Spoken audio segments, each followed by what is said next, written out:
This film is purely fictional. Please do not imitate it. Your like and subscribe are the motivation for me to update. Chapter 1 Hydra 3. When I was young, I was addicted to novels. I read a lot of all kinds of nonsense.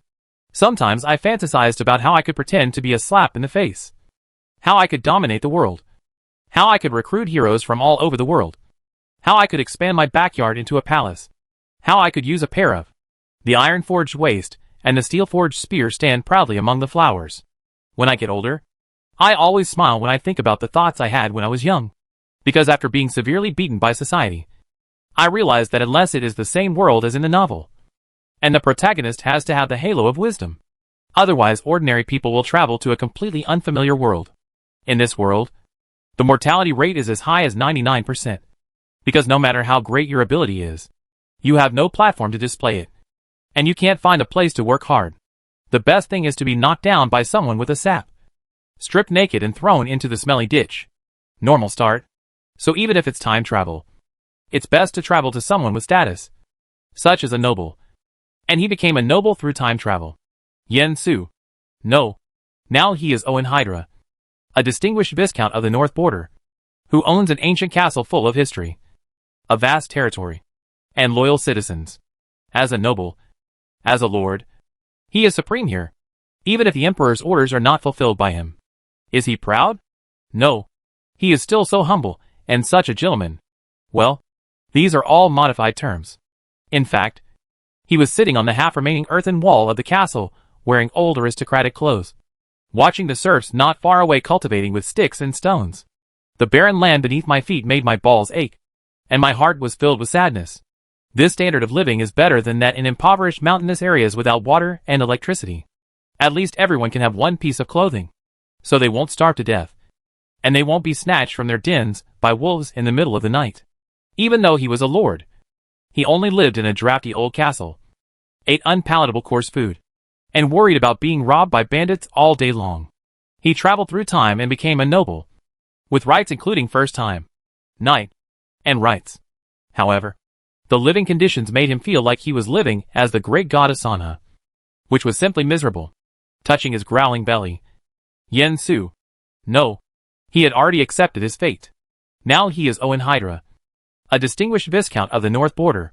The noble viscount of the North Border took out a piece of black bread with body odor from his arms, stuffed it into his mouth expressionlessly, crushed it hard with his yellow teeth, and then smashed it hard with his tongue with a thick coating. Stir it into a paste, and then swallow the bad-breathing stuff. If he could return to Earth now, he would really be able to answer the question from netizens about what Ollie tastes like, because he thinks it is similar to what he just swallowed. The process of filling his stomach was very hard. As for the texture and taste, Owen pretended that he had lost his memory. He didn't even dare to look carefully at what was on the brown bread, let alone the making process, because he was afraid that he would go crazy. The reality is that he will be hungry if he doesn't eat, and will die if he is hungry for a long time. So Owen can only choose to endure all this and wait for the system to complete startup. This has become his obsession to survive. Speaking of which, he was also unlucky. He somehow remembered the games he played before, and the feelings he had. I'm not sorry, but he couldn't bear to spend money to buy the genuine version, because even old games are not cheap, and they cost money to download. So I bought a second-hand hard drive from the internet. It is said that it belongs to a certain game enthusiast, but he has a girlfriend, because she only plays games and not playing. Anyway, she has no games, and she even smashed the computer. So that girl, with tears, I put my ex's soul, that is, the hard drive online, to recover some of the loss. As a result, I don't know whether the hard drive was acclimated to the local environment, or because the mistress was so upset that she was squeezed out of her role as the main palace, and she couldn't think about it. As soon as it was installed and started, he was transported through time, and they stayed together and flew together, opening the system again with hope, seeing several decimal points beating continuously after 9%. Owen sighed again. It had been 7 or 8 days, and it hadn't even reached 10%. Sometimes, he was really afraid of this thing. If he restarts after being stuck at 99%, he will really collapse. After fooling his stomach, Owen carefully jumped down from the wall. As a result, his shoe was too big and his foot slipped. His big toe popped out of the hole in the boot. He didn't care and pushed back with the heel of the shoe. He shrank back and let the big toe go back and call it a day. Otherwise, what could he do? He couldn't even find a needle and thread. As for replacing it with a new one, if he had one, he would still have to ask. The main reason why he was so miserable was because the so-called Hydra family, 3 generations above, were not nobles. His grandfather was just a wandering knight who couldn't even find someone to be loyal to. He happened to be in time for the Empire to form a pioneering group to develop the northern border. His grandfather put on his ancestral armor, picked up his ancestral weapons, mounted an ancestral old horse, and resolutely joined the pioneering group with a very high mortality rate. In the end, with luck and strength, he found this castle, killed his teammates, and then occupied this land. He also gained the title of Viscount and became Hydra I. From a wandering knight to a distinguished Viscount, it may seem like he has reached the sky in one step. In fact, the nobles of the North and the nobles of the Empire are 2 different things. Just like the difference between a red panda and a giant panda. When a noble from the North meets an imperial noble, it is a lower class meeting. In other words, a Viscount from the North border may not be as good as a knight from the countryside of the Empire. At least the other person is a serious gentleman. Like the Hydra family, the blood on the sword has not yet dried. Therefore, although the newly minted Hydra family has become a noble, their living standards have not improved much, but have become even worse. Because no matter the castle, territory, or citizens, these all need to be protected with weapons. Otherwise, there will be no human beings. Come and take it away. As the first generation Viscount Hydra, his grandfather died in a fight with bandits. Because the eldest son and second son both died in battle, the only remaining third son succeeded to the throne and became Hydra II, Owen's father. Hydra II was able to succeed to the throne alive not because of how strong he was. On the contrary, compared to his sturdy father and 2 brothers, he was as skinny as a stick. Therefore, he became a tool for marriage and married the highway chamber of commerce. The eldest daughter Hela, therefore, did not need to fight, so she survived to succeed to the throne. It was a pity that his father and brother could protect him from wind and rain when they were alive. After they died, he had to take care of anything on his own. As a result, he failed to resist and died in a wolf disaster. After his father's death, Owen succeeded to the throne as Hydra III. By this time, the so-called border noble Hydra family had existed for less than 20 years. This shows how cruel the environment in the North was. So his mother chose to leave here without hesitation, leaving only her predecessor behind. In grief and helplessness, he was replaced by the time traveler. This miserable memory made Owen dare not leave the castle after traveling through time. Even though there were only 8 soldiers and 2 servants in the entire castle, the half-collapsed earth walls and the leaky castle could bring him some relief. A sense of security is much better than the wilderness. But it's not enough to just stay at home like this. I have traveled through time for several days, and I was dreaming of going back before. Now it seems that I have no chance in this life, and I can only hope to be reincarnated back to Earth in my next life. The problem is that it doesn't matter if he can't go back. What's terrible is that Goldfinger can't be activated for a long time. Owen has to plan for the future. First, he needs to understand the family background first, so as not to know what to do when trouble comes. Chapter 2: Poor Family Background. Owen listed the order: houses first, then food, soldiers, people, land, and utensils. Needless to say, the biggest asset in his hands now is this ancient castle built hundreds of years ago. Because the main body is built with stone walls, it still stands tall even after hundreds of years of wind and rain. On the contrary, forget about decoration. 3 generations of the Hydra family have only added some log furniture and installed a door. As for the rest, nothing else. But the area is indeed not small. If the city wall is rebuilt, it will be enough to accommodate 300 to 500 people. However, if you want to build a castle of this size in the north, it will take at least thousands of people and more than 10 years. Mainly due to poor materials.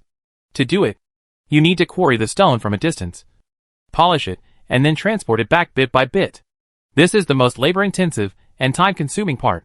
At present, there are only about 10 people in the entire castle including him. In addition to 8 soldiers, there are only 2 servants. And these 2 servants also serve as gardeners, cooks, grooms, etc.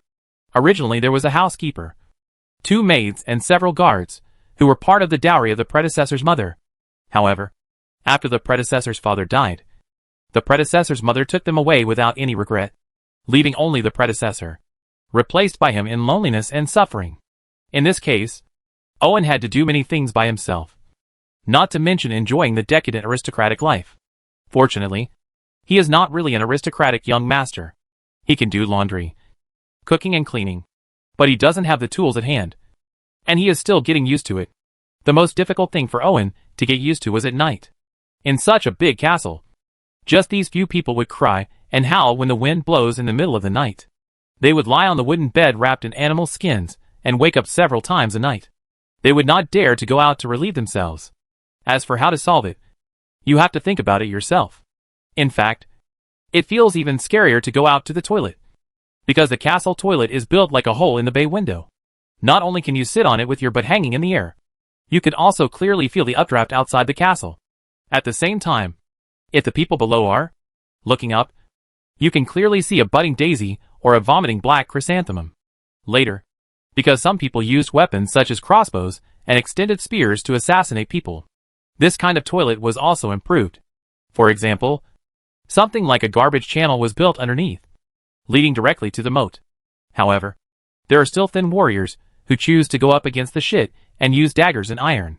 Weapons such as cones are used to carry out brutal assassinations, and victims with ruptured intestines often wail for several days before dying. This shows how cruel this assassination is. Although Owen didn't have to worry about being assassinated, sitting suspended above the dark cave always made him feel uncomfortable, so he would rather dig a hole in the open space to solve it. Although it has various shortcomings, it is better than nothing. It is still a castle after all, and the Hydra family may not have the capital to build it for several generations. Having already seen the castle, Owen turned around and came to the warehouse, facing a big lock weighing 7 or 8 kilograms and a keyhole that could be inserted with fingers. Owen finally understood the purpose of the iron rod that his predecessor had always kept close to his body. He took out the key, which looked like an iron rod, and inserted it into the tight, dry hole with great effort. He twisted it hard, but couldn't move it. He had no choice but to pull it out first, find some grease and apply it on it, and finally spent a long time to open the lock, pushing the door open with force. A smell of grain mixed with dust hit his face, making Owen's nose itchy and making him want to sneeze. Rubbing his nose, Owen saw the sun outside shining through the dust and evenly falling on the warehouse, illuminating the bags of grain piled on the wooden shelves. Although the climate in the north is dry, moisture protection is still a problem. In order to prevent the food from getting damp and moldy, the food will be piled on wooden shelves. Although it takes effort, it is better than not being able to eat it if it gets damp and moldy. I opened a few bags and found either rye or black beans inside. There were some dry and flat onions stacked in the corner. In addition, there were 20 or 30 spears and a pile of leather armors on the shelf beside them. This is the only property left by the Hydra family. The land in the north is barren, and the yield of fine crops is too low. In order to fill one's stomach, one can only choose to plant rye with a higher yield. In addition, black beans, onions and cabbages are all used to maintain life and provide balanced nutrition. Don't even think about taste. So these are the only things stored here. There is still a lot of rye as the staple food. But Owen knows that this is not enough, because it is just the beginning of spring, and there is still a long time before the harvest. But the serfs in the territory have no food. In order to ensure that they will not starve to death, they also in order to maintain the physical strength for spring plowing, the food consumed every day was average. So there was nothing saved throughout the year. Otherwise, how could a dignified viscount be in such misery? In fact, if the Highway Chamber of Commerce hadn't sent a batch of supplies every year, the Hydra family would have been even worse off than they are now. As for why he lived in such a miserable life, it was naturally because of his noble reputation that Hydra too was still able to marry the daughter of the president of the Highway Chamber of Commerce. The hierarchy in this world is so strict that it makes people despair. The descendants of farmers are farmers. The descendants of hunters are hunters. The descendants of merchants are merchants. The descendants of knights are knights. And the descendants of nobles are nobles. Your identity is determined by the day you are born. It was decided in a moment. All along, there are countless people who want to break through this invisible barrier and try to ascend to the top. But not even 1 in 10,000 has succeeded. The reason is simple. Because as a superior, you can unconditionally deprive the inferior of everything, from wealth to life. And the process is simple and direct. And you don't even need to cover up your intentions. Because of this huge power, the superiors will try their best to maintain the stability of the class. That is, to cut off the channels for advancement. Even if this will cause the resistance of countless inferiors, and even burn themselves to death. In fact, if the conflicts within the empire had not accumulated to the point where they were about to explode, and the emperor persisted, there would not have been the development of the north, let alone the title as a reward. Even so, the imperial nobles separated the northern nobles, resulting in the northern nobles not being accepted or even recognized by the imperial nobles. In addition to strength and luck, bloodline was the biggest reason why my predecessor's grandfather was able to become a viscount. Because my grandfather's father was the second son of a certain imperial nobleman who had no right to inherit. This identity is not something that can be used in the empire, but it can make people stand out on the northern border. That's why my predecessor's grandfather can stand out and become a border viscount instead of a lousy knight or baron. Even if the border nobles have all kinds of shortcomings, they are still nobles, at least in the north. This means that the Hydra family has stepped into another class. Otherwise, the Highway Chamber of Commerce will be full and marry their daughters. They give gifts every year. And it's not just to build a relationship. As long as this relationship exists, the Highway Chamber of Commerce will be able to gain a lot of convenience at the Northland border, which is enough to make up for the investment in marrying off the daughter and sending supplies. Chapter 3 Countless Questions. After carefully locking the warehouse and putting the iron rods away close to his body, Owen came to the open space in front of the castle. There were 3 longhouses built against the earthen walls where soldiers usually lived. The longhouse built of logs is very sturdy, and is covered with bark and hay to protect it from wind and rain. As for the inside, it is a little dark because there are no windows. But for the colder climate in the north, keeping warm is the most important thing. There is a well on one side of the longhouse, as well as a straw hut used as a kitchen, a large pot stand, and half a bag of grain. It is obvious that the soldiers eat and live here on weekdays. Because of the shortage of manpower, 2 soldiers are responsible for guarding the city gate every day. 2 are patrolling inside the castle, and the remaining 4 are resting. As for training, I train once when I think of it. It is impossible to train every day because there is not enough food and physical strength. Forced training can kill people. When Owen arrived, 4 soldiers were leaning against the wall and sunbathing under the longhouse. After all, there was only one thing to do in this damn place. Several of the soldiers were in their prime. Because the castle provided food, they were stronger than the serfs. At least, they couldn't count the number of ribs at a glance. Come out with me! Owen didn't dare to go out alone, so he called 4 soldiers. The only good thing about this world is that the power of the nobles is really great. Even though Owen is living so miserable, these 4 soldiers are still loyal, and even risk their lives to protect his rights. This makes him a little confused. Whatever is good. After all, I am the beneficiary. After hearing the Lord's order, the 4 soldiers immediately put on their leather armor and picked up their spears, 2 in front and 2 in back. They held their chests high and raised their heads to escort Owen out of the castle. The leather armor and spear were 7 layers new. They were purchased by Hydra II through the Highway Chamber of Commerce. This not only depleted the territory's meager savings, but also owed a lot. In order to arm the territory's only 3 tin soldiers, 30 soldiers are not too few. Counting the serfs, more than 100 people can be drawn out of the territory to fight in groups at any time.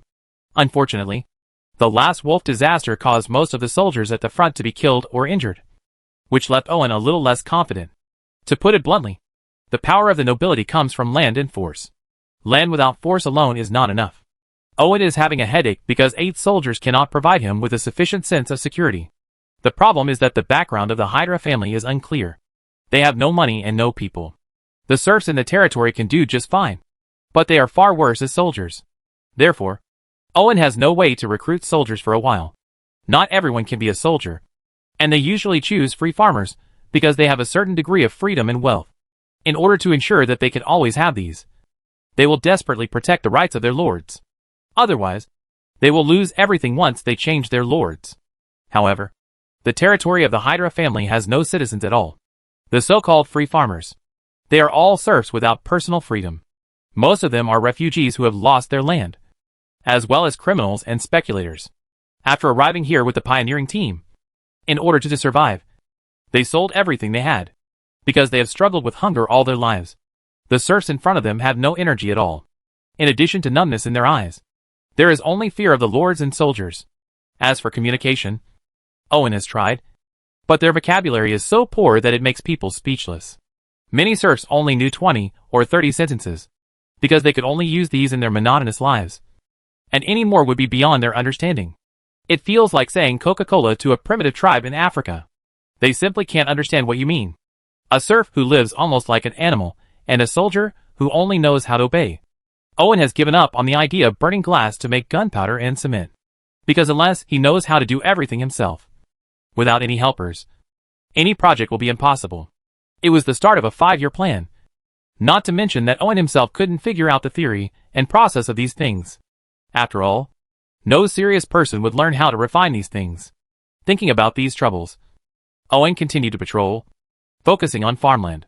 The land in the Northland is somewhat barren, with weeds growing here and there in clumps and rarely connecting into patches. Therefore, even if you are busy all year round, the harvest will not be much, and those who can barely maintain their territory will not starve to death too many. In fact, if the number of soldiers today was not too small, they would have to work in the fields during busy farming periods.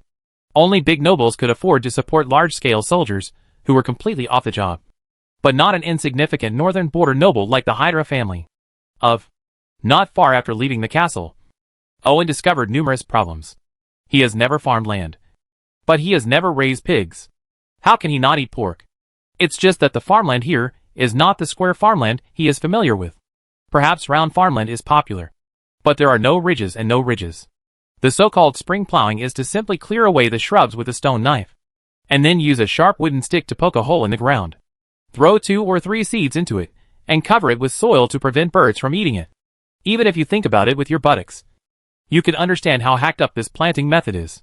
So far, not all people in the Hydra territory have starved to death. God bless them. Owen's face turned green and white. But he also had nothing to do about it. Because if he really had to do it, he would be worse than these serfs digging in the soil. Because he didn't even know when to plant and when to harvest. He was so random. He couldn't bear the consequences of commanding. As long as there was no harvest for a year, he would have to take everyone in the territory to beg for food. After wandering around the castle, I finally got some good news. Although the Hydra family is not very good, the territory is very vast. It would take an average person a day or 2 to circle around the territory just by walking. Unfortunately, the land is not fertile enough. There are no special products, and the manpower is insufficient. The territory is large. What's the use? It can't be developed effectively at all.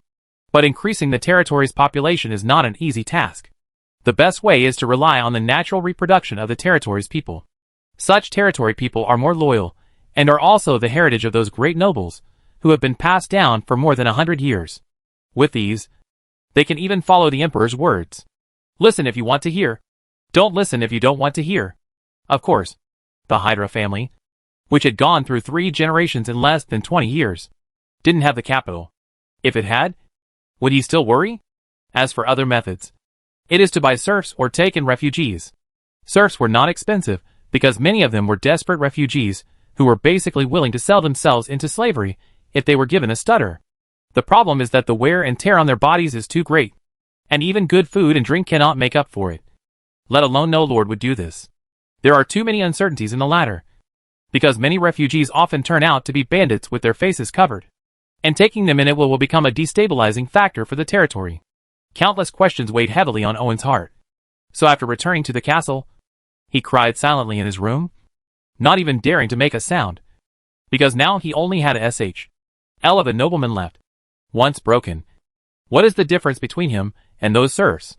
A soldier can easily kill him and take away everything he has. Not to mention that his grandfather's family may also have thoughts about the Hydra family.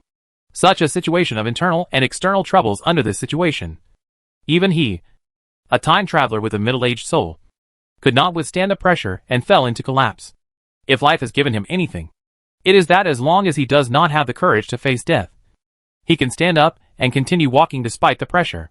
Even if he cannot lift his head and his waist is bent, he still has to go.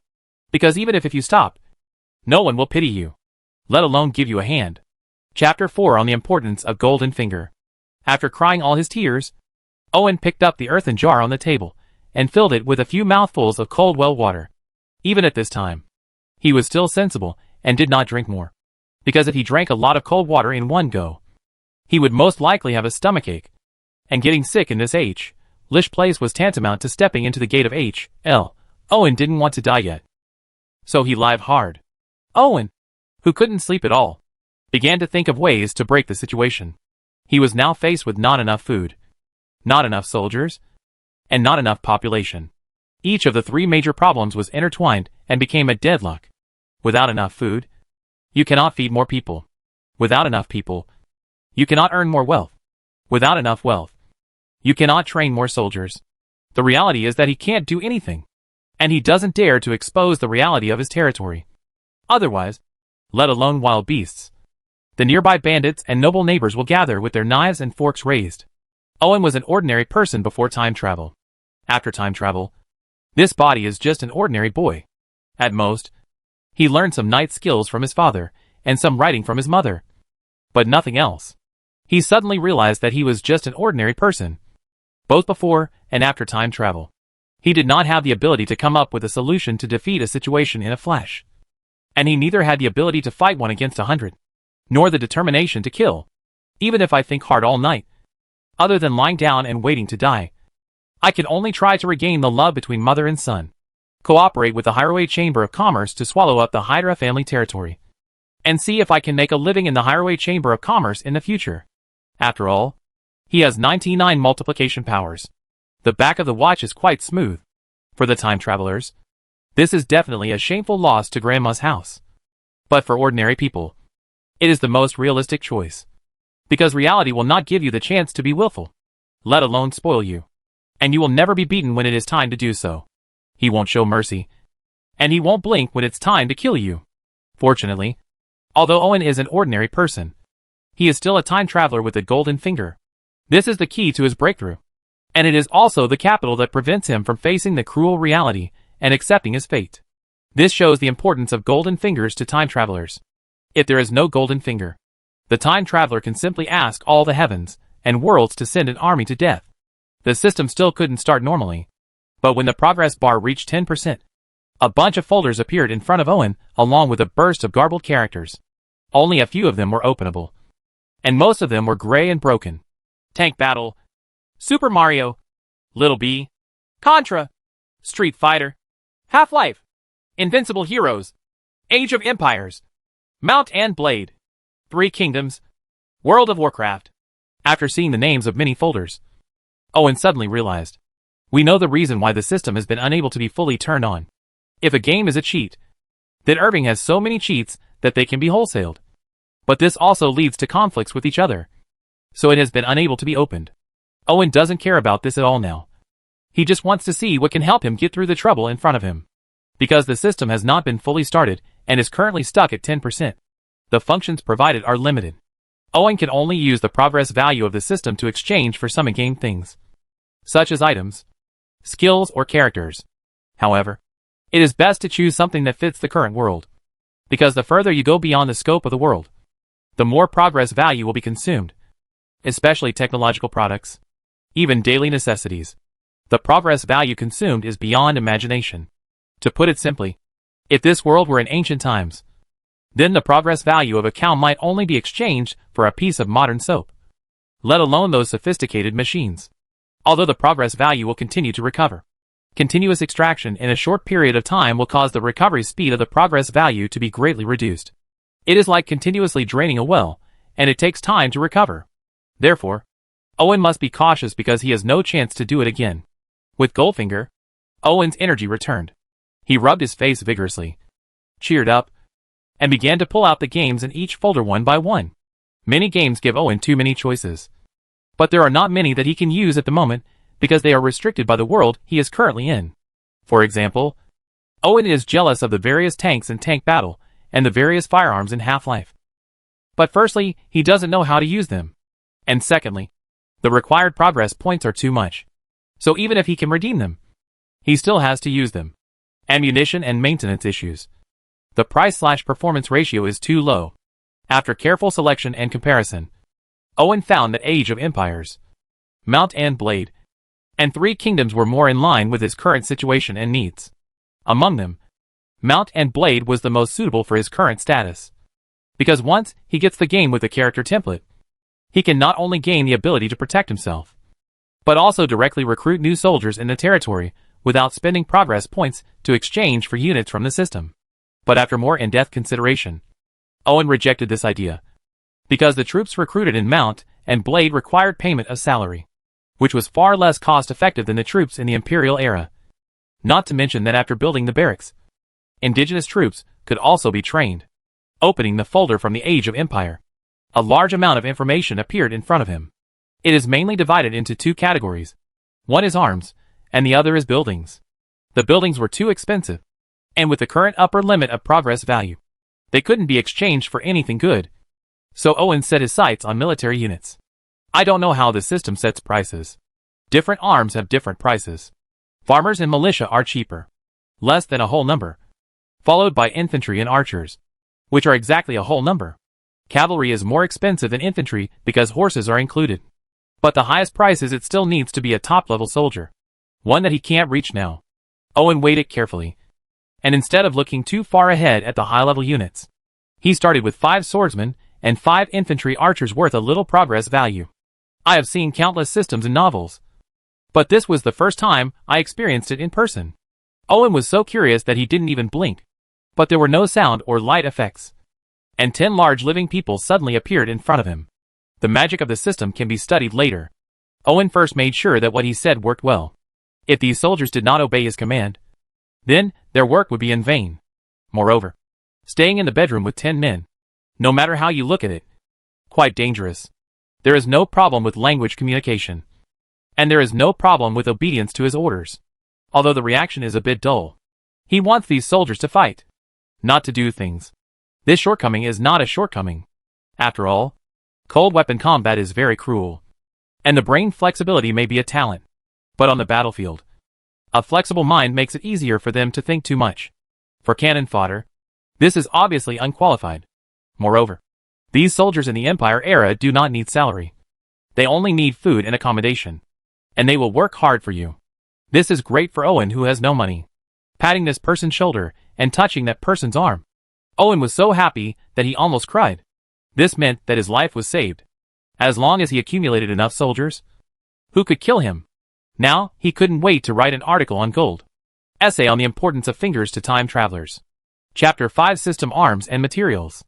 After calming down, Owen carefully observed the 2 types of soldiers. Swordsmen are the basic arms in the Age of Empires. Although they are not very tall, they have good physiques. They wear iron helmets and leather armor. They are equipped with one-handed swords and log shields. They can fight, resist and run. They can adapt to various situations. This kind of complex combat environment is the kind of snake oil. In comparison, the foot archer is taller, wearing a vest-like leather armor, showing a pair of strong arms, holding a wooden bow, carrying a quiver on his back, with bright eyes and good spirits. Owen compared the troops in the Empire era with his original soldiers, and found that the former were much stronger than the latter. I dare not say that they were a level higher. 10 versus 10. He would definitely win. 10 versus 20. Even if he did not occupy the advantageous location, can still win a miserable victory. Such a judgment is not unfounded. Although Owen has never been a soldier or fought in a fight, he knows that people are actually very fragile. No matter whether you are a martial arts champion or a heavyweight boxing champion, you will have to kneel down even if you are stabbed in the waist. Especially in ancient times, there was still hope of survival if the muscles and bones were injured. But if the internal organs were damaged, it was almost the same as getting a ticket to H.L. Otherwise, why did people in ancient times allow people to possess weapons? While hiding armor privately was a serious crime of treason, it was because no matter how powerful a person was, he could not withstand several rounds of arrows. On the contrary, if he put on a good set of armor and used his brute force to kill 3 people, it's not impossible to get in and out 3 times. Although the soldiers in the territory are not as elite as the system soldiers, their equipment is not too bad. And as long as he, the Lord, dares to fight with all his strength, raises his spear and charges, he will basically be dead if he is hit. Therefore, although the soldiers in the Empire era even more elite, Irving still makes this judgment. This also reminds him not to rely on the system soldiers to be arrogant. The system soldiers are not invincible. Once he makes such a mistake in the war, he may not have a chance to do it again. Owen placed these system soldiers in long wooden houses, because this place was originally used as a barracks. Each wooden house can accommodate 10 soldiers, and this place was full at the time. Regarding the arrival of system soldiers, the original soldiers had no doubts, no inquiry, and no hostility. Instead, they were very happy, because this meant that they were stronger, safer, and more relaxed. After 10 more soldiers were added to the castle, although the daily food consumption was much higher, at least it was much safer. The days of 4 people patrolling the castle were gone, and now it had doubled. As for food consumption, because not only food, but also many materials can be redeemed from the game with progress values, Owen really doesn't panic.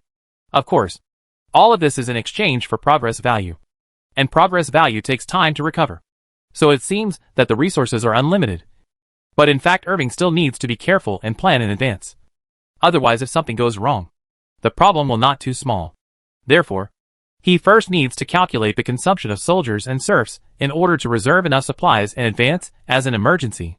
At least it can last for a month without systematic supply of supplies. This is the minimum. But it's not that I didn't know.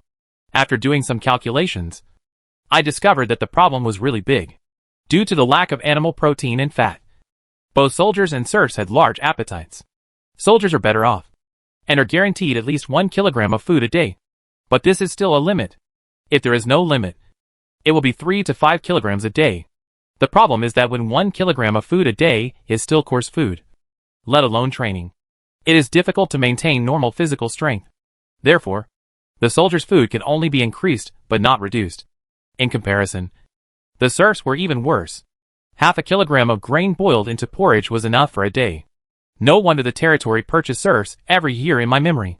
But the population never increased. It was strange that people could not die because of this way of eating. In addition, food supplements such as salt, vegetables, fish, etc. must be considered.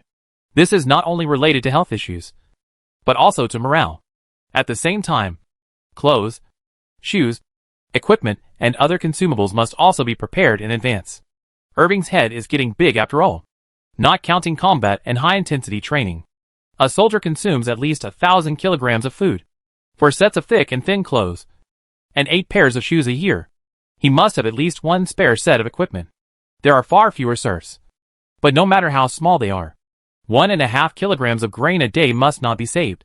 And they must have at least 1 set of thick clothes. Otherwise half of them will die in 1 winter. The total cost added up made Owen frown. No wonder the Hydra family only had 30 semi-full-time soldiers before.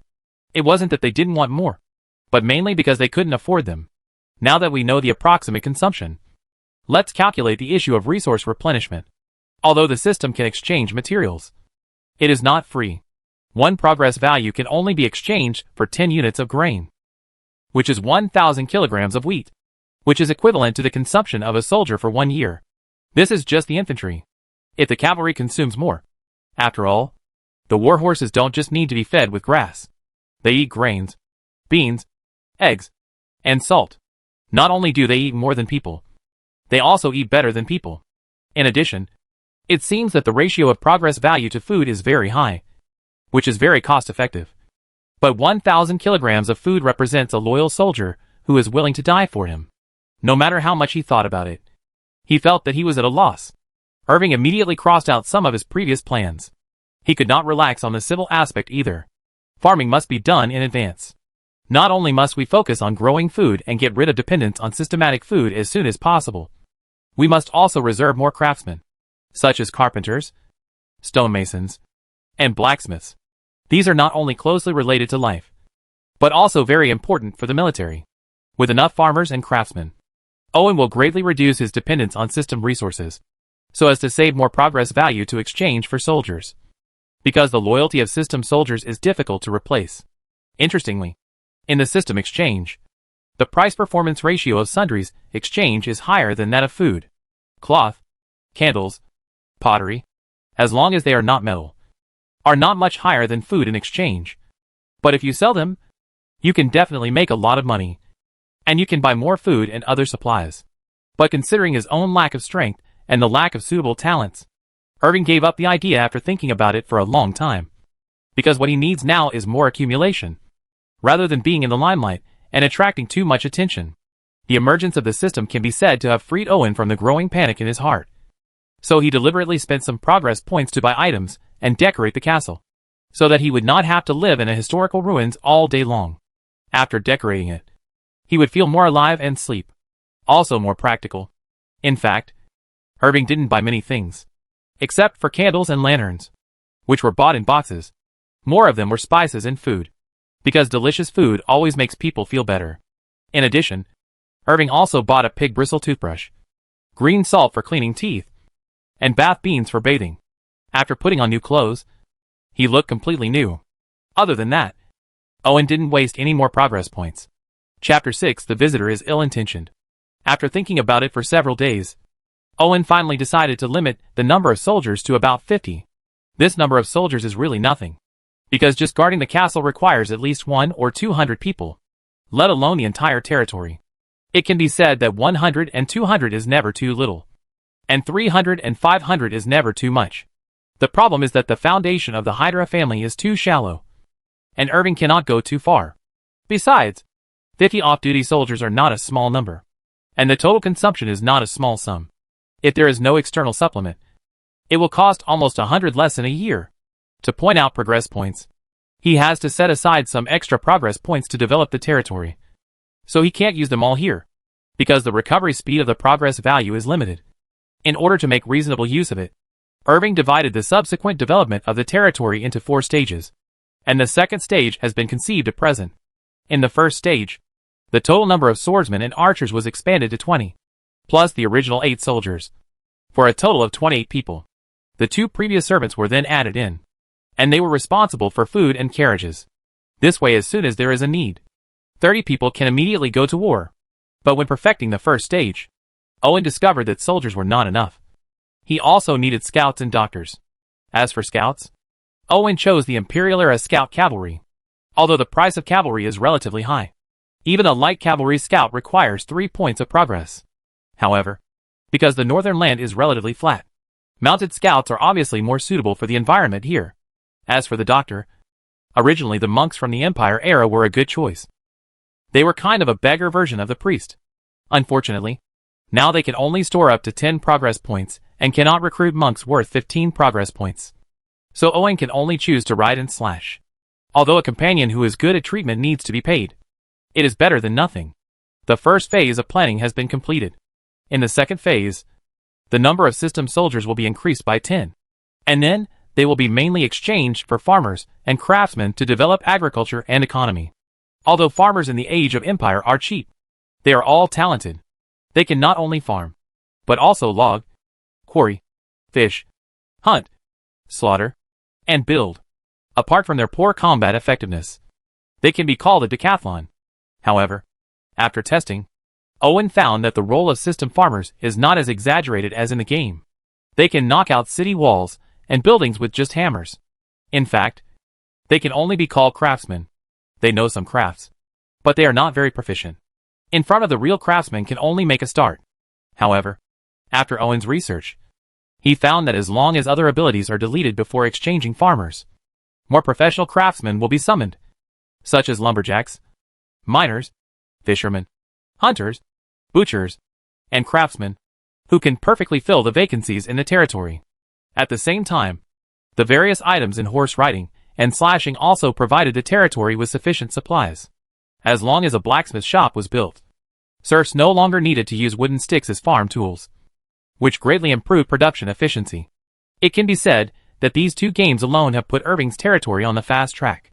If he waits until the system is officially launched, wouldn't he be flying? Time flew by very quickly while he was busy.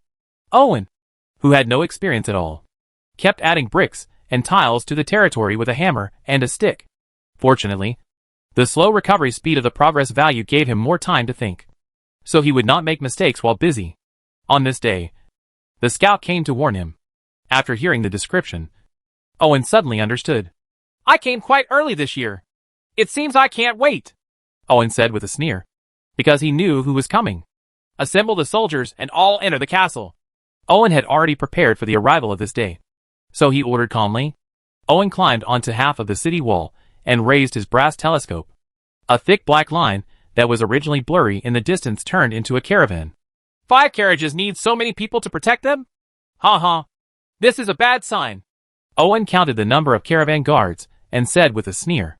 Although caravans make money and the profits they get in the Northland are unimaginably high, the costs in all aspects are not low, which makes it impossible for caravans to hire unlimited guards. Generally, they are limited, even at the border of Northland.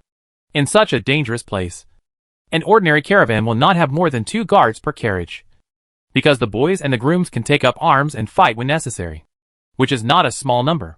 Hiring more people will definitely reduce the number of guards.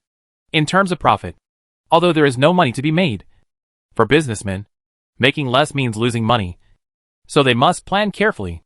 So 5 carriages with about 20 guards, plus an equal number of boys and grooms, said they were coming for peace, and Owen had to be stupid enough to believe it.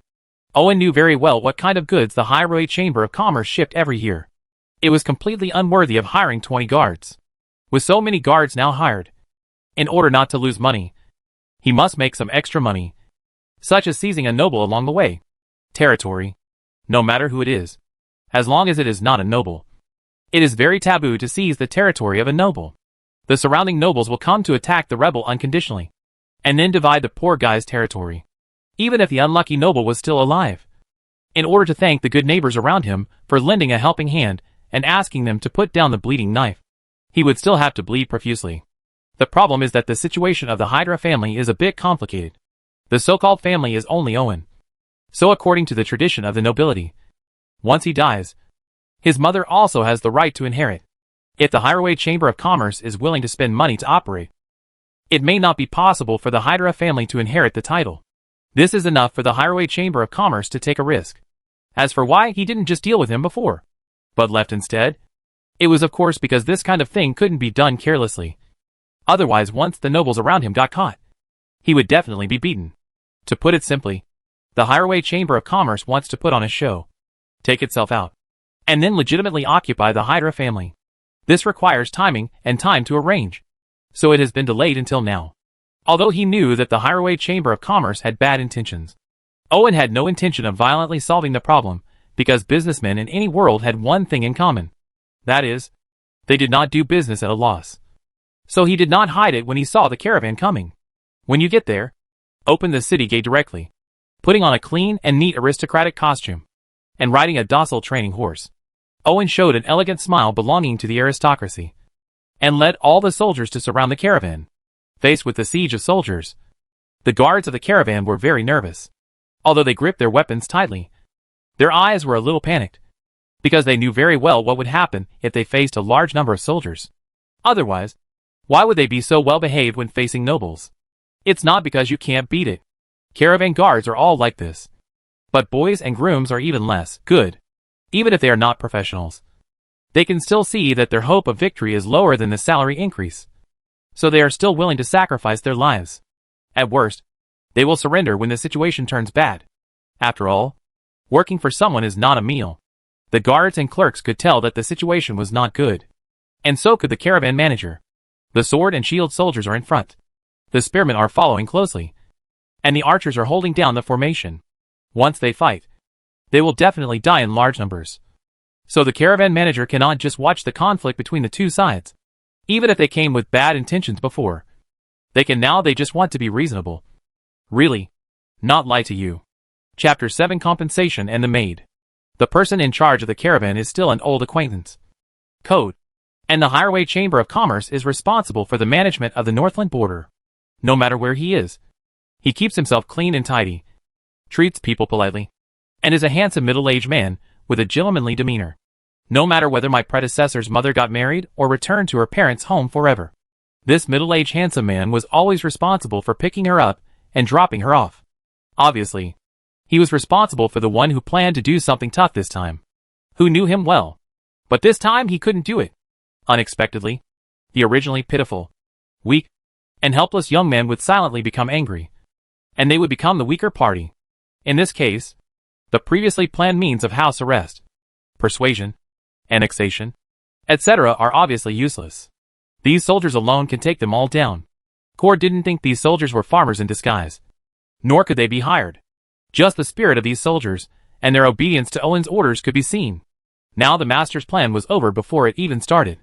Well, the eldest lady also miscalculated, and the Hydra family obviously still had some tricks up their sleeves. Master Owen, Madam has been worried about you during this time. She specially ordered us to bring 3 more supplies this year than in previous years. She also asked me to send 2 maids who serve the church to take care of your daily life. Code said, as if this was really happening. Owen almost believed it. However, Owen didn't intend to break up directly, so it was just right. So he waved his hand, and the soldiers immediately took 2 steps back. Although the siege was not lifted, at least there was no longer the feeling of life and death. The guard and the clerk secretly breathed a sigh of relief. Cord also had a relaxed expression, but when he thought about what he had to pay, he smiled bitterly in his heart. This time he paid a huge sum. 3 more layers of supplies are nothing. With the Highway Chamber of Commerce's reserves in the north, they can be replenished at any time. Giving him 2 maids from serving the church is a big problem for him. The service church is a very special church. Its members believe in service. So other churches have nuns and priests. But here they have maids and housekeepers. And they have all received extremely professional training, because they believe in service and loyalty. The maids and housekeepers who serve the church will serve for life once they recognize their master, regardless of their abilities. Even death cannot stop them. Therefore, they are very popular with the nobles. Not to mention housekeepers. Even maids are in high demand. Goods. The Highway Chamber of Commerce had to pay a lot of money, and the 2 maids had some flaws, so they had the opportunity to get them. Moreover, sending them to the border of Northland was of great use. The problem is gone now. Although he felt distressed, Cord knew that he had no choice. If this young Master Owen was not satisfied, they would definitely have an accident if nothing else happened. It was so normal to have an accident on the border of Northland. Even the Highway Chamber of Commerce could not find the young master to blame. So when it came to the choice of losing all his money or stopping the loss in time, Cord chose the latter without hesitation. Don't call me master. I am Viscount Hydra now. Owen squinted his eyes and stared at Cord and said softly, Sorry, noble Viscount Hydra. I will let them unload the goods right now. Cord understood what Owen meant, quickly admitted his mistake and corrected his words, and asked the clerk to unload the goods from the carriage. As for how much was unloaded, he no longer cared about it. Very good. I miss my mother very much. This is my gift. You can hand it over to her personally. Irving nodded and asked someone to bring the court clothes they had prepared before, which are women's dresses, which are famous for their gorgeous shapes. But commoners cannot wear it. Only noble ladies can wear it. And the mother of the predecessor has this qualification. Irving's choice to give the palace uniform was not random. If the other party accepts it, it means that she has recognized her identity as a Hydra family, and the 2 parties will have a basis for continued cooperation. If she does not accept it, then Irving can only work part-time as a bandit. Let's teach the Highway Chamber of Commerce a lesson, and let them see how wrong it was to provoke a time traveler. Cord was able to be entrusted with an important task by the Highway Chamber of Commerce, and his brains and abilities were naturally good. He immediately guessed what Owen meant and accepted it happily. It is no longer realistic to seize the territory and title of the Hydra family. At least there is no chance now. So it is better to maintain the status quo. The Highway Chamber of Commerce initially cooperated with the Hydra family because Hydra Eye's reputation as the Tiger of the North could intimidate the surrounding nobles from easily attacking the Highway Chamber of Commerce's caravans, so as to take the opportunity to develop business on the northern border. In fact, this decision is correct.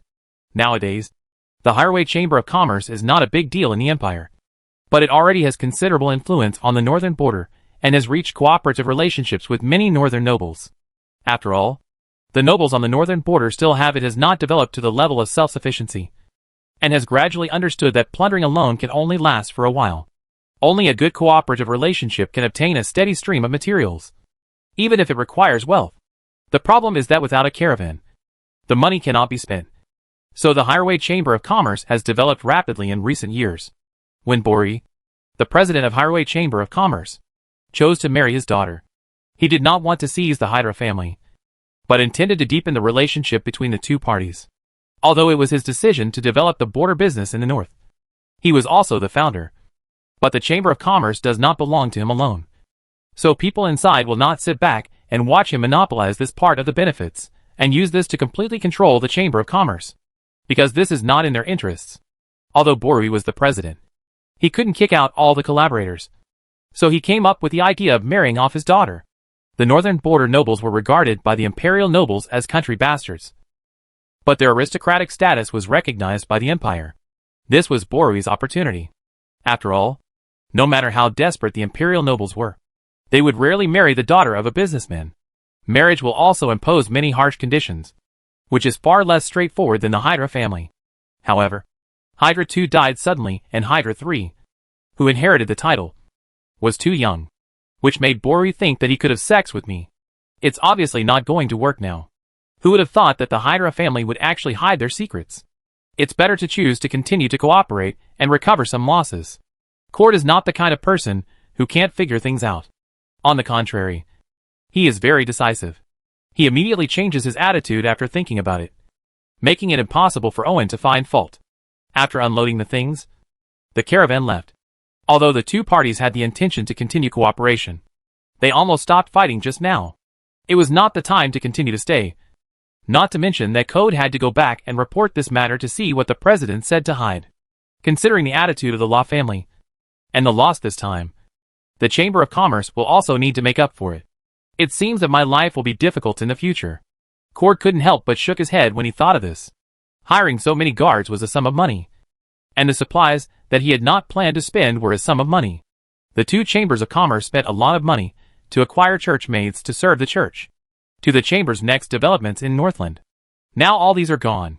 Even if I am deeply trusted by the president, the Chamber of Commerce does not belong to the president alone. Even if I will not be removed from my post, I am afraid that censure will be inevitable. What is worse is that I will be caught by someone from the Chamber of Commerce. The opportunity to interfere in the affairs of the North is the most troublesome. Chapter 8 Mayan Seal. Not to mention Cord, who was so worried that his hairline began to drift. After the caravan left, Owen began to arrange for people to transport the supplies. But then he ran into trouble because the two maids were a little different from what he had imagined. Originally, Owen didn't want to accept it because he didn't trust it and was afraid of hidden dangers. But as a man, there are times when you don't need to think with your brain, such as when you touch a girl who is squirming on your phone or when you open a hidden folder on your computer.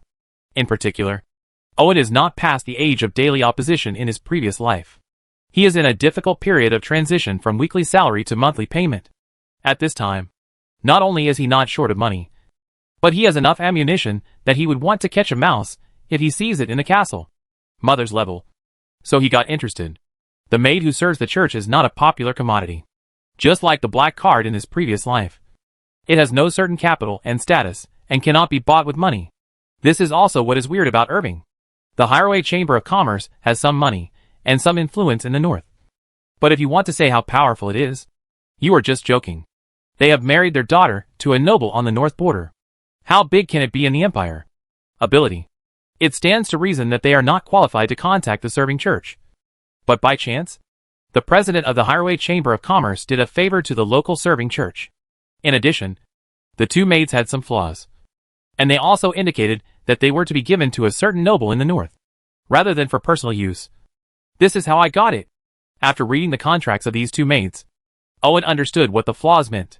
What Owen is holding is the contract left by Cord, which records the names, ages, specialties, experiences, and magical images of the two maids, similar to work resumes and personal files. After seeing the magical image that could move, Owen knew that the world was not that simple. And then, he was attracted by the beauty. The first maid is called Maya. She is 36 years old. This age is already very old for a maid. After all, the average lifespan of human beings in this world is probably less than 30 years old. At most in her early 20s. You can imagine this what an embarrassment a maid of her age is. But her experience and appearance attracted Owen's attention, and he couldn't help but look up. Maya has burgundy hair, which looks very thick because of its curls. It is naturally spread behind her like waves formed by red wine. And her facial features are as deep as sculptures, with big eyes, a high nose bridge, and plump lips, with a plump and voluptuous figure. Even though she is no longer young, she is still full of the temptation of a mature woman. But Owen valued her abilities more than her appearance. At the age of 16, Maya became the personal maid of a count's daughter. 10 years later, the count's daughter became a countess, and she became the head maid. Said to be the head maid, Maya, who was actually deeply trusted by the Countess, not only took over the duties of the housekeeper, but also had a lot of power. However, after the Countess's death, the son of the Countess who inherited the title sent her back to serve church, and hinted at finding a remote and quiet place for her to retire. So after learning about the High-Rate Chamber of Commerce's intentions, she was selected. For Owen, Maya's value is not in the present, but in the future. The Hydra family said they were nobles, but Owen knew very well what they actually were. This flaw is not a problem at the northern border, because everyone's background is not very good, and the Hydra family can still have some relationship with the noble blood. Other border nobles have all backgrounds, and many of them manage the territory with it's like a robber's den. So don't look down on anyone. But Owen feels that he will definitely have contact with the imperial nobles in the future, and a maid who is familiar with the imperial nobles will obviously play an important role in the future. As for the other maid, Seal, she is fair-skinned, beautiful, and has a long, straight hair. After putting on a maid outfit, she has an unimaginable attraction to otaku creatures. The problem is that she has developed so well. She is probably not 2 meters tall. Her 2 long legs alone are more than 1 meter. And even if she is relaxed as much as possible, the muscle lines on her arms and thighs are still very obvious. And she has a kind of it feels like your head will be blown off. And although her figure is so good, due to her overly developed muscles, her 2 amazing models of headlights give people a hard texture. And her round buttocks are so high and plump that Owen can't help but notice the phantom pain of hitting a stone, and an overwhelming sense of oppression. Looking down at Seal's contract, the maid's skills can only be said to be passable, but it is specially marked on it that she has completed most of the combat skills training, and is especially good at one-handed axes and hammers. Isn't this just crazy fighting in a maid's skin? One is too old and the other is too tough. So even though he was born to serve the church, there are still some flaws that cannot be covered up. No wonder he was acquired by the High-Rate Chamber of Commerce. But Owen is not picky. Regardless of their ability, the maids and housekeepers who serve the church are loyal. For hundreds of years, there has never been a betrayal. Even if the master becomes mad, the most he can do is return to serve the church or commit suicide. Otherwise, he will be killed. How could he have such a high reputation in the aristocratic circle? Although there is not 100% trust, at least most things can be left to these 2 maids. After finding a means of restraint in the future, let them come into contact with deeper secrets. Owen, who was very lonely physically and mentally, thought so. In fact, even if his looks are good enough, if he were to try it with 2 ants, Owen would definitely refuse to do so. Now that you have joined the Hydra family, let's do a good job. Owen has never been a leader, so his words are a bit dry. But the 2 maids are both professionals, and the arc of the smile on their lips has not changed from the beginning to the end. That's professional. Maya, as the head maid of the castle, temporarily takes over the duties of the housekeeper, while Seal, as the battle maid, is responsible for the security of the castle. Owen briefly assigned it, and neither of them had any objections. In fact, even if they did, they, as maids, would not will say it, especially if the 2 parties have just met. Because Owen lived alone in the entire castle, it was often used as a warehouse by him, accumulating a lot of debris. Many things here were things he found useful and exchanged, but he never dealt with them. The arrival of the 2 maids finally made him feel relieved. At least those clutter would be placed where they should be. After all, men's aesthetics focused on women. As long as the furnishings at home did not hinder life, it would be fine. Whether it looks good or something, that gentleman will care about this. When asked, he only needs to sit on the sofa and nod and say, "It looks good." And that's it. It's really quite a challenge. Maya squinted at the castle in front of her that could only be called a ruins and whispered. Seal also opened his mouth slightly with a surprised expression. Even though Irving had tried his best to make up for it before, the lack of hardware still made the place full of historical dilapidation. And it also made it difficult for Maya, who was accustomed to a refined life, to adapt. After all, she had lived in the Countess's gorgeous house for nearly 20 years. In the castle, he enjoys higher treatment than ordinary minor nobles. Chapter 9 Toilet and Bathroom. Repair the castle? Owen, who finally didn't need to worry about those chores anymore, was writing and drawing on the parchment with a quill pen. After hearing this, he raised his head and said in a daze. Obviously he hadn't recovered for a while. After Maya's patient explanation, Owen finally understood the necessity of repairing the castle. At the same time, He discovered from the other party's description that it was not the world that was lagging behind, but the north border, the Hydra family. If we count the existence of the nobility from the elders and priests, who hold the real power of the tribe, it has lasted for 2,000 to 3,000 years. After a long period of accumulation and monopoly, the aristocracy controlled more and more rights and resources, and subsequently developed a variety of luxury and conveniences. For example, imperial aristocrats have already used flush toilets.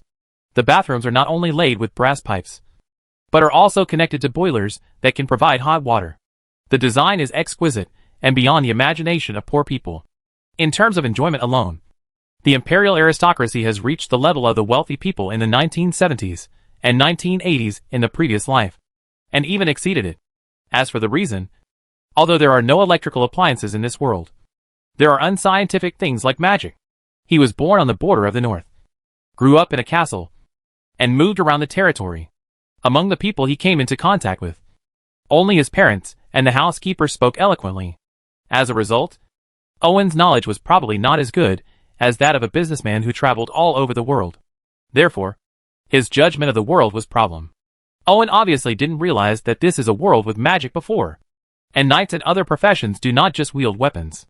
In fact, most professions have their own extraordinary level of inheritance. It is far from as simple as he saw. There was no way. The people who came to the northern border to open up the country were losers, criminals and refugees who couldn't make it in the empire. They had nothing. So where did they get their accumulation and background?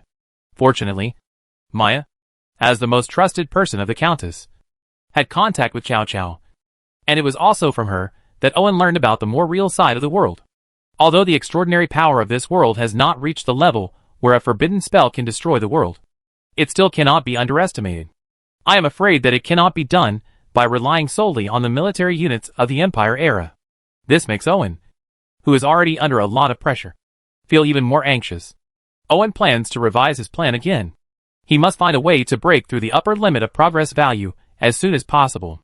As long as he has more progress value, he can exchange for stronger power. The problem is that he can never find a way to break through the upper limit of the current progress value. Many times he has to constantly modify his plan because it is either impossible to achieve or too difficult. So it is really difficult for him.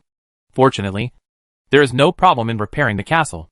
Anyway, there are no foreign enemies now, and it is more comfortable to live in the repaired castle.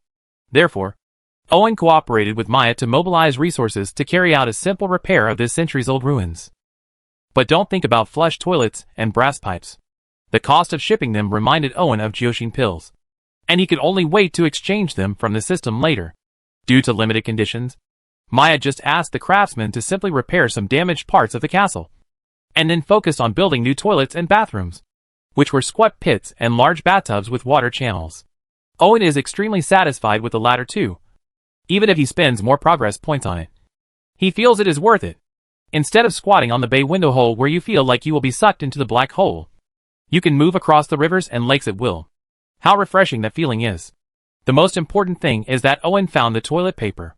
Thinking about the thatch, leaves, sticks, stone chips and other cleaning materials that the chrysanthemum had kissed before, it was difficult to use. If you don't pay attention, you could get injured.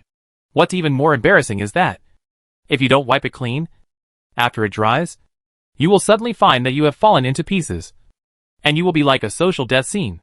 In comparison, the role of the bathroom is also not small, because I know from memory that Irving really can't take a few baths throughout the year in his life, and his old skin is covered with dirt, so he can't resist a hot shower at all. The temptation of a water bath. After the transformation in the two places was completed, Irving first had a good time urinating, then squatted in the hot water that can remove pig hair and soaked it for a long time, rubbing down 2 kilograms of mud, and then changed into a completely transparent body. New clothes. When he walked out of the bathroom, the clothes he was wearing were obviously soft cotton, but Owen felt rough for a moment, which showed how delicate his skin was now after the dirt was washed away. In addition to these two things, 3 meals a day are also taken care of by 2 maids, which finally allows Owen to get rid of everything by himself and have enough food and clothing. The renovation of the castle and the improvement of food, clothing, housing and transportation did not occupy much of Owen's time.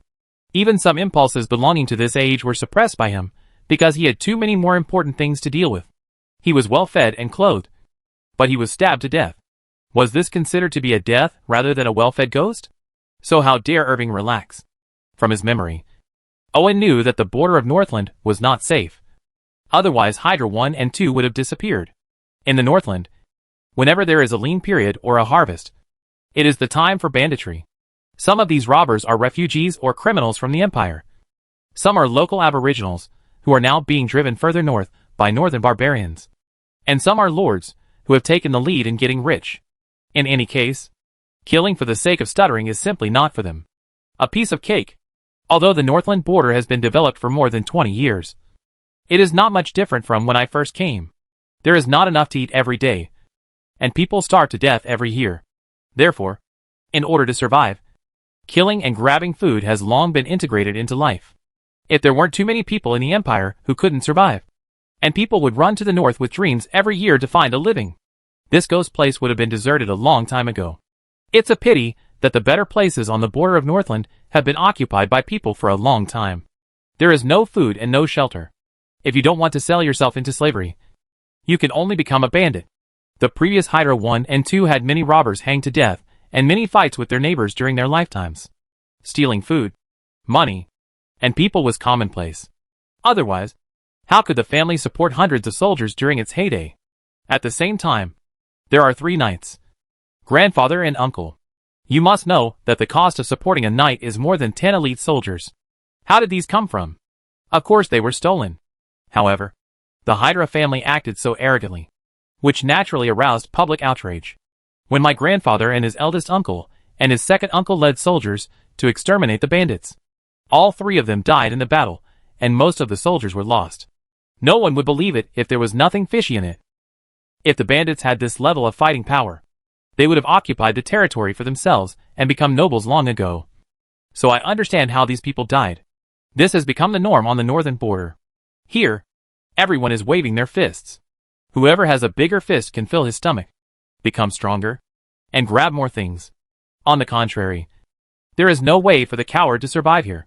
Compromising and giving in will only result in death. Without exception, Owen doesn't like this kind of life. It feels like he immigrated to a beautiful country.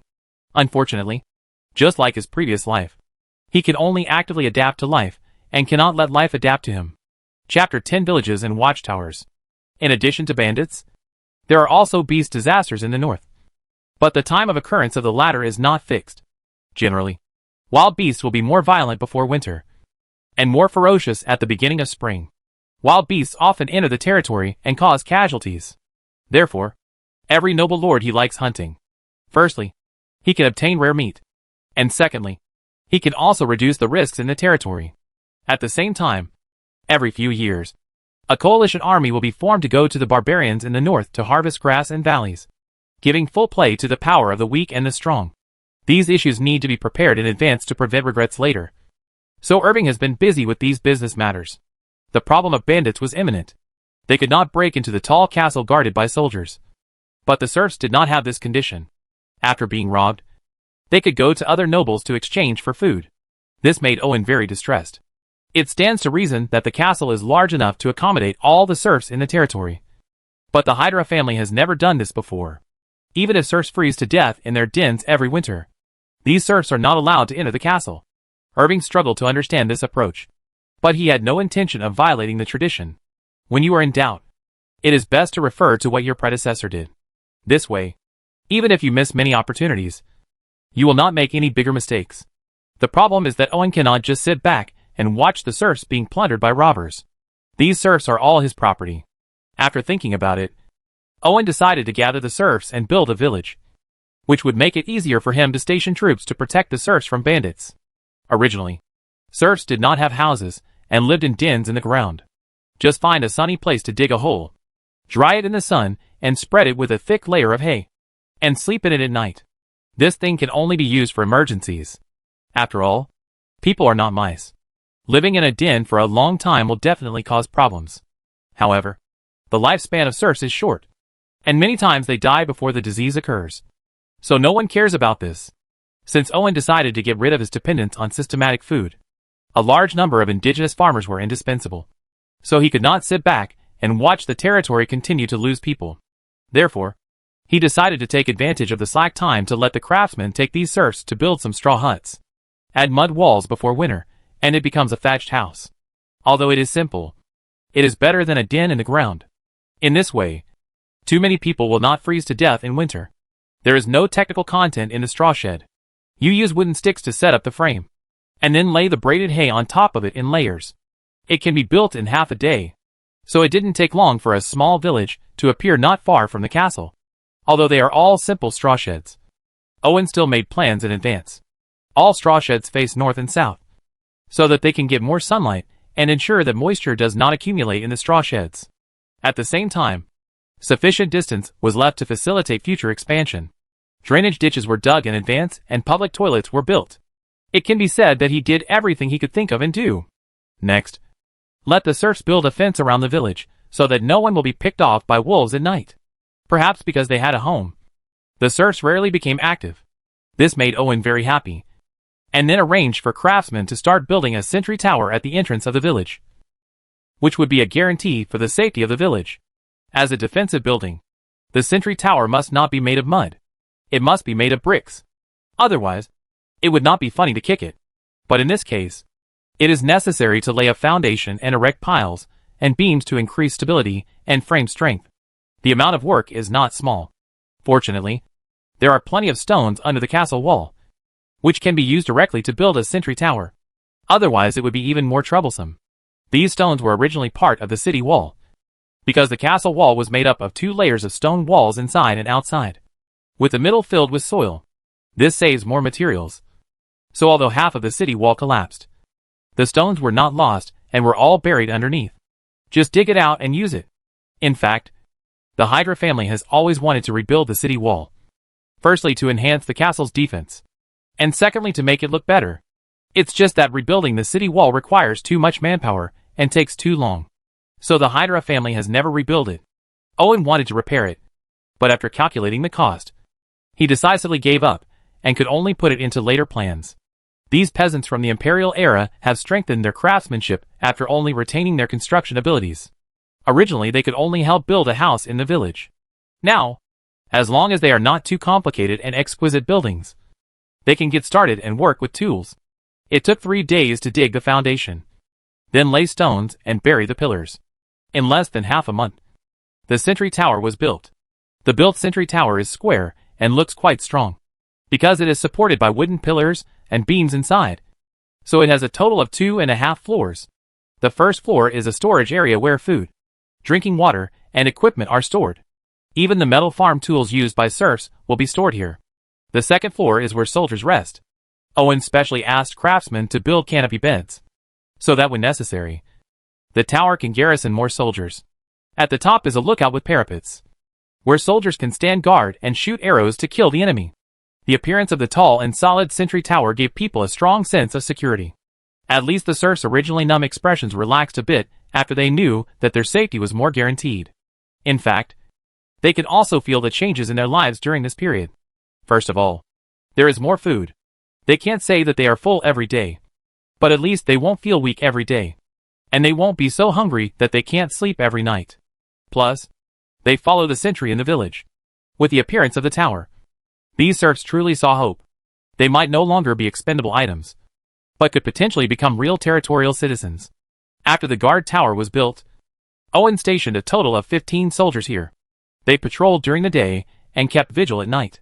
They rotated with the soldiers of the castle once a week, so as to protect the wealth of the territory to the maximum extent. However, Irving felt that the best way was to form a cavalry squad, which could not only attack proactively, but also expand the scope of patrols, and act as a deterrent to the surrounding neighbors, asking them to take care of their claws. It is a pity that although the cavalry only has 1 more horse than the infantry, the price is several times more expensive. A light cavalry requires 3 progress points, but the combat effectiveness is completely worth the price, because 3 swordsmen or infantry archers can easily killing a light cavalry. The combat effectiveness is not proportional to the exchange value. After careful comparison, Owen felt that the better cuirassiers were most suitable for the current situation in the territory. Cuirassiers are between light cavalry and knights. In addition to swords, they are also equipped with spears and shields. They can fight head-on and take advantage of chaos. They can be exchanged for one with only 5 progress points, which is a good value for money. However, it takes 50 points of progress points to assemble a cuirassier squad. Considering the recovery speed of progress points, if they were to be assembled, they might not even be able to keep up with the autumn harvest. In desperation, Owen could only choose to increase the number of swordsmen and archers first, so that more soldiers could be sent to patrol without worrying about the security of the castle. The implementation effect was pretty good. A patrol team of 5 people was enough to dispel most of the bandits' thoughts of taking risks. And the 4 scout cavalry also played a big role in preventing the territory from being invaded by bandits. Chapter 11 Devil's Horn Forest. With the sentry tower, Owen was temporarily relieved, because the next plan required patiently waiting for the progress value to recover. So he had to find something to distract from the excessive energy due to the lack of food and clothing. As for what it is, isn't it obvious? What else can he think about at Ri Chong's age? Of the 2 maids, although Seal's appearance was not bad and quite in line with Owen's taste, his muscles always gave him an ominous feeling that if he took the initiative to provoke her without knowing the depth, he might get his brother involved. In terms of Maya's appearance, needless to say, she was 99 even without makeup. She was still a woman that ordinary people could not grasp. She was simply the perfect object of his fantasy in his previous life. As for the age issue between the 2 parties, Owen was older than the other party in his previous life. Let alone for a man. Let alone age. As long as the looks are in place, there is no problem if the race is changed. Otherwise, where would the reckless hero Su Hanwen and the undead come from? The Lightning Kaishin, the immortal Han Dong-yong, and the insect technician fell to 11. The only thing Erding failed to consider was that he overestimated his abilities. It only took 3 days for Owen to re-experience the pain of middle age, as well as the inability to go to church once a week. The transformation contained the great terror between life and death. Even if he was reborn, the shadow of his previous life would always hang over Owen's heart. What's even more frightening is that even though he is in such a desperate situation, his brother is still ambitious. Owen's ears often rang. "Help me up. I can still fight." It was so inspiring that it made him want to cry. Fortunately, Owen, who had experience in his previous life, knew not to do anything by force. So he took the initiative to find something to do, such as seeing which games in the system could help him. In fact, there are indeed a lot of good things. Previously, he dug out a pig bristle toothbrush and green salt tooth powder from a martial arts game, as well as bath beans and olive oil. He didn't know why there were such props in the game. The toothbrush is made of wooden sticks and pig hair. It looks weird and inconvenient to use, but it is better than nothing. It can clean your teeth with tooth powder, and at least you will no longer have bad breath. Bath beans are used for bathing. They are an ancient version of soap. Because they are mixed with spices, they smell fragrant after washing. This is the only thing that Maya is satisfied with about the castle. Olive oil is used to moisturize the skin. The climate in the north is relatively dry. If you don't take care of your skin, the moisture will quickly disappear, causing the skin to become dry and peeling. When you take off your clothes, it will be covered with dandruff, and it will look like snow when you shake it. Yes, this is also the reason why my predecessor could not take a shower more than once a year. Without the protection of sebum, the skin would even become dry and cracked. Applying olive oil after a shower feels like it adds unnecessary philosophical charm, but the effect is really good, especially if someone helps him oil it. Owen, who had absorbed a lot of theoretical experience in his previous life, also figured out many new uses for olive oil, which was a joy that was unknown to outsiders. The days went by quickly, and Owen learned some bad news from the scout cavalry. Because bandits appear every year, the northern nobles will form patrol teams during this period to make it difficult for bandits to attack. But if they don't rob, they will starve to death. So these robbers do not give up, but join forces to prepare for a big deal. Someone happened to know that the Hydra family had suffered a lot of losses due to the previous wolf plague. So several groups of bandits united to prepare to seize the Hydra family's territory and then move away all valuables and food. Although the combat effectiveness of the scout cavalry is not as good as that of the light cavalry with the same progress value, their observation ability is more outstanding. So this judgment can be made from the recent movements of the bandits. Now Irving faces 2 choices. One is to be more vigilant and wait for the robbers to come to his door. The other is to take the initiative and solve the trouble outside. Considering the size of the territory and the castle, there is no way to defend this point with manpower. If bandits take advantage of the loophole, it is unknown how much damage will be caused.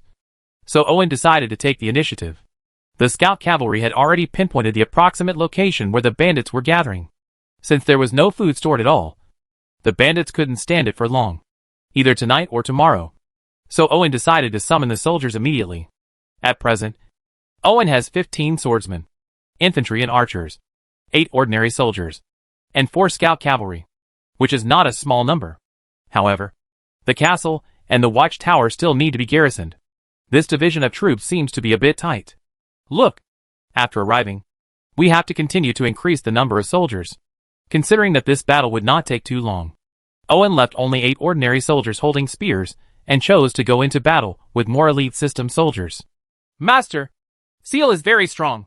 You can take her with you, Maya said softly as she helped Owen put on his armor, while Seal's ears stood straight up. Although she is a maid, it does not prevent her from having the heart of a warrior. Owen thought for a while. He could go to the battlefield, and a fierce woman like Seal who could hit him 8 times with one hand would definitely have no problem.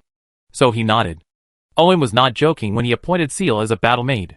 He actually prepared a set of equipment for her. Therefore, after receiving his consent, Seal immediately put on the fine armor and carried a heavy shield on his back, in addition to 2 one-handed axes hung on his waist. He also held a spear in his hand, fully armed. This posture seemed to be preparing to protect him, and he was clearly rushing to charge into the battle. Owen was speechless. But after all, it was a fighting force, and it was still the strongest. So he acquiesced. It was getting late, and Owen did not intend to fight at night. So he ordered the soldiers who had eaten to set off immediately. The scout cavalry ran out of the castle first. They wanted to join up with the previous scout cavalry and set up a tighter surveillance circle to prevent the bandits from escaping. This was their duty. Swordsmen and infantry archers also lined up to set off. The formation was neat and uniform, full of energy, and you could tell at a glance that they were elite professional soldiers. Owen, who was wearing exquisite armor, was riding a horse in the middle of the team. Charles, who was holding a spear and riding a war horse, was half a horse behind, guarding him closely. But now he still looked like a maid, and he was simply a heroic figure. Female knight. But when it comes to riding skills, Owen still admires Maya more. She is a master who will not let go even if you try your best to gallop the horse. It is like there is suction, but it is a bit life-consuming after a long time. He is not a macho or a horse. It's better to take it easy. The place where the bandits gathered was not far from the castle, in the Devil's Horn Forest 10 miles to the west. No bandit dared to attack a noble's territory head-on. After all, the soldiers under the nobles were not vegetarians. So they were waiting for nightfall so that they could sneak into the castle secretly, and then take advantage of them to burn, kill and loot without knowing that they had already been captured.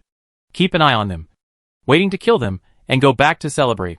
But the fact that these bandits chose to hide in the Devil's Horn Forest was somewhat beyond Owen's expectations. Chapter 12. Killing the Bandits. There are few large-scale forests on the border of the north, and the Devil's Horn Forest is an exception, because there is a kind of Devil's Horn tree growing here. This tree has no flowers, no leaves, and no fruit. It looks like a hardened thorn, and it also has toxic. Once stabbed by the magic horn tree, the wound will be burning with unbearable pain, and the bleeding will not stop. No one is willing to try this feeling. In addition, there is also a kind of devil-horned goblin living here. Compared with ordinary goblins, the devil-horned goblin has red eyes, black skin, a mouth full of fangs, and a small horn on its head. It is bloodthirsty and carnivorous, and uses the devil horn tree. The polished weapons do not dare to be careless even when confronted by soldiers. Therefore, few people dare to go to the Devil's Horn Forest to cut down and hunt. Therefore, the surrounding environment is getting better and better. The ordinary forests on the periphery have formed a considerable scale. As long as they do not go deep into, the risk is not that great. But if we enter the Devil's Horn Forest in groups, aren't we afraid of attracting the Devil's Horn goblins? These little monsters love people the most.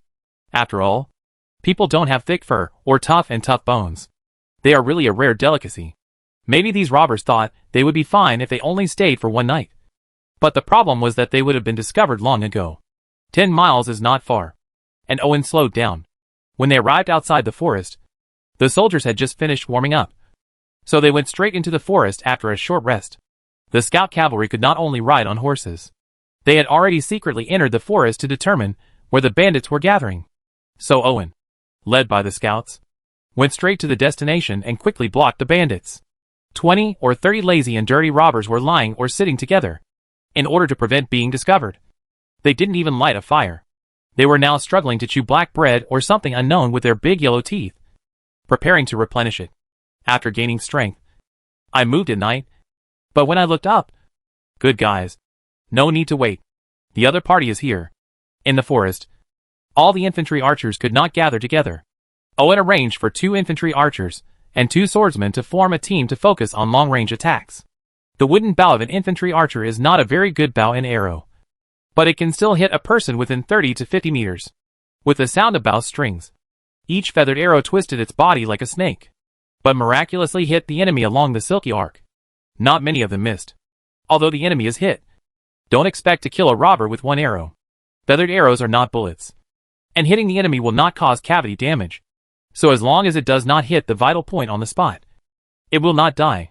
In fact, the biggest effect of feather arrows is to reduce the number of people, because there are only a few warriors who can still fight bravely after being shot by arrows. The vast majority of people can only lie on the ground and groan after being shot by arrows, and then wait for the judgment of fate, because the level of medical treatment in this damn place can kill even good people, not to mention injuries, bleeding, infection, and other problems. This is the biggest roll of feather arrow. After 2 rounds of arrows fell, the bandits, who outnumbered the soldiers, all collapsed. They were not regular soldiers at all. They were just trying to make ends meet. They had no sense of resistance. So when faced with the attack, let alone resist, they didn't even know where to run. Except for a few who were carried away and ran deep into the Devil's Horn forest. The rest were either lying on the ground and groaning, or kneeling there to surrender, with their buttocks raised and their heads trembling. At this time, the swordsmen who had been motionless came forward to clean up the battlefield. All the injured people were given a beating, and their heads were chopped off with a short axe. Those who surrendered were given a rope and asked to tie themselves up. Those who could not be tied up were chopped off directly. The whole process is simple and crude. The battle was over in less than 10 minutes. Owen, who was so nervous that he didn't even have time to change his position, was a little confused when he smelled the pungent smell of blood. Was his first time gone like this? In any case, this battle allowed him to accept the baptism of battle and death, which would be the spice of life that he would never be able to get rid of in the future. Many people died in front of Owen, and many lost resistance and were killed. But he didn't feel much, and there was no such thing as vomiting, apart from being a little hard to accept. Everything else was fine. Owen is not cold-blooded, but he knows that this is inevitable. He really wanted to close the door and concentrate on farming, but there was no other end than waiting for him to be fat and being slaughtered as a pig. After coming to this world, Owen has already realized that it is impossible not to kill. And it is impossible to kill less. Many times, if you don't kill them hard, they will not stop if you are afraid of killing them. So all Owen has to do is get used to all this as soon as possible and become the one holding the butcher's knife, rather than the unlucky guy begging for mercy from the enemy under the butcher's knife. And as a time traveler, Owen really has no sense of belonging to this world. Killing these aliens will hardly bring any psychological pressure to him. What's more, these robbers' beards and hair have never been taken care of. They are all tangled together and lumped together, just like felt blankets. They are wearing pieces of cloth and scraps of skin haphazardly sewn together. You can't even tell what they are. How is it worn on the body? The exposed skin is covered with thick dirt. The nails on the hands and feet are as long and black as wild beasts. And the stench all over the body makes people shy away. With such good looks, it's hard to make people sympathize. So Irving is still in the mood to plan the next thing. There is a wooden frame used to hang bandits in the territory. Now there are more than a dozen heads on it, just like a bunch of grapes. When the wind blows, it can stir up a large number of flies. I think the bandit will make a conscious choice after seeing it. Turn around and leave. The living robbers were put in wooden cages for public display, and the victorious soldiers were celebrating. In the age of empire, 1 progress value can be exchanged for 10 sheep, and I killed 3 of them. They were boiled and grilled, and paired with the beer from the horse riding and slashing game. The soldiers were very happy to eat. But as a lord and a noble, Owen would certainly not eat the same thing as the soldiers. The fattest parts of the 3 sheep were cut off in advance, carefully cooked with spices and olive oil, sprinkled with a little refined salt, paired with good wine, and served by 2 maids. Owen finally enjoyed the aristocratic style. Son, there was a lot of eating and drinking. The soldiers rested and patrolled. But the celebration was not over yet. The gnawed lamb bones and awful water will not be wasted. Throw them all back into the pot. Then pour some grains in. Sprinkle some salt. And start cooking. It's just that the smell of simply clean sheep semen is not really good. Once it is boiled over a high fire, the smell will make people unable to stand within 10 steps. But it is meat and fish. The eyes of the serfs waiting around the cauldron are getting brighter and brighter. They were originally numb. His expression also began to change. In Owen's eyes, these serfs were simply human puppets, with almost no other reaction, as if they had nothing else in their lives except working, eating, sleeping, and then facing death. But if you think about it carefully, it seems that he worked, ate, and waited to die like this in his previous life. After becoming a lord, Owen does not need such unresponsive serfs. He wants these serfs to come alive, be more proactive, and work more actively. After all, being powerless and forced to work is different from being proactive. So he needs giving these serfs more energy. That is, giving them a little hope. Is like a carrot hanging in front of a donkey's eyes. And food is the first switch. Chapter 13 System Rewards.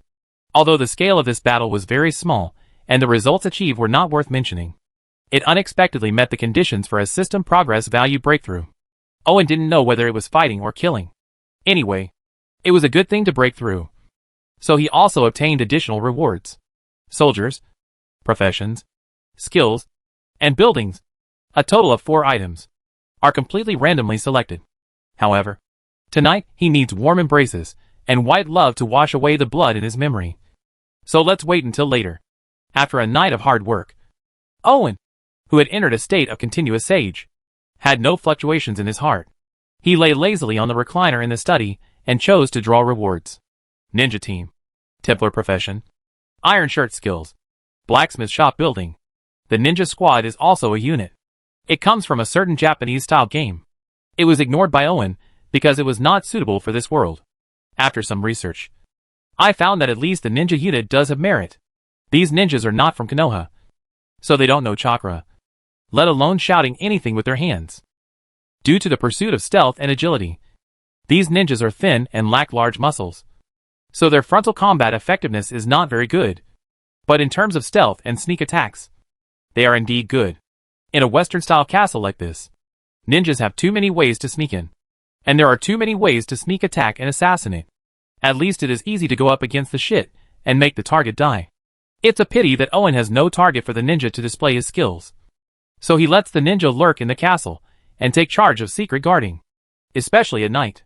Because of the special nature of the ninjas, Owen did not let them live in the longhouse with the soldiers. He did not even intend to let too many people know about the existence of these ninjas. So he placed them in the cellar. The castle is not the only building on the ground. In fact, the underground building area is also not small. But it is not used at all. It was opened once during the reign of Hydra I, and then closed to this day. There are not only cellars underground, but also wine cellars, dungeons and torture chambers, which perfectly meet the needs of these ninjas. There was no need for Owen to open the cellar door himself. These ninjas quietly disappeared into the castle. If he hadn't appeared when he greeted them, he would have thought he had remembered it wrong. Owen, a professional Templar, saw it and found that although the enhancement was considerable, if he used it himself, he would not be able to exert any power at all because he lacked a fighting spirit. The same goes for the iron shirt skill, because this skill is amplified on its own basis, and it is even more wasteful for him to use it. However, there are people in the castle who meet these requirements, and Owen also plans to use this to test the system's impact on the indigenous people of this world. Owen called Seal in. Although there was no deeper contact between the two parties, he trusted the other maid more among the 2 maids. Not because he is the first master of Seal, but because of experience. Seal's special preferences made her a maverick in serving the church. In addition, her height and muscles had grown wildly since adolescence. She had been rejected for 3 consecutive years, which made her even more lonely.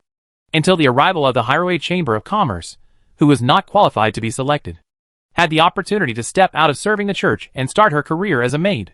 So when facing her first master, she was more proactive and more willing to dedicate herself. Even if Owen made some excessive demands, she would do it without hesitation. This is what Owen liked about her. Otherwise it would be he will easily allow the other party to possess weapons and equipment, and he will not be afraid of the other party blowing his head off. In comparison, Maya's ability is stronger. and it is simply inferior to the Hydra family. After just a brief understanding, Owen felt that regardless of ability or intelligence, the opponent would surpass him for more than 18 years.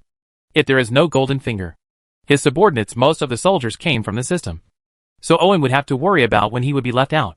Therefore, Owen will not try Maya easily, because he can't guess the other person's thoughts and reactions at all. If he has evil thoughts while writing, he will definitely die miserably, such as being uprooted or something like that. Following Owen's orders, Seal remained motionless and showed no sense of resistance, and successfully integrated into the Templar profession. Although he succeeded, Owen was a little disappointed, because the conditions for people other than him to accept system enhancement were too harsh. They had to not resist, and have no sense of resistance. Except for his subordinates, who could do this completely. There is only Seal among the system soldiers. Whether he will encounter such a person again in the future, even Owen dare not say, because the human heart is really unpredictable. This made Seal even more precious. And the iron cloth shirt skill that she was originally reluctant to part with was also given to her. After fusing the Templar profession with the iron shirt skills, Seal became taller and stronger. The oversized maid uniform was torn directly, and the muscles all over his body bulged unbridled. He was completely a devilish muscular man who could kill a brown bear, the kind that makes you cry. Owen couldn't help but swallowed his saliva. It was not that he had no idea about Seal, but it was a bit difficult in practice. Now it's better. Originally it was just a matter of bruises, but now that he has become a hydraulic princess, the difficulty has been directly raised to the level of HL. While Owen was thinking wildly, Seal, who was extremely talented, had become familiar with the enhanced abilities. Through the control of the muscles by the iron shirt, he calmed down the overdeveloped muscles. Although it still looked scary, at least it would not scare people to death easily.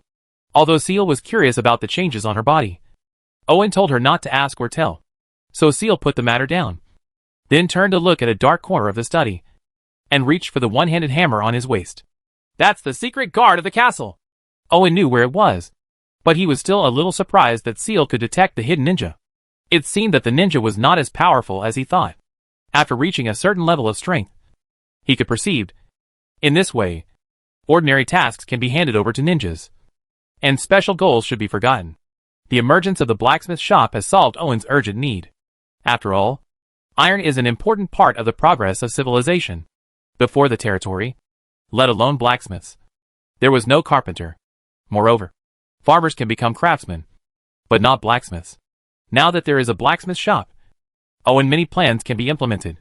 Owen's second phase plan involves developing craftsmen in the territory, such as craftsmen, which are the basis of the economy. Unfortunately, craftsmen can make a living anywhere, and few come to the north. As a result, the Hydra family has to find carpenters, not to mention blacksmiths, from outside. Now that there is a blacksmith shop, it is a good start. Owen immediately arranged for craftsmen to build a blacksmith shop. Although it could be realized directly, it would cost extra progress points. It was better to build it with real materials, and then use the system to grant attributes.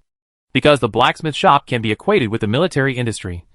It was not built in the village, but in the castle, so that it could also be convenient for repairing the damaged equipment of the soldiers. Chapter 14 Uneasy Heart. How could Maya not notice that Seal had changed so much? But she was smart enough not to ask, and she had no intention of prying. As a senior maid, she knew very well that you can only know if the master lets you know, and not if you are. You know. Even if you know, you still don't know. Otherwise. So what if the serving maid is famous for her loyalty? Not 1 or 2 serving maids have been dealt with by her. When the master feels that he can only rest assured if you die, then you can only die. 80% of the serving maids died of unnatural deaths. The rest either swore to serve the church and practice penance for the rest of their lives, or became cripples who could not hear, speak, or write. This was already the kindness of the master. The reason for all this is that they are loyal enough, so the master will let them deal with some extremely secret matters. But a small amount adds up to a big problem. When too many of their secrets are known, they will inevitably feel uneasy, so they can only let them go to H.L. Maya is luckier than other maids in that she has an unusual relationship with the countess she is loyal to. In addition to the master-servant relationship, they are also lovers. Therefore, she can master more secrets and rights. Even to the extent that even the daughter, who has just succeeded to the throne, the Earl's son, didn't dare to attack her easily. Otherwise how could she survive until now? In fact, just as Owen guessed, her rich life experience and her own experiences have made Maya no longer a pure maid. Of course, she still abides by the bottom line of serving as a maid and must not harm her master in any way. But on this basis, she can make her life better and happier. What's wrong with that? Owen didn't know what Maya was thinking. He was busy studying the system. After breaking through the limit, the upper limit of the progress value reached 20 points, and initially involved the extraordinary field, giving him more choices. However, after some research, Owen discovered that the upper limit of 20-point progress value was useless. All the better extraordinary goals exceeded the upper limit, or the price/performance ratio was too low, which made him suffer from difficulty in making a choice. He could only choose first. Keep your eyes on the present. With the breakthrough of the upper limit, the speed of recovery of progress value has increased a lot. After Owen's observation, the recovery speed from 0 to 3 is the fastest, and it slows down obviously when it reaches 5. The recovery speed after 10 is getting slower and slower. If you want to restore to 20, the time consumed is equivalent to starting from 0 to 3 or 4 times 10. Therefore, the most efficient way is to exchange units with a progress value of 3 to 5 points, so that you have the conditions to form cavalry. Although swordsmen and infantry archers are useful, cavalry is the most intimidating weapon. The only cavalry worth 3 progress points are scout cavalry and light cavalry. The former is more focused on reconnaissance, while the latter's combat effectiveness is too weak. It can only bully long-range units and light infantry without formations. In a head-on battle, the casualty rate is too high and it is not cost-effective. It is better to directly exchange for a more cost-effective cuirassier. Although the exchange of cuirassiers worth 5 progress points is slower, cuirassiers equipped with spears and shields have the ability to attack enemy formations head-on. They are not as fragile as light cavalry, and their defense against bows and arrows has also been strengthened, so they can be used front-on. The battlefield deterrence is not low, as long as there is a small group of cuirassiers filling the scene. Those who want to provoke Owen will carefully consider the consequences. After all, even knights cannot fight against a small group of charging cuirassiers. In order to keep it secret, Irving did not choose to exchange money in the castle this time. He took his soldiers to the Devil's Horn forest to hunt. This is a noble tradition to prevent beasts that lack food from running out of the forest before winter, even if you don't know how to hunt, but also to show off and watch the soldiers do it. After all, it is tradition. But all Owen did was to hide from Maya. To put it bluntly, he couldn't play with her, and he didn't know what he was doing. So he wanted to hide some secrets. Just like men who automatically learn to hide their private money after getting married. It is the survival instinct of male animals. Owen didn't hide his distrust of Maya too much, because at his level, he couldn't hide it from the other party. So he might as well just put on an attitude of, "You haven't gained my trust yet." This is normal. He is the master and a noble. He is naturally suspicious of everything, and will not trust anyone easily. So even Maya didn't feel anything was wrong. In fact, Owen's inner thoughts are more complicated.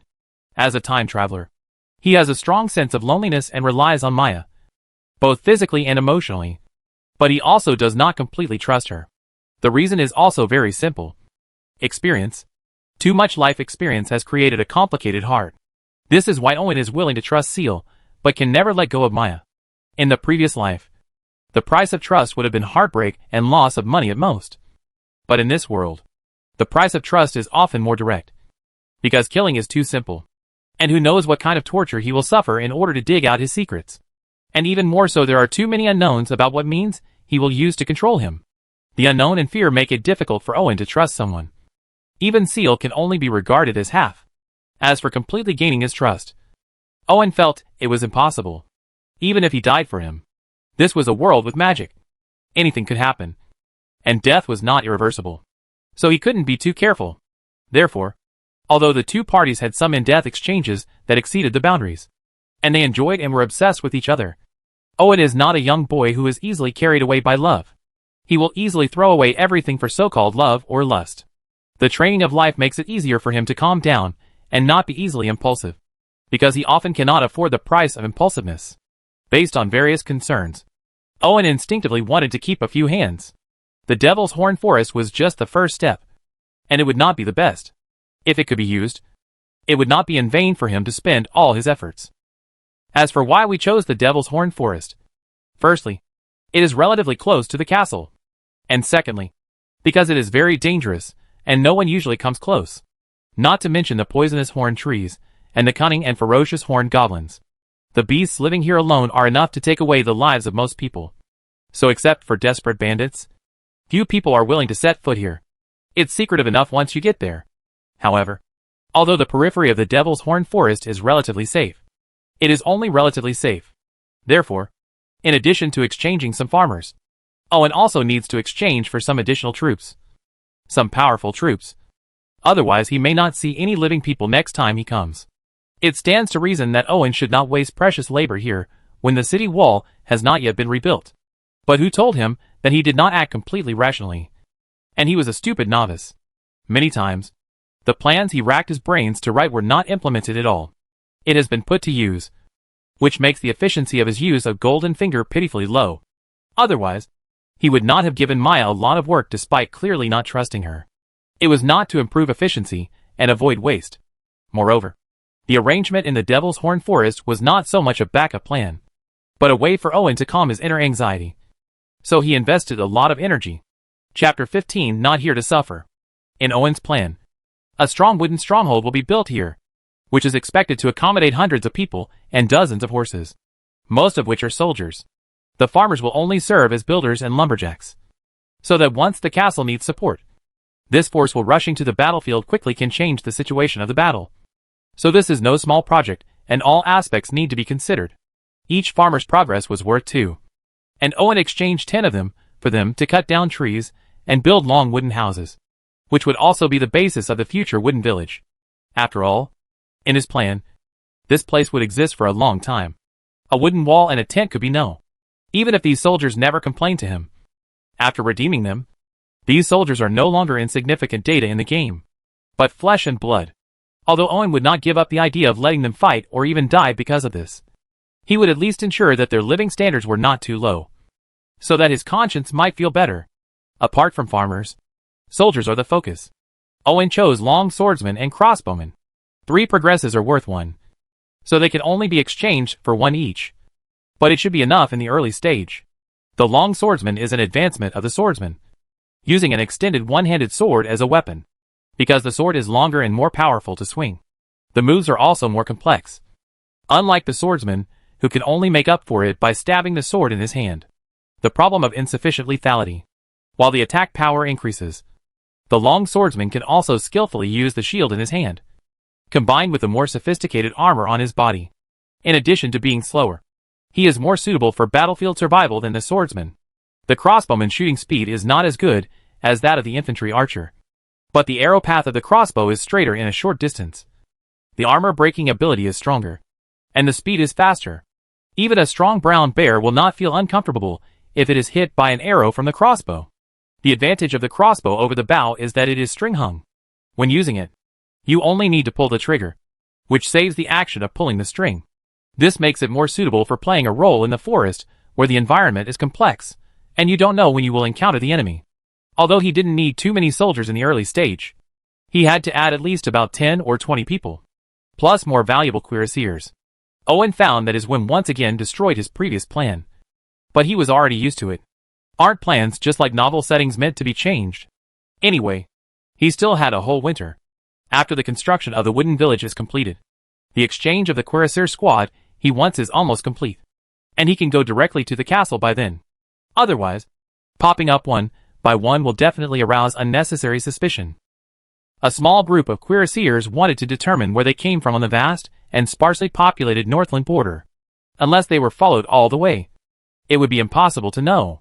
What's more, Owen also asked them to come with a carriage transporting supplies, so that the source of the soldiers and supplies would be suspect, which was better than appearing in the castle out of thin air. After working for a long time and leaving plenty of supplies behind, Owen returned to the castle tiredly. He could smell the aroma of food before he even took off his armor. "Welcome home, Master. Thank you for your hard work." Maya came over with the food that had been kept by the stove to keep warm. The maid's skirt, which was held up by her plump buttocks, swayed left and right with her footsteps, as if she was trying to lift the curtain and wave to him. Combined with the aroma of food, made Owen feel warm and relaxed at the same time. The relaxed muscles awakened the tiredness. Owen took off his heavy armor with the help of Seal lazily and let them fall to the ground with a dull sound. This set of chain armor mixed with large overlapping armor pieces is not plate armor, but a lighter and more flexible armor. It is a composite armor that combines the advantages of chain armor, plate armor, and scale armor. The defensive power of key parts is not inferior to that of plate armor. How much? It is a very expensive high-quality product, which Irving redeemed from the game to save his life. But no matter how beautiful it is, the weight of the metal is there. Owen's predecessor has not completed night training. Although his body is stronger than his peers, he is still sore after wearing it for most of the day. After helping Owen take off the armor, Seal used special tools to maintain it, and then placed it on a shelf aside. Whether it is leather armor, iron armor, chain armor, or plate armor, it all needs careful maintenance. If it is done carefully, it can be passed down to the family. If it is careless, it will rot in a few years. Although the climate in the north is dry, the cold wind in winter still brings some moisture. It is necessary to wipe every corner of the armor clean and apply a thin film of oil. Owen didn't care about this and didn't want to take the trouble to do it, so Seal helped him maintain and organize his armor and weapons. Owen, who changed into his regular clothes, breathed a sigh of relief and sat down at the dining table. He didn't have any aristocratic elegance, but he was too tired. The dining table in front of us is almost 20 meters long and is specially equipped for banquets. It is covered with fine and expensive velvet. When the beeswax on the silver candlestick is lit, it emits a sweet smell like honey, which makes people feel happy. The dishes placed in sets are all fine porcelain that is so exquisite that we can't bear to let dust fall on them. The tableware on the side is not only made of gold and silver, but is also divided into many different uses. There are also bowls of soup and water, a big spoon, a medium spoon for thick soup, and a small spoon for dry food. That's a particular thing. In fact, both Owen and Maya know very well that these things are meant to fool people. That is, they are put on display for people to see. Therefore, when Owen eats, he only has a pair of knives and forks and a spoon. As for chopsticks, he has to make up excuses.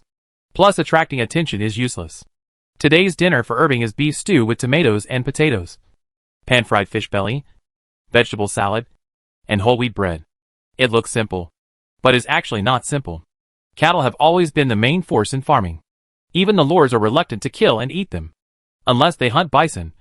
The meat is mainly pigs, sheep and poultry. As for pan-fried fish belly, not only do you need spices to remove the fishy smell, but you also need a large enough fish, which is not easy either. Vegetable salad looks simple, but in fact it is not a simple matter to assemble the vegetables used in the salad, let alone now that we have entered the winter. Even the whole wheat bread is a high-end product mixed with eggs and milk. The sweet smell baked by the fire is simply intoxicating. The price of Owen's meal was almost the same as a month's food expenses in a civilian home. But he didn't feel guilty about it. The man did not come here to endure hardships. So forget it if he has no conditions. He has gnawed dough, slept on a plank bed, squatted in a pit, and seen all kinds of messy things. Now that he has the conditions, he must not rush to improve. If the quality of life is to be improved, then what's the point of living for him? Is it just to share the joys and sorrows with the people of other worlds? After eating and drinking, Owen took a shower first, cleaned his teeth, and then took out half a bottle of olive oil. He took Maya back to the room to continue discussing the 13 uses of olive oil, leaving only Charles to pick up the weapon and go outside to make arrangements. Night patrol. Owen's distrust of Maya does not mean that he will take all precautions. In fact, no matter how Maya is, she is just a maid, and all rights come from the master. Therefore, when the Countess was still alive, she was the imperial capital was so popular that even ordinary little nobles had to greet her first when they saw her. However, as soon as the Countess died, she was sent to the northern border. If the son of the Countess who inherited the title had not been a little scrupulous, she would probably be gone. The problem is, knowing it, Irving can never let go of his guard. The people here are strange to Owen, who came from time travel. The place is strange. The environment is strange. The world is strange. Everything is strange to him. In this case, his heart is alone and vulnerable. He is wary of everything around him until he thinks he has it all under control. And perhaps, then, he will truly relax. Chapter 16 The First Snow. The first snow of winter had just fallen. 10 majestic cuirassiers held their heads high and held the flag of the Hydra family as they escorted 5 fully loaded carriages. The traces they left behind were soon getting bigger and bigger, covered by wind and snow. At this time, standing on the castle and looking around, I saw a vast expanse of white. The heavy leaden clouds were pressed tightly against the ground by the howling cold wind and kept rolling, scattering large swaths of snowflakes, making it difficult to distinguish the sky for a while. It's so high and so thick, and I don't know when the snowstorm will end. The winter weather in the north is so bad. But in order to avoid exposing its flaws, under Owen's order, the convoy actually circled outside for 3 days. When they saw that it was about to snow, they hurried to the castle, so tired from the long journey. The wear and tear of the vehicle cannot be faked. Irving, the grandson, is really willing to spend money for Meng Maya alone. I don't know if it is really necessary, or if he is just outsmarting himself. Just like a married man will instinctively hide part of his extra income. I'm afraid even he couldn't explain it himself. Maybe he was just trying to cover up his inner confusion, and simply find something to do for himself. The arrival of the convoy injected new vitality into the territory. The night-like cuirassiers made everyone feel excited, because this was a symbol of strength. And the supplies delivered meant that the territory could survive this cold winter more stably. It is the guarantee of survival. Although many people came to the castle, the long wooden house was ready-made, and the warm stable was filled with hay. The groom quickly prepared warm water, and the hay was mixed with soy flour and coarse salt, which was enough to keep him going all the way. The horse recovers its strength quickly without damaging its body due to the long journey. Apart from the trouble of counting supplies, it didn't take much effort to arrange the farmers who followed the cuirassiers. They soon had freshly baked bread and hot soup, and then had a good sleep. The castle fell into silence again. Owen didn't say anything about the source of the soldiers and supplies. And Maya also had a tacit understanding and didn't ask. We are all adults. At night, there is me among you, and there is your honey and oil among you. But when you arrive, when doing business during the day, everyone does their own thing without interfering with each other. This is called the mature side of adults. Owen was helpless about this, because he didn't want to lie, nor was he a good liar, nor did he want to hide anything. But the existence of the system was related to his own life and death, and he couldn't help being careless. When he was forced to do so, he could only use more troublesome and cumbersome ways to cover it up. The problem is that the system's troops and supplies come out of thin air. He must find a reasonable source or excuse for them, but being limited to his territory. All he can do now is to provide a simple guide to make people mistakenly think that Hydra, the family, has retained several hands or is secretly supported by certain forces. It sounds unreliable. But even if information and entertainment were so developed in the previous life, no one would believe it if you really said that you could travel through Goldfinger, let alone people in this world. So as long as you leave a few clues, they can give it to you after 80 episodes of brainstorming. Not to mention that Owen not only established a temporary stronghold outside, but also adopted segmented management to avoid being exposed as much as possible. Now in the territory, Owen, as the Lord, has supreme power. He is responsible for setting the direction of development and providing resources and manpower. As the second in command, Maya is the project leader, mainly to use these resources and manpower more rationally and efficiently, and to prevent Owen from changing the development direction casually. As Owen's confidant, Seal is in charge of the soldiers in the territory, and she fulfills this task very well. As for the identity of the Shire Maid, most of the soldiers in the territory come from the system. Owen's orders are above all else. So with his appointment, command is not a problem. With such 3 levels of power, even if Maya wanted to, it would be difficult for her to go beyond the scope of authority that Owen had set for her and involve other aspects. Irving didn't know how to deal with it, but this was the best way he could think of. However, everything came to a standstill as the snow became thicker and thicker. The whole world seemed to have pressed the pause button. No one could be seen anymore. Even the birds and beasts had long since disappeared. In the most prosperous and powerful imperial capital, people freeze to death every winter. Not to mention the extremely cold northern land, especially serfs. Daiwozi is not a warm place. With lack of food and clothing, at least 3 of them freeze to death every spring. One of the serfs could no longer climb out and was buried directly in the soil. In fact, if it weren't for the tenacious vitality of people in this world, there would be almost no survivors after a snowfall. After all, even bears have to gain weight while hibernating. Fortunately, Owen made preparations in advance, and the village became much more complete. The original hayloft built at an angle became a simple farmhouse with mud walls and thatched roof. Although it was not beautiful, and the inside was low and dark, It was very practical, and could maximize the retained heat. Mud walls can last for a long time in the northern land with little rain. Thick grass roofs can effectively block wind and snow. Short buildings are also good for heat preservation. All you need to do is light a small bonfire in the house, and wrap it in a suit made of scraps of leather and rags. If the clothes are nestled in the hay, at least they won't be able to get up after a short sleep. Moreover, Irving had distributed sufficient amounts of winter grain and firewood early. The staple food was rye and crushed black beans. The non-staple food was onions, cabbages and dried wild vegetables, as well as a small jar of precious meat oil and salt. Although it was not much, it was enough to ensure they can survive the cold winter. At least most of them can. Unfortunately, the castle walls are still not built, but a long distance has been cleared. The amount of this project is also not small, and it is naturally impossible to accomplish it with just a dozen bandit coolies. This is mainly because Owen exchanged 20 farmers from the Empire era, and they are the main force in the work. Compared with the skinny serfs and the unwilling bandit coolies, the farmers in the Imperial era were skilled and hardworking. With the metal tools in the blacksmith shop, their efficiency was really not low. It's a pity that it's just cleaning. If you want to completely build the city wall, at least hundreds of people will be needed to be efficient enough. And you have to choose spring, when the flowers are blooming. Otherwise the frozen land will make people despair. Although the city wall has not been built, the appearance of the castle has been greatly changed. The ground has been leveled, and some places have been paved with stone slabs. The longhouse that originally had only 3 rooms has now been expanded to 10 rooms. And stables and sheep pens have been built. The blacksmith shop tinkled from morning to night.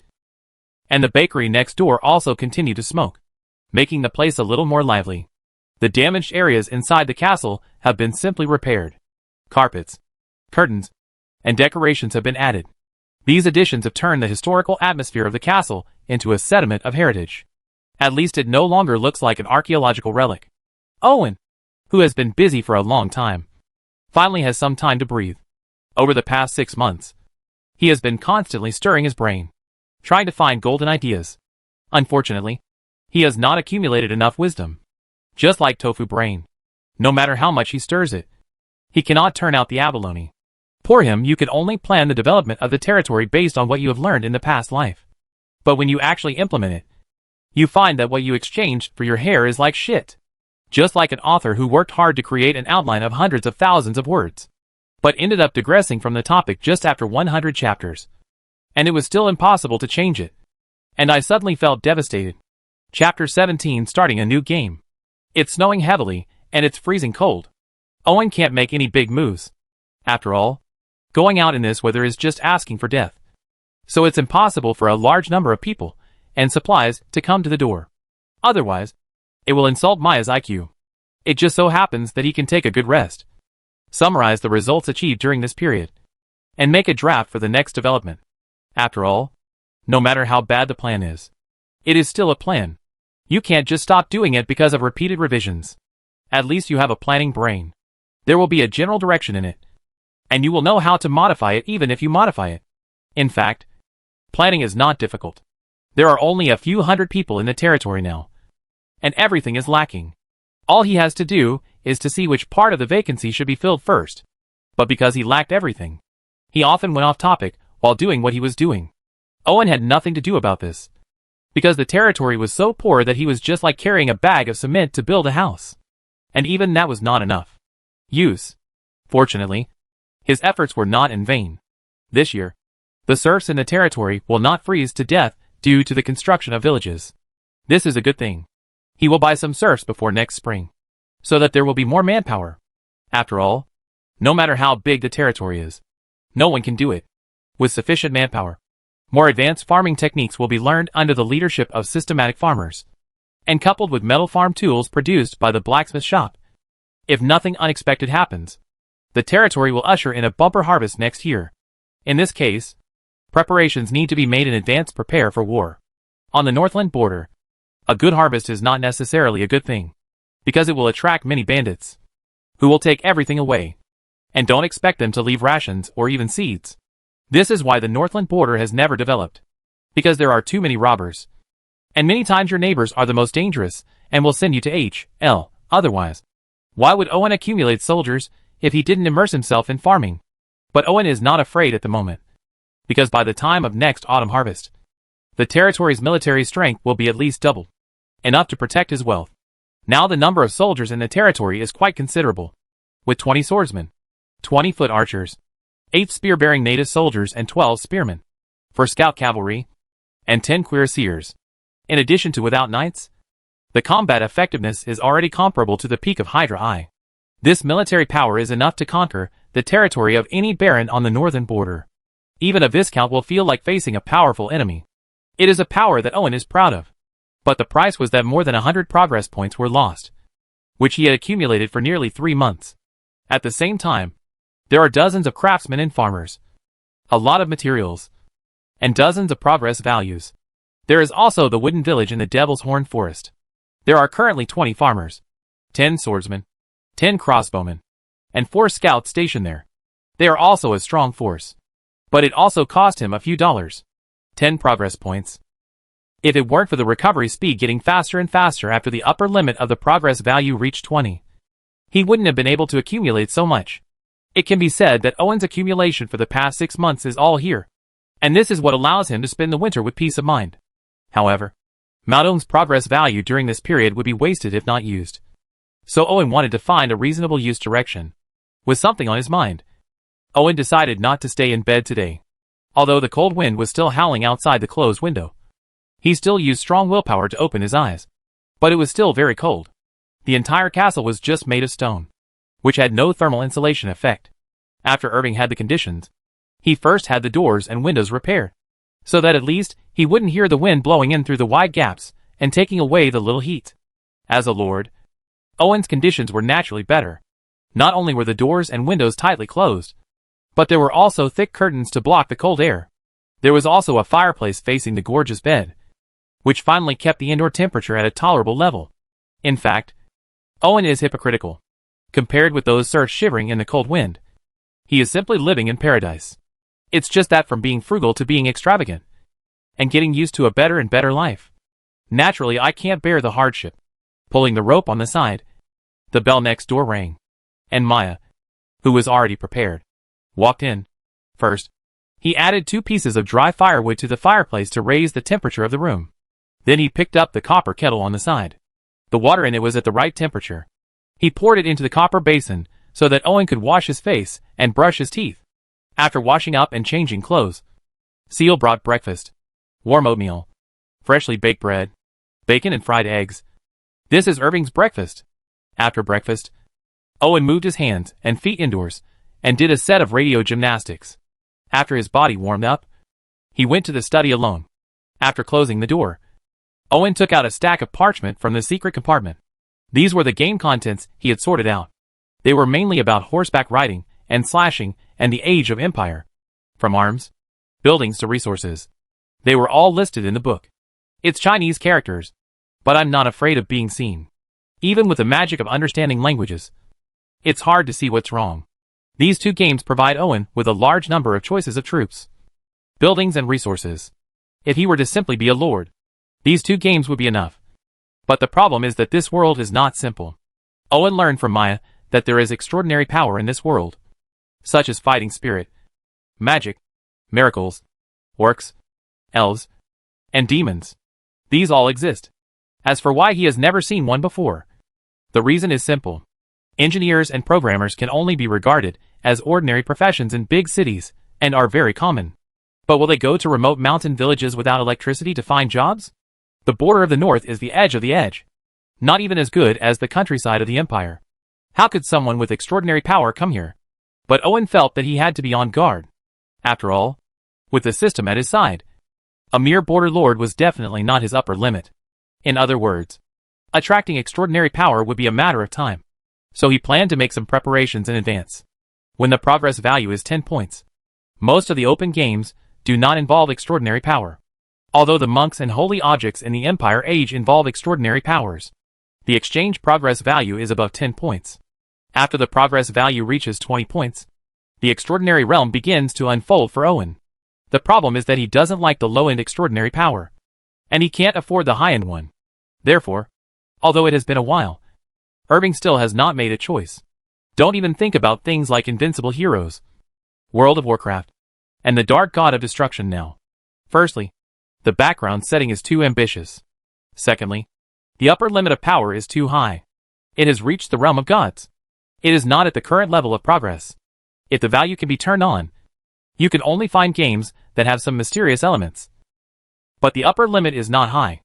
For example, Super Farm, Plants vs. Zombies, Rebuild Dungeon, and Puppet Master. These 4 are the new games that Irving has painstakingly selected during this period. Each has its own characteristics. But the upper limit is not high. Chapter 18 Change a job as Puppet Master. Among the 4 games, Super Farm has the simplest function, which is to grow vegetables. It is a very old but enduring classic game. Needless to say, Plants vs. Zombies is a game that is a classic among classics. Irving was dazzled by the various magical plants and zombies. The only pity is that the usage restrictions are a bit large. Rebuilding the Dungeon is an unknown low-pixel game. It feels like playing the Overlord learning machine in the 1980s. But the theme is good. You build a dungeon as the fallen Demon King, summon various monsters to fight against the invading Braves, and obtain various materials. As for Puppet Master, it is the kind of game that uses beautiful pages to lure players to click, and each picture can be used as a wallpaper. However, the gameplay is slightly interesting, and you can create various puppets by collecting materials. After closing the system, Owen looked at the study. Although it was spacious and clean, it was not big enough for him to try. So he put on his cloak and walked out of the study, without anyone following him, and went to the cellar alone. The cellar of the castle is not as small and cold as imagined. On the contrary, it is spacious and dry inside. Not only is it ventilated, but it also has a water source. It is obvious that a lot of thought was spent on its original construction. This is because another purpose of the original construction was to serve as a last refuge. But now it is used by Owen to house those ninjas who like to be elusive. He used an iron bar key to unlock the cellar door, and with great effort he pushed open the heavy copper-clad iron-clad wooden door. If the bearings hadn't been coated with a lot of grease, the sound would have spread throughout the castle. After the door opened, a staircase leading to the underground was revealed. Owen picked up the lantern and walked in. Then he laboriously closed the door from the inside, and at the same time inserted the door bolt at the back. This way, even if he came with a battering ram, he wouldn't even think about it for a while. Break open. The stairs spiraled downwards, and as you walked slowly down, there was another door at the end. But there was no keyhole on it, so it was obviously not open from the outside. I don't know how the ninja inside confirmed his identity. When Owen approached, the door opened from the inside, and several ninjas, who had not visited the castle, knelt down waiting for his arrival. The dust accumulated in the cellar has been cleaned up, but the weak light makes the place look too dim. If you are not careful, you may hit the wall. But this is the way of ninja training. Only one who is accustomed to the darkness can become a ninja. Qualified ninja. The entire cellar is divided into dungeons, torture chambers, and wine cellars. The dungeons and torture chambers are preserved and maintained. Owen can even see the oily shine on the torture instruments. Obviously those ninjas have maintained them very well, and are looking forward to the day they can be used. The wine cellar was used as a resting place, and the wooden frame where the wine barrels were originally placed became a bed. But there were no beddings. It was obvious that the living standards of ninjas were really low. Looking at the cellar as a whole, it is enough to accommodate dozens of people when necessary. It is not small, but it is not enough for Owen. After accumulating a lot of progress points during this period, Owen selected a place, then opened the game of Rebuild Dungeon and chose to build a dungeon secret room. In a blink of an eye, a secret door appeared in front of him. He opened the secret door, walked down the stairs, and came to the secret room of the dungeon. A standard underground city secret room has an area of 100 square meters and a height of about 3 meters. It is all made of solid rock. Irving is very satisfied with this. After all, it is very time-consuming and laborious to build a basement of this size by manual labor alone. Owen then exchanged a flower pot from Plants vs. Zombies, which can grow plants. A lantern appeared in the flower pot, and the soft light immediately dispelled the darkness in the secret room of the underground city. What is incomprehensible is that the light of the lantern is like a shadowless lamp, which does not exist within the range of the light. Any shadow is very magical. After researching it for a while, Owen felt that it was really stupid for him to study this thing. After all, there are plugins, and it is not scientific to study this thing. Since his time travel, apart from eating, drinking, and drinking. There is nothing else that is scientific, because the secret room in the dungeon is relatively large. In order to fully illuminate it, at least 4 lanterns are needed, plus flower pots, which requires 8 progress points, which is obviously beyond Owen's current reserves. So he plans to accumulate progress points for a while. Come back later.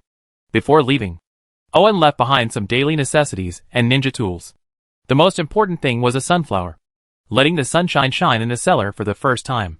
This is a reward for the ninja's daily efforts, and they are grateful to their master for the reward. No one does not yearn for light.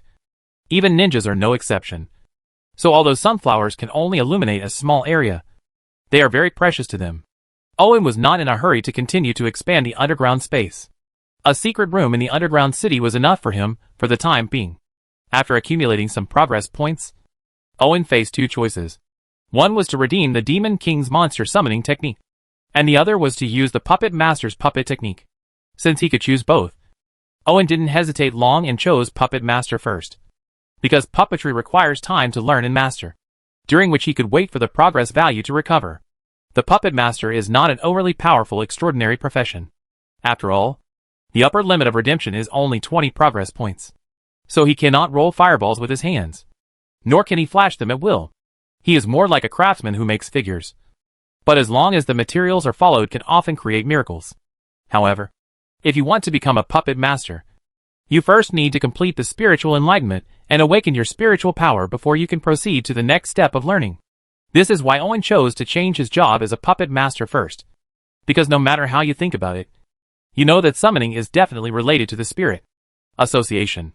Without rushing to change jobs, Owen first exchanged his progress points for a spiritual power ring, which is a metal ring with exquisite patterns. Wearing it on the head can make it easier to concentrate. In this way, the success of healing the rate will also increase a lot. As for why he redeemed the ring first, it was mainly because although the success rate of spiritual enlightenment in the game was 100%, this was reality. In order to ensure nothing went wrong, Owen made more preparations so carefully. After getting ready, Owen sat cross-legged alone in the middle of the secret room in the dungeon. For this purpose, he also specially exchanged a futon with a meditative effect from the martial arts game. After his mood calmed down completely, Owen opened the system and chose Spirit Enlightenment. The progress value needed to activate the spirit is not that much, only 10 points. But it feels like opening the lid of the heavenly spirit, adding a few drops of wind oil essence into it, and then blowing the cool breeze. It's definitely an experience you'll never forget. At this moment, Owen felt that he had never been so awake. He felt that his whole body was beginning to sublimate, as if he had gained another unique perspective to observe the world. Affected by the mental power ring and meditation futon, Owen did not indulge in this feeling for long. He soon discovered that his mental state was a bit too excited, and it was like wearing glasses for the first time due to myopia. Although it was clear extremely, but he felt top-heavy, which was obviously the reason why he couldn't freely control the surge of mental power. Chapter 19: Making a Puppet. For a long period of time, Owen was not busy learning to be a puppet. Instead, he exchanged the spiritual power meditation method and spent a whole month learning how to control the skyrocketing mental power. During this period, the progress points accumulated were used to exchange for puppets. As for the tools needed by the puppet master, he was not in a hurry to redeem the magic of summoning monsters, because he found that the puppet master was really interesting, and it was far from being as simple and primitive as he had originally imagined. You can tell just by looking at the tools used by the puppet master. They are not only very precise, but also have special properties of spiritual transmission. Therefore, the redemption requires a lot of progress points. It took Owen a whole month to get them together. However, his efforts and waiting were not in vain. After initially controlling his mental power, the secret room in the dungeon had been built into a rudimentary puppet master's workshop. At this time, a pot of lantern grass was placed in each of the 4 corners of the secret room in the dungeon.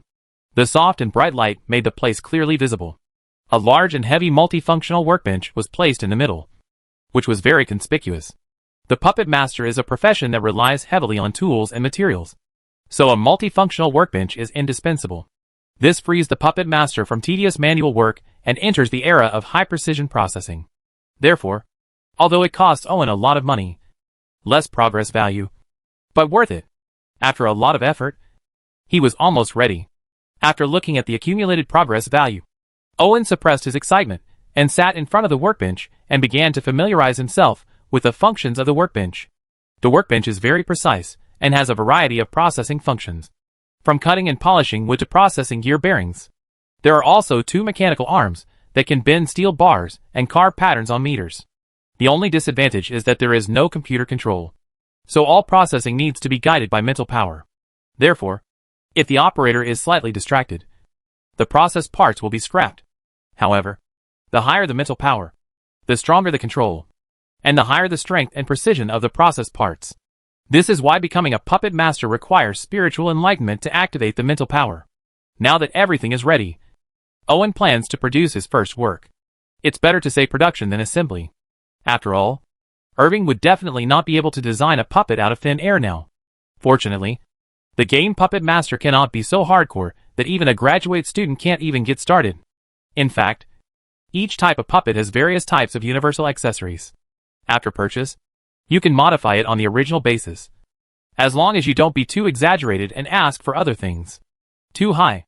Assembling a puppet is not much more difficult than modifying a 4-wheel drive. Now Irving faces many choices, the first of which is material. According to different materials, puppets are divided into natural, mechanical, biological, and hybrid types. Using plant materials, metal materials, biological materials, and composite materials respectively. Different materials will affect the final performance of the puppet. Whether it can achieve the effect of 1 + 1 is greater than 2 depends entirely on the personal experience and talent of the puppet master. Owen thought about it for a long time. For the first time, he didn't plan to go too far.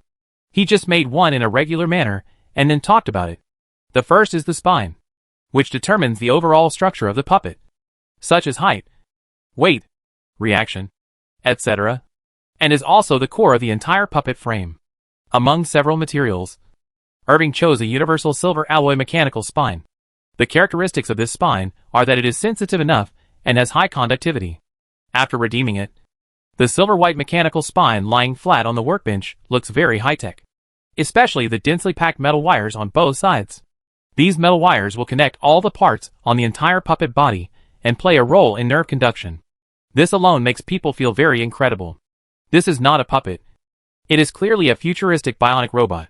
But in fact, regardless of the system or this world, the classification of the puppets in front of him is still extraordinary rather than technological. Otherwise, his progress value cannot be exchanged for such high-tech items. Secretly thankful, Owen then selected the skeleton model. The one selected is a warm yellow copper alloy lightweight frame. The strength is not high, but the toughness is good, the applicability is strong, and it is easy to process and shape. The next step is to combine the two together, under the control of Owen's mental power. The spine is picked up by the mechanical arm and placed smoothly on the metal frame. Injecting mental power, the mechanical spine automatically attaches to the metal frame. At the same time, the densely packed metal wires on both sides are also pulled and fixed to various positions of the metal frame by the mechanical arm, which plays a conductive role. For a complete puppet, a metal frame alone is not enough.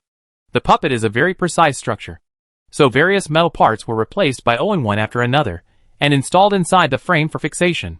Although the puppet can still move without these parts, these complex parts and structures are necessary because it can convert energy into kinetic energy more efficiently and increase the attack and speed of the puppet. But the most important thing is the core of the puppet. Without the core, the puppet that is beginning to take shape is just a decoration. There is not only one core, but two. They are the intelligent core that determines the puppet's intelligence level, and the energy core that determines the puppet's energy reserve and power limit. If Owen could still manufacture the metal skeleton and internal parts through drawings, then the core would only make him despair, because of its special function. The core is made of high-purity gem crystals and rare alloys, and extremely complex circuits are carved inside. It is so delicate that it makes people speechless. With his current mental power, he cannot do it even if it is magnified 10 times. Come out. If it can't be redeemed with progress points, Owen would not dare to choose this profession. The fist-sized intelligent core was slowly installed inside the metal skull by the robotic arm, while the energy core was installed at the connection between the spine and ribs.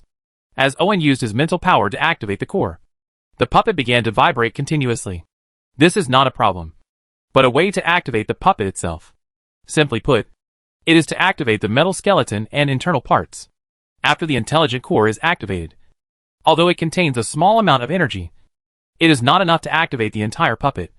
So the energy core is activated along the line as soon as possible. After the energy core is activated, the released energy does not spread out, but is guided to the spine. After being adjusted by the spine, it is then released to all parts of the puppet. Under the stimulation of energy, the metal frame and the precision parts inside are constantly shaking. But this shaking is more like running into each other. Until there is a click, the puppet seems to be integrated. The metal frame and the internally installed parts are perfectly combined. Together, there is no more noise. The open metal skull completed the ceiling, and the unfolded metal ribs also retracted, firmly fixing the energy core and important parts in place. Next, Owen added some composite armor to the key parts of the metal frame for protection. But overall, the puppet in front of me looks more like a special type of Terminator. Terminators all have a layer of synthetic flesh and blood skin. And puppets of course have similar products. And there are even more special options. Chapter 20 Mechanical Puppet Made RAM. Facial features are very important. And Owen doesn't dare to mess with it. After all, he has no problem with aesthetics. But liking beautiful women has something to do with makeup. So he directly exchanged the facial features of a cute girl with big eyes from the game, and then matched it with pink hair color. After completing the adjustments to the facial features and hair color, Owen began filling the metal body with a slime-like gel. This gel can shape itself and feels better than silicone. It can also switch between transparent and translucent. If it is damaged, it can be automatically repaired by injecting nutrients. The question is why the nutrient injector is a stick like a large needle, and the insertion method is designed to be tilted up and swallowed. Fortunately, it is a puppet. If it were a human, without years of hard practice, I would have vomited all over the floor. After the hardware was completed, Owen began to infuse personality, voice and skill modules into the intelligent core. These can be redeemed from the game and are very cheap. Perhaps because they are knowledge-based, non-entity and non-energy. It's just that the smart core he used has average performance, limited memory and performance, and can't run too complex modules, so Irving needs to make some trade-offs. There are definitely flaws in this design, but it is limited by hardware conditions, and there is nothing we can do about it. We can only see if we can create a more advanced one in the future. When everything was completed, Owen began to pour his own mental power into the core, causing the mental power to create a strange resonance with the previously injected template. This kind of spiritual resonance will not destroy the templates in the intelligent core. On the contrary, it will magically make the previously input templates begin to merge with each other, magically forming a primary intelligent template. It's not that Irving doesn't want better smart templates, but the hardware can't keep up with his own mental power. Without a good core, it can't accommodate complex templates, and without strong enough mental power, it can't affect various templates with complex and huge content. What's more, not to mention letting the templates blend into each other. Although the work can only be regarded as a junior puppet, Owen was very satisfied, regardless of the back pain caused by sitting for a long time. He stood up and carefully admired the robot puppet made RAM in front of him. RAM is 1.6 meters tall, has short pink hair, and wears a black silk skirt as a maid. If his expression wasn't a little dull, some people would believe him to be a goddess who came out of the second dimension. After getting his past life, countless otakus would sell their kidneys to get one. Go back and kneel and lick. But I'm afraid there won't be such a goddess in reality. After all, as a mechanical puppet, although it looks soft and cute, it is actually a metal creation. Its arms and legs are all exposed silver-white alloy armor. When it moves its hands, it has iron hands. Crushing heads, taking out hearts with bare hands, etc. are all basic operations. Only the torso is filled with special gel to form a bumpy and perfect figure that looks softer and looks cuter. But it still cannot change the Terminator-like internal structure. The RAM in front of him was far from perfect, but it had consumed a lot of energy from Owen. Now that his merits were complete, he couldn't help but want to show off. So he took the mechanical maid out of the basement, where he was almost moldy. "Master, should we eat first or take a shower first?" Maya first glanced at RAM in surprise, then quickly returned to her usual elegant look, bowing to Owen and asking, "Let's take a shower first, and then eat." Although he was a little disappointed with Maya's dull reaction, it was then that he remembered that he had been in the basement for many days without knowing it, and he was probably fermenting, not having the courage to smell the smell on his body. Owen chose to clean himself up first without hesitation. As soon as the hot water was boiled, 2 pounds of mud was rubbed out. A relaxed Owen lay there and let Maya's soft hands apply olive oil to him, his mind completely empty. I don't know how long it took, but Owen suddenly shivered and then came back to his senses. This is the puppet maid I created. I will leave it to you to manage and see if there is anything that needs improvement. Owen, who breathed a sigh of relief, said lazily to Maya. Okay, master. Maya washed her hands. She had just been curious about the appearance of the mechanical maid, and now she was even more surprised that Owen still knew about this. She had seen similar things in the imperial capital, but they were all made by some alchemy masters. It seems that my master is really mysterious. After eating and drinking, taking Maya to moisturize, and completely clearing out the inventory, Owen finally relaxed. Unable to sleep for a while, Owen came to the study in his pajamas. When he saw the schedule he wrote on the table not long ago, he was stunned. Damn! Time flies so fast! Owen was dumbfounded when he realized that he had wasted an entire winter for a mechanical puppet maid. A whole winter of time and accumulated progress points were exchanged for a mechanical puppet maid, which was obviously a big loss. Owen rubbed his temples, knowing that he was back to his old habits. I obviously gave myself a great sense of urgency and spent a lot of time rewriting a schedule. However, I always put my energy into unnecessary places and wasted a lot of time and energy. Owen wanted to make up for it. Just like the vacation was about to end, and he was working hard to catch up on homework. But he was counting the days. Spring plowing was about to begin, and there were a lot of things to do. There was no time to reset the plan. In desperation, I could only put it down for now and get busy with spring plowing first. Soon the weather started to get warmer, and the serfs who had been sleeping there all winter crawled out of the thatched huts to move around. Then, they took the people out of other thatched huts where no one came out and buried them outside the village. Because Owen prepared in advance, many serfs did not freeze to death this year, and those who survived were not so weak that they felt like dying after taking 2 steps. They could go to work after replenishing their strength, which saved a lot of worry, and there was no need to do so by too many serfs. He ordered 2 sheep to be killed and a barley soup made with mutton offal to give the serfs some strength.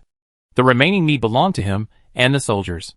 After filling their stomachs, the serfs lined up to collect farm tools from the guard tower under the beating of the soldiers, and began to work in the fields.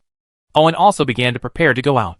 On the northern border, serfs were production tools and consumables, and most of them lived less than 3 years. If it weren't for the difficult times within the empire, which would result in a large number of refugees every year, there wouldn't be so many cheap serfs available on the northern border. For this trip, Irving prepared 3 carriages filled with cloth, porcelain, salt, and salted fish. These were hard currencies on the northern border and could be exchanged for many serfs. On the contrary, these goods will also attract a lot of peeping eyes. If there is not enough strength, peeping will turn into snatching. So Owen not only brought 10 cuirassiers, but also 10 infantry archers and 10 swordsmen. Soldiers, 10 spearmen, 40 professional soldiers, 10 of whom are powerful cavalry.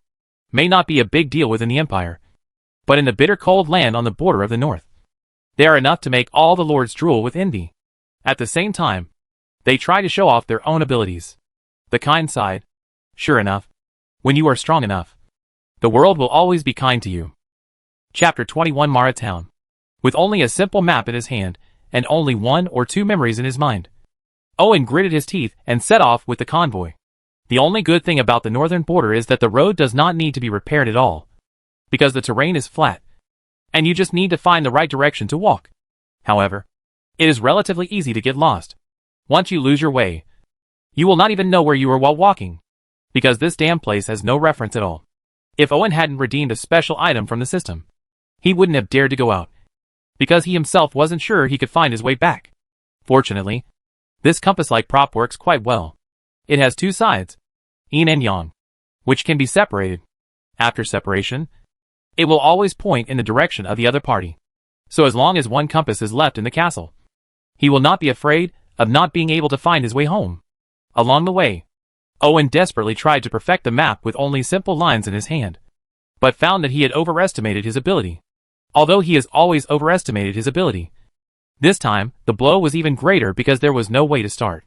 At first glance, everything is covered with grass, not to mention identifiable terrain such as rivers and hills, and there are no even larger trees or stones. What is a piece of white paper used as a mark? In desperation, Owen had no choice but to give up this idea. But he felt that if the territory grew in the future, a straight road must be built. We encountered some wild beasts and robbers on the road. But when faced with 40 professional soldiers, 10 of whom were cuirassiers, no one dared to take action. Even when passing by noble territories, the local lords would give gifts to express their goodwill, for fear that these people would change direction and destroy them. This is no joke. The nobles of the north lack background. There are very few people like the Hydra family who can occupy an abandoned castle. Most of the lords of the north live in stockades built with wood and wood. When it rains, they are like a pigsty. Coupled with the habit of urinating anywhere, it is really yellow soup and feces, and the fragrance spreads 10 miles away. As for the soldiers, they could only maintain a maximum of 10 or 20 people. They were not professional soldiers, and could not defeat Owen's elite soldiers. So when it comes to a real fight, every hit is accurate, and there is no place to run. There is no other way. In a damn place like the Northland, if you lose your territory, you won't even have a place to escape. Otherwise, Owen would not see the Highway Chamber of Commerce only once this year, and there would only be a group of hungry bandits. Fortunately, Irving is really not interested in him, because there is no oil and water at all. Even if the land is conquered, more manpower and material resources will be invested to get returns, and the cost recovery cycle is almost half a generation. So there is no special output. Under the circumstances, conquering more territory is just a burden. However, with the emergence of noble territories, Owen gradually found the knack of reading maps. And then he felt confident that he was not going the wrong way. Although this map may seem simple, it is very precious on the border of the north. If the Hydra family had not had the help of the Highway Chamber of Commerce, it would have been impossible to possess it. It can be seen from the map that the closer to the border of the empire, the greater the number of lords. According to the density of the map, one day's journey can pass through the territories of 2 or 3 Northland nobles. This is unimaginable in the area where Owen's territory is located, because the nearest territory to him requires 2 days of walking. This is mainly because the northern border nobles are like a handful of seeds randomly scattered by the empire. The farther away they are, the greater the distance. This is because only a few ambitious northern border nobles will choose to go deep into the north to occupy more land. Most of the northern border nobles, the border nobles remained rational and chose to gather at the empire's borders. It is backed by the imperial border troops and is convenient for merchants from the empire to come. The speed of development is naturally faster than that of the lords, who go deep into the north. However, because they are too close to each other and compete for interests, a lot of contradictions and frictions will inevitably arise. Various overt and covert struggles will involve a lot of energy, and it is difficult to say clearly what is good or bad.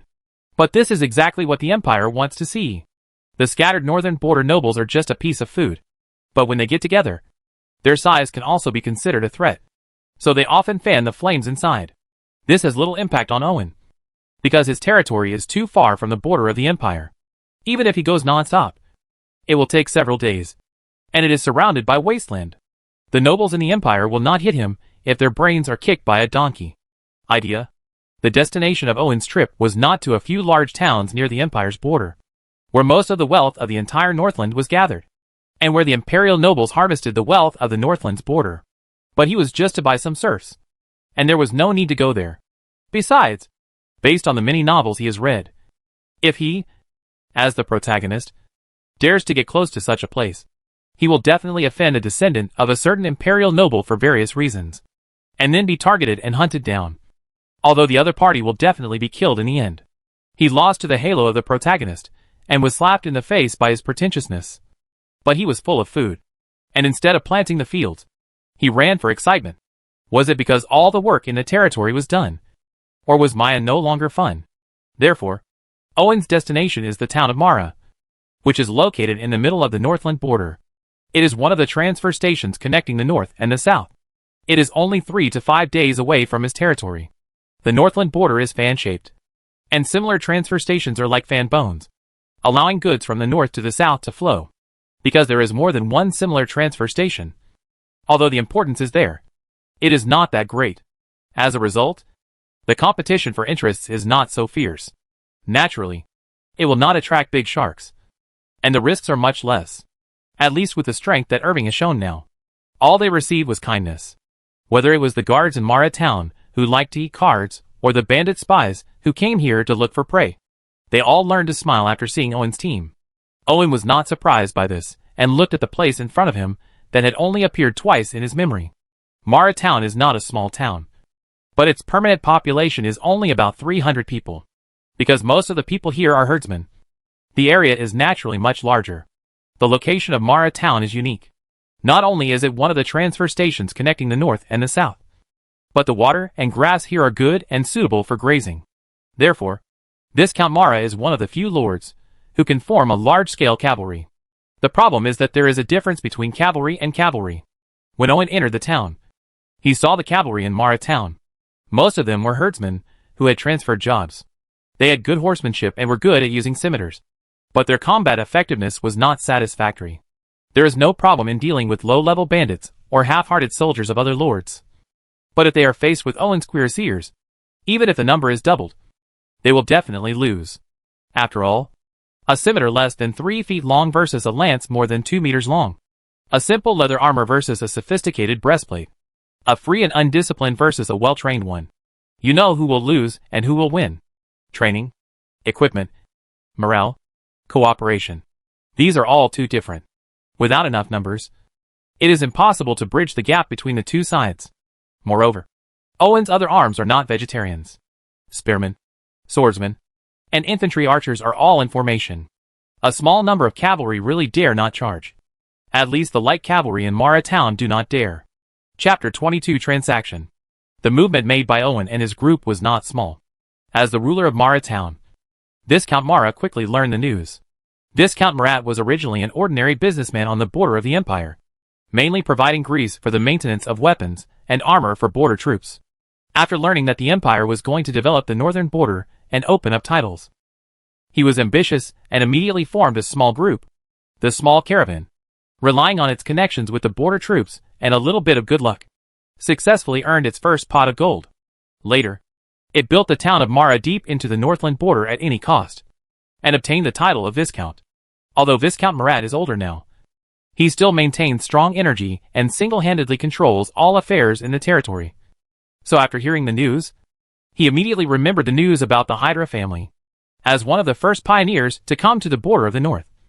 This Count Mara had a deep impression of the Hydra family, because Hydra was really good at fighting.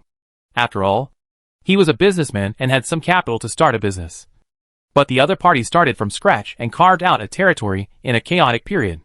He really admired the other party. But it was a pity that he died too early. If he were still alive today, he would not be able to do it. It's good that when meeting him, he should address him as Earl. It can be seen that having a big name is not necessarily a good thing, because too many people have fallen into trouble, and now they are lonely in less than 3 generations. Not long ago, he heard that the Highway Chamber of Commerce was even thinking of replacing him. But it didn't look like this. After all, if his foundation was taken away, how could he be released? Could it be that the news was false? Regardless of whether the news is true or false, the force Owen showed and the goods he brought were enough for him to welcome him personally. Prepare new clothes for me.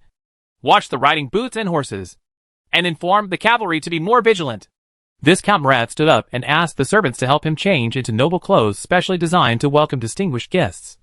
But he did not relax his vigilance, so arranged someone to notify the cavalry, so that they will not be caught off guard once they take action. Put on the shiny riding boots and ride on the tall horse. Although he is not young, he is still very impressive. In fact, this Count Marat is only in his 40s. Judging from his facial features, he was still a handsome boy when he was young. Unfortunately, he has long lost his appearance after spending many years in the north. His complexion is dark and red, and his face is covered with wrinkles like knife carvings. On the contrary, he is in good spirits. He rides steadily on the horse, and his temperament is shrewd and bold, which makes it easy for people to like him. Such an image and temperament are very consistent with Viscount Marat's current status. After all, someone who can achieve such results is definitely not a mediocre person. Riding a horse and accompanying his entourage, this Count Marat saw Owen waiting there, and suddenly sighed to himself that he was really old, compared to Viscount Marat, who worked hard in his early years, and has been working hard to this day. Owen was well protected when he was young. When he was alone, he had a system. During this time, he had no worries about food and drink. He not only paid attention to hygiene, but also paid attention to life. The quality was so good that even after several days of travel, he still looked smooth, just like a real noble prince in the empire. This made Viscount Murat sigh. The conversation between the two parties was not very complicated. After all, this was the Northland. Most of the lords could not see their neighbors for a year, plus natural and man-made disasters. They might not be there that day. So why make it so complicated? It was settled in a few words. After getting off the bed, it didn't take as long as Viscount Murat had to change his clothes. The goods Irving brought were only at the township level within the empire, and were not on the market. But in the north, they were affordable luxuries. Even if Viscount Murat entertains guests, he can steam a salted fish on shiny porcelain without looking cheap, which shows how valuable it is. The most important thing is that these commodities do not need to be transported to the empire to be valuable like other specialties in the north. They can be digested locally. So Viscount Murat did not hesitate and swallowed the goods in one gulp. But he did not intend to pay, because the economy is too backward. Treasures representing wealth such as gold, silver, and gems have little market here. Even Viscount Murat prefers bartering when trading. So not paying does not mean that you have to rob them. Owen didn't come here just to exchange money. Not to mention that money meant nothing to him. So he focused on the goods presented by Viscount Murat. Viscount Murat himself was a businessman, and after becoming a lord, he took control of the entire town's business. So he really came up with a lot. In the north, the most popular items are weapons, followed by war horses, then craftsmen, food, and population. Weapons are consumables, and they are also the only means to protect yourself and your wealth. Therefore, you can live without food in the north, but you cannot live without weapons for robbery. However, because the empire strictly controls the outflow of weapons, it is not easy to transport even iron pots to the Northland. As a result, the Northland is seriously short of weapons and metal tools. Even iron nails have to be counted, let alone sophisticated ones. Equipped, such a strict embargo has meant that although the Northland border has not yet fallen into the Stone Age, it is not much better, because the main source of weapons, apart from smuggling, is local shoddy goods, due to the lack of skilled craftsmen and high-quality coal. Even if there are high-quality ores in the north, it is difficult to create sophisticated weapons. Many of them are made of pig iron, which Owen, who has a system, simply looks down upon. As for horses, just like not everyone is a warrior, not every horse is a war horse. Although there are many herdsmen in Mara town, their horses are more interested in riding and pulling goods than charging into battle. Otherwise, Viscount Mara would not have formed a half-baked cavalry team. Another reason is that war horses don't just eat grass, and cavalry can't be used by just one person, let alone cavalry-specific weapons.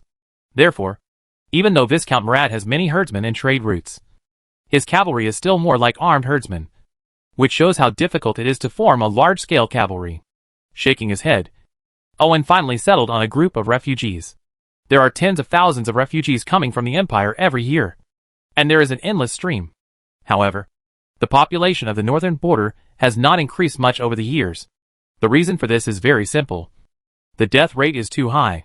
Therefore, as long as there is a chance of survival, the refugees of the empire will not come to the north.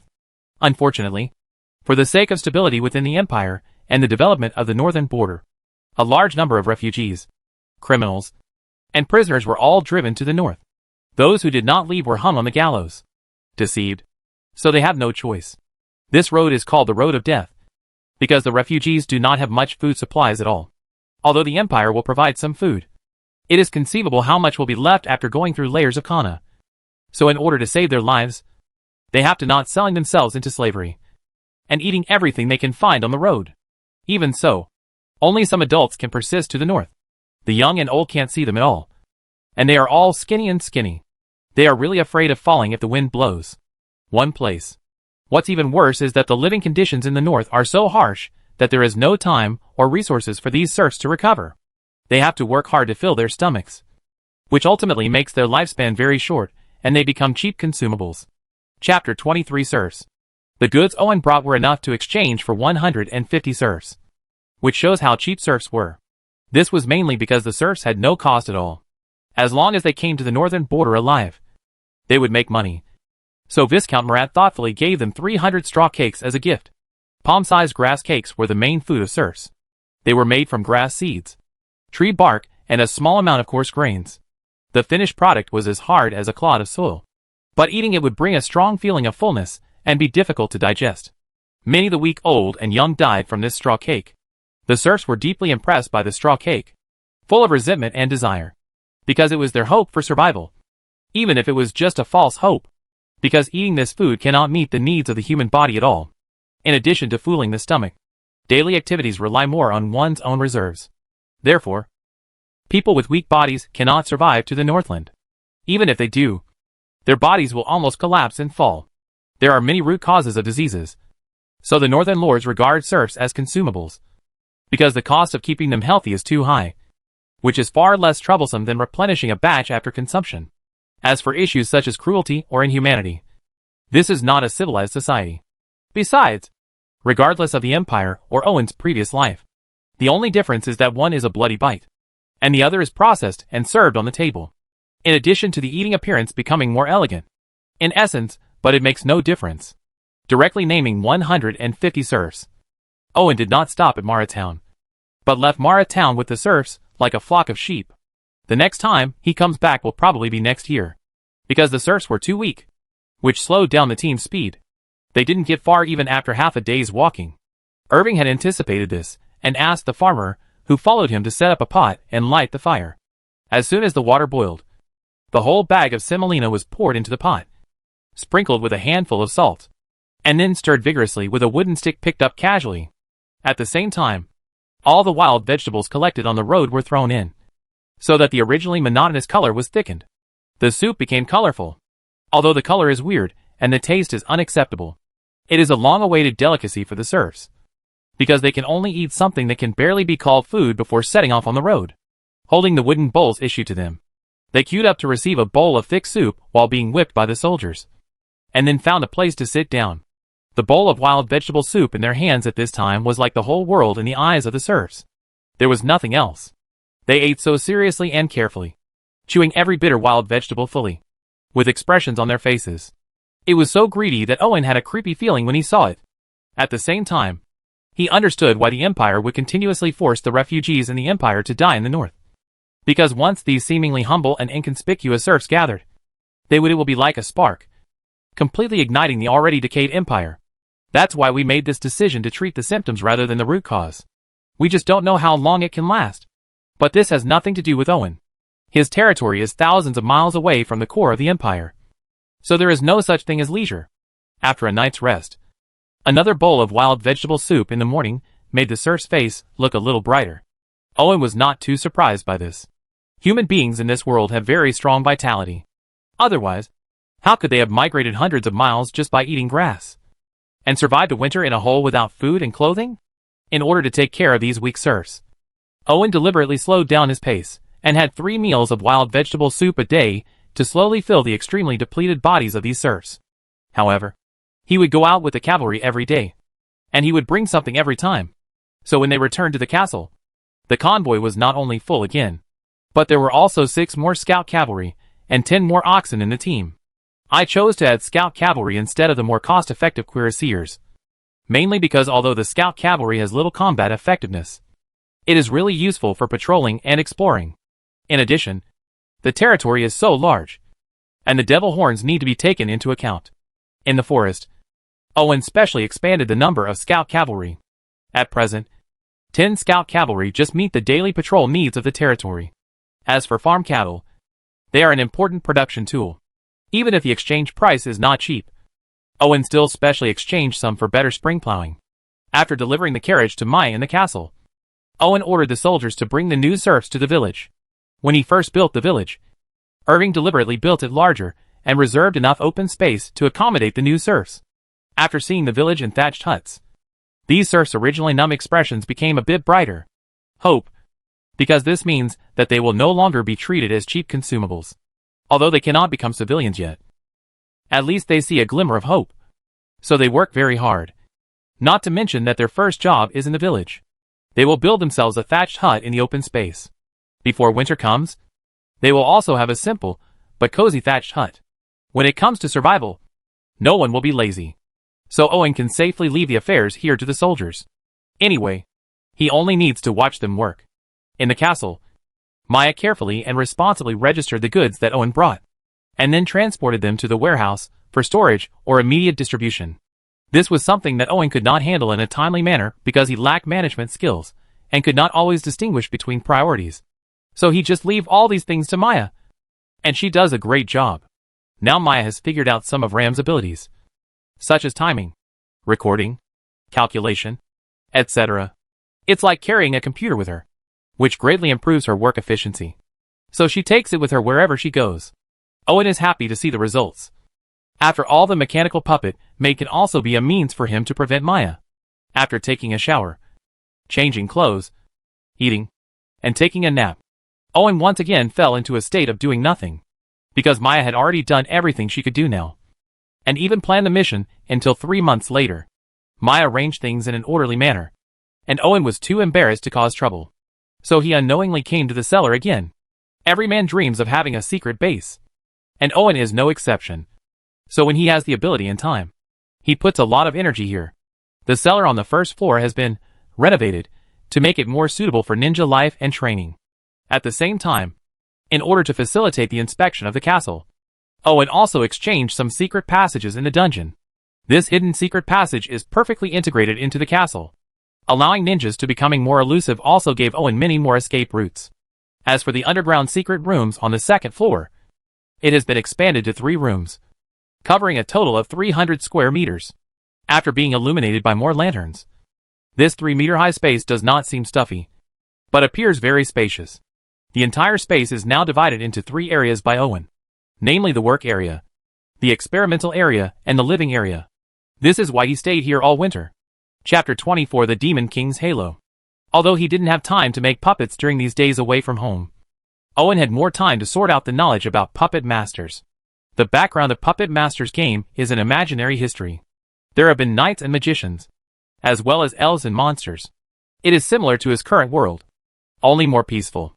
The long years of peace have left the knights responsible for charging, and the magicians of mobile turrets with no room for use. Instead, the puppet masters have been fully developed. However, the genre has also evolved from the huge puppets in ancient times to mainly exquisite puppets. Although the body shape is the same as that of an ordinary person, the puppet's precision has improved not a little bit. The various basic subjects evolved from it even make Owen feel like he has just entered college. Owen always had the urge to lie down when faced with endless knowledge that he could learn in a lifetime. Fortunately, puppets are indeed interesting, especially after he assembled a mechanical puppet maid. He still maintained considerable interest, so he selectively learned some. Now I have a lot of ideas and plan to try them out.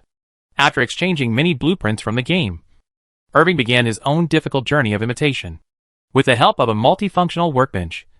As long as he can keep up with the mental strength, it is not difficult for Owen to copy most parts. Only the spine and core give him a headache because they are too precise. With his current mental strength, the level, let alone manufacturing, could not even be penetrated deeply. In desperation, he could only choose to expand. For example, chips. Every reduction in size is an industrial progress, and it is very difficult. However, if the chip is enlarged 10 times or 100 times, I dare not say that it can be made by just finding a factory. The difficulty will definitely not be reduced by a little bit. If it is further delete some functions, and the difficulty is reduced by more than 100 times.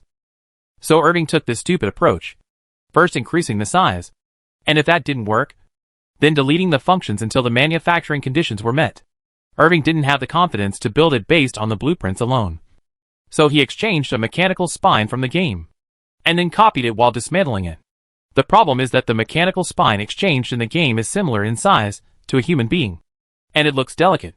However, the spine copied by Owen, even if it only exists on the drawings, still looks like huge metal plate bricks connected together. Just know that it is very bulky, and some people believe it when they say it is a heavy weapon. In addition, the workbench exists for precision machining. It is not a good idea to use it to cut metal ingots. The workbench may be scrapped before it is manufactured. The helpless Owen could only give up for the time being and plan to exchange for more suitable processing equipment from the system game.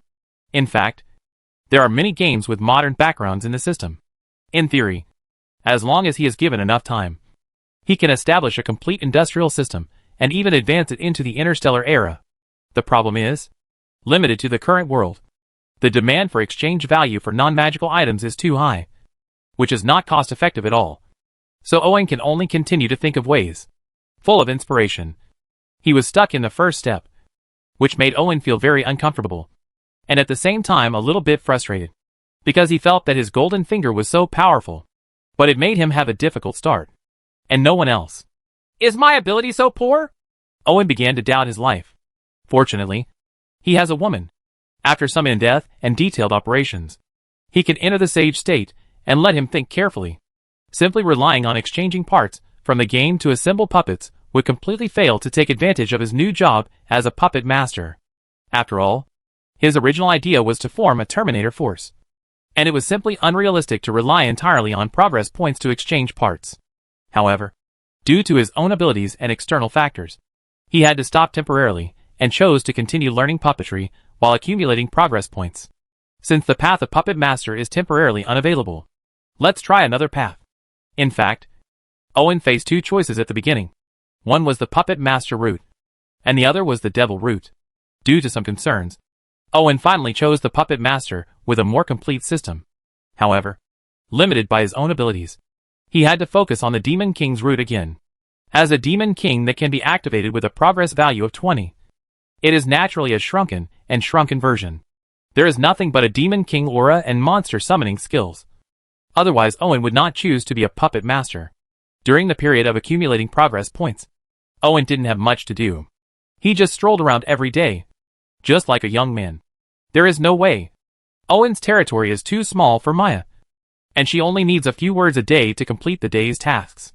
Under her management, spring plowing has been successfully completed, and due to the participation of a large number of serfs and the use of plowing oxen and metal farm tools, the size of the farmland has tripled. Next, the serfs will cultivate intensively under the guidance of farmers recruited by the system. It is foreseeable that there will be a bumper harvest this year. Ergen couldn't find any fault with Maya's management.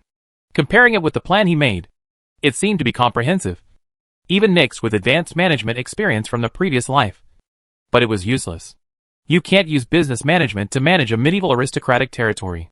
Owen, who recognized the reality, entered a state of saltiness, spending time every day with a book on puppetry. Although the Northland border is poor, the good thing is that there is really nothing to do. It is normal not to see outsiders all year round. So Owen has a lot of time to kill, which is why he can continue to study the puppetry. When people are bored to the limit, let alone reading, they can count their hair every day. Owen, who finally accumulated 20 progress points, couldn't wait to redeem the Demon King's halo. The Demon King's halo has no lethality at all, and has no defensive or auxiliary functions. But the value of the 20 progress points is not for nothing. The only function of the Demon King's halo is to exert irresistible pressure on monsters, and spread fear and cruelty to other creatures. Momentum. No matter how ferocious the monster is, under the aura of the devil, it is like a little rabbit in the mouth of a tiger, only trembling and without any resistance. In the eyes of other creatures, you are the devil incarnate of fear, synonymous with cruelty. But the problem is that the Demon King's aura only has this effect if the monster fights back desperately. Owen has no way to do it. In addition, it is easy to be misunderstood. If it attracts a real hero, it will be a complete tragedy. That's why he chose to change jobs in the first place. Puppet Master. After eagerly redeeming the Demon King's halo, Owen's temperament underwent some changes, becoming more noble, more mysterious, and more aura of a superior. Like a prince who was always shrouded in darkness and mastered countless secrets. Although his temperament has changed greatly, his essence remains the same, and his physique has not been enhanced in any way. When facing Maya, he is still at the bottom. Chapter 25 Monster Summoning. After waiting for a while, Owen, who was impatient and waiting, finally accumulated the progress value to redeem the monster summoning spell. After all the flowers of waiting had faded, he hurried to the cellar to prepare for his first summoning. Although his patience was worn away a lot, and he was very impatient, Owen still resisted the impulse and made some preparations. He has confidence in the system, but if that happens, he still has to make preparations. The dungeon of the cellar is very strong. It was carved out of the rock. The interior is only 10 square meters, and the entrance is a narrow iron door.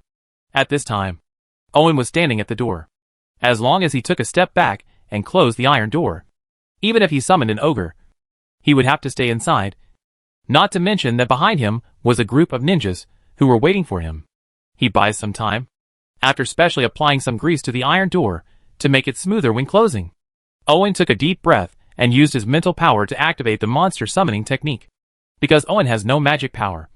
In addition to the free summons once a day, if he wants to summon again or summon more powerful monsters, he needs to use rituals and sacrifices.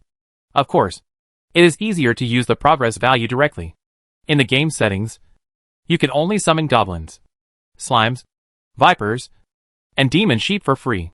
If you use sacrifices, which are the equipment dropped by the brave, you can summon enhanced versions of 4 monsters. Generally speaking, the monster summoning technique can only summon these 4 kinds of monsters. But in reality it is different. As the monster summoning technique is activated, Owen's spirit instantly enters an illusory space.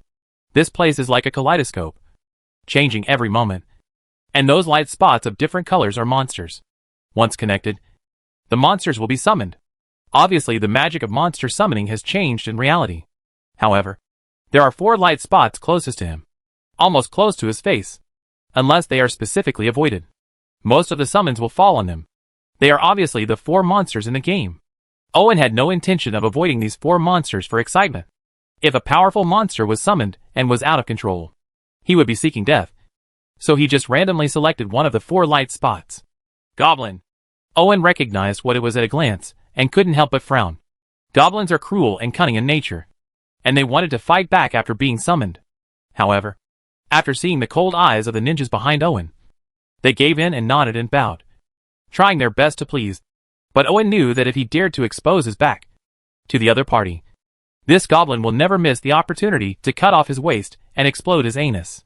To put it simply, he is an unfed white-eyed wolf. At this moment, Owen smiled evilly, and his whole demeanor changed.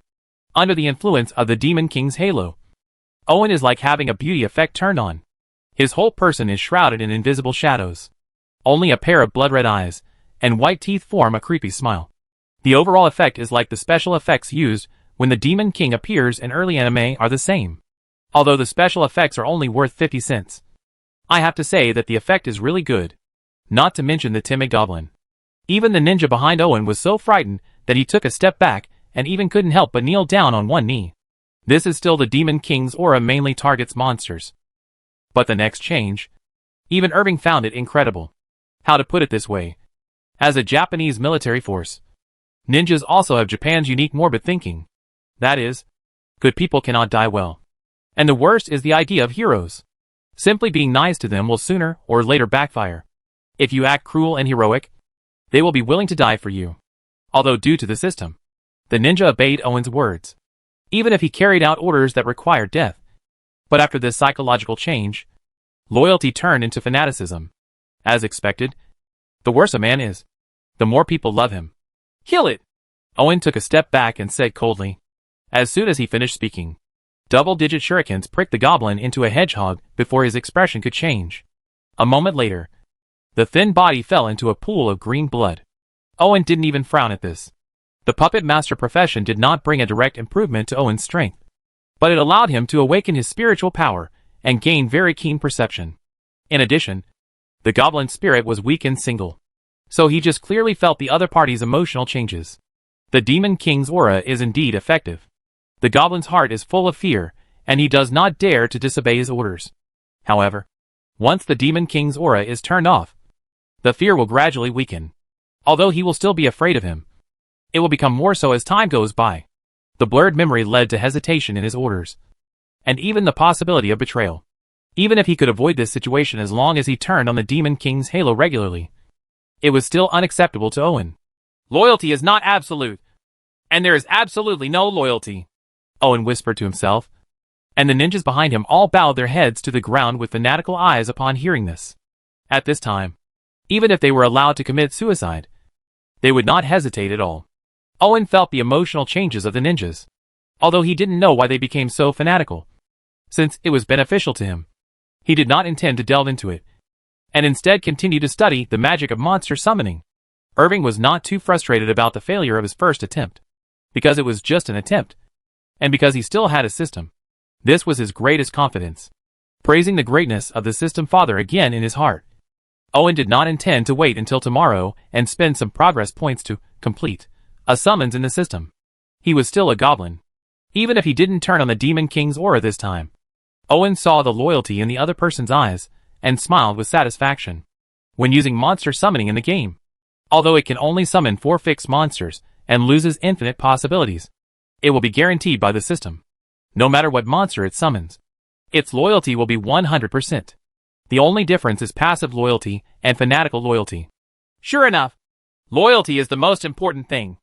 Owen took a deep breath and whispered. However, the strength of ordinary low-level monsters is too low, and they can only bully serfs. If you want stronger monsters, you need to pay for sacrifices.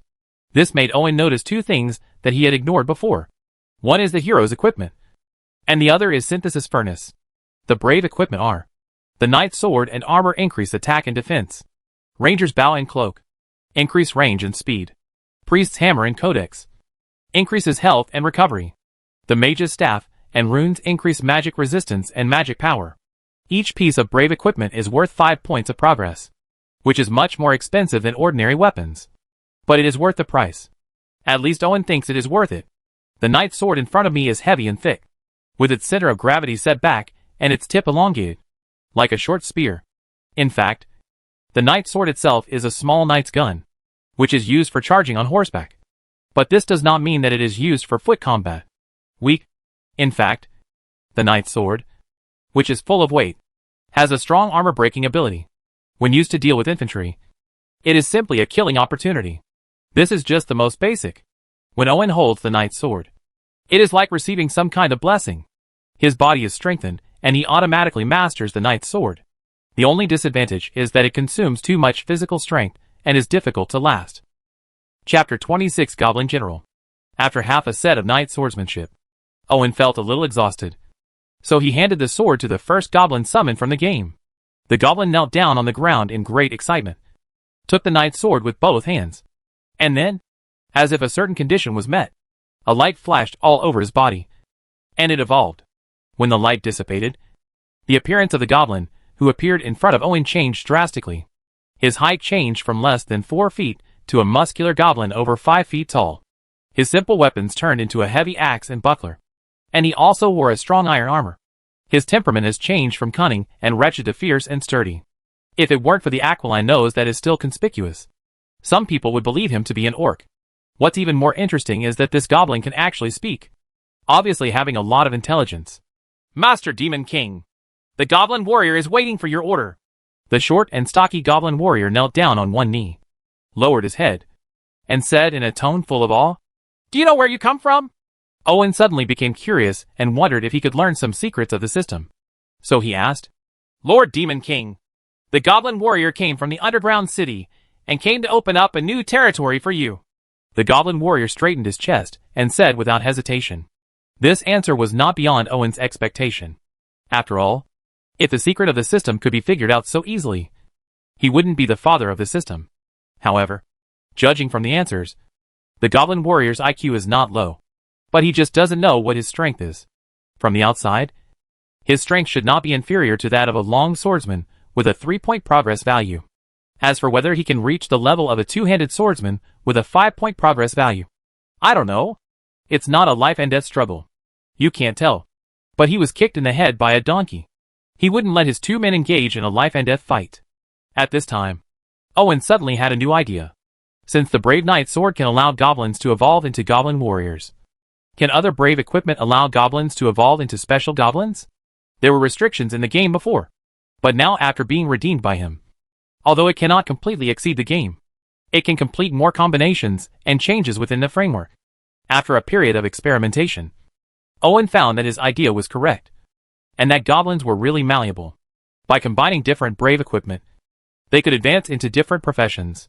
Goblin warrior / sword, goblin guard / armor, goblin monk / sacred code, goblin warrior / hammer, goblin witch doctor / staff, goblin blacksmith / rune, goblin archer / bow, goblin rogue / cloak. This is just one of the 4 monsters. The goblin. The other 3 monsters also have different levels of promotion. This makes Owen regret that he chose the wrong path. If he had known better, He would not have changed his job as a puppet master. Owen admired the elite team of goblins in front of him, and thought about how to use them. It would be a waste to simply stay in the castle, because the castle does not lack this power at all. Another day, a low-level monster was summoned. Although it was inconspicuous, but it added up to a lot. If he didn't use more progress points to exchange for underground space, the cellar would be filled sooner or later. Fortunately, the snakes and slimes were not big in size. Owen threw them into the secret passages of the dungeon that the castle was gradually improving. While acting as guards, they also became his spies.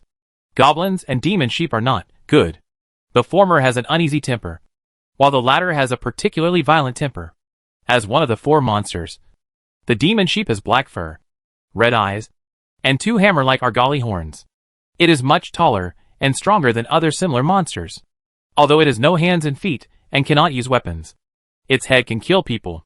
Their ribs are smashed into mahjong tiles, and they have a very bad temper.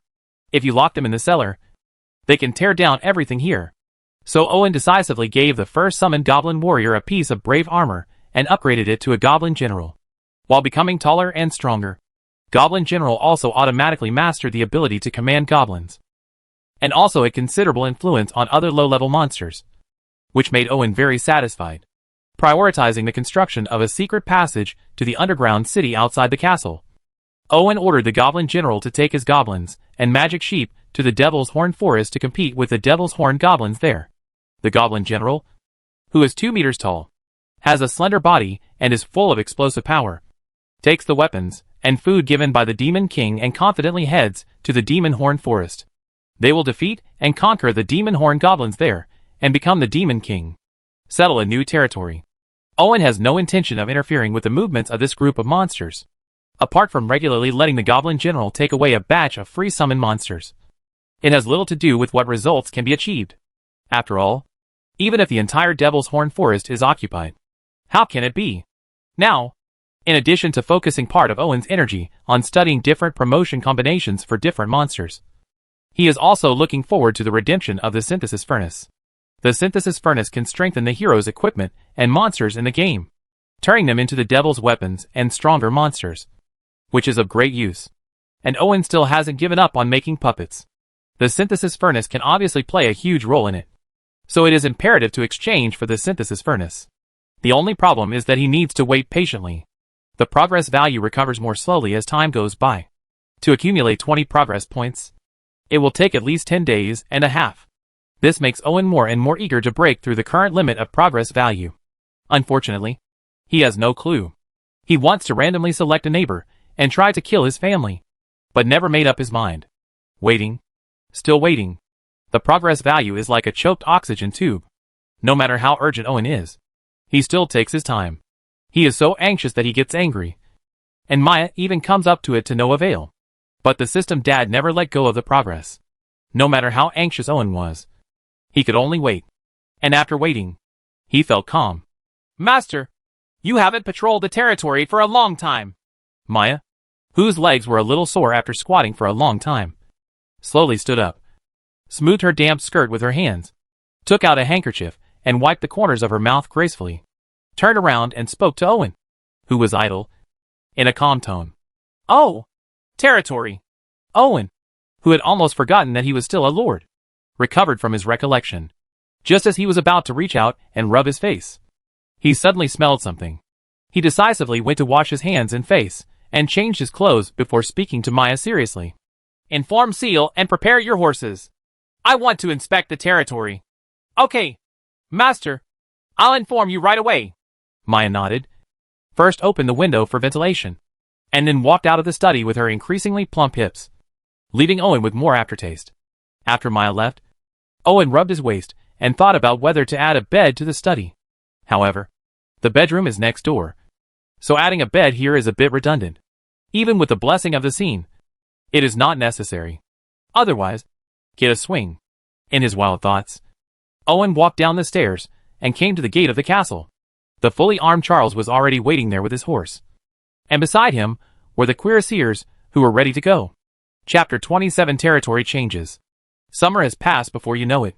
Although the sun is shining, the temperature is not that high. Riding a horse against the wind, Owen feels quite comfortable. This is related to the fact that he only wears noble hunting clothes instead of armor. Otherwise, it would be dozens of times wearing a heavy iron thing on your body. No matter how good your craftsmanship is, you will only be tired after a long time. But this time, he came out not for a ride. Owen quickly focused on the territory. He hadn't paid attention to the changes in the territory for a long time. Maya usually managed it. Unexpectedly, she did a good job. Under Maya's arrangement, the serfs learned farming from the systematic farmers one by one. Now the serfs in the territory have mastered more complete farming skills. The original farming method like spreading a net was completely abandoned. Large, flat and orderly farmland appeared on the territory. Water from the nearby river was diverted and irrigated into the farmland, so that the crops could be fully irrigated. It was about to usher in a bumper harvest. Even if there is no freedom, the serfs still smile from the heart. In fact, these serfs are not unable to farm. Many of them were farmers in the empire.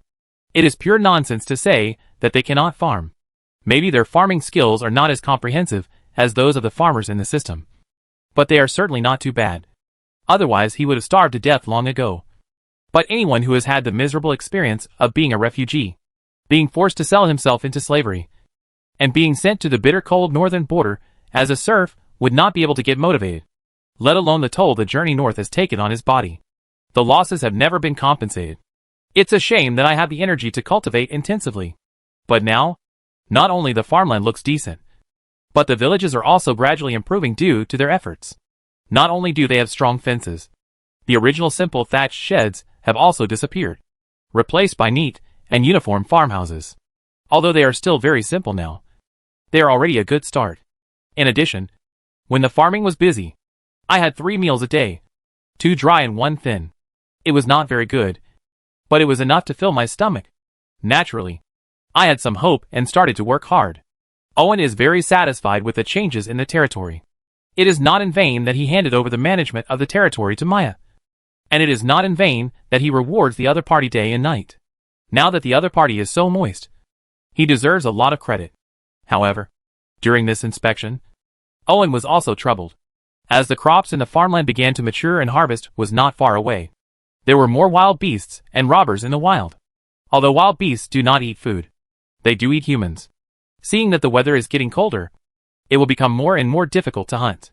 Humans who cannot run fast and have little hair are obviously high-quality food, which will inevitably attract wild beasts to gather. Owen couldn't help but frown when he thought of the number of times Maya told him that the scout cavalry had discovered wild beasts and robbers during this period. It seems that the territory needs to add some more cavalry. Owen slowed down and let the horse move forward slowly, then turned to look at the cuirass behind him and whispered, "Although the cuirassiers are cost-effective, they are more suitable for charging into battle rather than pursuing in the wilderness. As for the scout cavalry, although they are fast, they are not suitable for combat. They can at best drive away bandits and wild beasts. As time goes by, the effect will definitely become worse and worse, and they may even be killed. In this way, the light cavalry, which was originally looked down upon, had a place to use. But if you think about it carefully, the light cavalry is not very suitable, because the light cavalry's attack method mainly relies on a one-handed sword, which can hardly kill people, let alone a beast with a low chassis and more flexible movements, which can easily capsize. So Owen set his sights on the horse archers. The ones worth 3 progress points are mounted archers. They are archers who can ride horses. After riding to the position, they will dismount and shoot arrows. They have not mastered the skills of mounted archery, so there is little point in exchanging them. Real horse archers are worth 5 progress points. They are the real masters.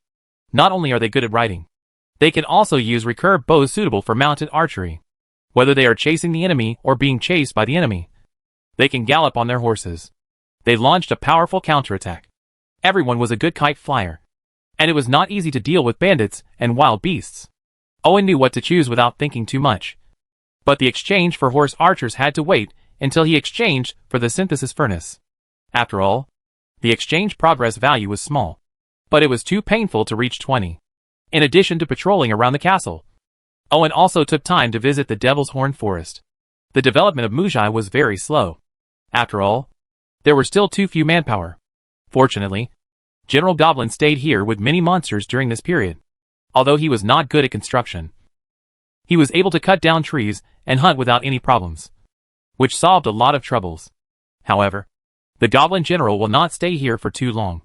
It has been looking for traces of the Horned Goblin. When it is found, the entire army will definitely be dispatched. By then, the wooden village will remain as it is. After writing down in his notebook the need to replenish Mujai with manpower and supplies, Owen returned to the castle, reading books and studying puppets, letting Maya move on her own. Owen spent a fulfilling but empty period of time. After finally waiting for the progress value to reach 20, Owen, who was a little weak in the legs, couldn't wait to come to the secret room of the dungeon. But Maya, who was getting more and more moist, didn't care about it. She was already used to her master running to the cellar every 2 days. So she turned around and devoted herself to it energetically. Preparations for the autumn harvest. The autumn harvest is a major event for any territory, and there is no room for sloppiness. However, there is no shortage of serfs or soldiers in the entire territory, but there is no one who can do grassroots management. Originally, Seal was okay. After all, she had learned from serving the church. But after coming here, Owen completely treated her as a guard leader and a serving knight. So this person became more and more unrestrained, spending all day either riding horses or practicing martial arts, or training those soldiers. Except for the more decorative maid skirt, there is no trace of serving a maid. Thinking of this, Maya walked to the window and saw Seal practicing martial arts in the open space. Because of Owen, Seal, who has found his goal in life, does not need to diet or control his body shape. Not only is he now half a head taller, but his weight has also increased by dozens of kilograms. In all aspects, he has reached the limit of human beings. Even the tough Northland barbarians might not be able to withstand her casual punch. So her weapons are also in line with the character. The heavy two-handed hammer is used as a one-handed hammer, and no one can. Under Maya's headache eyes, Seal swung the warhammer in his hand vigorously. The target made of solid wood could be used as firewood with one hammer, and a room could be demolished with just a few hammers. The corners of her eyes twitched, and Maya gave up the idea of pulling Seal back to the right path of serving as a maid. With her arms and legs, even the 3 cows might not be able to pull him back. Ram! Open record number 27. Maya closed the window and prepared to arrange people to work. There are not many affairs in the territory, and the machine puppet maid is very useful. There are not too many things that Maya needs to deal with. The only problem is that she has to go in person to arrange anything, because there is no suitable person who can replace him. So in order to prevent mistakes, she needs to keep an eye on the whole process, which is why she looks busy. Chapter 28 Trouble will come sooner or later. While Maya was busy working on the territory, Owen was moving things in the secret room of the dungeon. The size of the synthesized furnace that appeared was really quite large.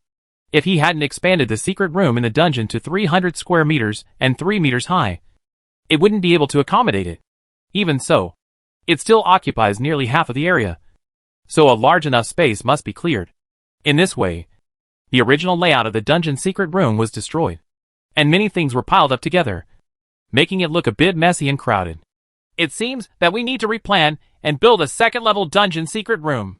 Owen, who had spent a long time moving things, rubbed his arms and said helplessly, "But let's try it first to see how effective the synthesis furnace is." After finally redeeming it, Owen ignored the soreness in his arms and couldn't wait to start trying. The cabin-like synthesis furnace is more of a furnace than a special alchemical synthesis array, and its function is very single. That is, synthesis. However, singleness also represents specialization, so the effect of the synthesis furnace is unexpectedly strong. Theoretically, as long as there are enough materials, he can easily obtain various synthetic materials, and even make living creatures, but only in human things like monsters, in order to withstand the rough biological refining of the synthesis furnace. Normal people will become idiots or madmen even if they survive. After all, the synthesis furnace is not considered to be used by ordinary people. As for the upper limit and limitations of the synthesis furnace, Owen's current ability is still out of reach. When it is, there will definitely be better choices. The only problem is that the synthesis furnace does not have unlimited energy. The energy required comes from absorbing the surrounding magic and the energy generated by the decomposition of matter. The castle is not a place with sufficient magic power. It can only be said to be better than nothing. As for the energy generated by the decomposition of matter, ordinary matter is definitely not enough, and it is not enough to be consumed. Those who meet the conditions all need to use the progress value to redeem it from the system. In this case, It is better to use the progress value to start the synthesis furnace directly. Therefore, before finding a suitable energy source, the synthesis furnace should not be used too frequently. And try to use the recovered magic power. Of course, if he is willing to use the progress value, naturally everything will be fine. It's a pity that the progress value is okay for occasional use.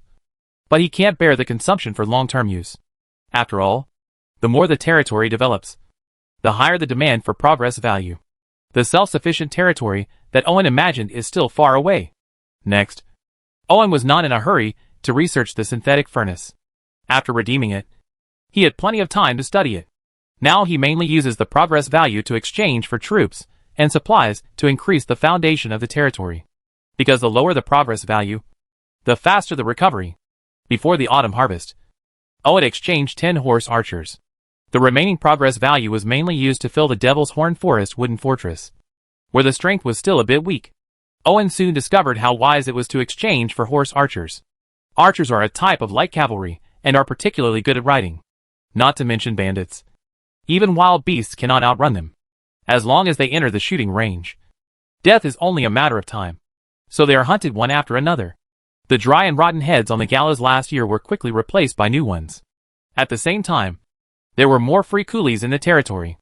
I just hope that they can last longer this time, and don't disappear soon after winter like the previous batch of coolies.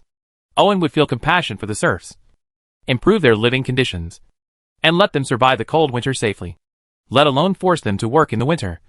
But he would not be kind to the bandits, regardless of the reason for being a robber.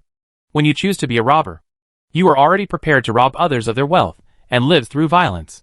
Such a person is a hidden danger, unless he has special talents. How could Owen do it for this little labor left them? So working to death was their only outcome. However, bandits are just a small trouble that Owen needs to face. Other upcoming problems are not so easy to solve. Hydra I and Hydra 2 have little time to fight for him with their lives. Next, he will face these by himself. Questions kept coming. Although Irving has been prepared for this, being prepared does not mean that he is not worried. Otherwise he will not always feel at ease.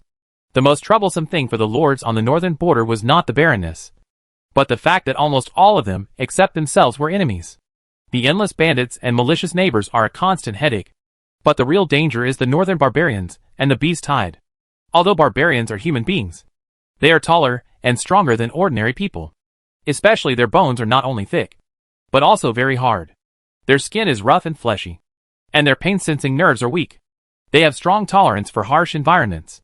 At the same time, because they have always maintained the living habits of the tribe, made the barbarians not only aggressive and fierce, but also easy to get into trouble. Once the blood boiled up, they would ignore it. The most brave among them were called berserkers. To put it simply, although the barbarians drink, fight, and kill people, they are very simple people, and have also made huge contributions to mankind. When humans competed with many alien races for living space, the barbarians were humans' best allies and closest brothers. They sacrificed their lives and blood for this, and they contributed a lot. But when the fruits of victory were about to be obtained, this half-mother when the brothers also suffered heavy losses, human beings turned against each other as expected. The barbarians who suffered heavy losses due to successive wars, together with the alien races they defeated, were driven to the bitter cold north by the human army. Along the way, the barbarians not only had to fight against the human army, but also had to be wary of the alien races who were migrating north together. As you can imagine, how miserable it must be if the fighting power of the barbarians was not really strong, and the strong members of the tribe fought for a way out with their lives. There would be no Northland barbarians. But hundreds of years later, when problems arise within the empire, they will still immediately shift the conflicts to the north, and they will not hesitate to trap the barbarians. The biggest loss of the empire's northern pioneering group was the battle with the northern barbarians. Fortunately, the legacy of the barbarians was too much. There are still no strong men. In addition to the empire's blockade, they don't even have decent weapons. How can they defeat the unscrupulous people, the pioneering group? Not to mention the imperial border troops, who were watching eagerly from the sidelines. Therefore, the northern barbarians decided to continue moving north. The problem is that the colder you go north, the harder it is to survive. Even if the barbarians are brave and good at fighting and have strong adaptability to the harsh environment, they cannot survive by drinking wind and snow. Therefore, the territories of the nobles on the northern border are often faced with the north. Invasion of barbarians. Why Hydra I is so famous in the north is because he was killed by killing the Northland barbarians. He is one of the few Northland masters who can kill Northland barbarians as well as ordinary people. It is a pity that the barbarians in the north are not vegetarians. Hydra I, who appeared to be fine, was actually seriously injured. Otherwise, he would not have died so easily. Hydra I established a territory for the Hydra family and left a great reputation. Hydra II, Owen's father, although far inferior to his father and brother, still used his life to clean up the largest wolf pack nearby for him. It was the sacrifices of these two members of the Hydra family that bought Owen time for stable development in the past few years. But what is coming will come sooner or later. The vengeful northern barbarians, the migrating wolves, and the malicious neighbors. Owen will definitely not be lonely in the future. Chapter 29 Seeking Death. In fact, trouble came quickly. After the territory had a good harvest, the news spread quickly. After all, the neighbors around were not dead. It was common to send spies to the neighbors' homes regularly to see what they were eating and using, and whether they were getting rich. Not to mention that the territory of the Hydra family has changed so much in the past year or so. They will not just watch. After all, although they were just adding insult to injury, they were inseparable from the death of Hydra I. How could they watch it? With the Hydra family rising again, they didn't think that the Hydra family would be merciful. So they had no choice but to strike first. Those who dare to go deep into the north to become lords are all arrogant people. It is impossible to expect them to be peaceful. At the beginning, Hydra I used force to bully them. So when they knew that the Hydra family's territory had a good harvest and there were signs of re-emergence, it only took half a month for a coalition consisting of 3 barons and 1 viscount to take shape. Owen has known this for a long time. After all, there are no telephones in these days, and communication methods are very primitive. If you are in the Empire, you also need to consider magical means. The Northland relies entirely on people, and carrier pigeons are useless. So you come and go from all directions. The messengers were like hard-working bees in the wilderness of the north. Even if the other party had paid attention to concealment, the scout cavalry was not a vegetarian, and they discovered something was wrong almost on the first day. Although the combat effectiveness of the scout cavalry could not be seen, they were really good at tracking. From the traces left on the ground, they discovered something was wrong. So they immediately reported it to the Lord. After learning about this, Owen did not panic because he had expected it. After all, he did not expect the changes in the territory to be concealed forever. Therefore, in addition to ordering the scout cavalry to strengthen surveillance, he also began to strengthen his strength. Owen has some knowledge of the situation of the 4 surrounding neighbors. They are Viscount Fong, Baron White Wolf, Baron Bison, and Baron Swan. This is a characteristic of the nobles on the northern border. Most of them use the names of monsters and animals. For example, the Hydra family was originally called Hydra. Later, I heard that Hydra was also called Hydra. I thought the latter sounded better and more elegant. Just use Hydra. Among these 4 nobles, Viscount Fong is the strongest. Just like Hydra, I has a roundabout relationship with a certain noble in the Empire. Viscount Fong also comes from a noble family in the Empire. Therefore, compared with other nobles on the northern border, he has more a bit of background. And this bit of background is the gap, the class, and the watershed that distinguishes the Lord and the Baron. It's a pity that Viscount Fong met Hydra I and was beaten mercilessly from beginning to end. In the end, after being robbed of a certain treasure, Fong I, who was in his prime, was so angry that he vomited blood and died. Therefore, the Hydra family and Fong family are the same feud. Therefore, it was the opponent who started it this time. Fong too has this ability and qualifications. As for the 3 barons, they are not just a handful. Among them, Baron White Wolf is a mercenary. Although his soldiers are not many, they are the most powerful in combat. However, after so many years, the original old man is dead and disabled. But his strength is still there. How much remains is unknown. The Buffalo Baron has part of the blood of the northern barbarians. So he has several northern barbarians under his command and has connections with the northern barbarian tribes. The Swan Baron came from the best family and was a minor nobleman in the Empire. Unfortunately, his family was in decline, and he offended a nobleman. So he was forced to go to the north. Therefore, he was the last to arrive. But his development was not bad. He was also the one Owen knew the least about. The 4 together can gather 100 to 200 soldiers, as well as a considerable number of militiamen. Owen exchanged arms according to the system, and classified soldiers worth 1 progress value as ordinary, those with 3 progress values as veterans, those with 5 progress values as elites, and those with 10 progress values as elites. That is, knights. Based on the wealth of the 4 lords, most of the soldiers should be ordinary soldiers, with only a few veterans. In terms of elites, there should be only a few northern barbarians under the Buffalo Baron. As for the knights, Owen didn't know how many there were. At first, Owen thought that knights were just strong and proficient in martial arts, and they also knew some ability to lead troops and govern. In fact, it was not that simple. Real knights are all beings who master fighting spirit and break the limits of human beings. Each of them is 100 enemies. You can take Seal as an example. Although she didn't learn fighting spirit, she is extremely talented. With the blessing of the Templar template and the Iron Claw shirt, she also exceeds the limits of the human body. But she takes the path of the physical body instead of fighting spirit. This shows that real knights may have powerful fighting spirit. Among the 4 nobles, Viscount Phylong and Baron Swan have fighting spirit inheritance. Baron White Wolf is a veteran mercenary.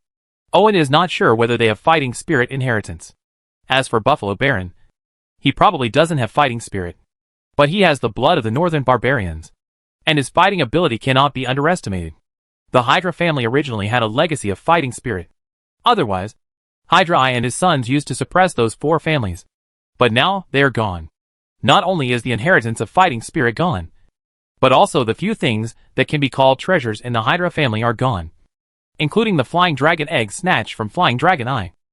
As for why he didn't, Owen knew very well that he was not swept away by the cruel old woman in his predecessor. After learning that his neighbor was making moves, Owen dispatched scouts from the Devil's Horn Forest village to step up surveillance.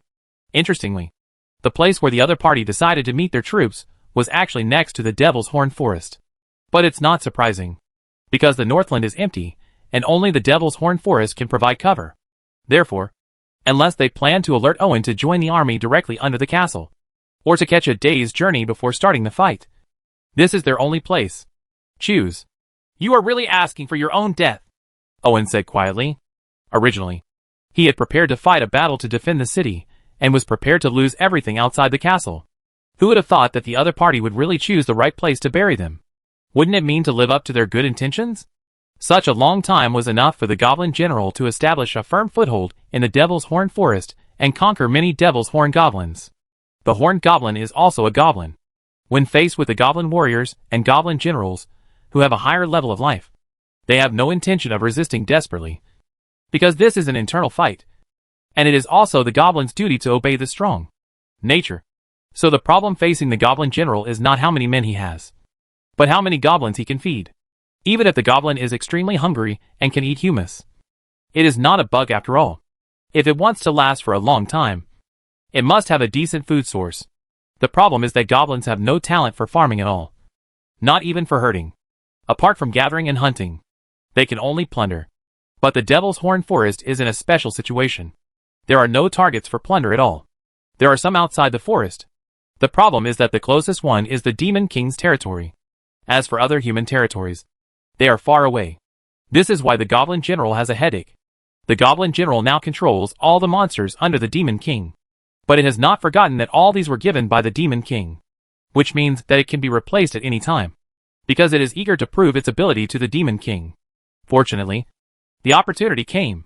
After receiving the order from the Demon King, the Goblin General blew his horn excitedly. Countless pairs of cunning eyes suddenly opened in the dark Demon Horn Forest, and the goblins began to gather. Chapter 30: The Demon King's Arms. After half a month of preparation, Owen decided to participate in this battle. Firstly, he wanted to see if he could use this battle to open the upper limit of progress value. Secondly, he wanted to test the equipment on his body. The main function of the synthesis furnace in the game is not only to synthesize monsters, but also to synthesize the hero's equipment into the devil's weapons. For the advancement of the 4 basic monsters, venomous snakes and slimes require a synthesis furnace to produce basilisks and poisonous slimes. Owen is not very interested in this. What he wants is the Demon King's arms. To put it bluntly, the Demon King's arms is a fusion of warrior equipment and monsters. Different combinations can produce different effects. The first combination Owen chose was the Brave Knight's sword and the Demon Sheep. The process went smoothly, and he got a strange-looking Demon Sheep sword. Although the name is a bit rustic, the shape is really good, especially the goat head on the hilt and the horns that bend downward to form the handguard, all of which show a hint of evil. The shape is only secondary. After being fused with monsters, this sword has an additional characteristic, which is heavy hitting. Holding this sword in hand, each slash will trigger a heavy blow to increase the attack power. Even for an ordinary person, wielding this sword is as powerful as the impact of a demon sheep. The first Demon King's armament was so successful that Owen's confidence greatly increased. Then he chose the warrior armor and fused it with the demon sheep to obtain an armor similar in shape to the Ares Saint cloth. But it was black and had an evil aura. This heavy armor doesn't feel bulky after wearing it, but makes my movements more flexible. The demon sheep armor gives Owen the power to charge, making his steps brisker and his charge more powerful. In addition, Owen also went in the opposite direction, using the demon sheep as the main weapon, and fused it with the warrior's armor to get a new monster, a heavily armored demon goat covered in armor. The heavy demon sheep is much larger and stronger than the demon sheep. Its body is also covered with a layer of armor, so it not only has the ability to ride, but is also suitable for charging into battle. What's interesting is that when the demon sheep sword, the demon sheep armor, and the demon sheep mount are added together, there will be a certain resonance, especially when Owen turns on the Demon King's aura and completely fuses the three together. Even a dark magic sheep will appear on his body, greatly enhancing his strength as a magic sheep knight. Especially when charging, Owen always feels that he is unstoppable, and this is the reason why he dares to run to the battlefield. Today's dinner was very sumptuous. Owen ate a lot. After eating, he wiped his mouth and led Seal into the basement. Mai on the side was very curious, but Owen had never let her enter the basement. So although she was curious, she never asked, let alone explored. After quietly putting away the dining table, she asked people to step up patrols because she had a hunch it won't be much calmer tonight. It was the first time for Seal to enter the basement. She just glanced at the ninjas hiding in the darkness and followed closely behind her master. Seal has long known about these people hiding in the dark and has a certain tacit understanding. She is responsible for guarding on the surface, and these people are responsible for guarding in the dark. Therefore, although there has been no communication, the cooperation is quite tacit. Arriving at the secret room of the dungeon, Owen stood in front of a metal statue. This metal statue is very strange. It looks like a somewhat abstract black sheep, and also somewhat like a special-shaped armor. Start the black goat! Owen opened his arms in a perfect manner and said in a deep voice, not caring that the horns of the armor were clearly sheep horns. Before he finished speaking, the demon sheep armor unfolded like a living creature, revealing its dark interior with muscle texture, and swallowed Owen inside, because it is fused with the magic sheep. To a certain extent, this armor can be regarded as a special life form, so it can understand Owen's orders, and with the spiritual resonance of the puppet master, he can freely control this armor. The armor covering the whole body automatically adjusts according to Owen's physical characteristics, making him feel more comfortable. At the same time, the special muscle texture inside can also play a supporting role. Obviously without any training, Owen can suppress everyone with the blessing of the armor alone. For most fighters, this is a victory for cheaters. Holding the demon sheep sword tightly, and feeling the power of the blessing becoming stronger, Owen nodded with satisfaction and said to Seal, there is a battle tonight, so I prepared a weapon for you.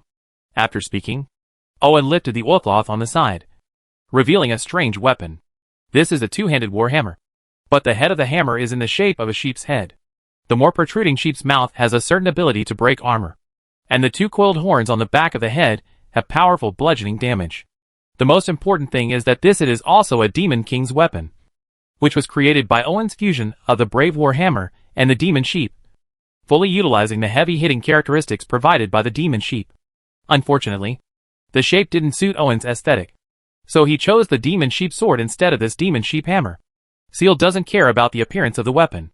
Besides, this is the weapon given to her by the master. Especially when she holds this weapon, the muscles in her legs suddenly expand and then return to their original shape. Obviously, the magic sheep hammer brings the charging characteristic is even more powerful on her body. After all, the basic physical attributes of the two parties are very different. For such a long time, Irving was unable to even break through the defense. One can imagine how strong Seal's physique is now. The two rode on the heavily armored magic sheep, quietly left the castle through the secret passage in the dungeon, and headed straight to the Devil's Horn Forest. The heavily armored demon sheep, like a bull, galloped through the Demon Horn Forest with an agility that did not fit its size. If Owen had not been blessed by the Demon King's weapons, he would not have been able to react at all. Even so, his whole body was tense, for fear of being pulled off by the branches. It will be a big shame then. At this time, hundreds of horned goblins had gathered outside the Horn Forest. When they saw Owen, they immediately caused a commotion. Many horned goblins with small horns on their heads, like little devils, clenched their hands. The dagger made from the thorns of the Devil's Horn tree is ready to be used. Although goblins are cunning and cruel, they are not very courageous. They will take the initiative in only two situations. One is when facing a weak person, and the other is when they have an advantage in numbers. The number is directly proportional to the goblin's courage. When hundreds of goblins gather together, there are really not many people they dare not provoke. Therefore, when the Goblin General and his elite team take the initiative to kneel down to express their submission, finally, they were immediately dissatisfied because Owen didn't look like a goblin. At this moment, Owen turned on the Demon King's halo without hesitation. With the blessing of the Demon King's weapons, the power of the halo became greater and more impactful. The whole person was shrouded in a shadow like a demon flame, with only a pair of blood-red eyes. His eyes stared at them silently, mercilessly injecting fear into their hearts. The Horned Goblin is a kind of monster, and naturally has no resistance to the devil's aura. He fell to his knees on the spot, and at the same time he understood why their Goblin General surrendered to him. Owen knew in his heart that this kind of surrender was only temporary. But it didn't matter, as long as he mastered the Goblin Generals and the elite goblins as the backbone. These hundreds of demonic horned goblins would naturally be the power he could use at will. But he didn't know what does Seal think about his changes? Chapter 31 Goblin Attack. Regarding Owen's change, Seal on the side had no fluctuations in her heart. Her simple nature and loyalty to her master had no bottom line, not to mention the drastic change in temperament. Even if Owen had horns on his head and a tail on his bottom, she would not hesitate. Follow him to H.L. After sensing Seal's unchanging loyalty through his mind, Owen breathed a sigh of relief. Seal's loyalty always made him feel at ease. Otherwise, he would not have exposed these trump cards in front of her. And this time it was also a test. And the result was very satisfying to him. He finally had a subordinate he could truly trust in this world. As for complete trust or unreserved trust, it is estimated that it is impossible in this life. The existence of gods alone let him not dare to reveal his identity as a time traveler. Seeing that it was almost time, when people were sleeping the deepest, Owen ordered the Goblin General to attack. After hearing the Demon King's order, the Goblin General, who had been waiting for a long time, immediately stood up. His tall figure attracted the attention of all the goblins. With a wave of his hand, hundreds of goblins launched an attack on the target without hesitation. When the goblins gather in sufficient numbers, there will be no target they dare not attack, let alone a simple camp. In a corner of the outer corner of the Devil's Horn Forest, a simple camp was built without even a fence. Dozens of tattered tents were divided into 4 parts. They seemed to be in the same group, but in fact they were at odds with each other. But it is not surprising. The 4 families united because they were afraid that the Hydra family would rise again, and they would be forced to fight against them. The problem was that once the Hydra family was eliminated, wouldn't Viscount Phylong become the second Hydra family? When the time comes, no one can stop it. So the best way is to let Viscount Phylong and the Hydra family die together. And at the end of the day, they will suffer heavy losses. How could Viscount Phylong not know what the other party was thinking? Of course he knows. And even the 4 parties are well aware of this. They all seem to be in harmony. Otherwise, even if the road is not close, the joint dispatch of troops will not take half a month. It's late at night, and there are only 3 or 5 people in the camp standing watch around the fire. As for what effect it has, they probably sound the alarm when they are hacked to death, which is better than nothing. After all, this is the border of the north, and you can't count on them. All of them are elites, and most of them are ordinary people who dare to fight. They have no experience or discipline. So when they saw countless goblins rushing out of the forest, they were dumbfounded and just opened their mouths. Not a single sound came out. The horned goblins used daggers polished from the thorns of the horn tree. Later, the Goblin General asked the Goblin Blacksmith to process a batch of javelins. Therefore, with an order, hundreds of javelins rained down from the sky. It looked like a bloody gourd, lying on the ground howling. The surrounding tents were also pierced. and the javelin fell into it. And there were bursts of screams. Although they were caught off guard, almost no one died in the first wave of attacks. Even the few blood gourds on night watch would not have died if the bleeding was stopped in time. After all, the goblins were not very powerful, and their 2-foot-long javelins were flimsy. Its lethality is limited. The problem is that the Devil's Horn tree javelin itself does not rely on its own lethality to kill enemies, but its toxicity. Why does the Devil's Horn forest have a large amount of wood that is rare in the north, but no one cares about it? Except for the Devil's Horn goblins? It is mainly because of the Devil's Horn trees here. This tree is like a thorn, full of sharp thorns, and is also poisonous. After being stabbed, it will produce a strong burning sensation and bleed profusely. For ordinary people, if it is stabbed hard, it will hurt to half death, and it will also suffer from blood loss. If there are too many and they are weak, even if they do not die on the spot, they will lose their combat effectiveness. If they are in poor physical condition, they will die immediately. So no one dares to come. At the sound of the horn blown by the goblin general, hundreds of devil-horned goblins rushed into the camp like mad dogs and ran around. As long as they were not goblins, the devil-horn tree thorn daggers in their hands were like sewing machines. Crazily penetrate the opponent's butt. If you meet a short one, after a lot of damage, the opponent's waist will be impossible to look at. A person with trypophobia will faint on the spot just by looking at it. However, compared to the demon-horned goblins, who created huge chaos, the elite goblin squad led by the goblin general is the real massacre. Their attacks are effective and deadly, and they are very efficient. They massacre a large number of people because of the demonic horns. The soldiers lost their combat effectiveness due to tree poison, but soon they encountered the enemy. Damn it! Where are there so many goblins? Although the mercenary-born White Wolf was older, he was still vigilant. Therefore, after hearing the screams outside, he immediately picked up the weapon beside him and rushed out of the tent, for fear of being blocked inside. And he was still alive. All the old guys gathered with him with their weapons in a tacit understanding, forming a small group. The horned goblins, who dared to approach, were hacked to death on the spot. After all, even if they grew a small horn, they were still goblins, as long as they don't be hurt by the horn daggers in their hands. Killing them is no more difficult than killing a chicken. The problem is that the current situation can no longer be solved by killing a few goblins. Due to the influx of hundreds of goblins and the pitch-black environment, most of the soldiers with night blindness had completely lost their ability to think. They opened their eyes wide, opened their mouths, howled and slashed around, and accidental injuries were naturally inevitable.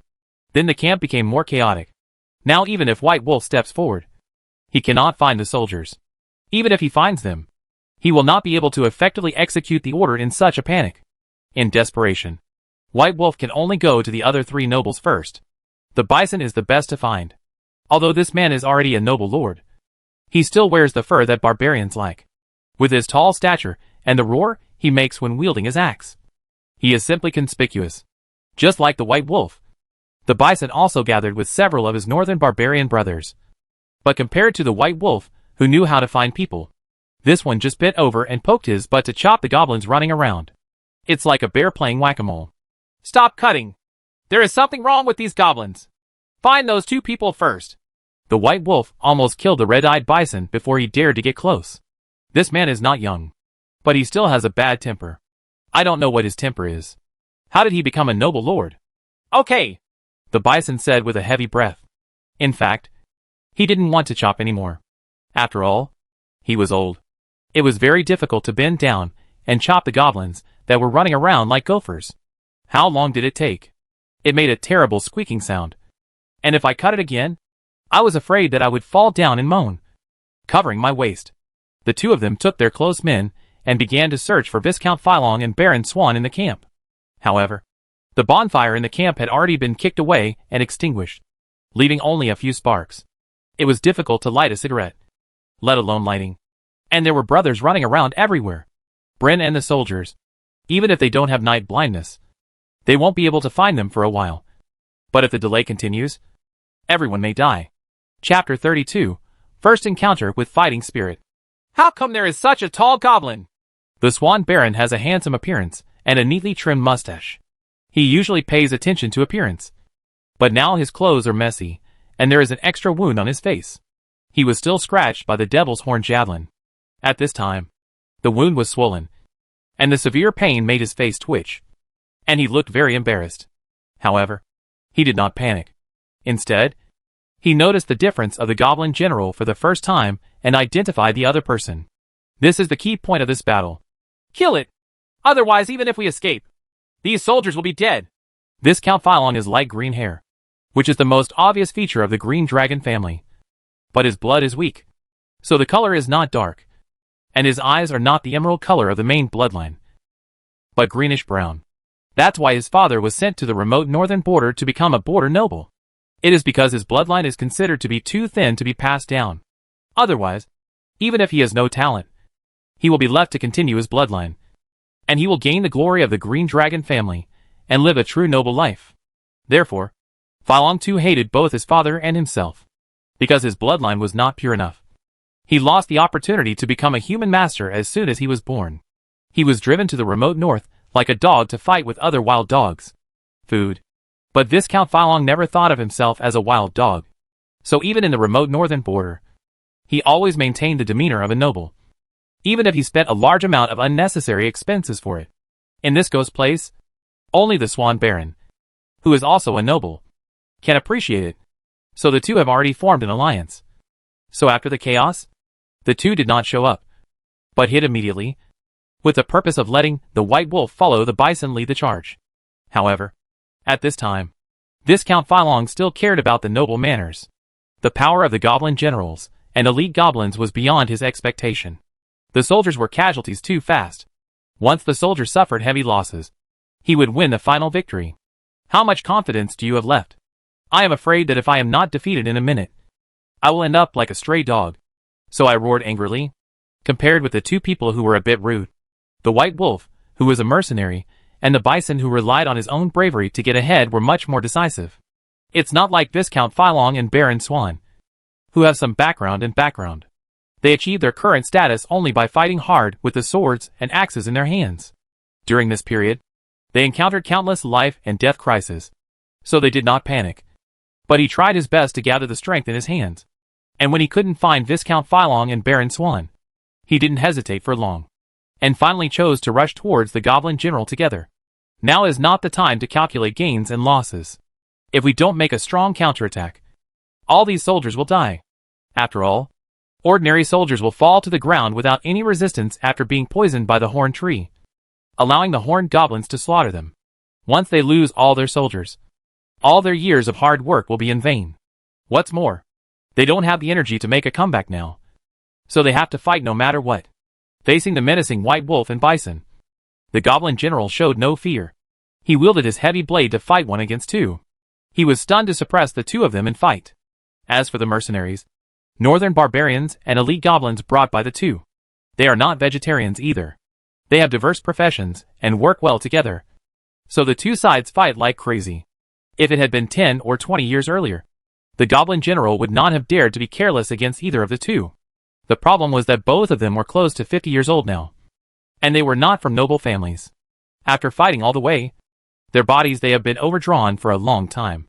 If the two of them were not smarter and knew how to retreat from the rapids, they would be either dead now or lying on the bed with only the energy to breathe. Even so, the body is severely exhausted. What's more, after becoming the northern border nobles, they have fewer and fewer opportunities to take action. Now they don't even have half the strength of their peak period. If there weren't a few older mercenaries and barbarians helping them, they wouldn't have been able to do it long ago. He was killed on the spot by the Goblin General. They're all trash, Viscount Phylong said with an ugly face. After all, he couldn't see that the current situation was not good. We can't wait any longer. Without these two people to restrain us, we have no choice but to use our trump cards. Baron Swan gave Viscount Phylong a meaningful look and said in a voice that only the two of them could hear. Viscount Phylong's face became more and more ugly, but he acquiesced to the words of the Swan Baron, drew out his long sword, and rushed towards the Goblin General with the Swan Baron holding the stabbing sword. As long as he killed it, the goblins would be nothing but a ball of loose sand.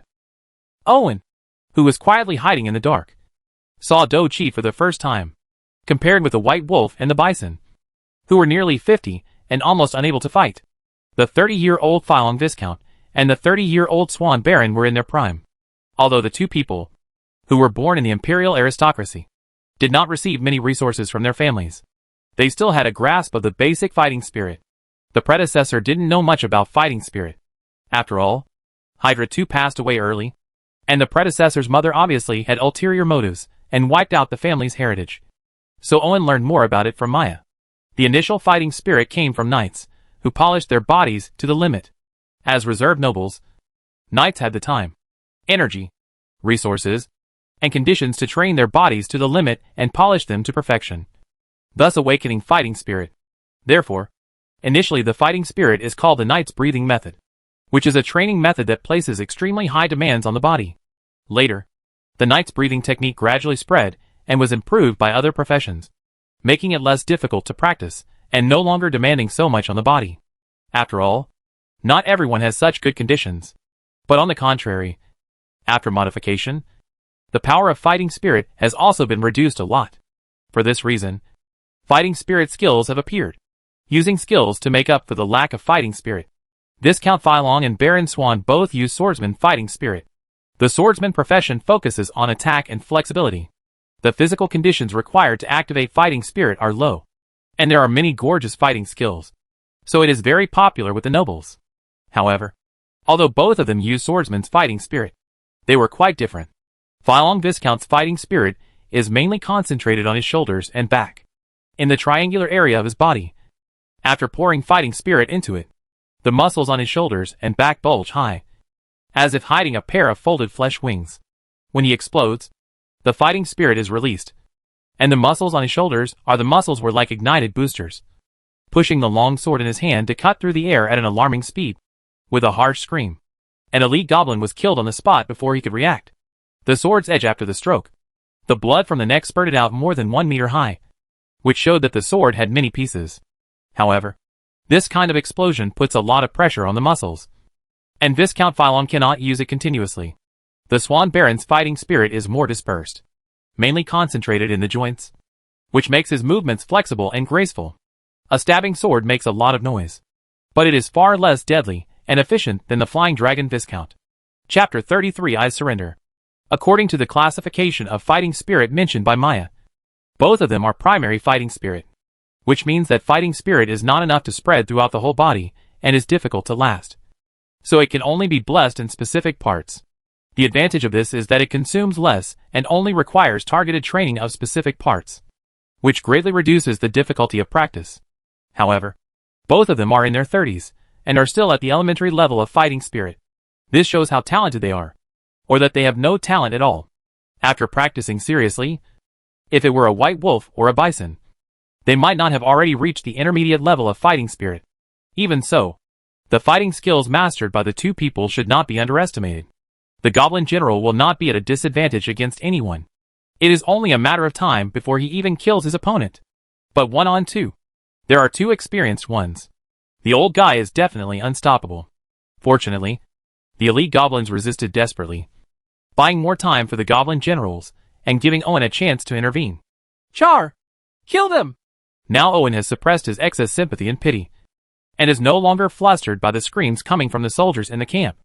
In fact, Owen knew very well in his heart that if he hadn't noticed it early and taken action in advance, it would be unimaginable what fate he would end up in when the 4-man coalition appeared in his territory.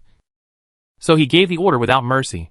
Compared to Owen's somewhat complicated psychological journey, Seal was much simpler. She only had to carry out her master's orders. So she held the heavily armored magic sheep under her crotch and rushed over with the magic sheep warhammer. The demon sheep is already good at charging, and it becomes even more powerful when it evolves into a heavily armored demon sheep with its body covered with a layer of armor. At this time, the sheep lowers its head and runs on all fours, just like a little jeep with the accelerator pedal pushed to the bottom. Don't worry about those crazy people along the way. The soldiers were still goblins that were in the way. All living beings were equal before the hammer-like horns of the Argali. During the dull collision, one by one flew in the air like broken weeds. What was even more frightening was that the heavy-armed demon sheep charged. The speed has not slowed down at all, which shows how terrifying the blessings generated by the resonance of the heavily equipped demon sheep and the demon sheep warhammer are. If Owen had better equipment and had the aura of the demon king, he might be even more powerful than Seal. But it is a pity that he just wouldn't choose to take risks. If a human were to encounter a master who could not distinguish between ourselves and the enemy, their morale would immediately drop, and they might even kill the opponent with evil hands. But for goblins, is this a big deal? Not to mention the weirdness of the goblins.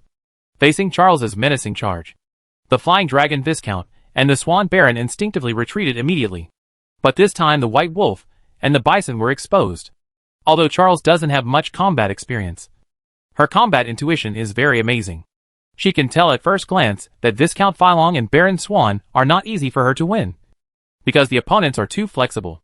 And although the charge of the heavily armored magic sheep is brave, it was unstoppable, but too direct. It was not difficult to dodge. So she very wisely left the first blow to the Bison, who was almost unable to hold on.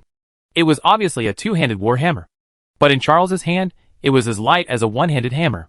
With the impact of the heavily armored demon sheep, the hammer roared towards him with evil wind, and the buffalo's heart suddenly shrank into a ball in shock.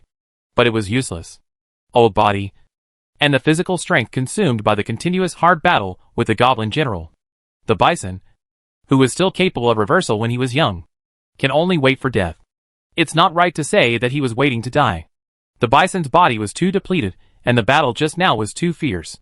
Therefore, before Seal's warhammer was about to kill him, the Bison died of cardiac arrest. When the Bison's blood and broken bones hit his face, the White Wolf knew that everything was over. Facing the Goblin General's sharp blade, he sighed and made no resistance, and then fell into endless darkness. The successive deaths of the Bison and the White Wolf made Viscount Phylong look very ugly, because the defeat was determined.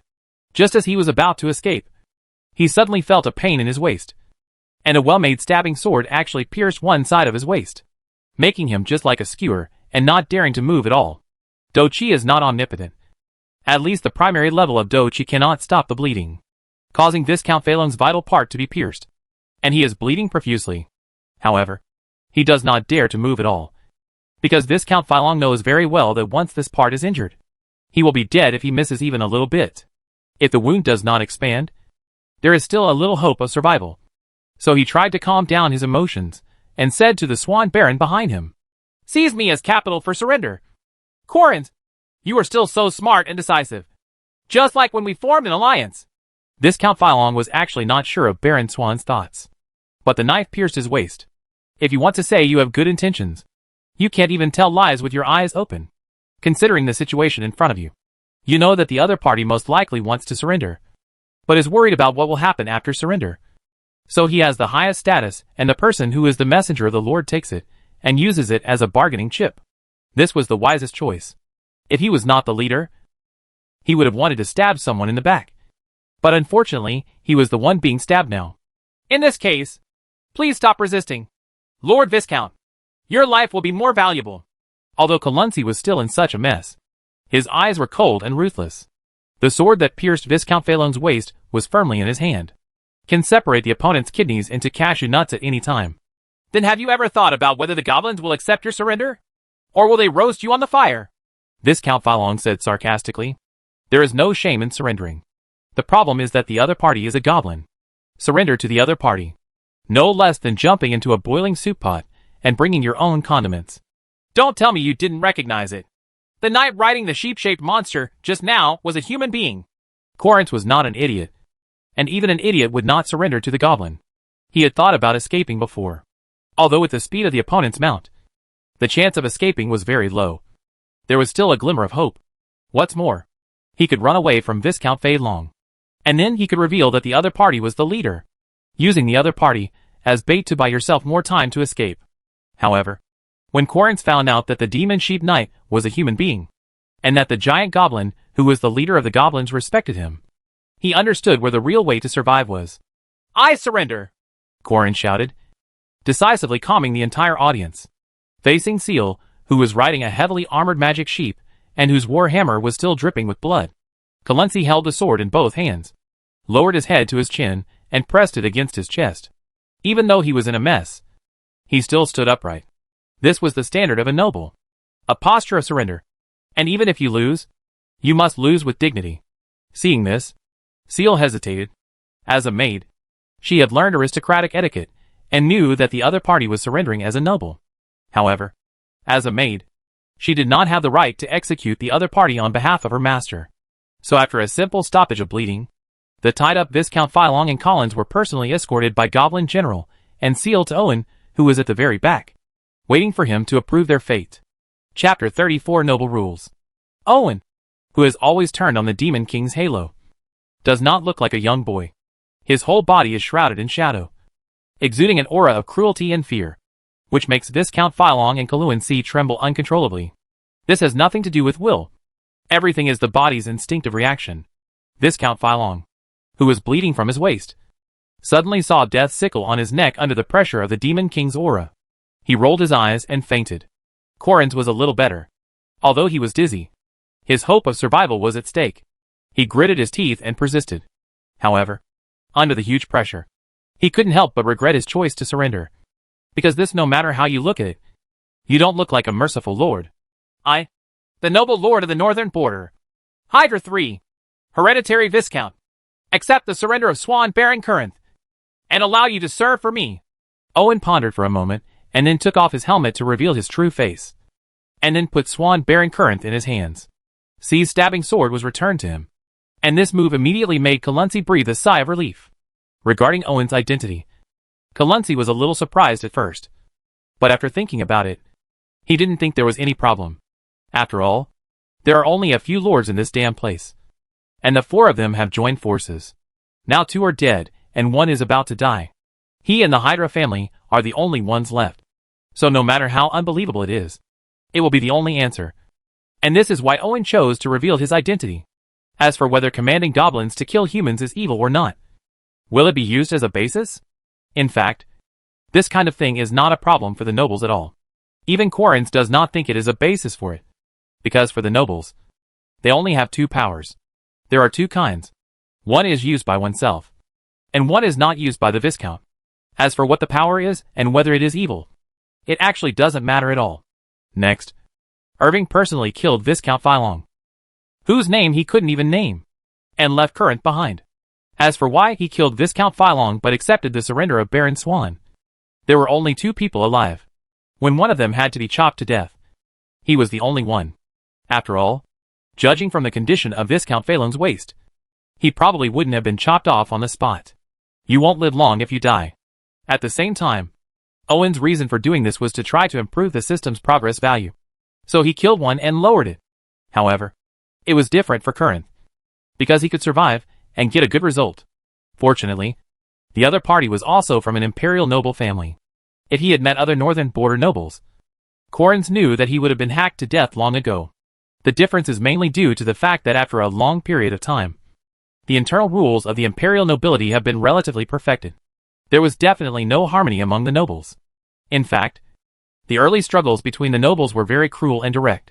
Poisoning, assassination, trickery, and war were all used. They even dragged their opponents directly into the bushes during banquets and raped them.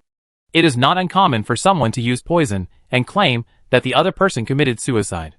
At that time, as long as the nobles could win, no one cared what means they used. However, with the stability and solidification of the aristocratic class, coupled with the continuous marriage and interest exchange between them, the struggle between the aristocrats gradually evolved a relatively mature set of rules to ensure that the fight would not expand and avoid affecting the overall situation. Interests. In fact, the nobles within the empire now rarely use force. War is only a last resort. Even assassination and poisoning are regarded as unfashionable and even rejected by the mainstream. Nowadays, the great nobles in the imperial capital have become accustomed to using political means to achieve their goals. This method is like using leverage, with low investment and large returns. Every word and deed can even affect the entire empire. It is regarded by the nobles as the most elegant art and the ultimate target. As for assassination and poisoning, they were both inferior methods used by small nobles. As for leading troops to fight, it was even more the behavior of barbarians. The big nobles who can influence the operation of the empire don't need to use this method at all. If they tell you to die, you have to die, or they will send your entire family on the road. So what if you can fight? Can you defeat countless strong men in the empire? So what if he has many elite soldiers and generals? Can he defeat the imperial army? In this way, the rules of the aristocratic class become more stable and in depth. Although the purpose of this set of rules is to try to avoid attrition within the nobles, it does not mean that killing is completely abandoned. For example, what hatred can be used and what methods can be used, such as treatment after surrender, etc. There are relative rules. For example, the hatred between Viscount Phylong and Owen is a feud. They can use any method, including killing each other after surrendering, and they will not be condemned for it. But if you can kill Viscount Phylong, you can't kill the other person's family unless the other person refuses to swear to give up revenge. In the Empire, if the defeated noble does not give up revenge, the winner has the right to kill the other party.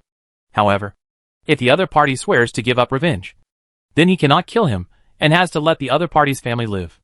This move is mainly to preserve the noble bloodline as much as possible. But don't think that the oath is just a casual talk. Once you swear to give up hatred, the loser cannot take any form of revenge on the victor afterwards. Otherwise, the victor has the right. Anyone who takes any means and violates the oath will become the enemy of all nobles. Even if he does not take action directly, the various targets alone are enough to make the other party want to die. This rule also applies to Curran. When he chooses to surrender, it means that he has given up his sovereignty. Because of the gap in titles between the two sides, when Owen returns his sword to him, it means that he has accepted his surrender. This is also true. It has the effect of an oath. Of course, this set of rules is a tacit understanding between the imperial nobles for a long time due to mutual constraints. There is no market for the northern border nobles. Even the vast majority of the northern border nobles do not know this set of so-called rules at all. Even if they know it, I'm afraid they will also sneer at it. After all, for the northern nobles who are accustomed to bandits, killing them all, robbing them all, and burning them all are the most direct methods. The imperial nobles have already passed this period and can wash away the blood and dirt on their bodies.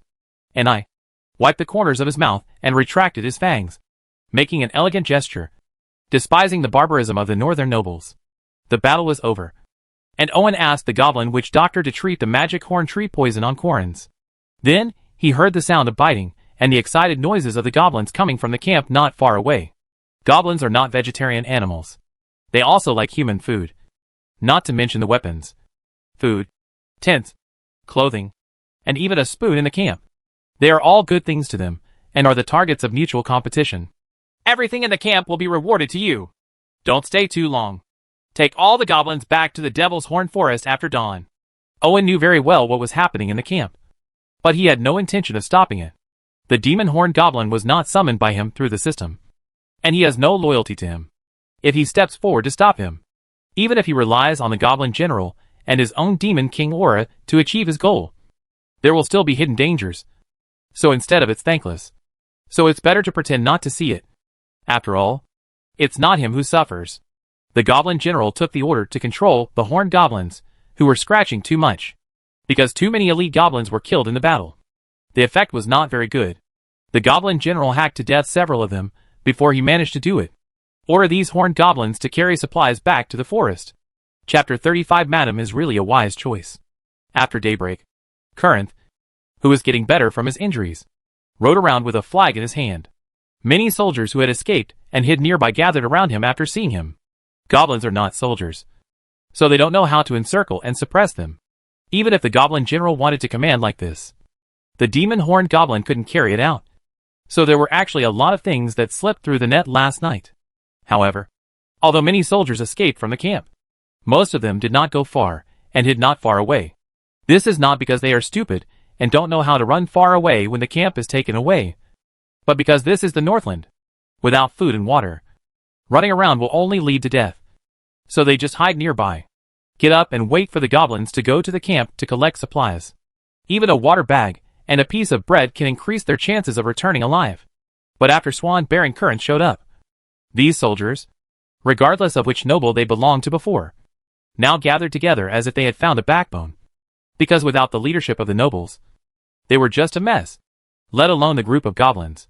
They were just a bunch of people in the wilderness. A pack of wolves is enough for them to drink a pot. So the best way is to stick together. But just holding a group is not enough. There must be a leader. So who is the leader is a question. Everyone is a soldier. Why should they listen to you? Therefore, as soon as the Baron Corrins appears, regardless of whether it is a trap or not, these soldiers will gather around him. Come over. It was not difficult to subdue these soldiers. especially when the corpses of Viscount Phylong and the other three were placed. No one objected or had any objections. These soldiers followed Currens obediently to the Devil's Horn Forest village. When he saw this wooden stronghold that had been prepared for a long time, Kalunsi knew that he had not lost unjustly. The opponent had been prepared for it. Even if there were no goblins, when they attacked the Hydra territory, they would be defeated by these. They couldn't bear it even if the elite soldiers came from behind. The soldiers in Mujai have been expanded by Owen to 50 soldiers, all of whom are worth 3 progress points. They can deal with hundreds of defeated soldiers with ease. What's more, these soldiers had already lost their fighting spirit. They ate a piece of bread, drank some hot water, and then went to sleep in the hut. Owen plans to place these soldiers in the wooden village to work for a period of time, guarded by system soldiers, and then retrain them when they are free. After dealing with these matters, Owen took Corinth back to the castle. Although the city wall has not yet been built, the village is outside the city, and the elite soldiers made Currens more and more excited when he saw it, because this proved that his surrender was valuable. So when Owen ordered him and Charles when the soldiers from the territory went to take over the territory from Viscount Phylong and others, the enthusiasm that broke out shocked Owen. Owen is a man who is well fed, but does not know how hungry he is. People like Currens, who was born in an imperial aristocracy, but was forced to live on the border of the north. His obsession in life is to be a real noble. So he doesn't care who he works for. As long as if he could see hope, he would be willing to sacrifice his life for the other party. Master, if you want to move all the populations from other territories, then we need to make a lot of preparations, and they have to be completed before winter comes. So I need more manpower. After listening to Owen's idea, Maya calculated after checking the manpower and time needed. He spoke seriously. There are still dozens of skilled farmers in the demonic Horn Forest village. Transfer them all here. As for the rest, I will find a way. Owen did not continue to hide the existence of the village. These trump cards are meant to be used. There is no point in keeping them hidden. Besides, if they are exposed, just create new trump cards. To understand the essence of Hydra, cut off one head and grow 2. This is exposing him. If you have 1 base, then build 2 more bases. Now Owen is most concerned about whether he can increase the upper limit of progress value again. So in order to speed up the plan, he uses all progress values to recruit farmers and speed up the construction of the territory. System farmers are stronger than serfs and master many skills, including farming, fishing, construction, logging, and quarrying. Even Maya can't make mistakes. With these versatile farmers and the large number of idle serfs after the autumn harvest, the territory changed almost every day. And Correns performed his task of leading the party very well, bringing Owen's soldiers to the territory of the Phylong family. The Phylong family did not have such good luck, and they were not as capable as Hydra I. So although they came to the border of the north together, they lived in a self-built wooden village. Because of the lack of wood on the northern border and insufficient manpower, the wooden village was very crude and had little defense. In addition, most of the soldiers and strong serfs had been taken away. So after learning that Viscount Phylong had died in the battle, after the Swan Baron surrendered to the victor, the other party surrendered with little hesitation. Madam, what a wise choice, Corin said to the only member of the Phylong family, the wife of Viscount Phylong. At the same time, he also looked at the young lady up and down. Viscount Phylong, who pays attention to bloodline and noble status, will certainly not marry a commoner. His wife is also from a noble family. Although she is only the second daughter of a minor nobleman, she is already his best choice. He has spent a lot of money on this before marrying the other party. But it's all worth it. Not only is Viscount Phylong's wife not a bad person, but she also has first-class looks and figure. With her special bloodline, she is blonde and blue-eyed and has a pure appearance. But she has a figure that is at the level of a cloudburst. Even if Currency was absent-minded for a moment. But he soon came to his senses. Correns prefers power over women, so he will not do anything irrational because of the beauty of the other party. Not to mention that the lady in front of him is the trophy of Viscount Hydra. When the 20-year-old widow learned that her husband had died in the war, her expression was calm. She looked calm in the face of Currentha's eyes that looked like goods, because she knew that this was the price of being a loser. Not to mention that she had no other choice. She had no choice. If the other party hadn't come to her, she would have ended up worse than death without her man's protection. Very good. Prepare to move to the territory of Lord Hydra III. I will leave some soldiers to help you complete it. Currens calmed down. Now that he has decided, he should not look at it more. After informing Charles, he left a small group of cavalry, and then headed to the territories of the other two nobles. Baron White Wolf's territory is easy to deal with. I don't know if this man is not a womanizer, or he was injured in his early years of fighting. He only has women and no descendants. So after he and his old friends all died in the battle, no one could even talk to him. There was no one around. So Corin successfully packed up the entire territory and escorted it to the territory of the Hydra family. The only trouble was in the territory of the Buffalo Baron. A Northland barbarian relied on his familiarity with the North and his ability to survive and ran back overnight. As a result, the Buffalo Baron's daughter ran away with the few remaining soldiers, leaving only a few serfs. Chapter 36 Teutonic Warriors and Mystery. Curran strictly implemented Owen's order and relocated all the people in his own territory. This move was completely ruined and left no room for himself. It stands to reason that although Corin surrendered to Hydra 3, this did not require him to dedicate everything he had to the other party. He did not even need to take a ransom except for loyalty. The problem is that Corin's is very ambitious. And at the same time, he is very smart. He knows that this may be the only opportunity in his life. So he does not hesitate to give it all. It seems risky. But in fact this is the shrewdness of Corinth. First of all, what did he pay? The so-called loyalty. His own ability. As well as the 200 to 300 serfs in the territory, and the few remaining soldiers. The first two are costless. And the latter two get the empire.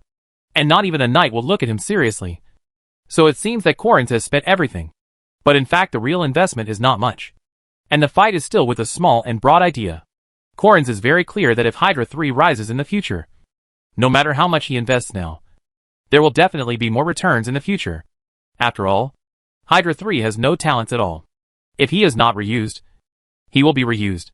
Thanks to Corinth's efforts, the population of Owen's territory quickly exceeded 1,000.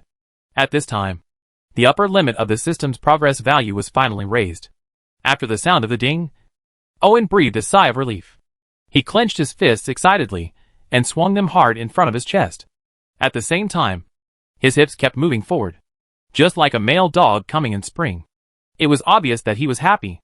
What will become? It took a long time for Owen to calm down his excitement. Sit down on the chair. Try to relax while looking at the rewards given by the system this time. When the progress value reaches 20 points, the reward given by the system is better than nothing.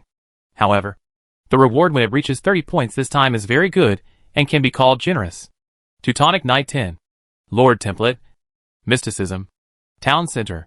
The Teutonic Warriors, a special type of soldier, were the kings of infantry in the Imperial era. They could resist the perversions of the Templars. Killing ordinary soldiers was just like playing. They were worth 15 progress points. A knight worth 10 progress points is already the pinnacle of what a mortal can achieve. Horse-riding armor cannot defeat the Teutonic warriors as infantry. Only the Templar knights, who are also a special unit, can compete with them. And they have to ride horses. This is obviously unreasonable. But if you had fighting spirit, it becomes much more reasonable. Obviously, in order to adapt to the current world environment, the system has made changes to the Teutonic warriors. In addition to a perfect physical body, it also gave them the power of fighting spirit. Owen couldn't wait to summon the Teutonic warriors, and suddenly felt that he was trapped in a siege and was suppressed. The impressive barrel helmet, thick plate armor, and blue cloak. But what amazed Owen the most was the terrifying physical fitness of the Teutonic knights. The Teutonic warriors are all sturdy men over 2 meters tall. From their limbs to their waist and abdomen, they are all round muscle outlines. This kind of body shape is not good looking, but it contains terrifying power and inhuman endurance. Plus magical, the fighting spirit allows every Teutonic warrior to withstand heavy plate armor nearly 1 finger thick, as well as a metal block sword with a nearly rhombus cross section, which is almost the ultimate in offense and defense.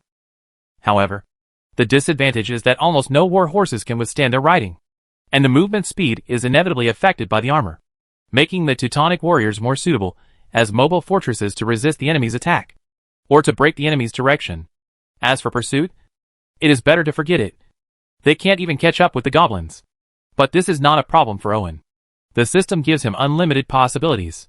He can create a perfect unit based on the Teutonic warriors.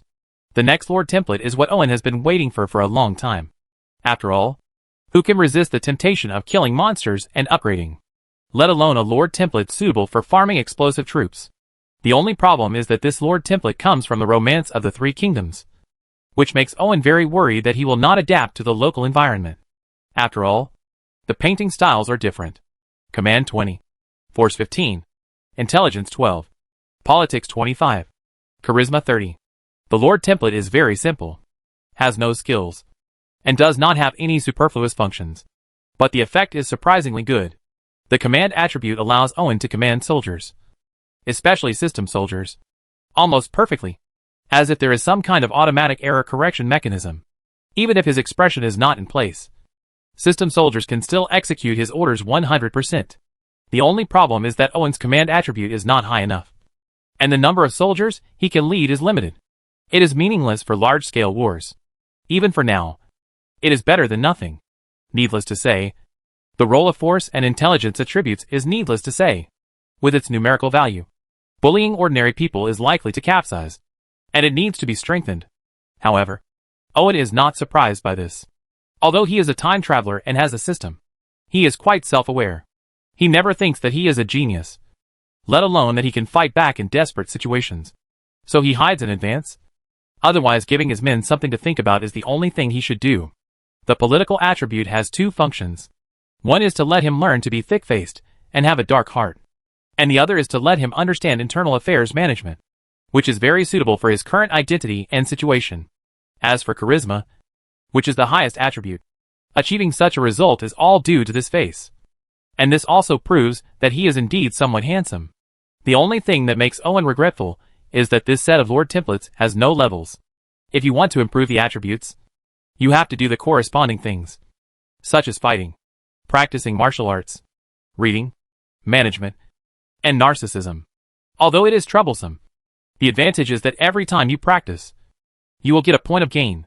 The progress is visible to the naked eye. As long as you persevere, it is only a matter of time before you reach full attributes. In addition, Owen found that he could obtain some of the opponent's attributes as long as he stared at them for a long time. For example, with the Teutonic warriors, he could obtain some of the opponent's attributes. Teutonic warrior, professional knight, 50 force, 10 intelligence, 30 charm. He had no problem with the value of force. But why did he have 30 points of charm while wearing a bucket helmet? Shaking his head, Owen continued to look at the next reward. The third reward is a mysterious skill, which comes from Invincible Heroes, his favorite game in his previous life.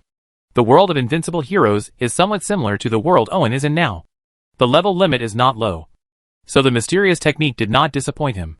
After using it, he seemed to have opened up a new perspective, and the mysterious side of the world was constantly revealed in front of him. Let him gain some secret knowledge. Although the mysticism transformed Owen's mental power into magic power and gained additional resistance, he did not plan to use this ability for a long time because his spirit, his will, and his three views simply could not withstand the world for a long time. The hidden side. It took a long time for Owen, who was a little pale, to come back to his senses. In a short period of time, he seemed to be used to certain things and had forgotten certain things. The most frightening thing was that he couldn't remember what he had experienced at all. The only thing that is known is that there is a price to pay for this arcane knowledge. At the moment, he is not strong enough, so the price seems particularly heavy. Fortunately, he has a system and does not get lost in the endless mystical knowledge. And he also gets a lot of benefits. However, Owen still decides to seal the mysticism and never use it unless absolutely necessary. Chapter 37 Town Center.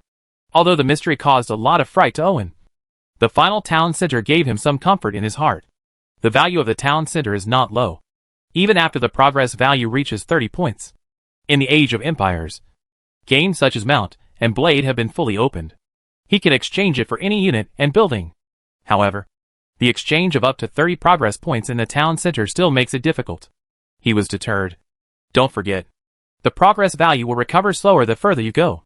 If you want to wait for the progress value to recover to 30 points, you have to wait. The advantage is that the recovery speed of the progress value from 0 to 10 becomes very fast, and he can completely replace all the troops in the territory with more advanced troops. But there is no rush now. If his attempt succeeds, he will no longer be short of troops, because the territory has gathered a large population. The original villages can no longer meet the demand. At Maya's suggestion, Owen formally signed a document and mobilized a large amount of manpower and material resources to start building a town. This is very risky. After all, you cannot work during the construction period, even if the autumn harvest has been completed. Working hard will increase the consumption of food. Once it cannot support the next harvest, the entire territory will collapse. The problem is that when Maya showed Owen the amount of extra food, he didn't show it. Maya knew it in her heart. Obviously his master had extra sources of supplies. Although she was confident in her heart, Maya did not start the construction in a big way. Instead, she spent a lot of time checking the terrain, and then drew drawings while arranging for people to transport food and materials from Phylong Viscount and other territories. Obviously, she had to be fully prepared. Just started work. This workload is not small. But fortunately Maya has a good assistant, Ram.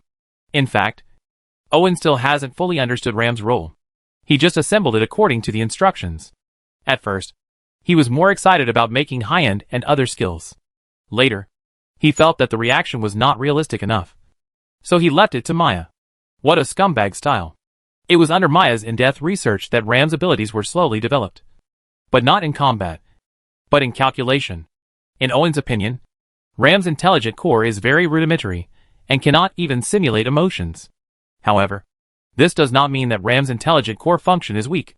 The computer in his previous life was also not intelligent.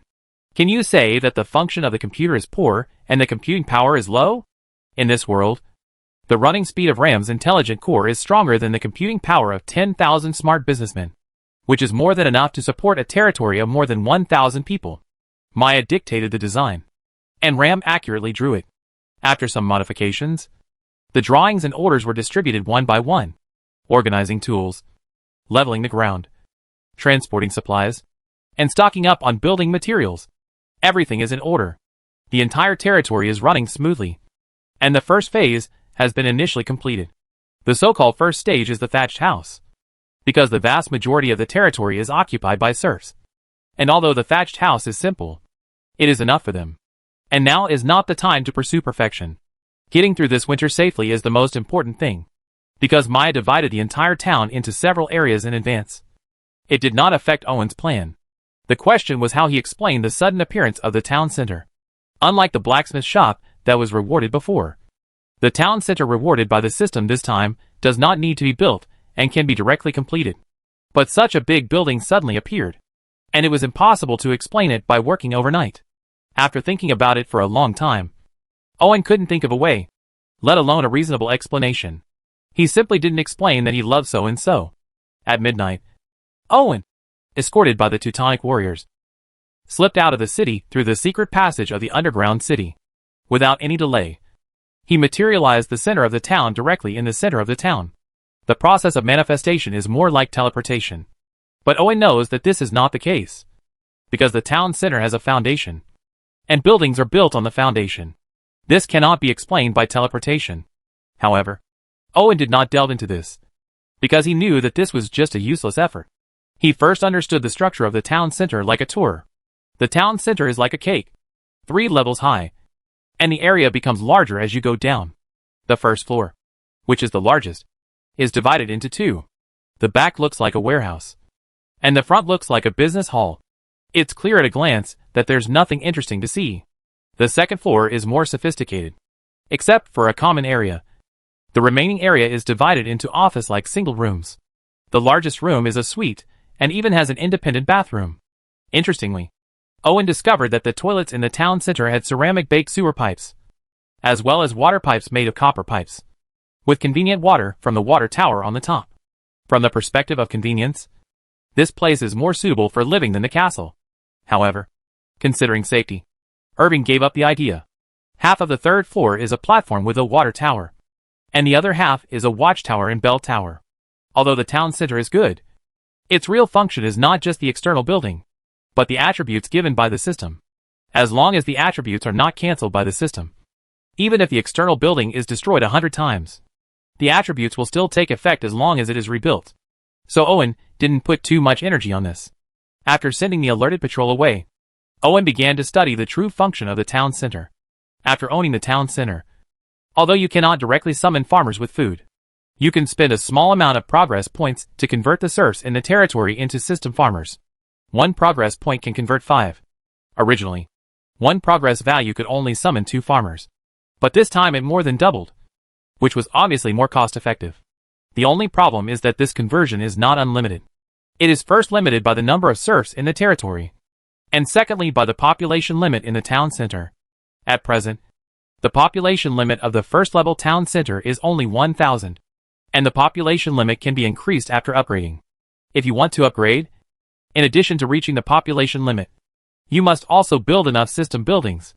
After meeting these conditions, you need to prepare a sum of gold and materials to upgrade the town center to level 2. Owen looked at the conditions and found that it would not be completed in a short time. So he suppressed the matter first and then considered how to bring the town center into full play as soon as possible. After all, the town center is a treasure of the farming community. The sooner it can be used, the better. Unfortunately, this is not an easy task, because with Owen's political values, this question is a bit too high for him. So when he came back to his senses, he realized that it was already dawn, and Maya didn't know when she would arrive. Waiting outside the door. The Teutonic warriors don't care who you are. No one can get close without the master's order. Maya has no idea of risking her own life. In fact, her heart has been filled with curiosity. There were still some traces to explain the previous owner's weirdness. But today it just doesn't work. As the top military force in the Imperial era, the Teutonic warriors are not weak even in this world. Not to mention that they are organized into groups in terms of unified equipment and quantity. As for their strength, it can be seen from the momentum alone that they are definitely not weak. Not it is simply impossible to cultivate a great noble that has been passed down for hundreds of years. Not to mention this building. Even if everyone in the territory is mobilized, it cannot be built overnight, because construction does not rely solely on the number of people. Chapter 38 Transforming Peasants. Come in! Owen, who had not slept all night, rubbed his eyes, yawned, and then called Maya in. The Teutonic warriors, who were like two iron structures, turned sideways to let Maya in. But part of their energy was still focused on her. If Maya made any move that made them feel that it would pose a threat to the adults, they would not hesitate to take action. Cut the opponent into pieces. What are your orders from the master? As if she felt locked, Maya, who entered the room, did not rush to rely on the master, who communicated with her frequently on the first day. Instead, she kept a fairly safe distance, and did not mention the Teutonic warriors and this place at all. When it comes to construction, I hold a work plan compiled last night and wait for the master's orders, just like a capable secretary. How are those serfs lately? Owen braced himself and asked Maya. Because the thatched houses were built for themselves, and the food is much better than before. They work very hard and are very obedient. Maya usually pays attention to the status of the serfs. After all, there are now thousands of serfs in the territory, and she works with her hands during the day. The tools inside were all metal, and it was really messy, which would cause a lot of trouble. It's not enough. You tell them that before the first snow comes, the 100 serfs with the best performance will receive my gift and become the first farmers in the territory. They will have their own property and land. Besides, this is just the beginning. Next year's spring plowing and autumn harvest will all have gift quotas. Owen sorted out his somewhat confused thoughts, and then said to Maya. Maya has no opinion on this, and even agrees with it very much. It seemed that all the wealth created by the serfs belonged to the lords. But the problem was that they had nothing. In this state, even if they were allowed to live in thatched huts and drink thick porridge, the morale improvement would only be temporary. Once they get used to it, they will return to their original state unless their treatment is improved again. Farmers are different. Although they have to pay taxes and serve in the military, they can own their own private property. The land and houses are also their own. Even if they live in poverty, they will not lose hope because of it. They will work hard without supervision. At the same time, when their territory is invaded, they will also fight back desperately because once their territory is lost, they will lose everything. Of course, although farmers have these benefits, the situation in the previous territory was not suitable for expanding the number of farmers because they were too poor and had no foundation at all. It's different now, with a sufficient population, especially with the establishment of town centers. There is soil for farmers to survive. That's why Owen had this idea. Then he spoke a little messily of the ideas he had been thinking about all night. Owen patted his butt and went back to eat and sleep. Maya, who had already gotten up early, had to work overtime to sort out and perfect the ideas that the master had just put forward, and inform everyone at noon. People, the whole territory suddenly boiled. After learning about the Lord's gift, these serfs really risked their lives. They had nothing, but they didn't mind risking their lives for a glimmer of hope. Owen did not break his promise. On the day when the first snow slowly fell, with thousands of serfs watching, 100 serfs walked into the center of the town with excitement and tears in their eyes, as if they were in a dream. Here, they will apply for household registration and allocate land. When they come out again, they will no longer be lowly serfs, but owners of the land. Sitting in the main seat, watching 100 farmers who had changed their identities kowtow and swear allegiance to him, Irving quietly clicked. As the 20 progress points were consumed, the mental outlook of the 100 serfs took on a new look. At the same time, in the center of the town, under the influence, their physical condition will slowly return to their prime, and they will quickly master various working skills. Of course, this takes time, as well as enough food and a practical plan. However, this will look more reasonable. Otherwise, if a group of skinny serfs go in and a group of fat and round farmers come out, everyone will know that there is something wrong. It's no problem if you have enough time to buffer. After all, it's normal for people to feel refreshed when happy events happen. To make progress in life, to get better physically, and to become more motivated. After completing their household registration, these freshly minted farmers received a hoe, a sickle, an iron pot, and a bag of grain in turn. This was a reward given to them by the benevolent Lord, and it is also the private property they now own. The next step is to divide the land. As for the houses, they need to build them themselves. Before they are completed, they still have to live in thatched huts. However, no one will complain about this. Everyone is full of loyalty to the Lord and looks forward to a better life in the future. After dealing with the farmers' problems, Owen sat in the renovated Lord's office, stretched out comfortably, picked up the coffee sent by Maya, smelled the unique aroma produced by the mixture of coffee beans and milk sucrose, and drank it in a few sips, and then made myself a pot of tea. This was a habit he had developed in his previous life. In order to refresh himself faster, half a cup of coffee plus tea in the morning was really effective. But it was easy to fall asleep at night. Taking out a pen and paper, Owen began to calculate what kind of results the territory had achieved at this stage. Thanks to the accelerated recovery progress value, Owen increased the number of farmers in the territory to 150 before converting the 100 farmers. Under Maya's operation and management, the construction speed was greatly accelerated. The town center level the buildings that can be built are almost complete, and some additional buildings have been added. Now the territory has a blacksmith shop, wharf, mill, water wheel, bakery, stables, sheep pens, cattle pens, chicken farms, etc., and even a grocery store. The blacksmith shop, bakery and stables were already there, so although they looked like a lot, the overall project volume was not that big, and the structures of these buildings were simple, requiring only wood and stone, and the wood required more than 100 soldiers in the forest to continue to surrender. After felling, the stones were dug directly from the collapsed city wall, and with the addition of hundreds of serfs, the construction speed was naturally not slow.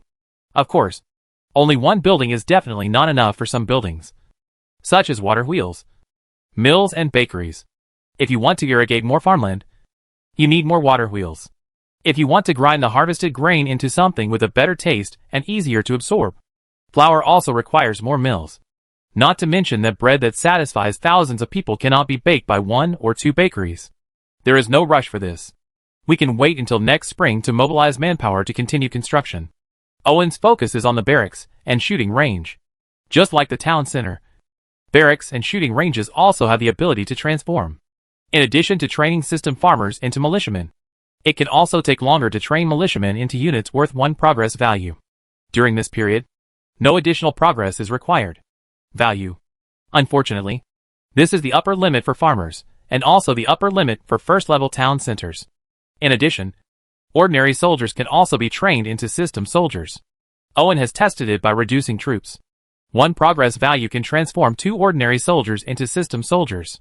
Although it is only a unit worth 1 progress value, it still greatly reduces the impact on the progress value. Consumption. Chapter 39 Witchdale.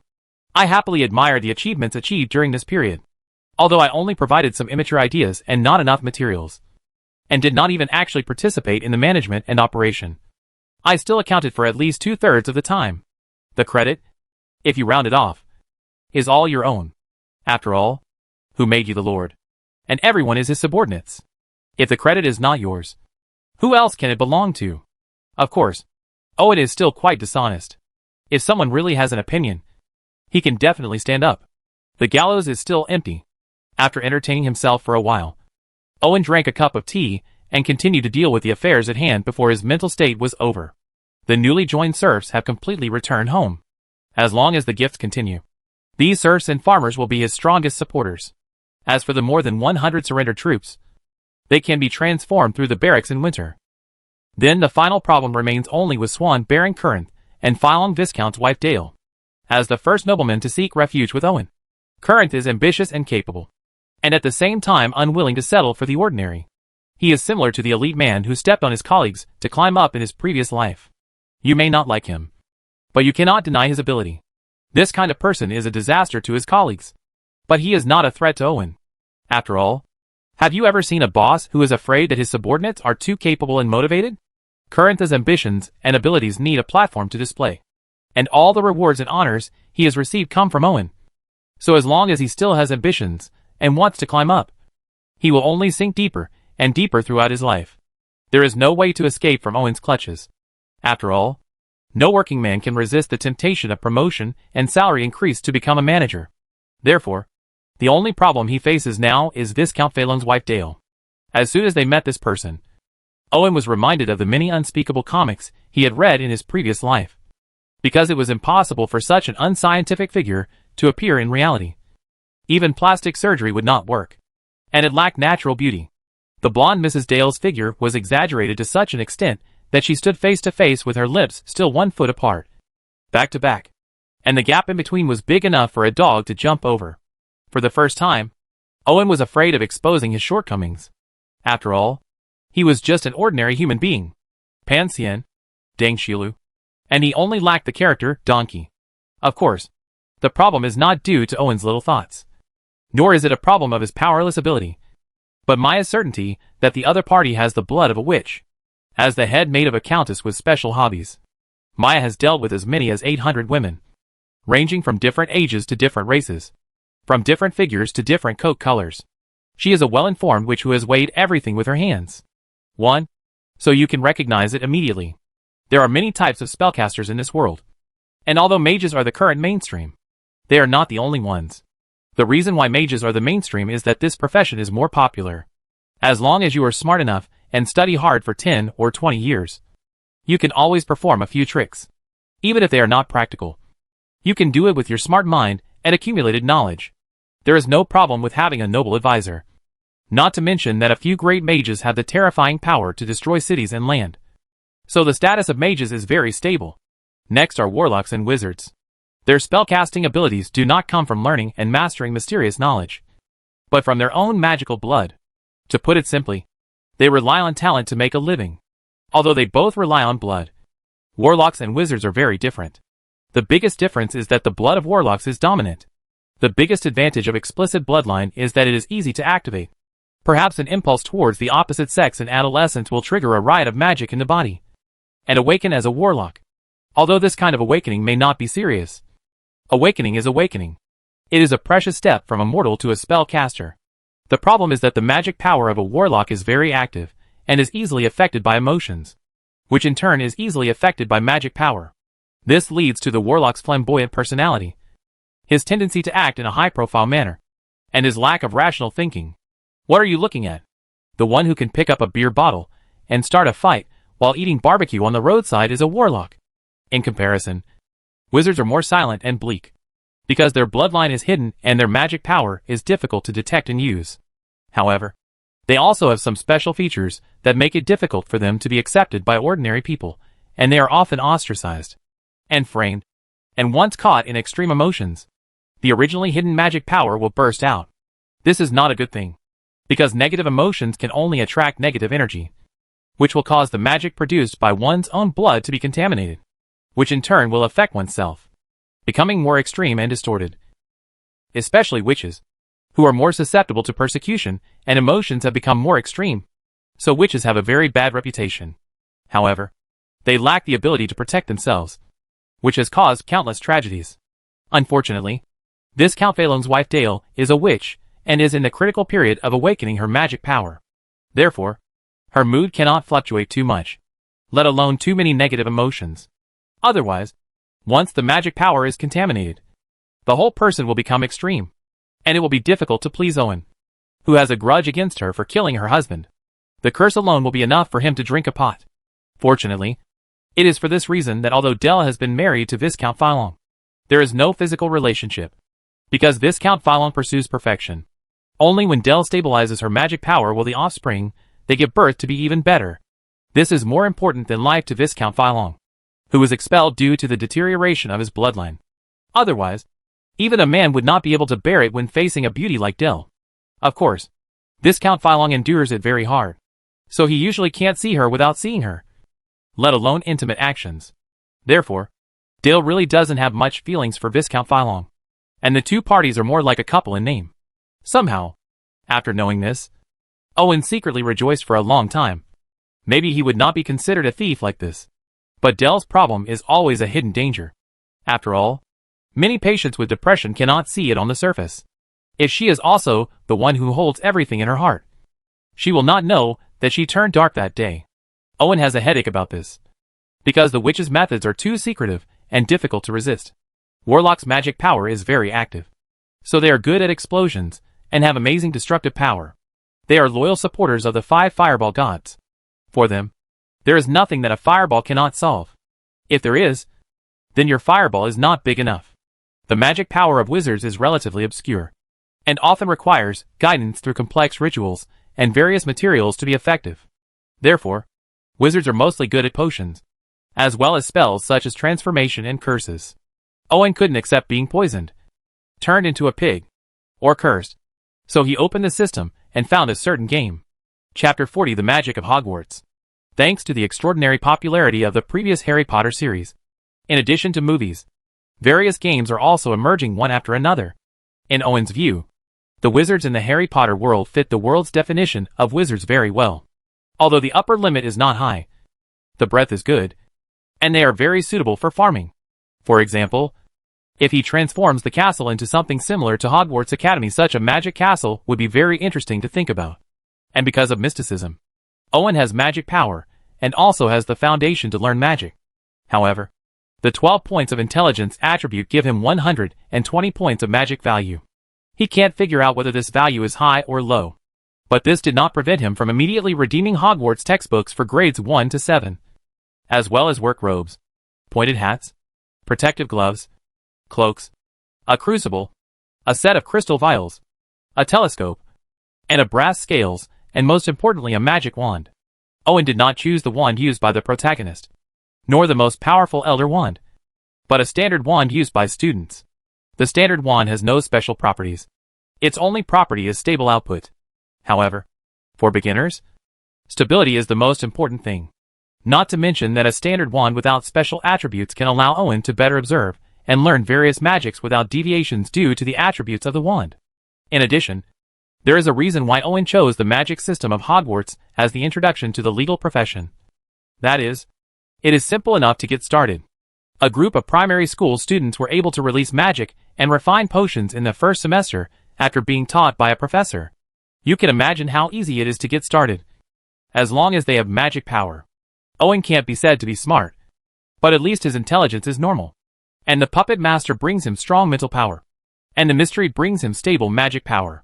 The only thing he lacks is the way and method to release magic power, which happens to be Hogwarts. The magic casting conditions are notoriously simple.